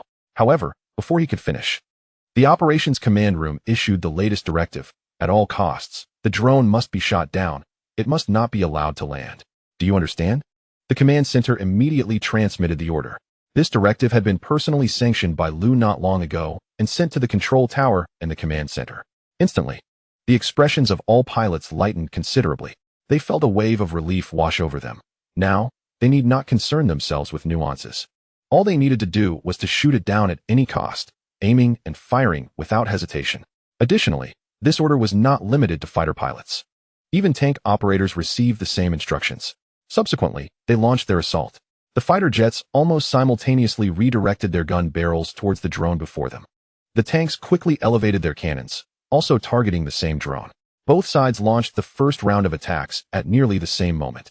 Although the radar lock had been lost, and there was no guidance from it, the proximity allowed the targets to be easily discerned by the naked eye. With a thunderous roar, multiple shells detonated in the air almost instantaneously. A tremendous shockwave surged forth, enveloping the skies above the Eastern Xia Military District in a terrifying heatwave.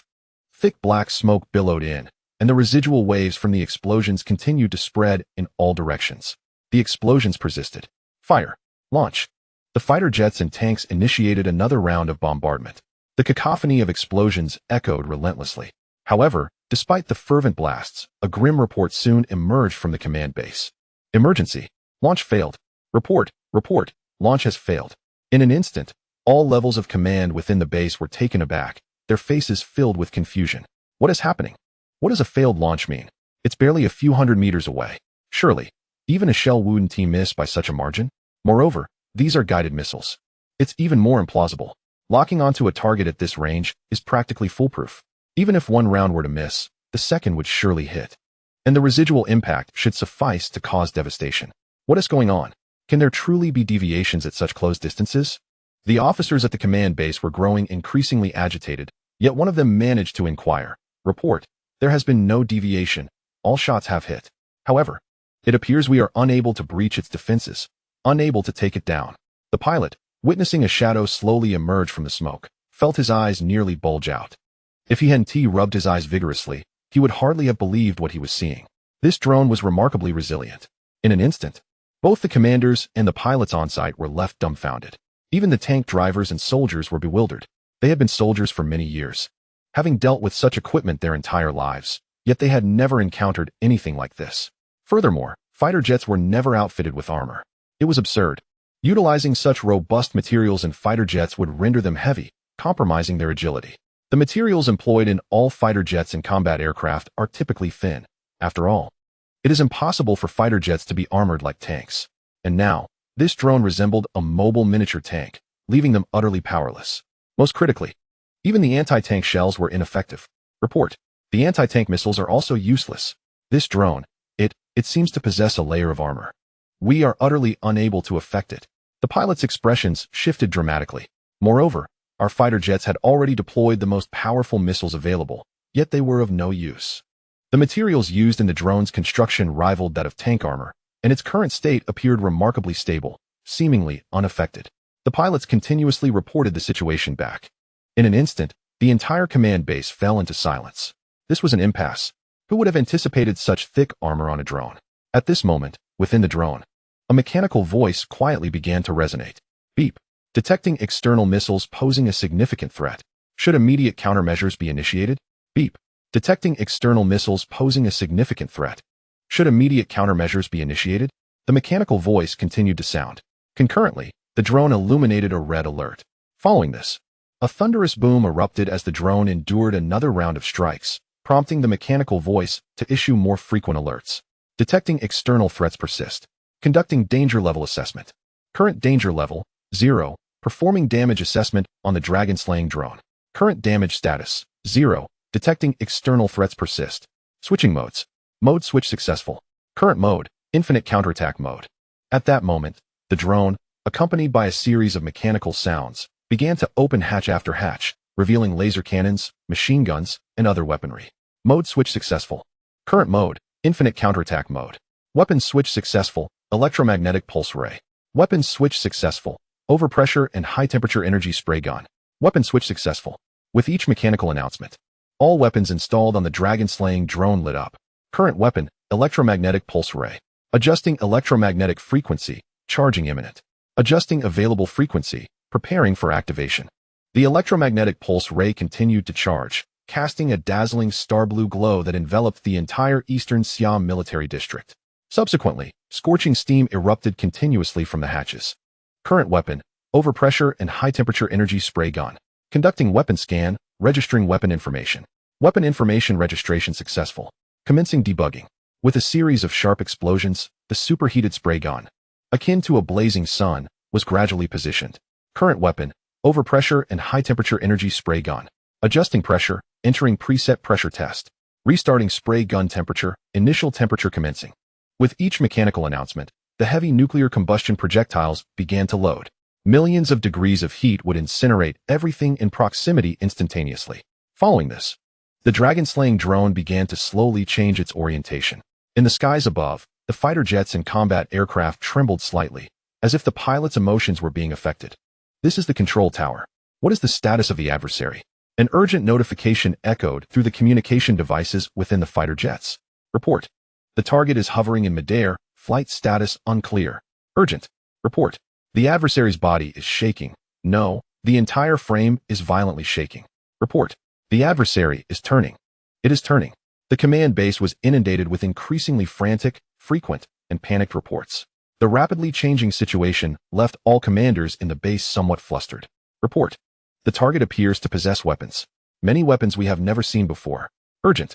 The adversary is about to fire at us, requesting assistance. However, before the command base's communication devices could relay the complete message, it was abruptly cut off. Then, the sound of busy signals filled the air. Meanwhile, within the eastern Siam military district, countless dazzling star-like lights flickered throughout the area. In an instant, a thunderous roar erupted. 5 fourth-generation fighter jets were instantly shot down upon confrontation. Above the sky, thick plumes of black smoke rapidly ascended. Despite the eastern Siam military district's fighter jets employing the most advanced 4th-generation models, equipped with cutting-edge engines that have undergone countless modifications, significantly enhancing their speed, they were still at a disadvantage. In aerial combat, speed is paramount. The quicker aircraft can evade the majority of attacks.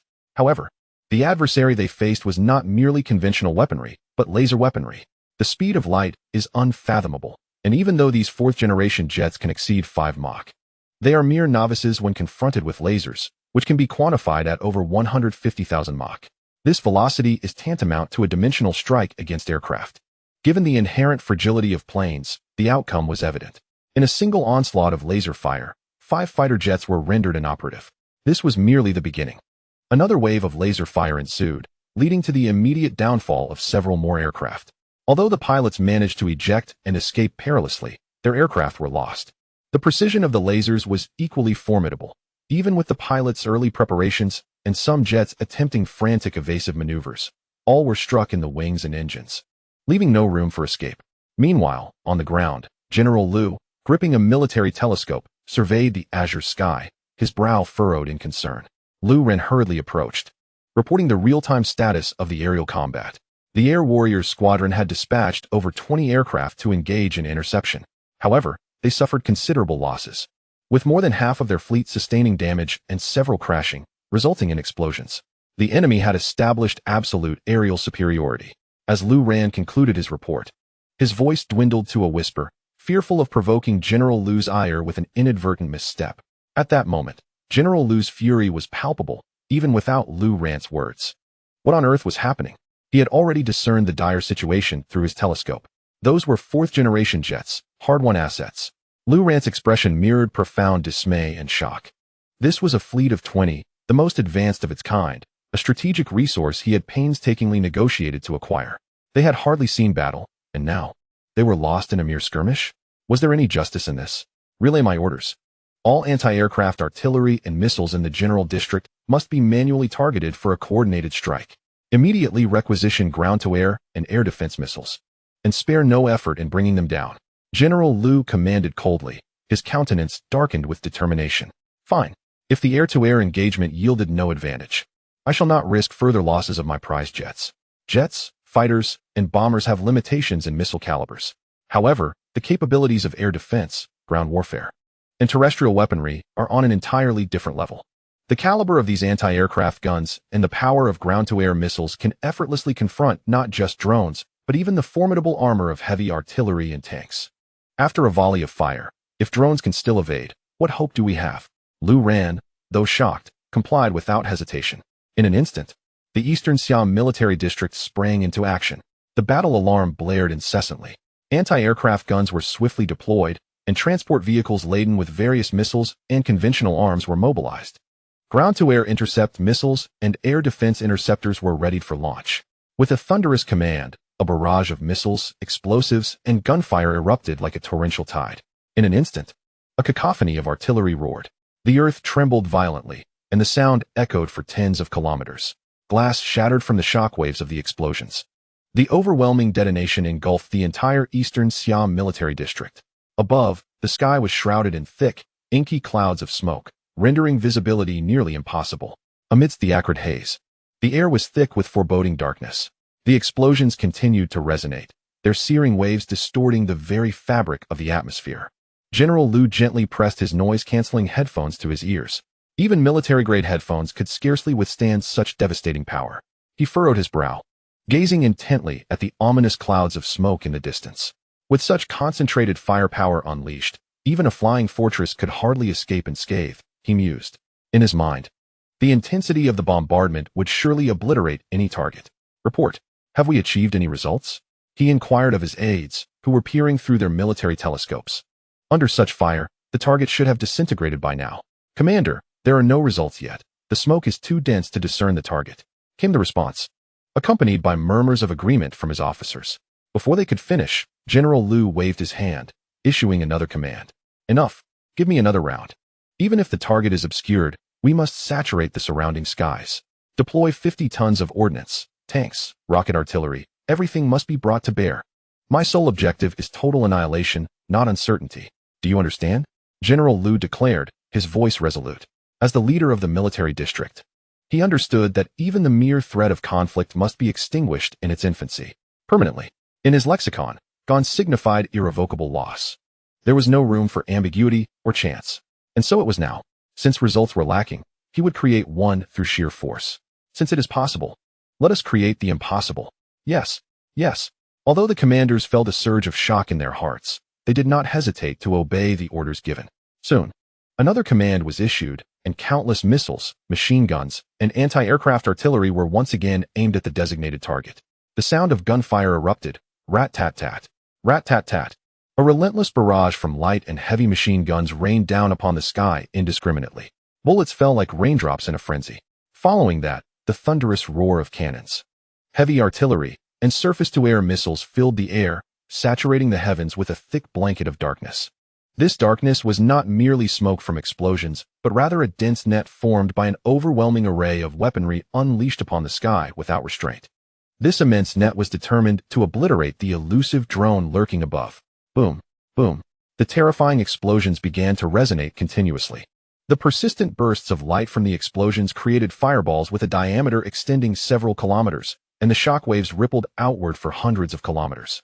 Dozens of tons of munitions were unleashed upon the sky with reckless abandon. The explosions persisted for over 10 minutes. Just when everyone believed the ordeal had concluded and the target drone had been destroyed, suddenly, one of the commanders, trembling with his military binoculars, reported, "Commander, I see it. I see it." His voice quivered with excitement, and his body shook violently. In an instant, Lu Tongling also seized the binoculars. Where? There? Has the drone been dismantled? Is it destroyed? Lu Tongling failed to grasp the underlying tone of the commander's words. He was fervently hoping the drone had been eliminated. However, the next moment, no, it hadn't been disassembled. It seemed it was still intact. The commander, stuttering, continued his report, struggling to articulate his thoughts. Lu Tongling, with veins of anger visible in his eyes, seized the commander's collar, demanding, "What is taking so long? Now is not the time for suspense." At that moment, another alarming voice surged forth. "Commander, the target is diving. It is disregarding the missiles. It seems to be preparing to engage." Everyone's gaze sharpened as they witnessed the drone descending rapidly. Surface-to-air missiles shot skyward, yet the drone boldly advanced toward the missiles. Had it lost its mind? It was defying the missiles? Instantly, nearly everyone felt this drone was acting recklessly. These were missiles, some of the most powerful in existence. Even heavily armored tanks could not withstand such firepower. And here was a drone charging forward? Insanity. Did it truly believe itself invincible? Lu Tongling could not help but widen his eyes in disbelief. However, before he could voice his thoughts, another commander weakly interjected, "Commander, it appears that this drone might indeed be invincible." The moment those words were uttered, the room fell into silence. Lu Tongling cast a resigned glance at the speaker. It seemed he had been the one to break the silence. Nonetheless, he recognized the truth in the observation. This drone was certainly displaying capabilities beyond belief. Meanwhile, the drone, in a state of rapid descent, continued its reckless flight. In the face of the barrage of intercepting missiles and anti-aircraft fire, the Dragon Slayer drone activated its secondary acceleration. A brilliant blue flame erupted, exuding an almost black hue. In that moment, the drone reached its peak velocity. Boom. The explosions of missiles and the drone resonated in the near sky. Thick black smoke billowed, and the energy from the explosions coalesced rapidly. Yet, in an instant, a shadow surged through the chaos. The Dragon Slayer drone maintained its trajectory toward the Earth. As it neared the ground, about 10 meters away, all its hatches suddenly burst open. Brilliant blue light illuminated the surroundings, lifting the drone as if buoyed by a mysterious force, bringing it to a halt just above the ground. Ding. Approaching designated emergency landing zone. Landing successful, scanning environment. Accompanied by the mechanical prompts, the drone began releasing pressure, and a thick cloud of steam enveloped it. The intense heat raised the surrounding temperature dramatically. Meanwhile, far away in Sioux Village, Li Chun, caught between two traffic officers, exhaled a sigh of relief. Thank goodness, it's here. He observed the notifications on the control panel, drenched in sweat. In less than half an hour, he felt as if he had aged a lifetime. This had been the longest half hour since entering the agricultural machinery development factory. The astonishing automated operations of the drone had left him astounded. "Please, if it has stopped, let us negotiate. Just don't make any more moves. I haven't even married yet," Li Chen pleaded, his voice trembling. He was uncertain if his pleas would reach this cold, metallic control panel. Yet he truly wished to avoid a lifetime of servitude to his sewing machine. However, before he could finish his entreaties, the Dragon Slayer drone's intelligent management mode had never let him down. Suddenly, the control panel emitted a mechanical prompt that plunged him into despair. Indeed, The Dragon Slayer drone was preparing to switch to combat mode? What the hell? This isn't a game. At the same time, in the Eastern Xia Military Command, the Dragon Slayer drone had landed and was surrounded by Lu Ran's Marine Corps team. Armed soldiers were fixated on the ominous machine before them. Even Lu Tongling, gazing at the imposing figure, felt a surge of irritation. He began his journey as a soldier at an early age, rising from the ranks of an ordinary fighter to become a commander of a military district. To be frank, he had endured countless drills and special training, as well as several significant battles. However, despite all these experiences, he had never encountered such indignation. As a distinguished commander of a military district, when had he ever been subjected to such humiliation? This was intolerable. After half a lifetime as a soldier, he had never faced such an affront. Fine. If I can't deal with you in the heavens, then on earth, I shall not be powerless. At this moment, Commander Lu was so enraged that he nearly crushed the military binoculars in his hands. His eyes were bloodshot, clearly on the brink of fury. He firmly grasped Lu Ran's shoulder and commanded, "Lu Ran, unleash your close combat team. No, bring every tank, every rocket launcher, every missile you can muster, at all costs. Even if it means leveling this command post, I want that thing turned into a heap of scrap metal immediately." Lu's grip on Lu Ran's shoulder tightened as he bellowed. He could no longer afford to hold back. The enemy had struck at his pride, and if he did not retaliate now, how could he maintain his position as a military commander?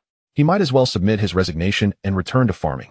"Yes," Lu Ran replied, his tone grave. At this point, he understood his duty all too well. Even without Lu's orders, he recognized that if they did not unleash their full firepower, they would not be able to contain the threat. Even if the drones descended right upon the command post, they had no choice but to act. The close combat unit. "Listen up," Lu Ran shouted into the communication device, swiftly deploying their strategies. Before long, various heavy tanks began to encircle the area. These formidable machines surrounded the diminutive dragon-slaying drones, which appeared insignificant in their presence. Following closely were armored personnel carriers, along with a multitude of armored vehicles and equipment transporters. The sound of marching feet echoed as countless soldiers unloaded their gear. Heavy artillery, machine guns, and more were swiftly set up. Several fearsome heavy machine guns were trained directly on the drones, while anti-tank guns and various other weapons were prepared for action. Boom. The rocket launchers were also brought into position. The firepower was systematically distributed, with some units stationed within 30 meters of the drones. At such a close range, with such concentrated firepower, even the most divine entity would find it impossible to escape unscathed. "Fire!" Lu Ran shouted, seizing the communication device. Instantly, his command resonated in the ears of all the soldiers. Then came the rapid, relentless gunfire. Countless bullets, shells, and incendiary rounds rained down in a frenzied assault. The concentrated firepower enveloped the area in an impenetrable barrage. Boom, boom. Tanks and artillery joined in a synchronized volley. Smoke filled the air, and the ground trembled violently. The scene was instantly transformed into a chaotic sea of destruction. Lu Ran and Commander Lu stood silently, observing the devastation unfolding before them. After a minute, the first round of fire ceased, and they began to reload. Through the billowing smoke, Commander Lu raised his hand to check the time. "Continue," he commanded, his expression impassive as he ordered the second round of firing. "Continue." Lu Ran echoed into the device, and once again, the sound of gunfire erupted. The horrifying explosions persisted, shaking the very earth beneath them. The ground began to crack and crumble, fissures spreading in all directions. The barrage continued for over 5 minutes, with hundreds of tons of ammunition cascading like a torrent. "Continue, continue," Commander Lu ordered, his demeanor unwavering as he issued further commands. Soon, the accumulation of explosive ordnance reached staggering amounts. Thick black smoke billowed skyward. After another 2 minutes, nearly 200 tons of ammunition had been expended. Commander Lu raised the binoculars to survey the battlefield. Even as shells were fired, it took time for their impacts to be felt. Clearly, after 8 minutes of relentless fire, a deep crater had formed in the targeted area. Though the smoke had not dissipated, one could still sense the ferocity of the assault and the magnitude of destruction wrought. Lu Ran nodded, knowing that such firepower, if unleashed in a full-scale battle, would be insurmountable. Not only would a single squadron be unable to withstand it, but even fighter jets and bombers would be overwhelmed. Even the most heavily armored targets would struggle to endure such precise and devastating fire. The assault had involved not just various machine guns and heavy artillery, but also howitzers, rocket artillery, and a multitude of other weapons. Over 100 types in total. Some even included newly developed weaponry that had not yet been thoroughly tested. With an 8-minute barrage encompassing every caliber, he believed no entity could survive such an onslaught. Yet, before Lu Ran could finish his thoughts, a deafening sound erupted from the smoke. A flash of crimson light flickered through the haze, followed by a swift gust that sliced through the smoke, parting it like a curtain. A shadow, dark as ink, emerged ominously from the remnants of the explosion. No, this is bad. Report to the commander. It has activated. The lights are on, and it seems to be. Lu Ran's eyes widened in disbelief as he gazed at the shadow emerging from the smoke, illuminated by the flashing red light. I am not blind, Commander Lu exclaimed, gripping the binoculars in a fit of exasperation. To his astonishment, he could not contain his fury. He had never anticipated that the drone would emerge unscathed. Before they could react further, the dragon-slaying drone began to stir. A peculiar blue light emanated from its body, accompanied by a series of crisp sounds. Streams of azure light seemed to slice through the very fabric of the drone's structure. Immediately, the wings began to slice upwards and downwards, splitting into two halves. Subsequently, the lower portion of the wing commenced its rotation. As it turned, beams of starry blue light surged forth, cutting through the air. The drone's other components also began to engage in peculiar maneuvers. Notably, from the slowly opening hatch at the bottom of the drone, a strange orb of light emerged, followed by the piercing sounds of beeping. A dazzling red light flickered atop the drone. Excessive attack power detected, initiating protocols. A mechanical voice resonated throughout the Eastern Siam Military Command. The Dragon Slayer drone's new mode was activated. With a series of clicks, the Dragon Slayer drone began its transformation. Excessive attack power detected, emergency mode switch in progress. Infinite counterattack mode activation, fortress mode commencing. The alerts blared, echoing across the Eastern Siam Military Command. Fortress mode activated. Transitioning to fortress configuration, the voice continued. The mechanical tones were almost a declaration of war against the entire Eastern Siam Military Command. Meanwhile, far away in Sioux Village, Li Chun listened in horror to the nearly synchronized mechanical announcements from the control panel, his entire being weakened by dread. Father, I call you father. Please stop. Don't fight anymore. That's the Eastern Siam Military Command headquarters. Please stop. Surrender. Is that possible? Tears streamed down Li Chun's face. He had never anticipated such an intelligent machine. If anyone were to tell him that artificial intelligence was merely artificial ignorance, he would unhesitatingly hurl this Dragon Slayer drone at their faces. Look, you dare to call this artificial ignorance? What kind of artificial ignorance can autonomously switch combat modes? Oh no, perhaps it can't entirely be dismissed as artificial ignorance. For how many AI systems engage in battle at the Eastern Siam Military Command? Li Chun had a sudden realization. He might not even survive to witness that day, when the Dragon Slayer drone commenced its full-scale assault on the Eastern Siam Military Command. He might very well be gone. Indeed, gone. However, Li Chun's pleas did not sway the drone's judgment. Once the Dragon Slayer drone entered infinite counterattack mode, it could no longer be controlled by mere words. Thus, even if Li Chun shouted until his throat was raw, there would be no response. Meanwhile, with a series of clicks, the Dragon Slayer drone continued its rapid transformation. Dragon Slayer drone, fortress mode. Deploying wings, commencing transformation. Extending body, initiating expansion. Center control room is being established. Adjusting weaponry, mode activation in progress. Mechanical electronic sounds filled the air. Soon, the Dragon Slayer drone settled into place like a fortress within the Eastern Siam Military Command. Originally 5 meters in size, it expanded to nearly 10 meters. Activating autonomous counterattack. Assessing current danger level. Activating autonomous defense, evaluating defense status, requesting automatic attack, loading intelligence. Boom, boom. As the drone rapidly unfurled, layers of new material rose from the ground like walls of iron and copper. These barriers formed a protective circle around the core of the Dragon Slayer drone. With a hum, as the barriers solidified, a brilliant blue light emanated from the core. It appeared to be the cockpit of the drone. Following this, the system announced. Switching weapon systems, loading fortress weaponry. Assessing weapon status, loading relevant data. The weaponry already armed on the Dragon Slayer drone began to evolve and transform. In less than half a minute, the drone had accomplished this astonishing feat. Lu Tongling, Lu Ran, and all the soldiers present witnessed this transformation, their eyes widening in shock, leaving them momentarily speechless. They had just seen a 5-meter drone sit down and begin its astonishing metamorphosis. Wasn't it supposed to be a drone?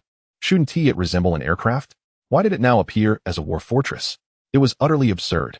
Moreover, despite the country's years of research into various weapons, including war fortresses and even concepts of transformation technology and the Southern Gate Project. Such a manifestation had never been witnessed before. It was indeed quite sudden. Lou ran. With trembling hands, contemplated whether to initiate another round of salvo. His expression was complex, a mixture of awe and disbelief. Captain, I think I just saw a war fortress. Am I mistaken? Captain, this is the Marine Corps, and we seem to be witnessing a war fortress. Captain, this is the Marine Corps Tank Division, and we see artillery emplacements. Captain, this is the Marine Corps Artillery Unit, and we believe we see. Captain, could this be real? One by one, soldiers from various squads began reporting their observations. In summary, they were all astonished. They even rubbed their eyes, questioning their perceptions. They had concocted images of Transformers, Gundams, Terminators, and the like, wondering if futuristic technology had truly descended upon them. Or perhaps, everything they faced was merely a cinematic fabrication to distract them from their current reality. The spectacle was overwhelmingly astonishing. Who could have imagined that a 5-meter drone would morph into a 10-meter war fortress? Ridiculous. Certainly, the soldiers' astonishment mirrored Lou Ran's own. Even he struggled to comprehend the scene before him. Commander, what should we do? I think I saw that central glowing light. It appears to be the cockpit. Someone might be controlling it. Lou Ran reported, suppressing his excitement. However, his words were fragmented, revealing his own astonishment. Even as the captain of the Marine Corps, having seen countless innovations and weapons, he had never encountered anything like this. Yet, he quickly grasped the critical point of the operation. Liu Tongling immediately seized his military binoculars to observe. Sure enough, he, too, spotted the same glowing blue orb at the center. The core was indeed illuminated, though its specifics remained unclear. Nevertheless, this was enough for him to make a decision. Now, follow my orders. Everyone focus your fire on the central light. That must be the cockpit. Even if it's not, it's the control center. If we can obliterate that, I refuse to believe it. 1T stop. At this moment, Commander Liu gritted his teeth as he issued the command, nearly crushing the military telescope in his grasp. He could hardly believe that this diminutive drone could truly be staging a rebellion. However, just as his orders were given, the various combat teams had yet to respond or calibrate their weapons. Suddenly, with a series of ominous clicks, the Dragon Slayer drone sprang into action once more. War Weapon Mode Login. Loading. Electromagnetic pulse beam is being directed into a specific trajectory. Beginning turret allocation. Electromagnetic pulse beam is undergoing final adjustments. As the mechanical electronic voice resonated, the barrel designated for the electromagnetic pulse beam split in two. Followed by another series of clicks, the ground beneath them transformed as two turret structures rose from the previously laid steel barrier, spanning a 10-meter radius.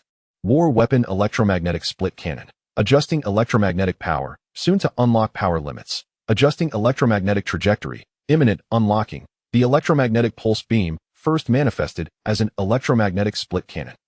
War Weapon Laser Scatter Cannon. Simulating light frequency, soon to load optical medium. Adjusting light waves, imminent login. The second structure emerged as a laser scatter cannon.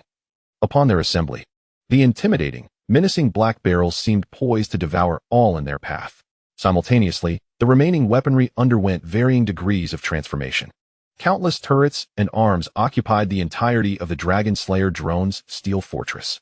At that moment, Dragon Slayer drone, War Fortress, conducting self-diagnostics, performing environmental assessments, initiating thermal imaging scan, identifying friend or foe, commencing all-terrain scan, detecting threats. A formidable war fortress thus settled within the Eastern Siam Military Command. Buzzing, buzzing. The piercing sound of the scanning commenced. Click, click, click, click, click, click.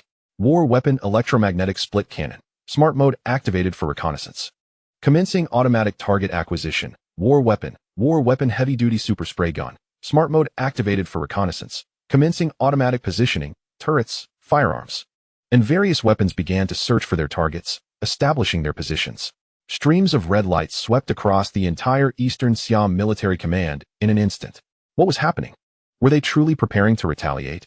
Commander Liu's eyes narrowed in disbelief. He had not anticipated that this Dragon Slayer drone would dare to counterattack within the military command's confines. It had indeed rebelled, and this drone was nothing short of a mobile armory, a veritable fortress of war. He could clearly see various calibers and weaponry embedded within the small drone. Meanwhile, two arcs of electricity shot forth from the electromagnetic split cannon at breakneck speed. Zzz. In an instant, The circular electromagnetic arcs detonated mid-air, unleashing powerful currents that surged outward in all directions. Electric serpents swiftly coiled around tanks and rocket artillery. Boom, boom. In the blink of an eye, tanks and rocket artillery became uncontrollable, their systems compromised as they began to smoke and lose autonomy. And this was merely the beginning. Countless beams of laser, flames, and a variety of new grenades and bullets erupted from the war fortress created by the Dragon Slayer drone. The turrets roared as they unleashed a torrent of fiery projectiles. Rat-a-tat, rat-a-tat, bang, bang. The terrifying cacophony of gunfire reverberated through the Eastern Siam Military Command. Explosions followed in rapid succession. Boom, boom. The entire command was engulfed in flames, the air thick with smoke and chaos. Liu Ran hastily pulled Commander Liu into a shelter, his eyes reflecting the fear of the moment. Just moments prior, a laser had narrowly missed him, singeing a tuft of his hair, had he not acted quickly. The next attack could have spelled disaster for both him and Commander Liu. Damn it! How could it dare to retaliate? This was the Eastern Siam Military Command. How could it have the audacity? Now, he ordered everyone to return fire. How could he, as a commanding officer of the Eastern Siam Military Command, be suppressed in his own domain? Moreover, he immediately requested urgent assistance from Dongfeng Express using a satellite phone, his voice rising in urgency. Was this even remotely acceptable? Yet, before he could finish his orders, radio communications flooded in with grim reports from the field. All participating tanks have been rendered inoperable. Report. Our heavy and light machine guns have been destroyed, losing combat capability. Our rocket artillery has been obliterated, unable to continue fighting. Buildings in the rear have collapsed. Burying numerous armored vehicles, we cannot provide further support. We cannot hold. Commander, we must arrange for an immediate retreat. The calls for retreat grew louder. Commander Liu's forehead pulsed with veins, his expression darkening as he struggled to comprehend the situation. Retreat? This was absurd. This was his home. Commander Liu could not accept such a conclusion. The Eastern Siam Military Command was fortified by elite ground combat teams and countless supporting units, equipped with an arsenal of weaponry. Even the most formidable nuclear armaments were at their disposal. How could they possibly be defeated by a mere drone, one that was less than 5 meters in size? Dwarfed by the larger aircraft within their arsenal? To lose? Just like that? If this news were to spread, he would be stripped of his command, his reputation utterly tarnished. Most critically, this was an attack on their own stronghold. He would rather die standing than accept such a disgrace. Yet, Liu Ran remained composed, recognizing the gravity of the situation. As he listened to the relentless reports of casualties and the horrific ratios of loss, he realized the enemy was not to be underestimated. Commander, do you not find it peculiar?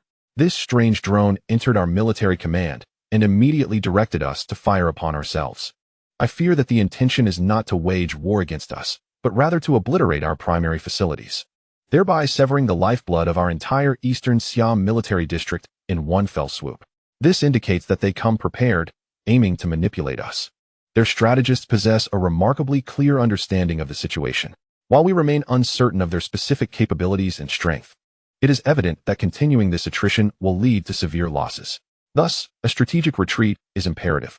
Once we have withdrawn to a safe distance, would it not be more prudent to employ actual strategic weaponry for precise strikes? Liu Ran timely proposed his suggestion, believing that the drone's pinpoint accuracy was designed to guide their soldiers for a sniper attack. The rationale behind this approach seems to be a twofold objective: to annihilate their heavy weaponry while simultaneously destroying their critical infrastructure. One must concede that they truly possess a remarkable strategic acumen. Moreover, given the current casualty ratio, if they continue to deplete their resources, they will inevitably incur greater losses. Therefore, retreat is not just advisable, it is essential. Nevertheless, Liu Tongling felt a pang of reluctance. To be frank, how could the esteemed Dragon Nation's military district be thwarted by a mere drone? It is absurd. Yet, amidst the chaos of gunfire, he recognized that no better alternatives existed. If this attrition persisted, the entire Eastern Siam military district would likely succumb before the drone could be neutralized. Liu Tongling sighed inwardly, having made a decision, and prepared to issue the withdrawal order. Just then, a familiar yet somewhat unfamiliar voice resonated from the rear. "Captain Liu, are you all right? Still alive?" Upon hearing this, both Liu Ran and Liu Tongling's expressions shifted dramatically. What on earth? Such audacity. They did not even need to turn around to know who had arrived. That voice was truly infuriating. When they turned to look, they saw Su Chun hurriedly approaching with an engineering device in hand. Liu Tongling's eyes lit up upon seeing Su Chun. "Ah, you little rascal, you've finally arrived. Quickly, quickly. Is the artificial rain bomb you were working on still at the factory? Hurry and bring it out.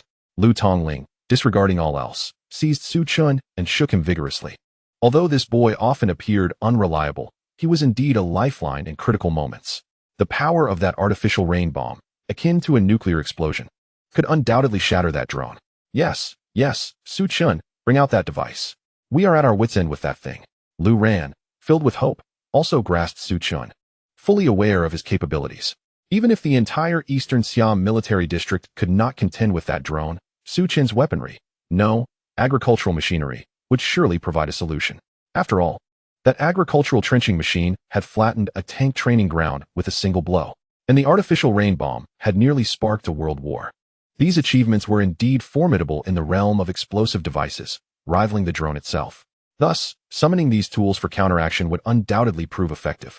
However, they remained oblivious to the fact that, amidst the barrage of gunfire, Su Chun exhibited no fear. Instead, he calmly manipulated the engineering device. They did not inspect the contents of the machine, or else. Meanwhile, Su Chun remarked, "Actually, Captain, regarding what you mentioned, none of those weapons will suffice. Even if you summoned the East Peak Express, it would be futile.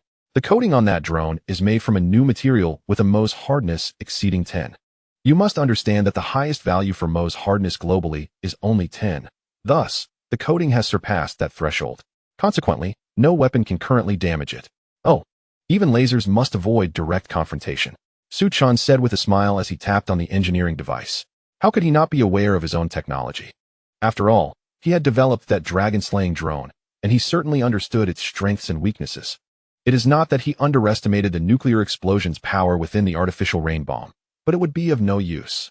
The moment he spoke, both Lu Tongling and Lu Ran turned to him in unison, their faces rife with confusion. What on earth? Did they just hear something extraordinary? Wait. What do you mean by Mohs hardness? What does it mean that no weapon can harm it?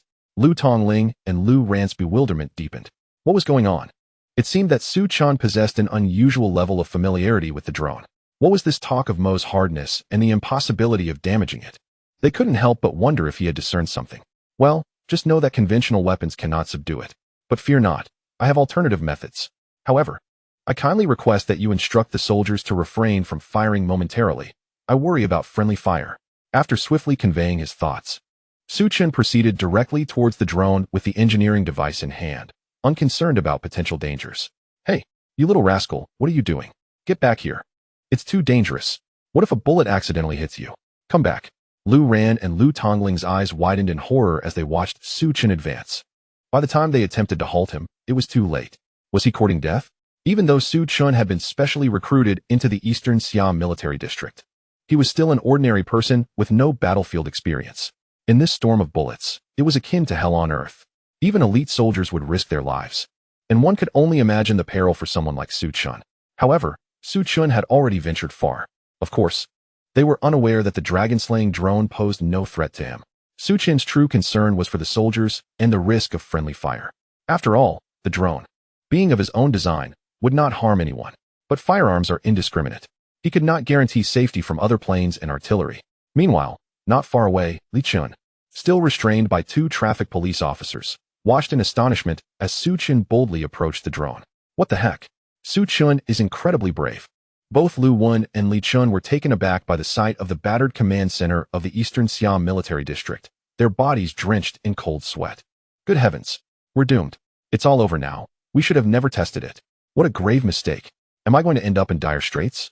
I haven't even married yet. And even if I do meet my end, it seems I will owe money. I can't afford that. Li Chen's mind was racing with countless thoughts. He dared not utter a word, fearing that Lu Tongling would discover their return and impose punishment upon them. Thus, he anxiously observed Su Chun's reckless actions. Lu Wan, too, was filled with trepidation regarding the circumstances surrounding their return to the Eastern Siam military district. Due to the predetermined location of the dragon-slaying drone within the Eastern Siam military district, Su Chun realized that in order to intercept the drone, they had to return to the Eastern Siam military district. However, having already collided with the Air Traffic Control Bureau, retreating was no longer feasible. Furthermore, with Tan Xiao present, Su Chun decided to take Tan Xiao and the others back to the Eastern Siam military district. Thus, the current scene unfolded. Simultaneously, Su Chun had arrived before the dragon-slaying drone. He extended his hand to press against one of the barriers of the drone, and then shouted, "The king covers the ground, tiger." Li Chun and the others were utterly bewildered. What on earth? What kind of absurd code is this? However, in reality, Su Chun was indeed using a code. To bring the dragon-slaying drone to a complete halt, it required intelligent recognition. And the code he had set for this purpose was precisely "the king covers the ground, tiger." Once the intelligent recognition system captured the corresponding command, it would automatically conduct a voice print comparison, followed by fingerprint identification, pupil recognition, and biometric feature and personal information identification, ultimately determining the authorization swiftly. Meanwhile, Lu Tongling and Lu Ran stood a short distance away, peering through military binoculars. Lu Ran, what do you think that brat is up to now? Lu Tongling observed Su Chun through the lens, his curiosity piqued.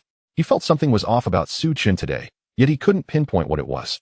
I can't quite tell, but it seems like he is trying to calm it down. I noticed he moved his lips after reaching out to touch the drone. Lu Ran replied, shaking his head, equally perplexed. Given their distance, they could only rely on subtle movements and micro-expressions for judgment. Still, he found it odd that it seemed a bit peculiar. What is that brat doing? Is he trying to train a dog? I'm risking everything in the military district, and he thinks he can just touch it and be done? It infuriates me. Lu Tongling nearly threw the binoculars in frustration, wanting to give Su Chun a couple of punches. He had initially thought that Su Chun was reliable, yet at a critical moment, he had pulled such a stunt. He expected something grand, but ended up with this ridiculous display. However, before they could finish their conversation, their expressions suddenly shifted. Wait, what's happening? How did the enemy's attack stop? This brat can really train machines? Lu Ran and Lu Tongling exchanged incredulous glances, both realizing the disbelief reflected in each other's eyes. This was unimaginable. At that moment, both Lu Ran and Lu Tongling looked at Su Chun, now convinced he was akin to a terrestrial deity. Could it be that those who can create machines could truly communicate with them? It was hard to fathom. Yet, Lu Ran soon noticed something amiss. He had felt something was off when Su Chun displayed such profound knowledge about the drone earlier, coupled with Su Chun's bizarre behavior now. If he still didn't grasp the situation, he would be a fool. If this drone had no connection to Su Chun, he would stake his name on it. Lu Tongling.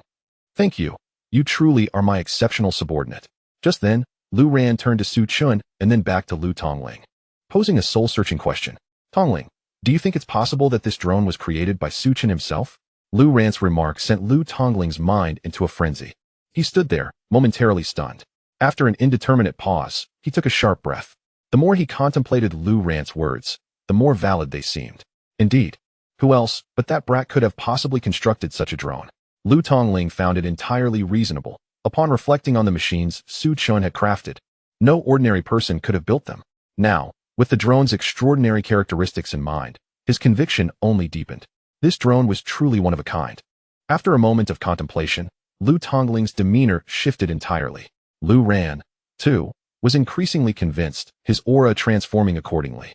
Subconsciously looking back, they spotted Li Chun and the accompanying Lu Wan being restrained by 2 traffic police officers. It became undeniable. This could only be Su Chun. As the realization dawned, a palpable sense of hostility began to rise in their eyes. Li Chun and Lu Wan immediately felt a chill run down their spines. They had every reason to believe that had Lu Tongling not been in the Eastern Siam military district without firearms, he might have shot them on the spot. Before they could fully grasp the situation, Lu Tongling bellowed, "Su Chun!" This outcry echoed throughout the Eastern Siam military district. Instantly, all the soldiers dropped their weapons in unison, turning their gazes towards Lu Tongling. The intensity of his voice was such that not even the deafening sound of artillery could drown it out. "Su Chun, you better come over here right this instant." Lu Tongling felt an overwhelming urge to confront Su Chun. Allowing him to experiment with drones, especially agricultural drones, had nearly led to his own demise. This was no mere construction of a drone. It was a potential act of murder. Moreover, this drone could have dragged the entire Eastern Siam military district down with it. As dusk approached the Eastern Siam military district, the command center bore witness to devastation. Ruins and debris littered the area, various defensive structures and military buildings lay in shambles, and a massive crater marred the ground before the command entrance. The air was thick with the acrid scent of charred earth and gunpowder. Hundreds of soldiers, clad in full combat gear and armed to the teeth, stood ready, flanked by a small military drone. They had transformed from unarmed to fully equipped in an instant, maintaining a vigilant perimeter as if bracing for an imminent invasion by formidable foes. At the center of this encirclement stood several middle-aged men in standard uniforms, their expressions grave. These individuals were all high-ranking leaders of the Eastern Siam Military District. Typically, when these leaders appeared, they exuded an air of authority, commanding respect without uttering a word. Their demeanor reflected the imposing presence of high-ranking officials, and their attire was usually immaculate. However, now, although their faces remained serious, their uniforms were tattered, and their faces were smeared with a thick layer of grime. Had it not been for their extraordinary aura, one might have mistaken them for refugees. It was utterly absurd. Before these leaders stood 3 young men, heads downcast, standing in penance. One of the older youths, nearing middle age, was flanked by 2 traffic police officers, his complexion ashen, while a few armed soldiers pointed their weapons at his waist. "Chief, please, if you could find it in your heart to show mercy, just let Li Chen go." This is entirely a misunderstanding. Su Chun turned his head to glance at Li Chen's miserable state, sporting a grin as he implored Commander Lu for leniency. In an instant, Lu's expression darkened. A misunderstanding? He gestured towards the command center, which had nearly been reduced to rubble, gritting his teeth as he uttered those words. "Open your eyes and take a good look. Is this truly a misunderstanding?" Were it not for the presence of his subordinates, he would have happily seized Su Chun by the collar and shown him what a real misunderstanding entailed. The command center was on the verge of destruction, and he pondered whether he would have to compensate for an entire Eastern Siam military district. Su Chun, upon hearing this, scratched his head, feeling awkward and reluctant to speak. He never intended for this to happen. Meanwhile, Li Chun and Lu Wen shrank back, afraid to utter a word. As members of the project team, they knew they had no chance of escaping this predicament. Truly, there was nothing more to say. Who could have anticipated that the drone would initiate its infinite counterattack mode and autonomously take flight? Along the way, it not only clashed with traffic police, but also nearly toppled the Air Traffic Control Bureau. Most absurdly, it had obliterated the command center of the Eastern Siam Military District in one fell swoop. Who would have thought such a small contraption could nearly wreak havoc on the entire Eastern Siam Military District? Seriously, who understands? A simple fried egg couldn't possibly wield such power, could it? To be honest, had Su Chun not returned in time, Lu would likely have been captured by now. Just imagine, capturing a military commander in the midst of a military district, surrounded by hundreds of thousands of soldiers and various weaponry. What a concept. They were aware that each of these offenses was enough to condemn them. The situation had escalated far beyond mere mistakes. So, Lu Wen and Li Chun had nothing to say and dared not argue. As for Su Chun, he was unperturbed, his thick skin shielding him from the consequences. After all, he had previously caused explosions at the tank training range, and had even launched nuclear missiles within 2 miles of the Eastern Siam Military District. Thus, this was merely a trifle. Just as Su Chun was about to plead for mercy, Lu fixed him with a glare and gripped his collar, his voice dripping with anger. Spittle flew from his mouth as he expressed his fury. This wretched kid had stirred up such a colossal mess, yet wore a nonchalant expression, driving Lu to the brink of insanity. He could no longer concern himself with appearances or the well-being of his subordinates. Meanwhile, behind Lu and the others, the drone remained in its war fortress state. Ahem. Commander, please calm down. Didn't you instruct us at the Agricultural Machinery Engineering Development Factory to develop the drone? I just completed it and thought it would be a delightful surprise for you. Surely this is a surprise? Su Chun wiped his face and nervously swallowed as he explained. Li Chun and Lu Wen were left agape, incredulous at Su Chun's audacity. This guy truly had the guts to call it a surprise. A surprise that nearly resulted in fatalities? Is this what you call a surprise? This contraption just fell from the sky and obliterated over 20 of my fighter jets. Lu fumed, but before he could finish, Su Chun timidly interrupted. Wait. Commander, I'm not trying to cut you off. I just want to clarify. It wasn't over 20 jets. It was 19. You misquant. A collective gasp echoed through the room. This young man certainly had a sharp memory. Lu was nearly choked with disbelief. Calm down, calm down. Lu Ren quickly intervened, trying to ease Lu's agitation before retreating. You nearly wiped out my Marine Corps. Do you have any idea how many weapons you just rendered useless? And you call this a surprise? It seems you were preparing a send-off for me. Lu glared at Su Chun, clutching his collar as if he wished to toss him out. He was completely exasperated. Why had he ever thought to bring this boy into his military district? Commander, let us be fair. How can you be certain this isn't a surprise? Look, hasn't this revealed numerous defensive vulnerabilities within the military district? As Lu's ire began to dissipate, Su Chun calmly commenced a detailed analysis from a professional standpoint. Firstly, regarding deployment, at this moment, all those in uniform appeared green with envy. Goodness, this young man had a silver tongue. He clearly understood what defensive vulnerabilities entailed. The military district's defensive configuration was primarily designed to withstand conventional attacks, not to fend off an unexpected war fortress descending from the sky. Lu was nearly at a loss for words, yet his years of composure allowed him to suppress his frustration. However, at that moment, his mind was fully alert. All right, let us release him, but no one is allowed to leave the command center. We must clarify this matter. Daring to launch an aerial assault on the Eastern Siam military district is a grave offense. Lu waved his hand, signaling for the traffic police to release Li Chun. Had he not known that Li Chun was assigned as Su Chen's assistant, anyone else would have been treated as a terrorist. As for Lu Wen, Su Chun, and the others, they could not leave so easily. After all, the situation had yet to be resolved. Li Chun, feeling aggrieved, lamented internally. Was this an aerial assault? He hadn't done anything. He was merely a cog in the machine, a test subject. Oh, how tragic. He had merely followed Su Chen's instructions and pressed a button twice throughout the entire ordeal. Was that enough to instigate an aerial assault on the military district? He felt utterly miserable. Naturally, both parties involved in this incident were left feeling frustrated. Thus, surprisingly, the biggest winner of this debacle was Su Chun. At that moment, Su Chun, with a cheerful demeanor, approached Lu, bringing him to the drone. Commander, come. Don't you want to see the drone? The timing couldn't be better. Allow me to provide you with a thorough introduction. Su Chun appeared completely oblivious to the gravity of the situation, cheerfully preparing to elaborate. Lu, wearing a perplexed expression, looked at Su Chun and then back at Lu Ran, utterly at a loss for words. He was speechless. Even Lu Ran sighed, exasperated. Goodness. They truly did not know where to begin with their grievances. The absurdity was overwhelming. A drone? Where was the drone?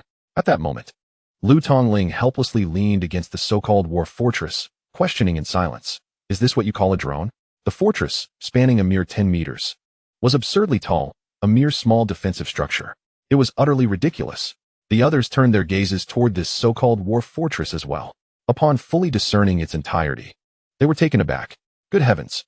This war fortress was enveloped by over 3 layers of walls made from a novel material.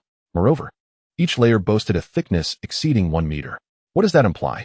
One can only imagine. Even steel plates, if they possessed a thickness of 1 meter, would be deemed invincible. Not to mention that this was constructed from a cutting-edge material with a Mohs hardness exceeding 10. It was simply outrageous. The core operational room was as solid as a fortress. Yet, what was even more terrifying was not the iron walls, but rather the weapon ports. My goodness. There were over 20 artillery emplacements, all in an active state, with some even in the process of charging. This was no mere war fortress. It was undoubtedly a mobile armory. Hiss, hiss. In an instant, everyone could not help but gasp in astonishment. However, before their awe could dissipate, Su Chun had already restored the drone to its fortress state. In merely a few seconds, the enormous war fortress swiftly transformed into a diminutive drone, leaving everyone utterly dumbfounded once more.